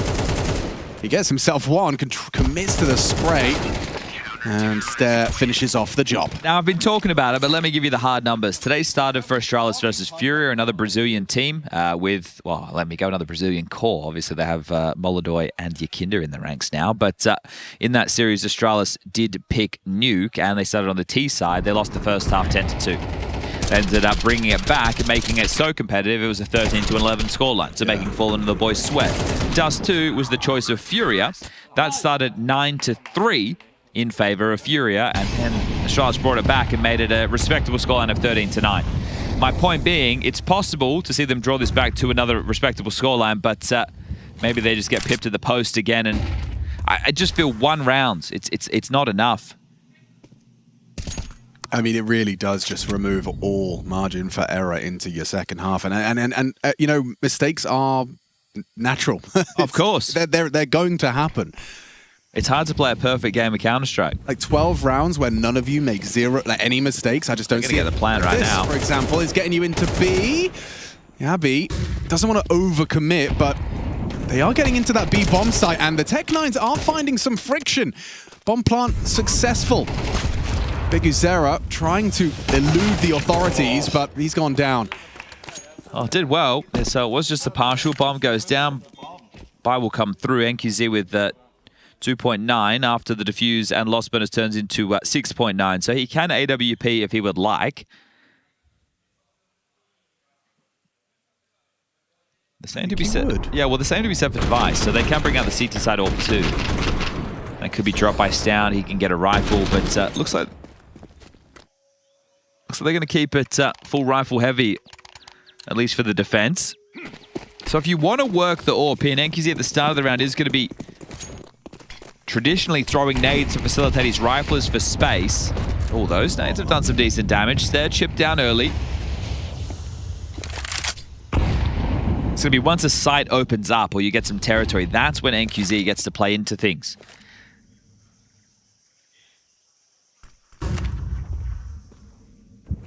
A noisy flash in the main, step made by Snow, announcing that there is presence. Oxy, not afraid to pipe up either. Some bullets through the boards. As here is the AWP now. So the round settling into the minute and 15 mark as QZ off and on the top of that head quite quickly. They really want to fight middle. Device is still red. Here they come. Yeah, flashes from Device.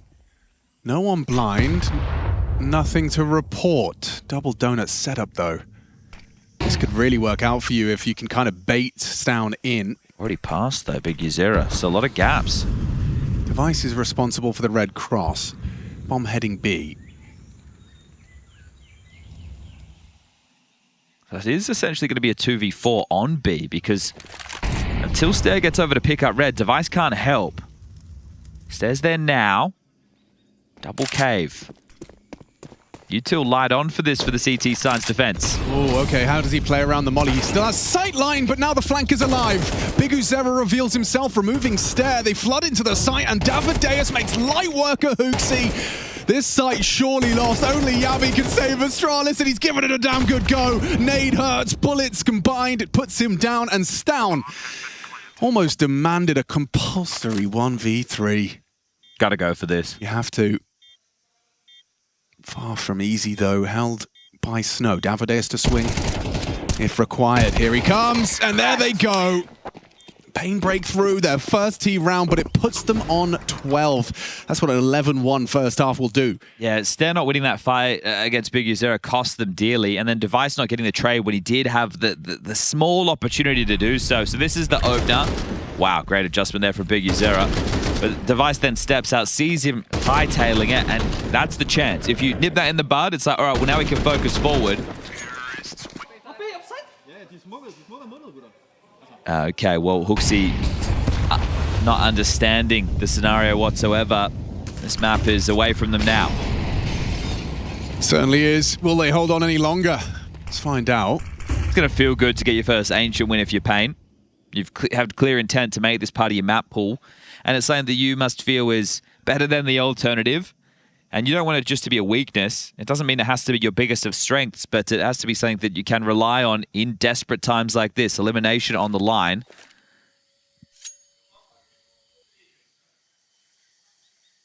And a wealth of experience based off of their run at the major. Sure, you can put their opponents under the microscope. But for them, every match still just as important. So rerouting completely, no information whatsoever for Astralis. Nobody forward on cave. No aggression down the B ramp. Nobody pressed up in middle, dealing with elbow. It's going to be Stound to have all 5 knocking on his door. Actually, Big Uzera through mid, so I'll make it 4 out of the 5. Oh, he's playing in to be baited by somebody, but there's nobody close enough to help. It just be Device in donut.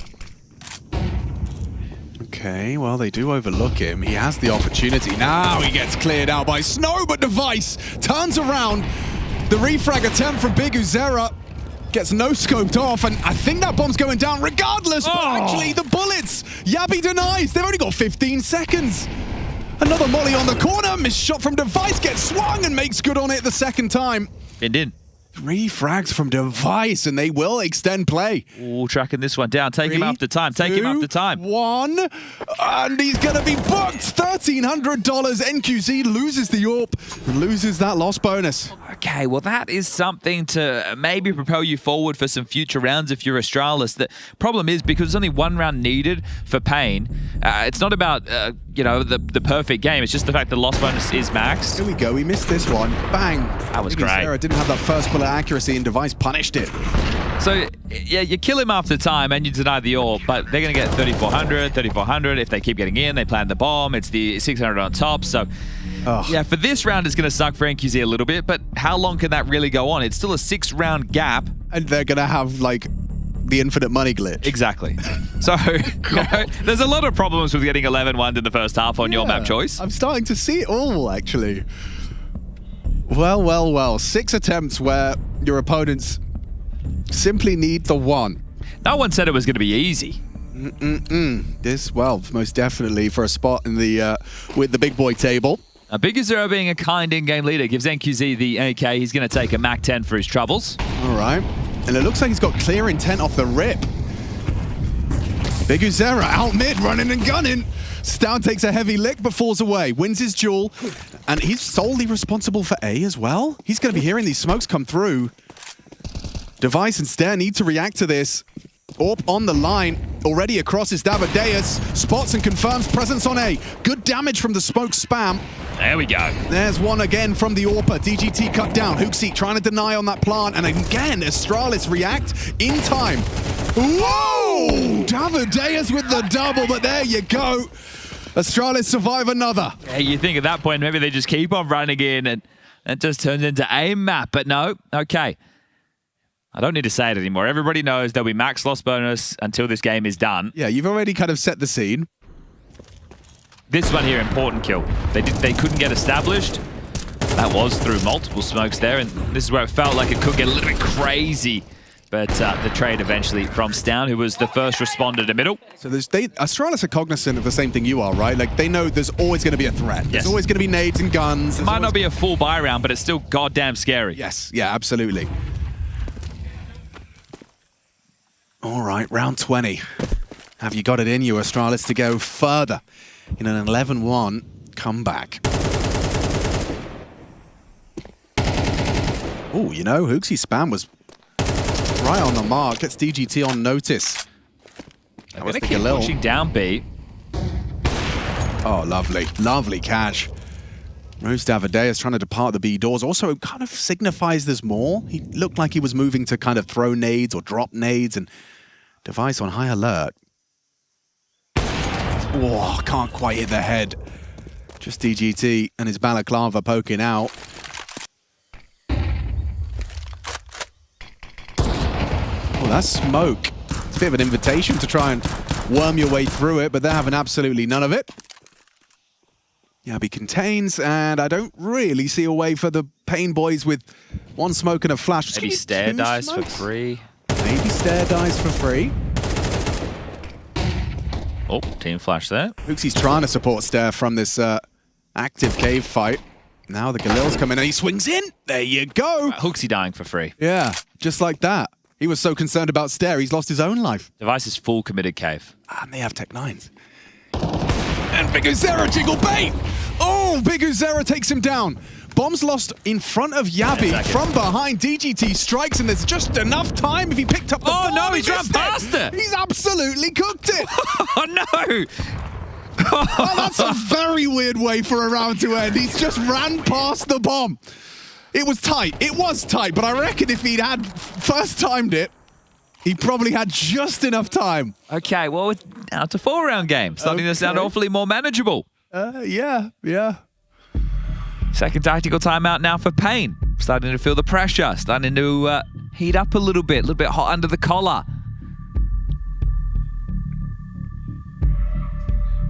That also almost got out of hand, excuse me, on a lighter investment there from Pain. Now they're fully strapped. NQZ gets the AWP, everybody with the AKs, the nades are there. And what's the finisher looking like? There won't be a CT AWP as well to kind of rival the presence of NQZ. The thing is, the Device has hit some shots. He's also missed a few shots. Yeah, I don't hate the fact that we're seeing him on the rifle right now. It does also make him a little bit more versatile. Yeah, crazy round.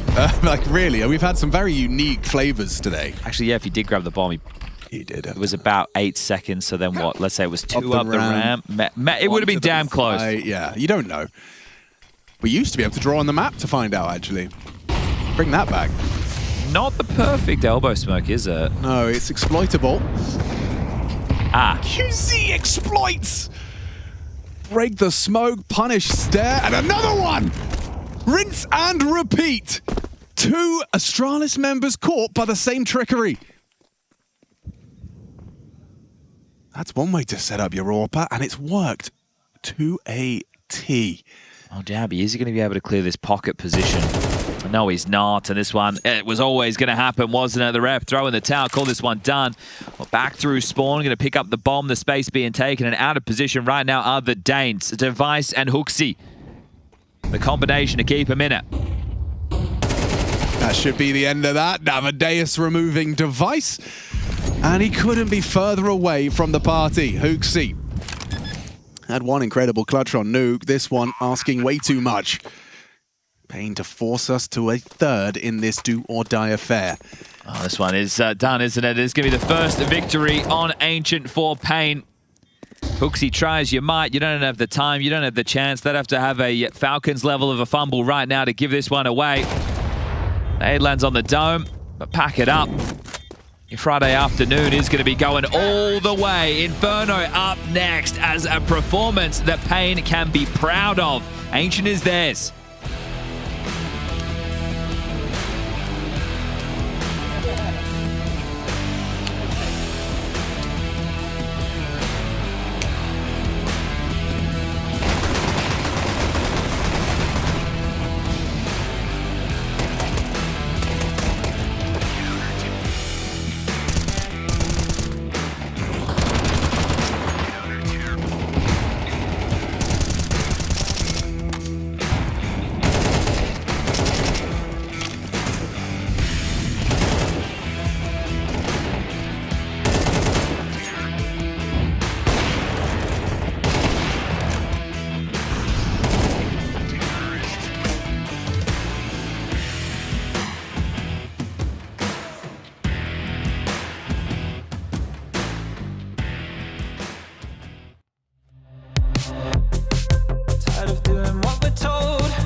Everyone knows life's better with love than being alone. Consider yourself the motive for finding a way to right my wrongs.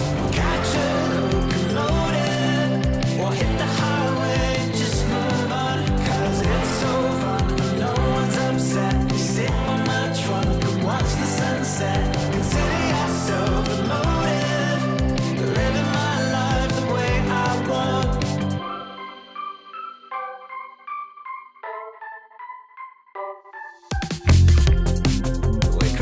Memories when we drive our parents crazy. We're chasing sunsets, living each day like the last day of our life. And I know this is what we want, cause this is just what we do. Free to tell our lives.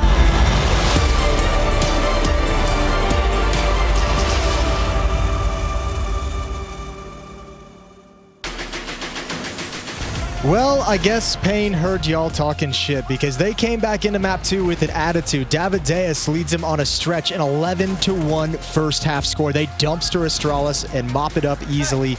Yanko, I didn't expect this kind of a turnaround after map 1. I'll be honest with you. It's fine, Astralis. It happens to everyone. You know, you blow your load too early, right? The series isn't over yet. Maybe you thought it was after you won your opponent's map pick. You were going to Ancient, right? You felt like you were in control. Probably a little bit of mess on their hands right now. Yeah, absolutely. And I think it's one of those examples of, you know, Ancient as a map, and you go on that T side, you're going to fight for mid, you're not going to fight for mid, you're going to take it slower or not. Astralis is a team that generally doesn't take it all that slow on T side. I mean, you can't really not fight for anything, right? Unless you're going to do a fast A execute, which is something that they do, but not on this map. And then it was a case of, for the CTs, right, you know how they focus maybe on mid on B and leave A early. Sure. Well, Pain was doing that kind of every time that Astralis would sort of decide to fight for mid. That's where Pain was having numbers. NQZ found some openings. They got a couple of openings just through spamming and whatnot. And, you know, they really got rolling early and ran away with the game. Yeah, NQZ was kind of the revelation for Pain back at the Major when he popped off and kind of powered them to that run. So it's good to see some of that come in like in stretches, in moments, not throughout the entirety of the game, but had some cool sequences, had that 1v2 clutch. So yeah, overall, I mean, a great performance from Pain. You talk about Astralis and how much they try to do, because these are normally very efficient T-sides since Hooksy has joined the roster. As part of me feels like even watching the game, I was never like, I feel like they're doing something stupid or they're doing something wrong. It just at a certain point on the T-side, I was like, you guys just can't get kills. You guys can't win a single fight. Yeah, it was pretty weak. I mean, in a couple of, you know, it's hard, obviously, when you're in a 4v5, right? You weren't able to get maybe a ton of map control. And then the other team is playing on point, right? They tried a couple of times going B with an execute, but couldn't really get the space, get the trade kill. You know, it comes down to, let's say, 1 kill in K where DGT wins a duel and makes it a 3v1 instead of a 2v2, right? Yeah, which is then winnable and doable. And there were maybe a couple of rounds like that, but yeah, just too far gone for Astralis. Yeah, unfortunate. Let's turn our... Yeah. They had one opportunity, right? We can get into it. They were down 5-0, win one round, so we get to the reset round, and then they actually have a 5v4 situation, right? They get that kill onto Snow, who tries to play in front of the Molotov that's going to come actually an incendiary from the T's. They get the kill in. But here's where it gets weird. Why are all 4 of you here? There's a minute left on the clock. You know, it's only Yabi who's the B lurker, who's outside B. He gets a great kill here, but then even being spammed through the smoke in CT and losing one guy,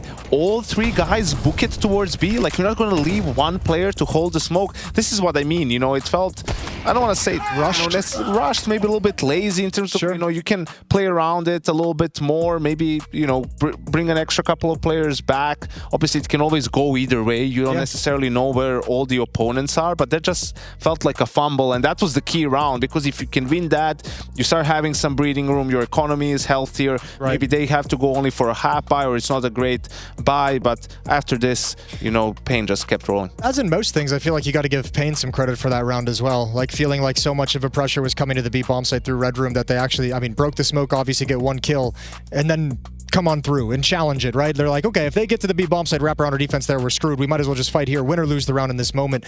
I thought it was a cool game from Pain. I want to see more of that, because those are the things that we want to see on a Pain that made it to the semifinals of the Major, and we want to see them continue that. Those are the kind of decisions and aggressiveness and successes that I want to see out of them. Moving on to the third map, we've got Inferno coming up as a decider. Slap that bad boy. We all love that. Yeah, it still gives us great games, man. I hope so. I hope so. I mean, the game Pain played against Big earlier today, right? And it was an Inferno decider, and they won, I think, 13-10 or 13-11. It was an incredibly close game. I watched the ending of it, and it wasn't the best of CS, but it was entertaining. There were a couple of maybe fortunate moments there. Some DGT smoke spans on B through CT spawn that really helped propel Pain to a win there. So I just hope they sort of, either of these teams has a slightly better T side, because that's been lacking for Pain on Nuke, for Astralis on Ancient. Yeah, and we didn't get to see their Nuke one, which has typically been excellent. I mean, I would put stock in Hooksy calling a really good T side. I was super impressed last week in Belgrade. I think as an IGL, he's come in and he's made this team seem so much better in terms of how everyone gets to play and the roles that everyone's in. Everyone seems to be in a natural position. As I mentioned, I love the Yabi stepping into the support, or the anchor roles, so Stair can be evened up. I would expect this to be a map that Stair would have a great impact. Maybe Device on the CT side with the op, but Stair as someone who likes to take space and be aggressive and be their most aggressive player, I feel like a lot comes down to his shoulders on this, whether it's banana control with the space he takes there, whether it's some kind of mid-presence, wherever they want to go with things. Yeah, absolutely. And you know how also Hooksy's been playing better individually, how he's going to fare, and for the side of Pain, it's been a lot of NQZ really, and he has been moving around on that CT side sometimes in the mid round as well, just goes towards B, right? And they've been switching it up. So wondering if he's going to keep doing the same, right? Try to keep Astralis and Hooksy guessing where he's going to post up. Yeah, I mean, a little bit of a spoiler. I had like an Oppers podcast earlier today that was recorded. It hasn't been released yet. It'll be out there. But it was talking with guys like Torji, Sunpius, and Wonderful, and as Oppers, they all kind of... guys couldn't make it. Since I were unavailable for this one. No comment. But they all talked about as an Opper the concept of like the psychological warfare of being mobile on the map. And I feel like Inferno is one of the maps we have in the pool where an Opper has so many opportunities to be in different positions, whether it's in halls, whether it's peeking into alt mid, whether it's peeking down mid, peeking from mid to alt, going over to B-bomb. Like there's so many options for an Opper that Zeke and NQZ and Device have to feel at this moment like so much of this pressure comes on them. I thought we were going to bring back ZQK. I know, I almost did. I almost rolled back the years. I know, also from a coaching perspective, you know, when you watch the opponents and, you know, you say, oh, well, this guy can start everywhere. That means in your default, you need to use more utility, right? Like until you figure it out, you can't really take as many risks. Meanwhile, sometimes you see, okay, this guy never goes for the apps peak, so we can be a little bit more lenient with our utility. We can just, you know, double swing or do something along something along those lines. So yeah, I think that's absolutely crucial for an Opper on the CT side. He has to be mobile. He has to have different openings. He has to rotate to different spots in the mid round, and that's going to make it much more difficult for the offense, you know, to figure out how they're going to go about their round. And then obviously on the T side, those Oppers sometimes can be a little bit flexible, as we know teams, especially Oppers, go into the rifles on the T side of Inferno. Especially Device, if you go back to his, you know, even in the heyday of Astralis, like he would be the banana player and play a ton with the AK, wouldn't really utilize the AWP all too much. And he's had a good tournament in Belgrade, has been good for Astralis here, so, you know, maybe he can be the difference maker on the decider. Maybe he or 173rd time in his career. Maybe he can be the difference maker. We're about to find out. Third map, it's Inferno. Pain Astralis. One moves on, one goes home.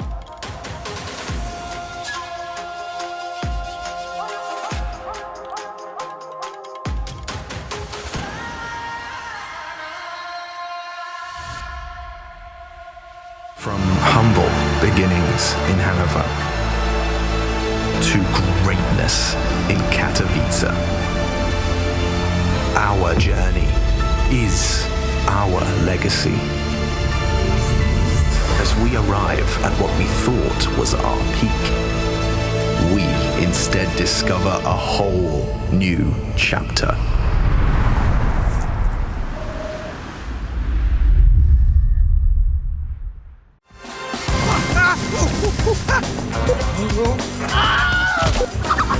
Right, that. That's the shot.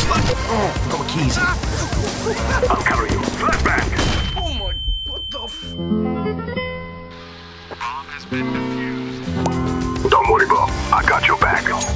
Here at Face It, we try our hardest to get you the best POVs. Faceit.com/watch.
How you feeling, bro?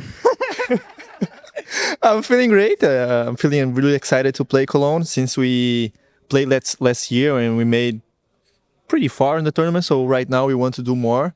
And as you said, we just came from the major. Wonderful result for us. Yeah. So we've seen that we can go far in these tournaments. And right now the main focus is this. Who are you guys playing first? I actually didn't write it down for you. So Liquid first? Yes, okay. You got the Liquid match. How you feeling about that? Oh, feeling great. It's going to be a really exciting match because since Overpass came in right now, we actually don't know who's going to play, who's going to pick it, who's going to veto. So I'm really excited to play against them. I think they are not in good shape right now, but they have good players. So. With the Overpass edition, what does that do for you guys with Anubis out now and Overpass in? Is that more stress? Actually not. Speaking for myself, it was a relief because playing Anubis recently was really tough for us. We were not finding ourselves in the map, and Overpass is a really cool map. And I think everyone in the team likes to play it, and especially me because I play with the op. So for me, it's way more comfortable holding like 1 kilometer angles than holding tight angles in Anubis. That's fair. Like the Anubis angles for the AWP are very, you have to hit that first shot because they're like 3 meters away. You know, and like you're taking a dark fight or whatever. I don't know what you guys call it, you know, like through the canals every now and again, but that's like the longest range fight you get. Whereas Overpass, bro, every angle could be called long. It's kind of sick. Like, yeah, Anubis, I felt like every corner that I went in was smoked or mollied or 5 flashes into me. So Overpass right now feels great for us. And see you, Anubis. I won't miss you, so don't come back, please. That's good. We've had some really polarizing takes on the Overpass Anubis swap. Because how are you feeling about it, Bray? Having to come up with a whole new game plan on Overpass? I hope so. Let's see. But yeah, I agree with him. I used to love Overpass, and let's see right now if we're gonna love or hate. We never know because was another time, you know. And right now is it's kind of different, the meta and all this stuff. Let's see. But I love the map. The past months, Anubis was like terrible map for us.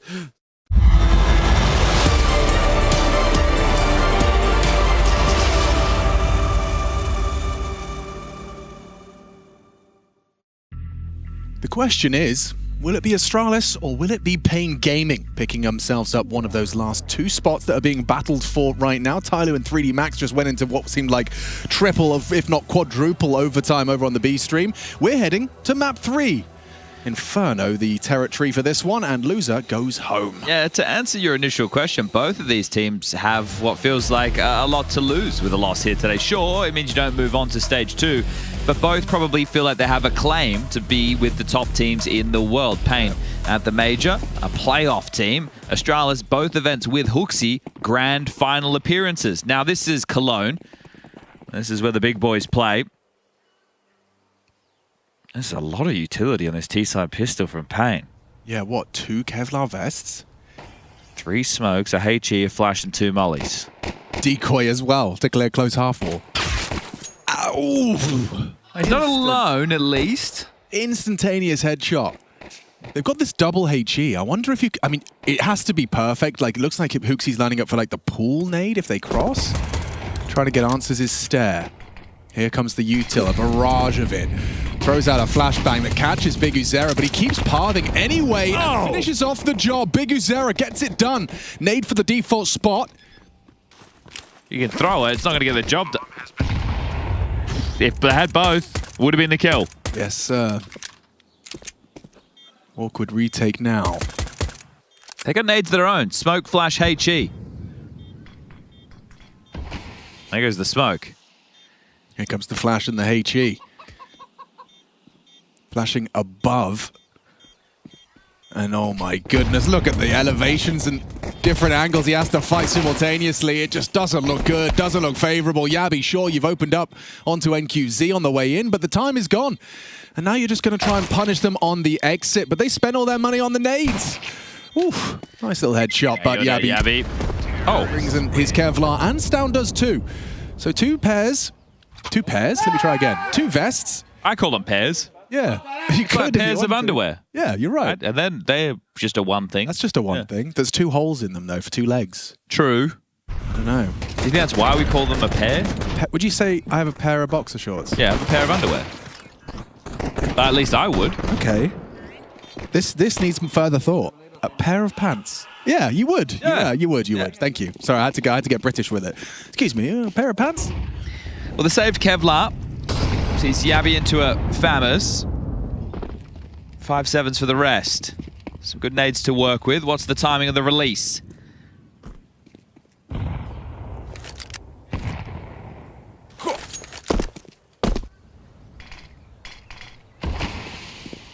Log smoke lands.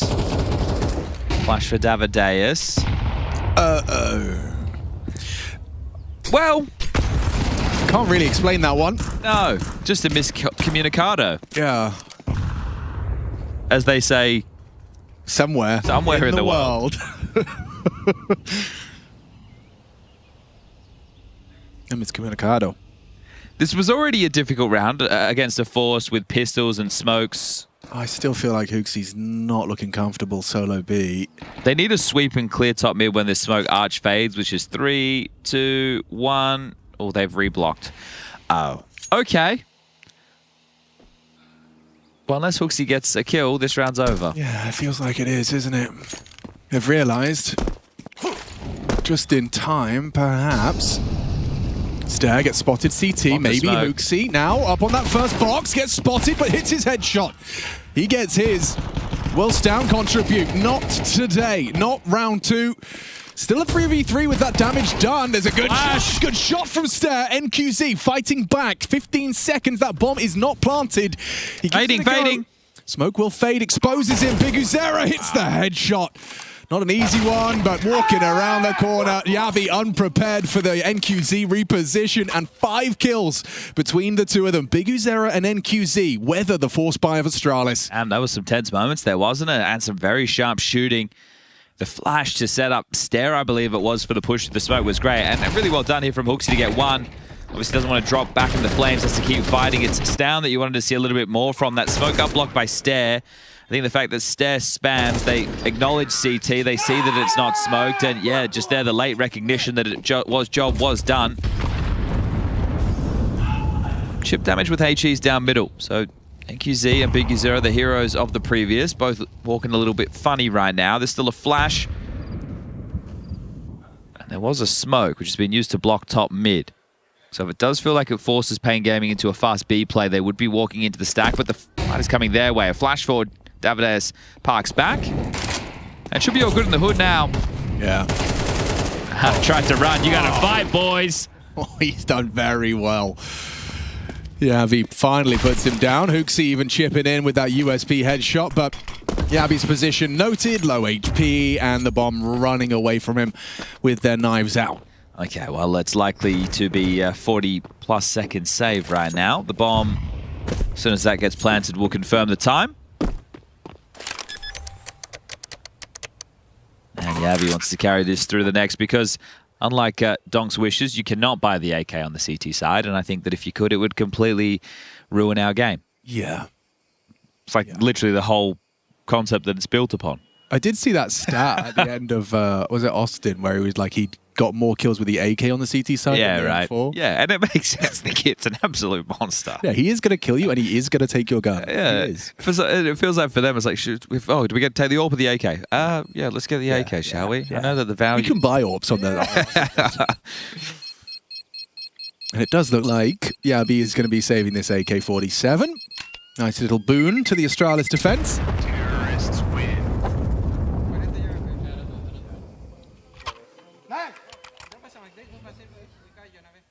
All right, well, this momentum shift, even though there was the late resurgence from Astralis in the second half of Ancient, Pain are the ones who are coming into the third map off the back of the victory.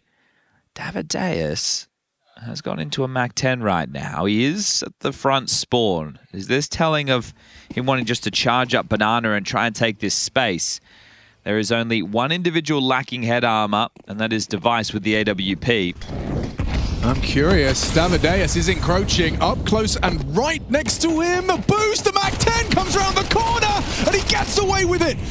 Oh no, reloading and running. He wants ya and he's got ya. Stair goes down, B-sides open. The MAC-10 brilliance from Davideus has already ended this round in just 20 seconds flat. And it felt like they were winning the fight on A as well. Look on the left-hand side of your screen, Device down to 19 points of health. You got to tuck tail and get the saves out of this. Oh mate, that's a quick one. Couldn't have gone better for that MAC-10 player, questioning its validity with so many sets of head armor in the mix, but regardless, makes it work to absolute perfection, gets himself an upgrade for the troubles, and now you could actually really turn the screws and look to remove some of these rifles if you wanted to. The bomb's planted, it's not even at the halfway gone mark just yet, but maybe, just maybe, Big Uzera worried about building their T-side economy within the early stages of Inferno. What are the chances as well that that's the moment Astralis are opting to go for a quick half-wall boost? I mean, it just synchronizes perfectly with Davideus' aggression to end the round as quickly as that. And here comes the twist of the screws. Oh my God. Device loses his orb. Oh dear. It should be safe. They're not committing for the fight, so... Oh, is Down too scared to go? Yes, he is. That's the thing. They could be on the balcony. Yeah, You they don't could have want been right there. That is tough. Yabi can drop him one. He's got 6.1 because of the saved AK. Stown can drop a rifle as well. And then Hooksy could operate with an SMG for the banana control. But also a little bit clumsy on the jump up there. They don't get it immediately. It gives him that extra second. And then he just keeps on pushing, knowing he has the support of his teammates' utility. And the nade, it just, that's one where you tut your tongue, you shake your head, and, oh, yeah, Raga, his expression says it all. It really does. Okay, 110 damage dealt.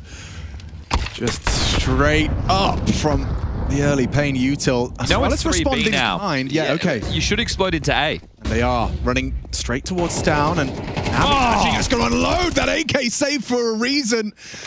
And the pace change punished. Okay, Stown and Yabi.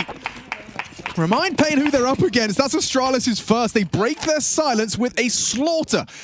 Running up mid into the two of them. Yeah, Yabi's had some nice moments today. Had this really nice B hold earlier on against Fury in the day as well. So he's hitting a couple of bangers. And this is it. Because you get this second wave banana control, it forces Big Uzera into a decision. Do we just sit back and play out the round? It's going to be quite long, arduous, and we go through the paces. Or we've identified where 3 of the 5 players are. Can we push through? Can we trade? No. We cop the multi-kills. So first round for the Danes.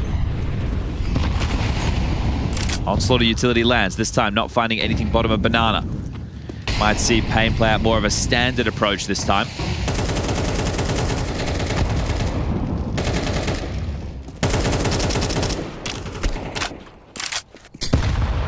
Oh, more flak damage. HG's lob top banana have found their targets. Ahead of the smoke, Hooksy does confirm control. Nobody home towards Broom. Logs clear. Long smokes landing. 2 of which, so miscommunicado again for Payne.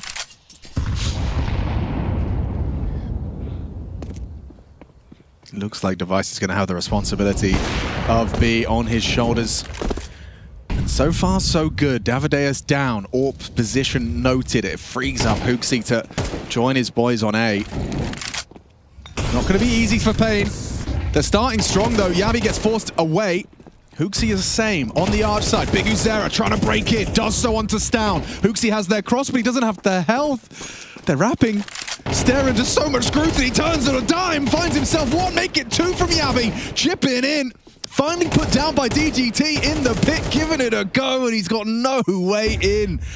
Bomb is down. White screen. 2 of them low. You find the... He'll find an attempt at the first.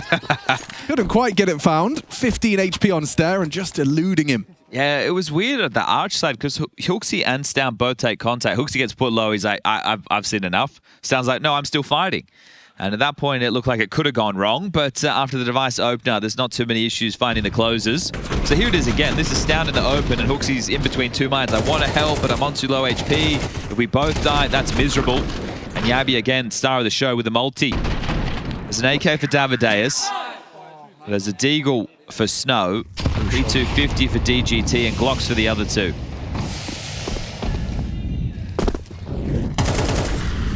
Just going to check in with the 3D Max game while we might have a moment of respite. Close again on map number 2 of Ancient. I think we did 2 maps at the time it took them just to do Inferno. Yeah. Well, that will happen when you have a stompy first map. It looks like Inferno, however, is going in a different direction. This one teed up for Astralis. Davideus, the hero gun, gets naded down. At the very start of the round. Still going to try and work. He's hoping the CTs investigate middle and he can start to pop off. Our first 2 maps combined were 38 rounds. Their first map was 42. Yeah, there you go. There you go. Quick math. Okay, perfectly avoids the sound cue, but still gets caught out by Stown going looking over the flame.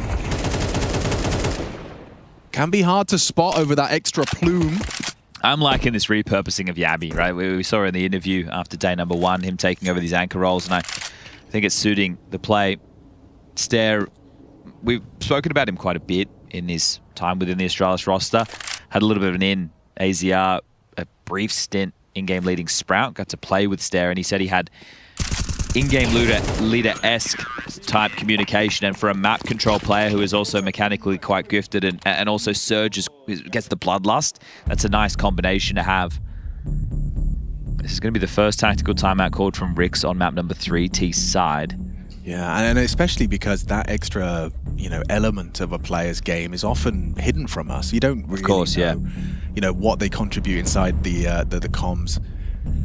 You can make assumptions. You can kind of, maybe you can read between the lines of the gameplay and the little glimpses you get on the webcams, but there's a plug-in that I want my boy MC, who's on the 1s and 2s right now. We got Jakey doing the primary ops, we got MC doing the context. One day, MC will build the plug-in, and it will give us a look, Alex. I don't want to say anything else. Okay. But he will build it, and they will come. Oh, that's right. Oh, yes. But one day. One day. I'm not talking rom-com. Pretty sure that's a rom-com, right? Probably. I'm sure it's about Valentine's Day or Christmas or, some family holiday. Diaz or something. And then it's like an ensemble cast. Rachel McAdams. It's another 3B start. I like the pain of taking the pace out of this. If they want to throw all this stifling crowd control utility early, let them. But it's also a second prong from Astralis. They're in the mouth of banana still. They haven't tussled forward. They're actually waiting for what is going to be a B pounce. So the U2 lands. Now they throw their own. Try to boost over. Davideus can't get vision. Oh, and that is a big nade. Tickles Big U0, but tags up NQZ and Davideus. Big Uzera's got to come up with the finish here. And that's a hard shot to hit for Device. Very tight on the line. And also because, like I said before, he was changing between reses. He was going from stretch to 4x3 black bars. They move quicker. Yep. So if he's on stretch, it's tough. Oh, people are going to have their minds blown when they hear that Nico's moved to 16x9. Is he 16x9? Yep, he moved in the break. Sheesh. He went 16x10 for a while. Slowly being converted. 28 seconds and you're going to walk through a smoke. Your Moto smoke lands. You ask questions of Stown on short. And he's ready with the AK. Primed and ready. Unloads, controls the spray. AWP shot misses. And he switches out seamlessly. NQZ trying to forge a path. DGT and Big Uzera onto Yabi. They're trying to ask him to drop the sight. Bomb is lost. Can't he pick it up? DGT again, Cuz! No chance! In the bomb retrieval. 4-4. Device rounds the corner and removes DGT. Oh, dear. Okay, Device. Had an insult to injury there. Oh, bomb lost in the haystack. It's like finding a bomb in a haystack, Chad. I like the maneuver there from Yabi as well. He knows the short play 100%, gets that kill, then uses the tall box as a shield. So Stown with the combination of these two on A, Stown and Yabi, it's been a wonder to watch. Yeah, you're right. I've really been enjoying it. They've been putting in a very solid shift on A. What is this, 5 straight now? Yes, sir. Big Uzera. Sorry, 4 straight. Excuse me. Can't count. Trying to stop it from being 5 straight.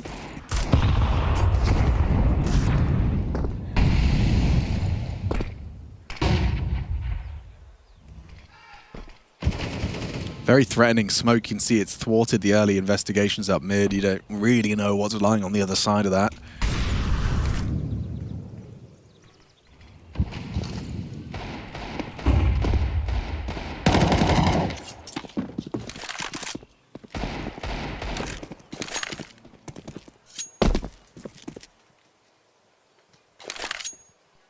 I think Stair's going to stick around until the fade of the smoke, just to see if Device will need assistance. I think in a round like this as well, where it could be a pocket strat, where it's like, we've seen from Pain before at the major, where they did the T-Stairs like smoke that would go to city spawn and then the flashes, so an AWPer could get run down quite badly in that situation. And an in-game lead again, run down on long. Oh, nice. Very good work. Hooksy gets flashed up. It was a team flash, and Yabi sets him up for another clean handling of business. They don't let the fight come to them. Snow absent so far. I've just noticed he's James Bonding right now. Yeah, and look, it's never too late to get activated, but we'd love to see him get going now. A lot of the action early, at least for Pain, was as they were trundling up Banana, and it was Davides with that cheeky MAC-10 on the first rifle round that really got the blood flowing. Hooksy back in his aim there, that's what you want to see. Don't just want to give over the space, gets into the mix. Yeah, I really like that they brought the fight to them there. Even that little fight into apps as well. You knew you had the advantage, you partner up. Calculated. Device pays a heavy price for his early look. And there's a MAC-10 back in the mix again, but this time it's not fast. Big Uzera donning that for the interim. As the flashes now rally through Banana, and they will get the half-wall control. Close mid setup though, could mean a fast Banana flank if this is just into an execute. NQZ back to spawn to pick up some nades. Now he's heading back over to join the team. There's the long smoke, but the Porch players will maintain vision. Oh, Device, especially with his low HP, I can't help but feel that this is not going to go well for him. Just in the open, flashed off, and somehow alive. Hooksy.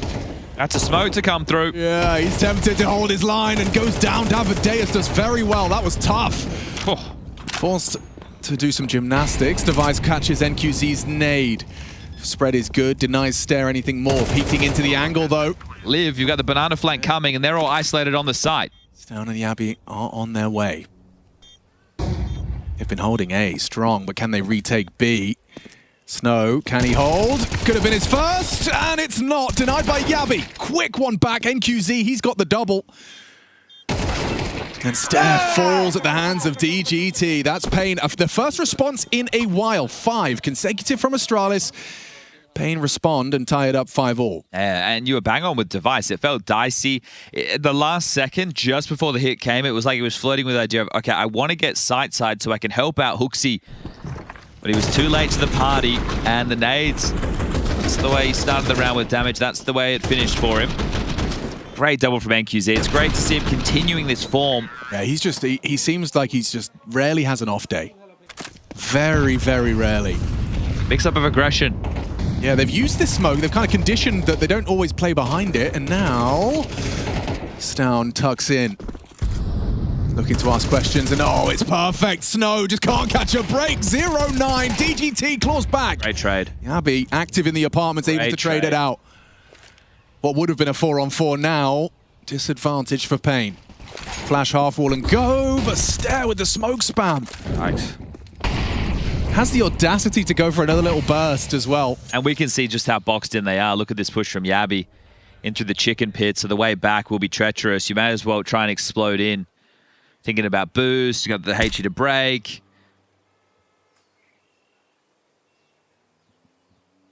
And Device is on his way over now as well, so there'll be 3 players towards B in a moment's time.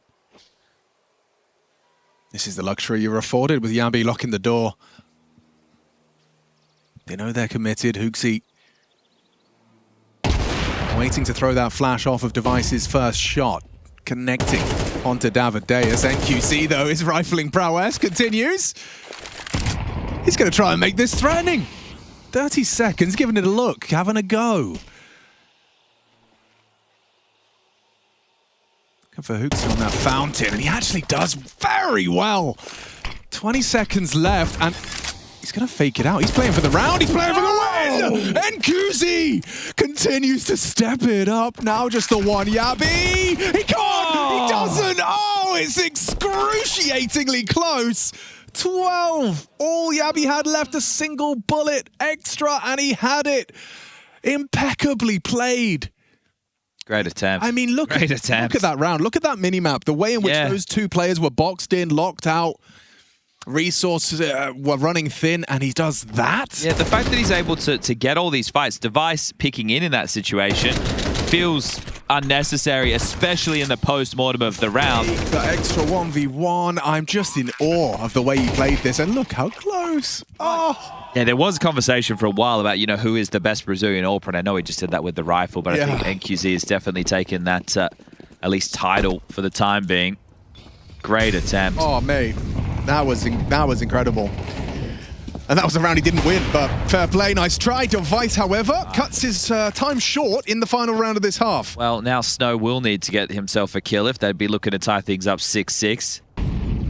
Not literally, just hopefully, for his sake. Nobody wants to go into the halftime break looking at that scoreboard, hitting tab, and knowing that you are yet to find any impact in the kill department. Sure, he's flashing, he's doing his util, doing his job, but we all know it's about the kills at the end of the day. Being a little bit flippant there, but... 0 enemies flash, 25 util damage. Okay, well, forget about the flash sentiment. Sorry about that. I don't know why I'm twisting the knife. That's not cool. Smoked half wall, and you've got a minute to work with. It was looking like it wanted to be an apps pop, maybe as this smoke starts to fade, but nice reposition now from Yabi to get on the balcony. It's going to be stronger as long as Stair doesn't go down. Device being, it is really just going to be Yabi on the balcony. Yeah, you're right. Yabi versus the world. Payne looking to surge out with a bouncy Mac 10. And Zero can't even flash him from mid. Down. If you had a HE, you could have chucked it in there. He does not elect to throw it in just yet. Oh, hold on. Bounces off of their head, slows them down and down. At least he's delivering, at least 2. Traded out, DGT into the site. Okay, smoke for Moto replenish. The bomb, it can be planted. Are they going to go default? No, opting to get safe in towards the site. Big Zero low. But all coming in through Arch side.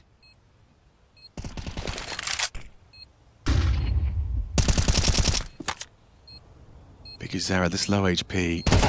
Timing, impeccable, finds the isolated fight, removing Stair. DGT on Graveyard, ready for that kind of unorthodox angle for Hooksy's approach. You're not looking at him, you're not ready. 2v3, Payne, resuscitate, triple from DGT. Turn that one on its head. 6-6, dead even, loser goes home.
Welcome back, ladies and gentlemen. I hope you're enjoying your evening.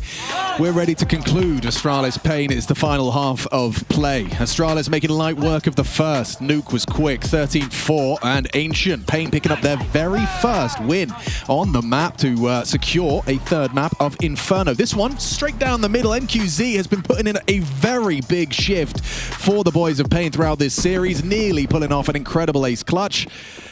And now we get ourselves situated for the final half of play. Chatty B on the microphone. This is what we deserve, right? We had blowouts on map 1 and 2. Well, that's not true. Map 2's scoreline didn't read as a blowout, even though it was a blowout. Was an 11-1 first half. Yeah, exactly.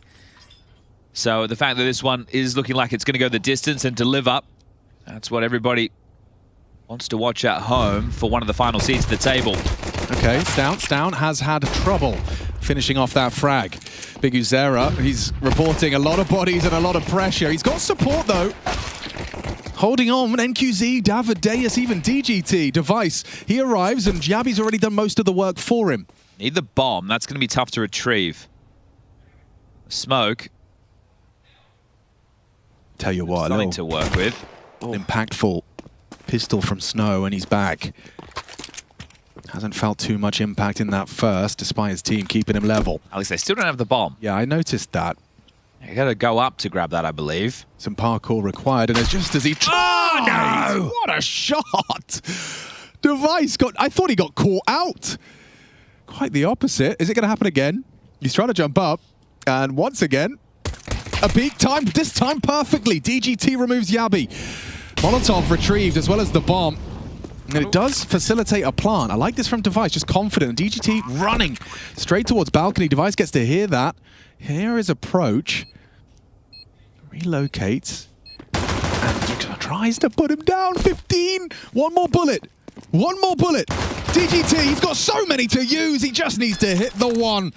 A clutch for DGT and a pistol for Pain. Okay, well, that is going to be both pistols. Both pistols, yeah. So the fact that you picked up both on the third and deciding map is going to give you such a great little kick in the right direction.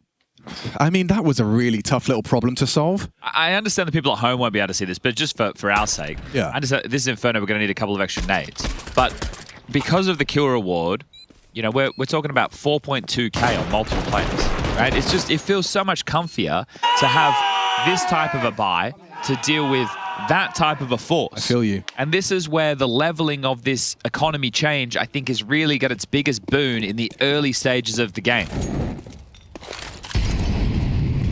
Ample nades. Ample rifle. Oh, they had three. They sold one back. Yeah, they did. They actually prioritized it more. Oh, okay. Well, I kind of take it back a bit then. It's fucked out for DGT's M4. Anyway. Oh, what a crazy dink onto Davideus. Pure pre-fire. Show me an accident without showing me an accident. Okay, Moto smoked. I assume this is going to be a cut and dry A commitment here. DGT, nice headshot. Combines into the second to remove Yabi. 3 on 5. I mean, sure, you've had some damage. You know, you dinked Davideus, but rest is unconfirmed.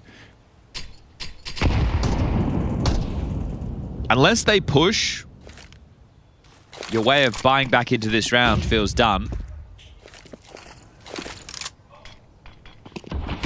Oh, NQZ elects to commit, and he has lost out. Good damage, though. Yeah, significant damage to both Device and Stown. Does draw the attention. Davide is low on sight. Yeah, DGT just has to get at something. Otherwise, the A site falls. Davideus, that low HP, he still gets output. No one's looking at DGT. Look at him go. Quad kill from DGT, alive and kicking. Having a great map, isn't he? 14 and 7 right now.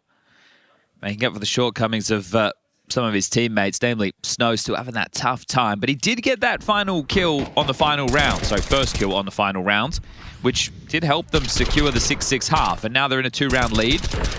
Should become 3 because Astralis without the plant, the loss bonus there, it is going to be one of these lighter upgrade pistol rounds.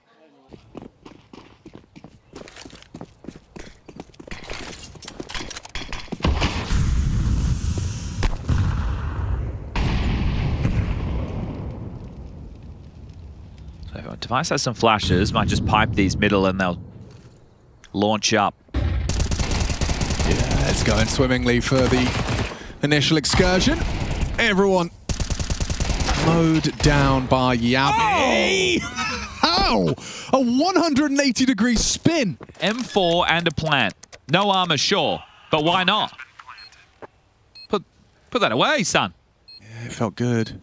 Felt great! He sticks around for another, and now it's Snow. Has he got it in him? He can't be serious! Yabi with phenomenal Desert Eagle techers. He's even surprised. He's even impressed. We need to see that one again. Ah, can't quite believe this. What? Whoa! Wow! Doesn't reload a one magazine deagle. Okay. Holy shit, indeed. That's so. What the actual? Okay, game on.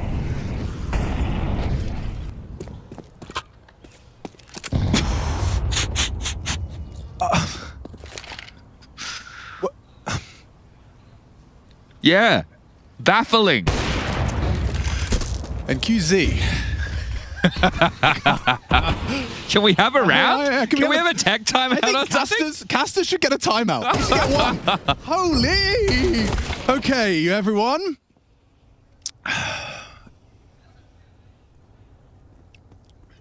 Yabi is in the smoke on. That is what MC highlighted for everybody playing at home. Yes. Yes, he is. So his dastardly lurk might get a kill onto the AWPer right now in 3, 2, 1. Oh, awkward. Very awkward, especially if Davideus doesn't clear him.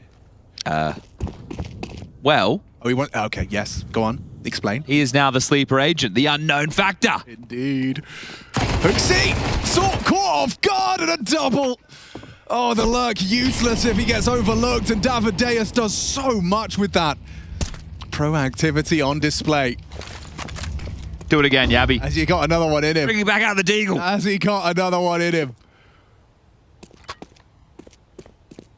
20 seconds as well. Clock runs thin. Snow tucks cold. DGT spotted on the library. 15 seconds left. Still clearing his corners. And it's Snow to close.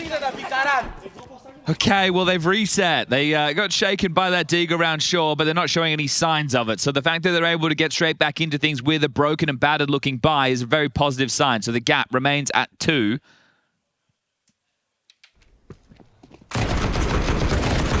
Davideus saying there's layers to this. I really appreciate the fact that we got the visualization of his decision making. He kind of goes, "Oh, I know where Yabi is, but wait, what's the reaction to the lurker getting a kill? It's running towards that bomb site with your knives out, and he punishes." This is crazy though that they've invested with the AWP instead of going in AK. So you're really putting your eggs in this device basket right now to either be able to hold down some lines or find you an opening kill. Wow, yeah. The rest of them are into pistols, so it does give you the execute potential as well, but that means you can't just be blocked off through smoke, so there needs to be a middle ground found between these weapons because the synergy is a little bit different. And your AWP has done nothing. Peeking into his rival.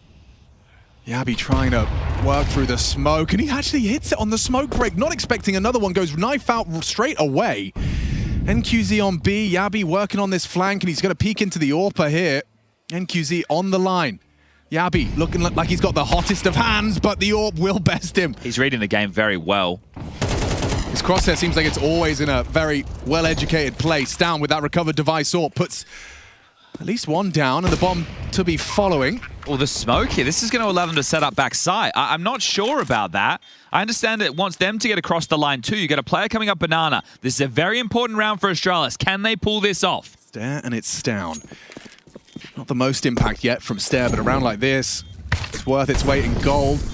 Stare spotted the tip of the barrel. Headshot on the first, and there's down as well, follows up. He knows where they both are. Congregated, but no utility to force them into the fight. He knows and accepts defeat. He knows this is Astralis' round, and it's turned on its head despite NQZ's impact.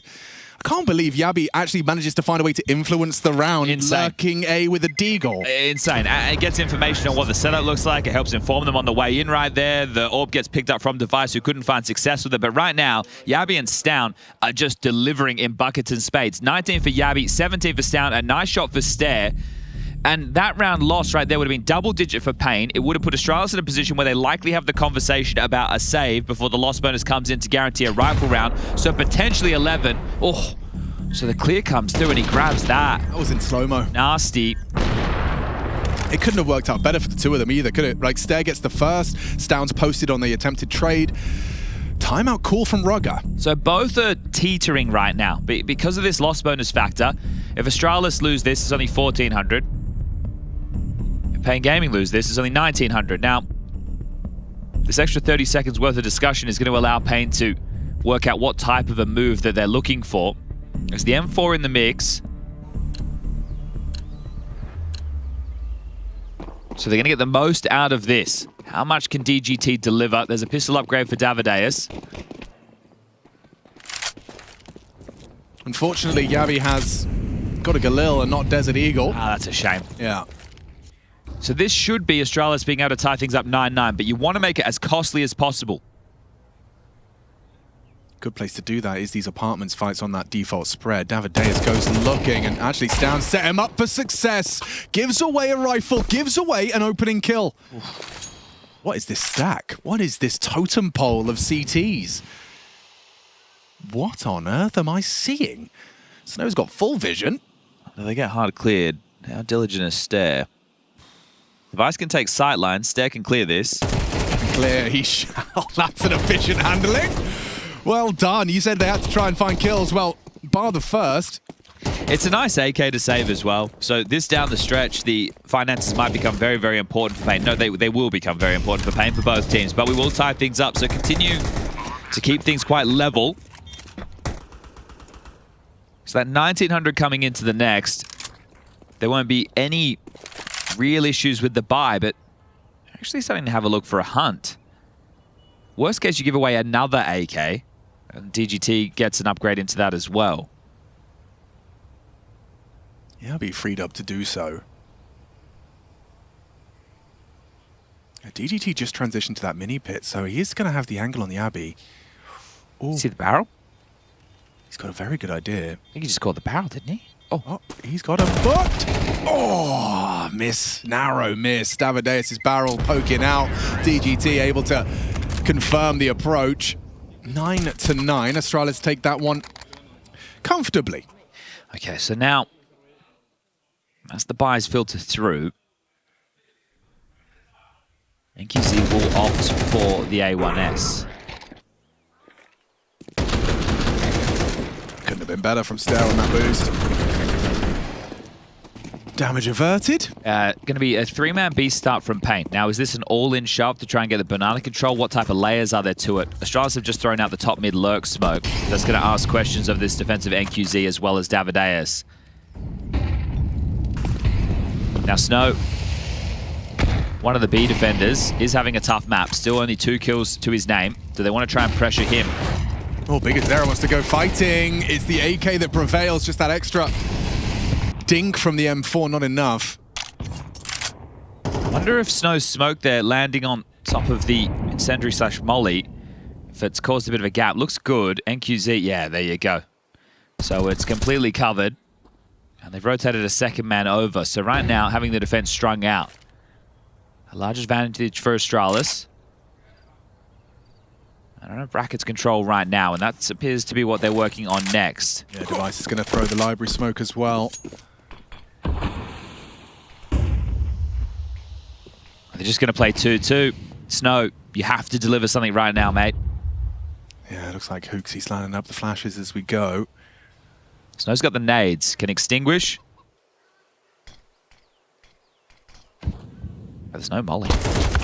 Yeah, no molly on that new box, so this boost will get to work. It's Wonders, lovely stuff. They know exactly where you are. He's staying so nimble on it. Slips off now. Tucks in, baiting in. Yabi to clear. Should have him. Hooksy finds it. Yabi and Hooksy open up the B site, and DGT's not saving immediately. Oh, hold up, he does have a nade. 2 players are low.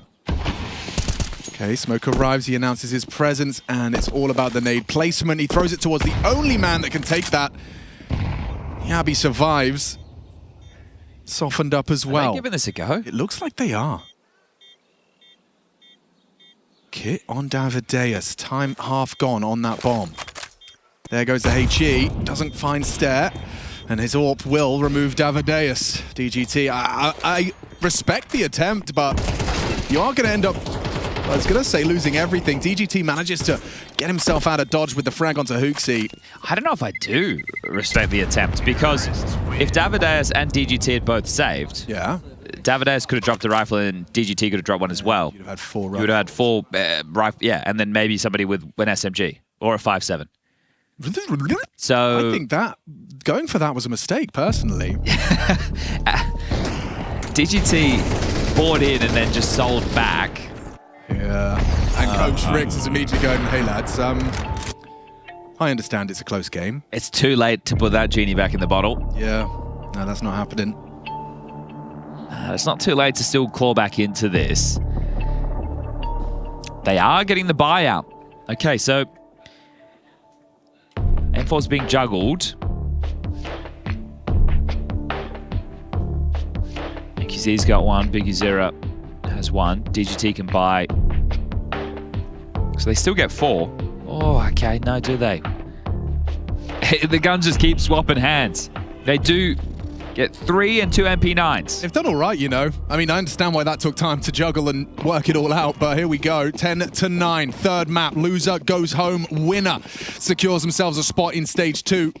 The top 16 of IEM Cologne to be locked in by the conclusion of the day.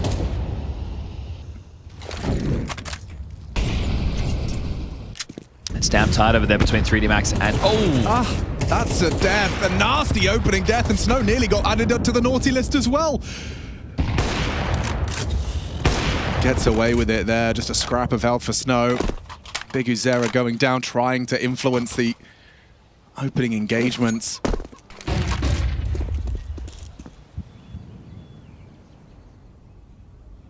Completely vacating B. Because you have to take the gamble in this situation. You have to.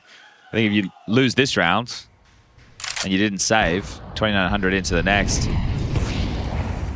Yeah, it's just but they're not actually committing. You have to send a probe into B. You can't just do a blind fake. You're not getting any resistance, nobody's smoking. They're faking B and they're going to finish A into the stag. Oh, this is good for Pain. This is fantastic for Pain. Don't want to lose that bomb. Stow nearly did. DGT swings out. Abs active. Yabi good. Oh, nearly the double. Stown, how has he gotten away with 2 on that low HP? And then no Snow's B because he dropped a smoke to block Hooksy. So the info is there. At best, he could have already rotated through and been over towards like Library, but at that point, this is insane. Stown and Yabi are doing everything for Astralis. If Astralis do convert Inferno, they have Stown and Yabi to thank. Yeah, they have been phenomenal. They were having a bit of a tougher time early things today when they did lose to Furia, but right now they are on fighting form. We've had some monstrous moments out of the Astralis boys. The Hooksy 1v4 on Nuke and Yabi with that Deagle. Yeah, still kind of replaying that one. You add that one to the highlight reel. And Snow, still with only 2 kills, would love to turn this into an AK and a third, but I don't think Hooksy will give him that chance. There they are. The pair of them fragging up a storm. It feels to me, Alex, if you're Pain right now, you have to take a partial, which essentially means you are giving Astralis their best chance yet to get up to 12. 12 HP on Stown. Dinked up, and he still manages to find that trade. That was a crucial trade onto Davideus that wins them the round. Interestingly enough, this is actually a tactical timeout called by Rugger. So knowing what they're on the cusp of, this is Astralis. This is their return tour. They went missing for a couple of years, but now with Hooksy back in the ranks, we're seeing the form that you'd expect of such a legendary organization in the Counter-Strike realms. Same for NIP. They've already locked themselves in for stage 2. They have their opening game against Aurora, I believe, which has X-Cloud standing in for Zentares. This is where we separate the men from the boys. Partial buy. Decent amount to work with. Somebody steps up with a crazy multi on a 5.7 or an MP9. You can snatch this away.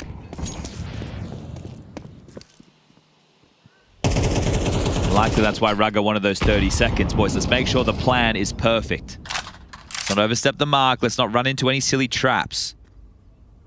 These are hard rounds to win. Top and on a smoke will start to fade in a moment. There's that second wave, and Stair takes the brunt of the damage. Great response, though. It felt like they were lying in wait for exactly that. CTU2 comes in, they drop a smoke to play around, they molly top. And now they get the banana control. They need to first get the waypoint at half wall, then take sandbag, which we can see is free. Double molly securing that.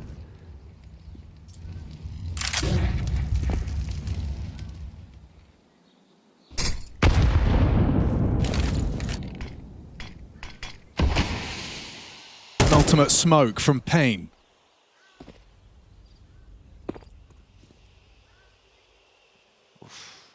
BGT floats away. Another block. Are they going to go through this? 30 seconds. They're very committed. They are. They have to go in. Flash and go. Bigazera eats it. Both of them blind. Stair gets across. Yabi will open up the sight. And they find them both without a single casualty. Hope dies last. But Payne's hopes are starting to dwindle. Best thing you can hope for right now, an AK upgrade. That's if Astralis want to continue searching. They don't have to. You know that right now it was just the forced buy, sorry, the partial buy when you dealt with Biggie Zero and Snow. Oh, well, don't worry about it. You'll make sure you remove everything. And we'll be buying into the next. You know that's coming. Right now, this one is just for your stat line, and Device pivots into another. Oh, they just can't catch a break. Step on in, come on. The water's warm. Device will take you as well. Gets himself up to 10 kills. Payne got both pistols, right? That's true. This is Astralis winning the third map. Well, close to winning the third map. Let me not count my chickens before they hatch. But 5 consecutive now, 6 in total, but with no pistols to boast. It's such an important third and final map of the series. This is an incredible haul for Astralis. Their individuals, Stown and Yabi, 42 frags combined. I wouldn't blame them if they just go for another B execute. Yeah, it's been feeling pretty comfortable, and look at the freedoms. Stair has done all of that, I was about to say, without making a sound cue. Spread of the flame late. Oh, swings wide, and the AWPer forced off the line. Stair has already given them so much, and it's cost him nothing. I think as well, a bit of it is like punishing Snow.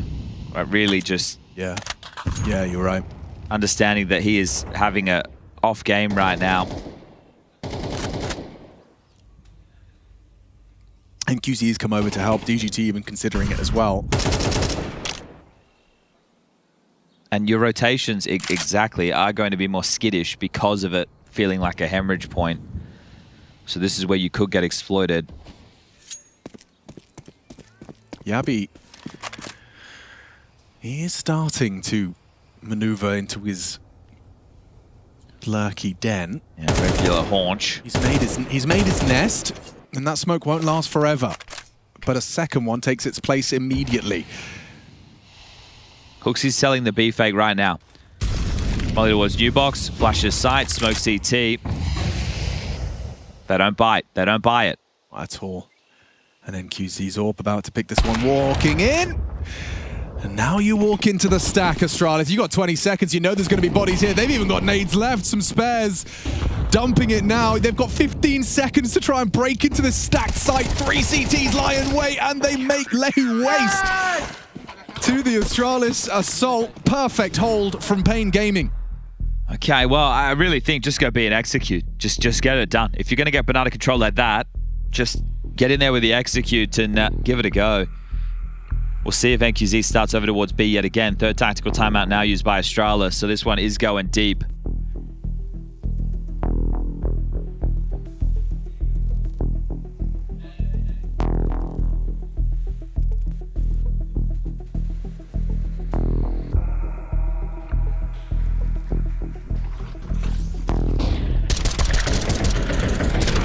When it's gotten an awful lot quieter in here. Results are in from the 3D Max Tyloo game. I'll let you go and explore that on your own.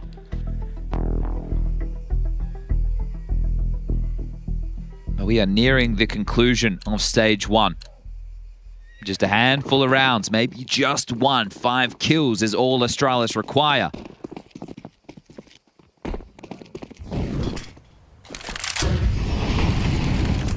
Let's see if DGT and NQZ can keep Pain in it.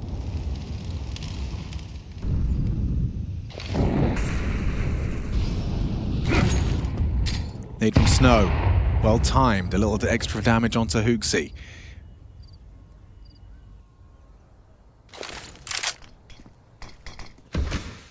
Looks like you're right about the finish though, Chad. They are coming towards this Snow site. It's NQZ though. They'll have to get past as well. Well-placed flashbang. Or a wide swing. Such a passive stance on A.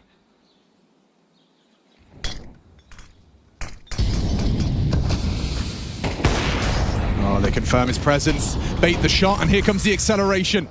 NQZ rerouting. Come on, Snow. Snow, back of Nubox, stairs, trying to clear him out. He does deliver. His team need him. His sight is under scrutiny. More required from Snow. Relocates, uses that smoke, plays around it. Can't finish his meal. NQZ will help him out. Does some of the chewing, but Yabi and Hoogsy, they're coming in hot. Bomb is down. It's a 2-on-2, and that DGT run should be able to disrupt the bomb retrieval. Hoogsy's not looking. Perfect from DGT. Pain should have it. There's only 20 seconds, and Yabi hasn't even arrived at the site yet. It is Yabi, though. Time seems to slow down when this guy's in that flow state. 14 seconds as he swings on round. Spots out DGT, goes in. Big Uzera will close, and it does come down to the final round of regulation. Okay, Snow put up the resistance, he delayed, the smoke started to fade, there was the trade available. Sure, it was only one kill, but it was an important kill that he was just able to pick up. At the end of the day, you're looking for the number at the top of the scoreboard, not the one on the scoreboard. They just need to take this to overtime, and then all bets are off. Astralis bringing 3 AKs, 2 Tech 9s, the util's there. They got the banana control, they took some nade damage, but they couldn't stick the landing. Okay, it's not ideal for Astralis in this final round of reg. You just give it a go again. The AWP of NQZ, floating between both sides, does head on over and help out Big Uzera and Snow for now.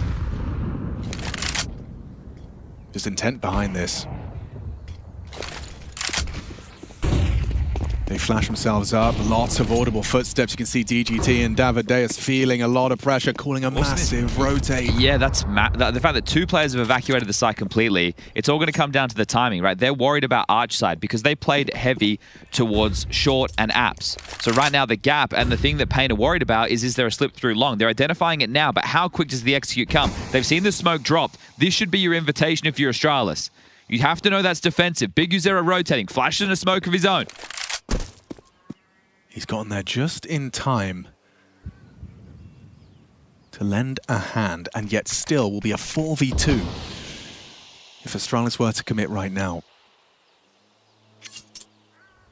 Yabi's actually playing. He plays first. He's looking for answers. He's looking for numbers. Oh, he's hanging on by a thread here. Swings on in. Does do damage to Davideus, and here comes the commit. Snow tucked on dark. Hiding out, safe and sound. Here comes the swing. They know where he is. He's gone down empty-handed. Big Uzera spamming smokes to find the belated trade. A safe plant behind the pillar on the fountain. It's a 4-on-3. They have the numbers, but will they find that 12th? TGT very late. Ruin-centric, look at this, okay, it's all about the spray, it's all about how this goes down. How's NQZ supposed to trade with an AWP? Big Uzera going to round the corner first. Device finds it comfortably. NQZ misses his shot, they'll have him. It looks like a certainty. That bomb is ticking. Frags required, Device hits another, and it's all down to this. A 1v1 with no time, and no head for DGT, no pistols, no problem. Astralis pick up stage 2 and send Pain home. Oh, the smile on the face, that tells the story. Landslide on their opponent's map pick to kick things off. Ancient an 11-1 first half. Pain picking up their first win on that map with this roster, and Inferno delivering as Inferno should. Both these teams could stake a claim for stage 2, but Astralis, they're the ones who will be playing tomorrow. They're the ones who wanted it more. And just getting that job done in regulation, Yabi and Stown putting on an absolute masterclass. The two of them just monsters in this map. Yeah, I'm so impressed. Yabi swapping roles, you know, pursuing victory with the team, compromising and delivering. Astralis take it. Let's head over to the desk. Yes, thank you, gentlemen. Heroics out of Sabby and Yaun. Stabby. Yeah, I know. You laughed at that too, Hooksy, didn't you? Jesus. Thanks, man. Throw me under the bus. Yeah, we've all done it. Stown and Yabby. Yeah. It feels nice when they front stab for once and not backstab. Yeah. That's the best I have. That's the best. It's been a long day. Yeah, it's been a long day for you too, Hooksy. You can talk to us. You got to be exhausted, my man. Bruh. I woke up, went through game plan, played, prepared, went through game plan, played. I'm here. Brains fried. Completely. We're going to have some more games tomorrow. But before we talk about tomorrow, talk a little bit about this game. I want to talk about the Veto. Do you think you caught them a little bit off guard with banning Dust 2 and that they didn't necessarily want to pick Nuke, that they felt cornered then? No, they picked Nuke. Okay, we played them against them with Coach, but last time, but they picked Nuke the last time as well, and I think, I don't know, they maybe just feel comfortable or they feel like they have something on us, but yeah. I don't know. I was looking at your run from Fisher last week and on Nuke, and I was like, it might not be the best pick in the world. It also felt, watching the game, you guys were very keen to, you know, crunch lobby, send device ramp, and also to push through door at the same time. Was that sort of something you saw in prep, or is that just something you do regardless of the opponent? I didn't have much time to prepare, and honestly, I didn't expect them to pick Nuke again. So they kind of caught me on that one, but so no, it was not really that prepared. Yeah, I think just when someone picks a map that you don't expect, you expect them to have a good plan, and then obviously it's good to be proactive because then you kind of mess with their plan. So that was kind of my thought behind it, but I'm not sure about Mastermind Ruga. Well, it worked perfectly on Nuke for sure. Your streak is alive. You know, I still have a chance to make a third finals in a row. That would be... but then we have to win this time, so I can keep my 100% win rate at Cologne. Yeah, exactly. All the pressure. Yeah. How is it with the new team? One of the things I liked hearing out of your camp most recently was Yabby mentioning that he was more than happy to sacrifice some roles over to Stair, who's kind of shown that he's stepped up and deserved to be put in some more prime positions. So is that kind of a thing that Yabby stepped up and did himself, or was that a conversation within the team? Oh, he definitely didn't do it himself, I thought. He wasn't happy about it at first, obviously, because it's much more fun to play the roles he had before. Yeah. There's way more action, but I think he took it as a man, and he understands that it's the best for the team, I think. And yeah, we're still kind of in a transition period where we are learning every time. Like, there's some new tricks that people haven't seen before because they haven't faced it and stuff. So yeah. It's funny because he's thriving. You know, like, he's playing great for you guys. Yeah, Flame Shabby is back. Yeah. Finally. What is the main difference for you now that, you know, you're in there for the long term, right? In terms of approaching the team in general coming into this season? Well, it's more about, like, before I just discarded all the details. Like, if we messed something up, I was like, yeah, whatever, we just go next, because like we just have to get the best out of it. Now I kind of have to dig deeper and go like into those things, and obviously the whole thing with role swaps and stuff like that also was not something that I would ever consider doing for one tournament. Sure. But now that we are looking a bit more long term, it makes more sense. So yeah. How's it been so far? I mean, like, you guys now made it through. You guys get to play tomorrow. So you just talked about the exhausting day you had of prep into a match, into prep into a match, and now you've won the great reward of getting to go back to your hotel and prep and then prepare for a match tomorrow. Yeah. Yeah, but I don't it's just what it is. You can't really complain for making it through, right? So, but I would love an off day. Just a little bit of sleep. Yeah, that would be great. How is it working with Ruga now? A new coach to have next to you. So you guys finding yourself building a good relationship? Yes, I think he's doing great. He's very hardworking. He comes with a lot of ideas, good timeouts, and basically does everything I asked him to as well. So right now I can't complain. I think we also look at the game and the way to like run a team in the same way a lot. So right now on the same page, everything is good. Let's see in 6 months. If also lets you do the veto without like just blurting something out. Yeah, we are like discussing the veto. At least but, that's a bonus. Yeah, but I don't know. Sometimes, especially when Valve decides to throw a curveball like this, we have to be a bit crazy sometimes. But you're happy though. Yeah, you like Overpass. Yes, it was my favorite map. I don't know about now. How about the rest of the boys? Are they keen on it a little bit? Yeah, they also like Overpass. Historically, they've been pretty good on it, and they obviously didn't play Anubis before, so no biggie.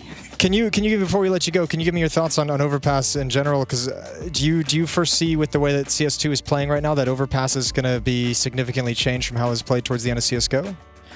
Well, we played it a little bit in CS2 already, and I don't think that much will change from that. I'm not really sure. I think that with the new city economy, it would be really tough for the Ts. Which you saw how named how it was, and maybe we didn't play so well. But I think in general you will see more one-sided CT sides because they just they lose a round, then they lose another one, then they still have double up somehow. I don't know how this guy had up after we. Yeah, we said that upstairs. Yeah. We're like, okay, sure. I thought they had pistol armor, and they have an up and 2 impulse or something. Sure. So it's a little crazy. We had an adjustment period. Yeah. Well, we're gonna let you go get that rust. We're gonna let you go get some rest in that prep for tomorrow. Congratulations on the victory. Meanwhile, we've got Trace ready as Astralis win. It's Pain who take the loss. They'll be headed home, and Trace is standing by. Tough moment over here in the Pain camp. They have been eliminated from the Intel Extreme Masters here in Cologne. I'm standing here with Big Zara. First and foremost, commiserations, and most importantly, thank you for taking this interview. I know these are a little tougher times. Talk to me a little about this game. This got very close, very down to the wire. There was a chance there for Astralis just to kind of run away with it at a certain point. You guys battled back. Tell me in your own words what happened in this match. I don't know. It was a strange series, I guess. I mean, the Ancient was very good for us. The Nuke was very bad for our side. And I feel the Inferno, we made some mistakes that we cannot. So I think we cannot lose rounds like some rounds that we still losing. And I think it's missing something just to grow up, sometimes we just play with I don't know, just but I feel sometimes just with we call in Portuguese like a lazy guy, like I tell you what, you want to say it in Portuguese? Go for it. Yeah, jogar com preguiça. Okay. Yeah. Like. So you rough go out of here. Obviously, you've got a lot to build on back from Austin. You're up through here. Tell me about what happens next for Pain. Actually, right now we go to Brazil 1 week. We have right now in vacation in Brazil, we have almost no time with our families because we were in the semi-final of the major, so our time was so close. Me personally, I just stay with my family like 1 week off, and was too short, of course, but it's the part of the job. But we stay 1 week in Brazil, we come back and play, I think, 1 or 2 tournaments here, and go back to Brazil again and stay 1 month there because I think it's needed. Yeah, it's about the sacrifice in a lot of different ways and a lot of different avenues for the industry and in the sport that we're in. So I want to turn the mic over to you in this point to speak to the fans at home. There's a lot of Pain Gaming fans out there. Tell them what they need to hear. Yeah, in English? No. No? Português? Ok. Guys, desculpa pela apresentação. A gente sabe que é difícil manter o level, só que a gente promete que a gente vai voltar mais forte, a gente vai estar se esforçando para isso já e vai dar nós no segundo semestre, fechou? #GoPain, esquece. Thank you very much, Big Zara. Thank you. All right, words from Biggie Zara out of the loss as well. Heading on home to Brazil, going to get some nice rest at home. Stay there. Hang out. For what it's worth, you can just stay there as well, please. I don't know. They're the 3D Max of South America. By the way, also beat Tai Lu and are now going to be in stage 2. It's just one of those teams. Your days come crumbling down as it wraps up. There's so many of these teams, right? And I echo Snappy sentiments. There's so many of these teams that they're not going to do any damage. Like, their ceiling is very apparent, but we see them all the time instead of seeing some new teams, right? Because that's just how the circuit is right now. And people are going to say, yeah, but Pain was top 4 at the major. How did they make top 4? Which are the teams that they beat in best of 3s? Virtus Pro, Nemiga, Furia, like, wow, sick. I mean, great. Lin Vision, like, nothing to write home about. None of the top teams. And I think it's unfortunate. You look at this game where Snow ends a best of 3 with 3 maps with 18 frags, 6 kills on T side. Like, what can you expect to do with performances like that? And there were people telling me, oh, he's the next phenom coming out of Brazil.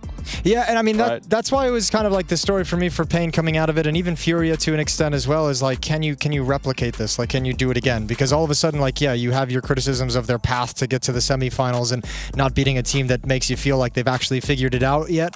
But if they can back that up with some deep runs at playoffs at future events, you almost get a little bit more confidence in it. But now it's gone the other direction. I think also the one positive thing is it seems like NQZ is starting to fulfill his potential, right? And then finally we can know for sure who the best topper in Brazil is, right? Because we would always be like Safe or Fallen, when he's clearly not. Or like even Fallen was like, I'm not worth it. Yeah, exactly. He even gave it up, right? Like for Molodoi. So I think you maybe get that down the line for something. Same way, like you look at MIBR and then it's like, please, someone can we get Insani somehow? Let's pool money. Let's crowd fund. We tried that with K-Serato a few years back. It's happening a lot down there, isn't it?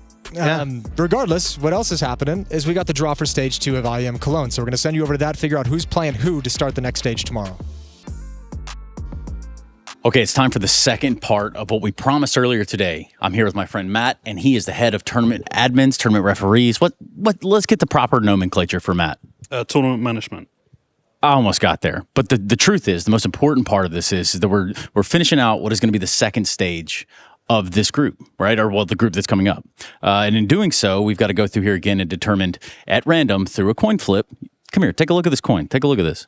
See that? We're going to use this pretty coin right here, a 25th anniversary limited edition coin. And if you note, number 25 out of 500. So pretty good on the collector scale. We're going to use that to determine the seedings for these next round of matches, correct? Yeah, that's correct. And basically, I think we can get right down to it. So let's just kind of set the parameters here for what we've got in this next coin toss. Heads equals Heroic. Tails equals 3D Max. Now, the winner of this toss will get seed 13 into Group A, correct? Yes. I'm making sure that way. He's got to double fact check me, right? And the loser of this toss will get seed 14 in Group B. Also correct? Also correct. All right, well, let's get down to business. Grab that coin, man. Let's do something cool.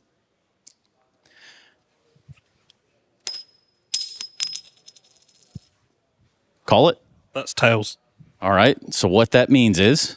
3D Max is 14 going into Group B. 3D Max 14 going into Group B. Oh, no, sorry. 3D Max Group is 13 going into Group A because they won. Correct. Yes, they are the winner of the toss. Yo, we got there. That's why we have you around here, man, because obviously I couldn't do this by myself, right? Yeah. All right, so that's easy enough. So just to reiterate, say it again. So the tails was the coin toss, which meant that 3D Max won. There we seeded 13th into Group A, so Heroic seeded 14th into Group B. Nice. Now that's one of two coin tosses as promised. I can tell you that much. So let's do this. The next one is going to be heads for Team Liquid, tails for Astralis. Now the winner of this toss will go into seed 15 Group B, while the loser will go into seed 16 Group A. So flip that coin. That's a head, sir? Yeah, heads. So Liquid go into Group B at seed 15, and Astralis go into seed 16 Group A, sorry. Outstanding. Well, I believe we are ready for stage 2, right? Yeah, correct. Well, hell yeah. Let's do just that. Thank you very much, Matt. Oh, there was a lot on the line for that last coin toss. Yeah. Wow, do you think you're going to fare better against Mouse, like as if it matters for Team Liquid? That's fair. That's a fair point. I can't really argue. I wish we still had Hooksy here because we could say, okay, the reward Hooksy is you go up against Vitality. Hope you get a good night's sleep, my brother. You're going to need it. You really rest up on this. Yep. Some cool matches. If we can bring them back up on the screen, if that's possible, we can talk through some of them. Obviously, stage 2 is going to be kicking off tomorrow. Super fun. You mentioned Vitality Astralis as one of the opening matches. Liquid Mouse on the other side of things. G2 Furia, FaZe Na'Vi is kind of cool. Just that bracket in Group B, the top side bracket with Mouse, Liquid, FaZe, Na'Vi. That's quite a hefty group of big organizations. You know, 2 of those teams are not making it. Just mathematically, 2 out of the 4 cannot make it, and 1 would have to do it through the lower bracket. Okay, pick the 2. Navi Liquid. Okay, I was wondering what you were going to go with. FaZe is back, baby. FaZe is back? Okay. FaZe magic is back. Yeah, Give yeah. Rain yard and great things will happen. Yeah, that could be very cool. Mongol's going to take on against your favorites in 3D Max, Gamer Legion Falcons. Okay, that one's spicy. Yes, indeed. Maybe, probably not. Maybe, probably not. Yeah, I think also the new look G2 is going to be interesting because it's their first game of the season. Furia already played like 2 tournaments. Yeah. Basically, let's see if Vitality is off to a slow start against Astralis, who again played 2 tournaments. You know, it's very different for these tier 1 teams compared to how Cologne goes. Usually, I think NIP is a favorite against Aurora. And that's going to be interesting seeing Spirit for the first time with Zwei. Yeah, and Aurora as well without Zantares at this event also. So that's... Yeah, they're not going to do anything. They're going to lose to NIP, man. Snappy's back. You know, he's talking about, Kaspersky reminds me of Nerds and Spinks, right? Like, yeah, they're pumped. It's going to be, you know, he even said in the interview, I think we can win this event. He was not joking. That's what he said. It's like, I believe it. I don't. Of course you don't.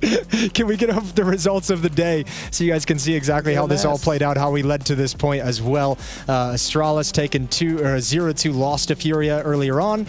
Team Liquid taking down FlyQuest on the mainstream to qualify through to stage 2. And Astralis as well, 2-1 over Pain Gaming that we just witnessed to move on. Tactical loss by Astralis in the first game, right? So they could have more time to rest for their second one. You can see on the B stream the first game of the day, Pain Gaming went 3 maps. A tactical victory from Pain as well. It was a close game in the end, and it seemed like they just ran out of steam a little bit. Snow was just a little bit too tired. It was past his bedtime. Heroic took care of Virtus Pro, who, you know, don't manage to make stage 2. They were last place in Fissure, so this new electronic perfecto era now in Virtus Pro doesn't seem all that great in 3D Max after a hard-fought victory against Tyloo, who just won an event a couple of days ago. Don't make it into stage 2, unfortunately, and it was a fluke. Okay. Beautiful. That was a long one. I snuck that one in. Yeah, you really did a good job. Yeah, I do this all the time. Yeah, you're kind of a professional. Except at the majors. Thanks, Except Jason. at the major. Yeah, you're right.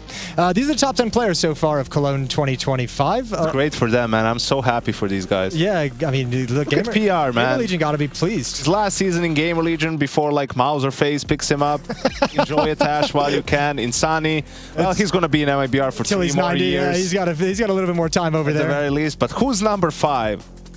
My boy Rain. And we all know 5 is the most important placing to be on the top 10. And more importantly, Broki is in the top 10, right? You see, a little bit time on the bench, you know, timeout can do you a lot of good when you're young. Well, I think Kerrigan... Going to the gym now? What the hell? Yeah, I think Kerrigan had a line that you would appreciate as well. He's like a little bit of punishment, and he's back on track. And we also see the main reason why 3D Max is in stage 2. It's luck.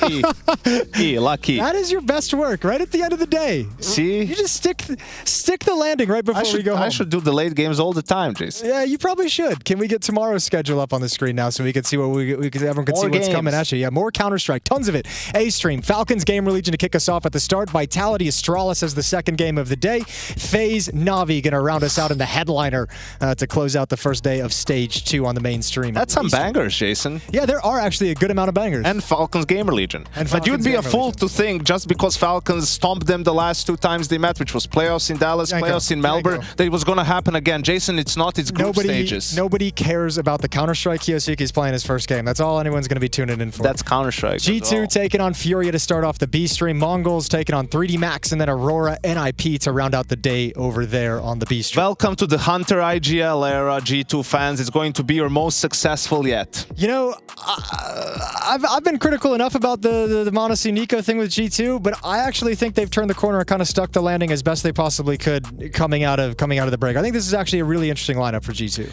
It is an interesting lineup, no doubt about that. Yeah. It's a good lineup. Saw is a great coach, but is it a contender lineup? We'll find out. We'll have to wait and see. We're going to find out tomorrow as you saw the matches you got coming at you. We can't wait to see you there. We're going to sign off for the evening at the end of stage 1, and we'll see you again for a brand new day of Counter-Strike starting stage 2. Have a good night.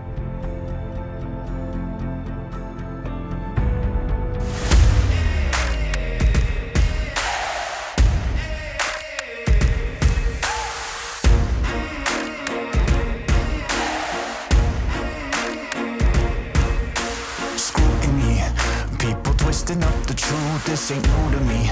Since since the age of 22. I've been using it like it's fuel to level up, like it's champagne in my cup, like there's nothing interrupting my pursuit of dreams.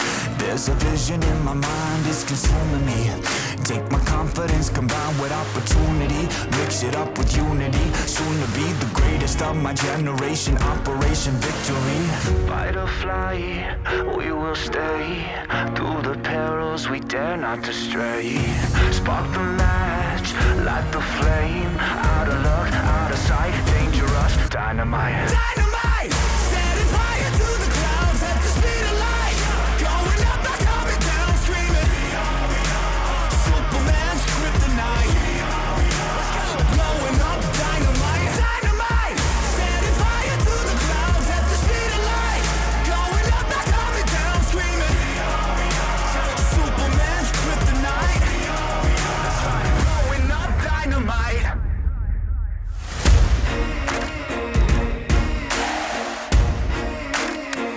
Check it. Troubled days, lonely nights, lot of tears, lot of fights. Big dreams met with bigger lies. It ain't what it seems from the outside. On my downfall they pray. Will I surrender or will I betray? Given the trauma that lives in my brain, or use it to fuel up the fire in my veins. I never complain, I boss up and do it. If there's a battle, I fight my way through it. If the wind blows, I thank God that he blew it. Cause what is a blessing depends how you view it. The fruits of my labor are in abundance. Indispensable, I'm not redundant. Incomprehensible the way I've done it. When the struggle pushes me, I'll shove it. I'll rise above it. Fight or fly, we will stay. Through the perils we dare not to stray. Spark the match, light the flame. Out of luck, out of sight, dangerous, dynamite.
Right, that. That's the shot. Oh, forgot my keys. I'll carry you. Flashback! Oh my, what the Don't worry, Bob. I got your back. Here at Face It, we try our hardest to get you the best POVs. Faceit.com/watch.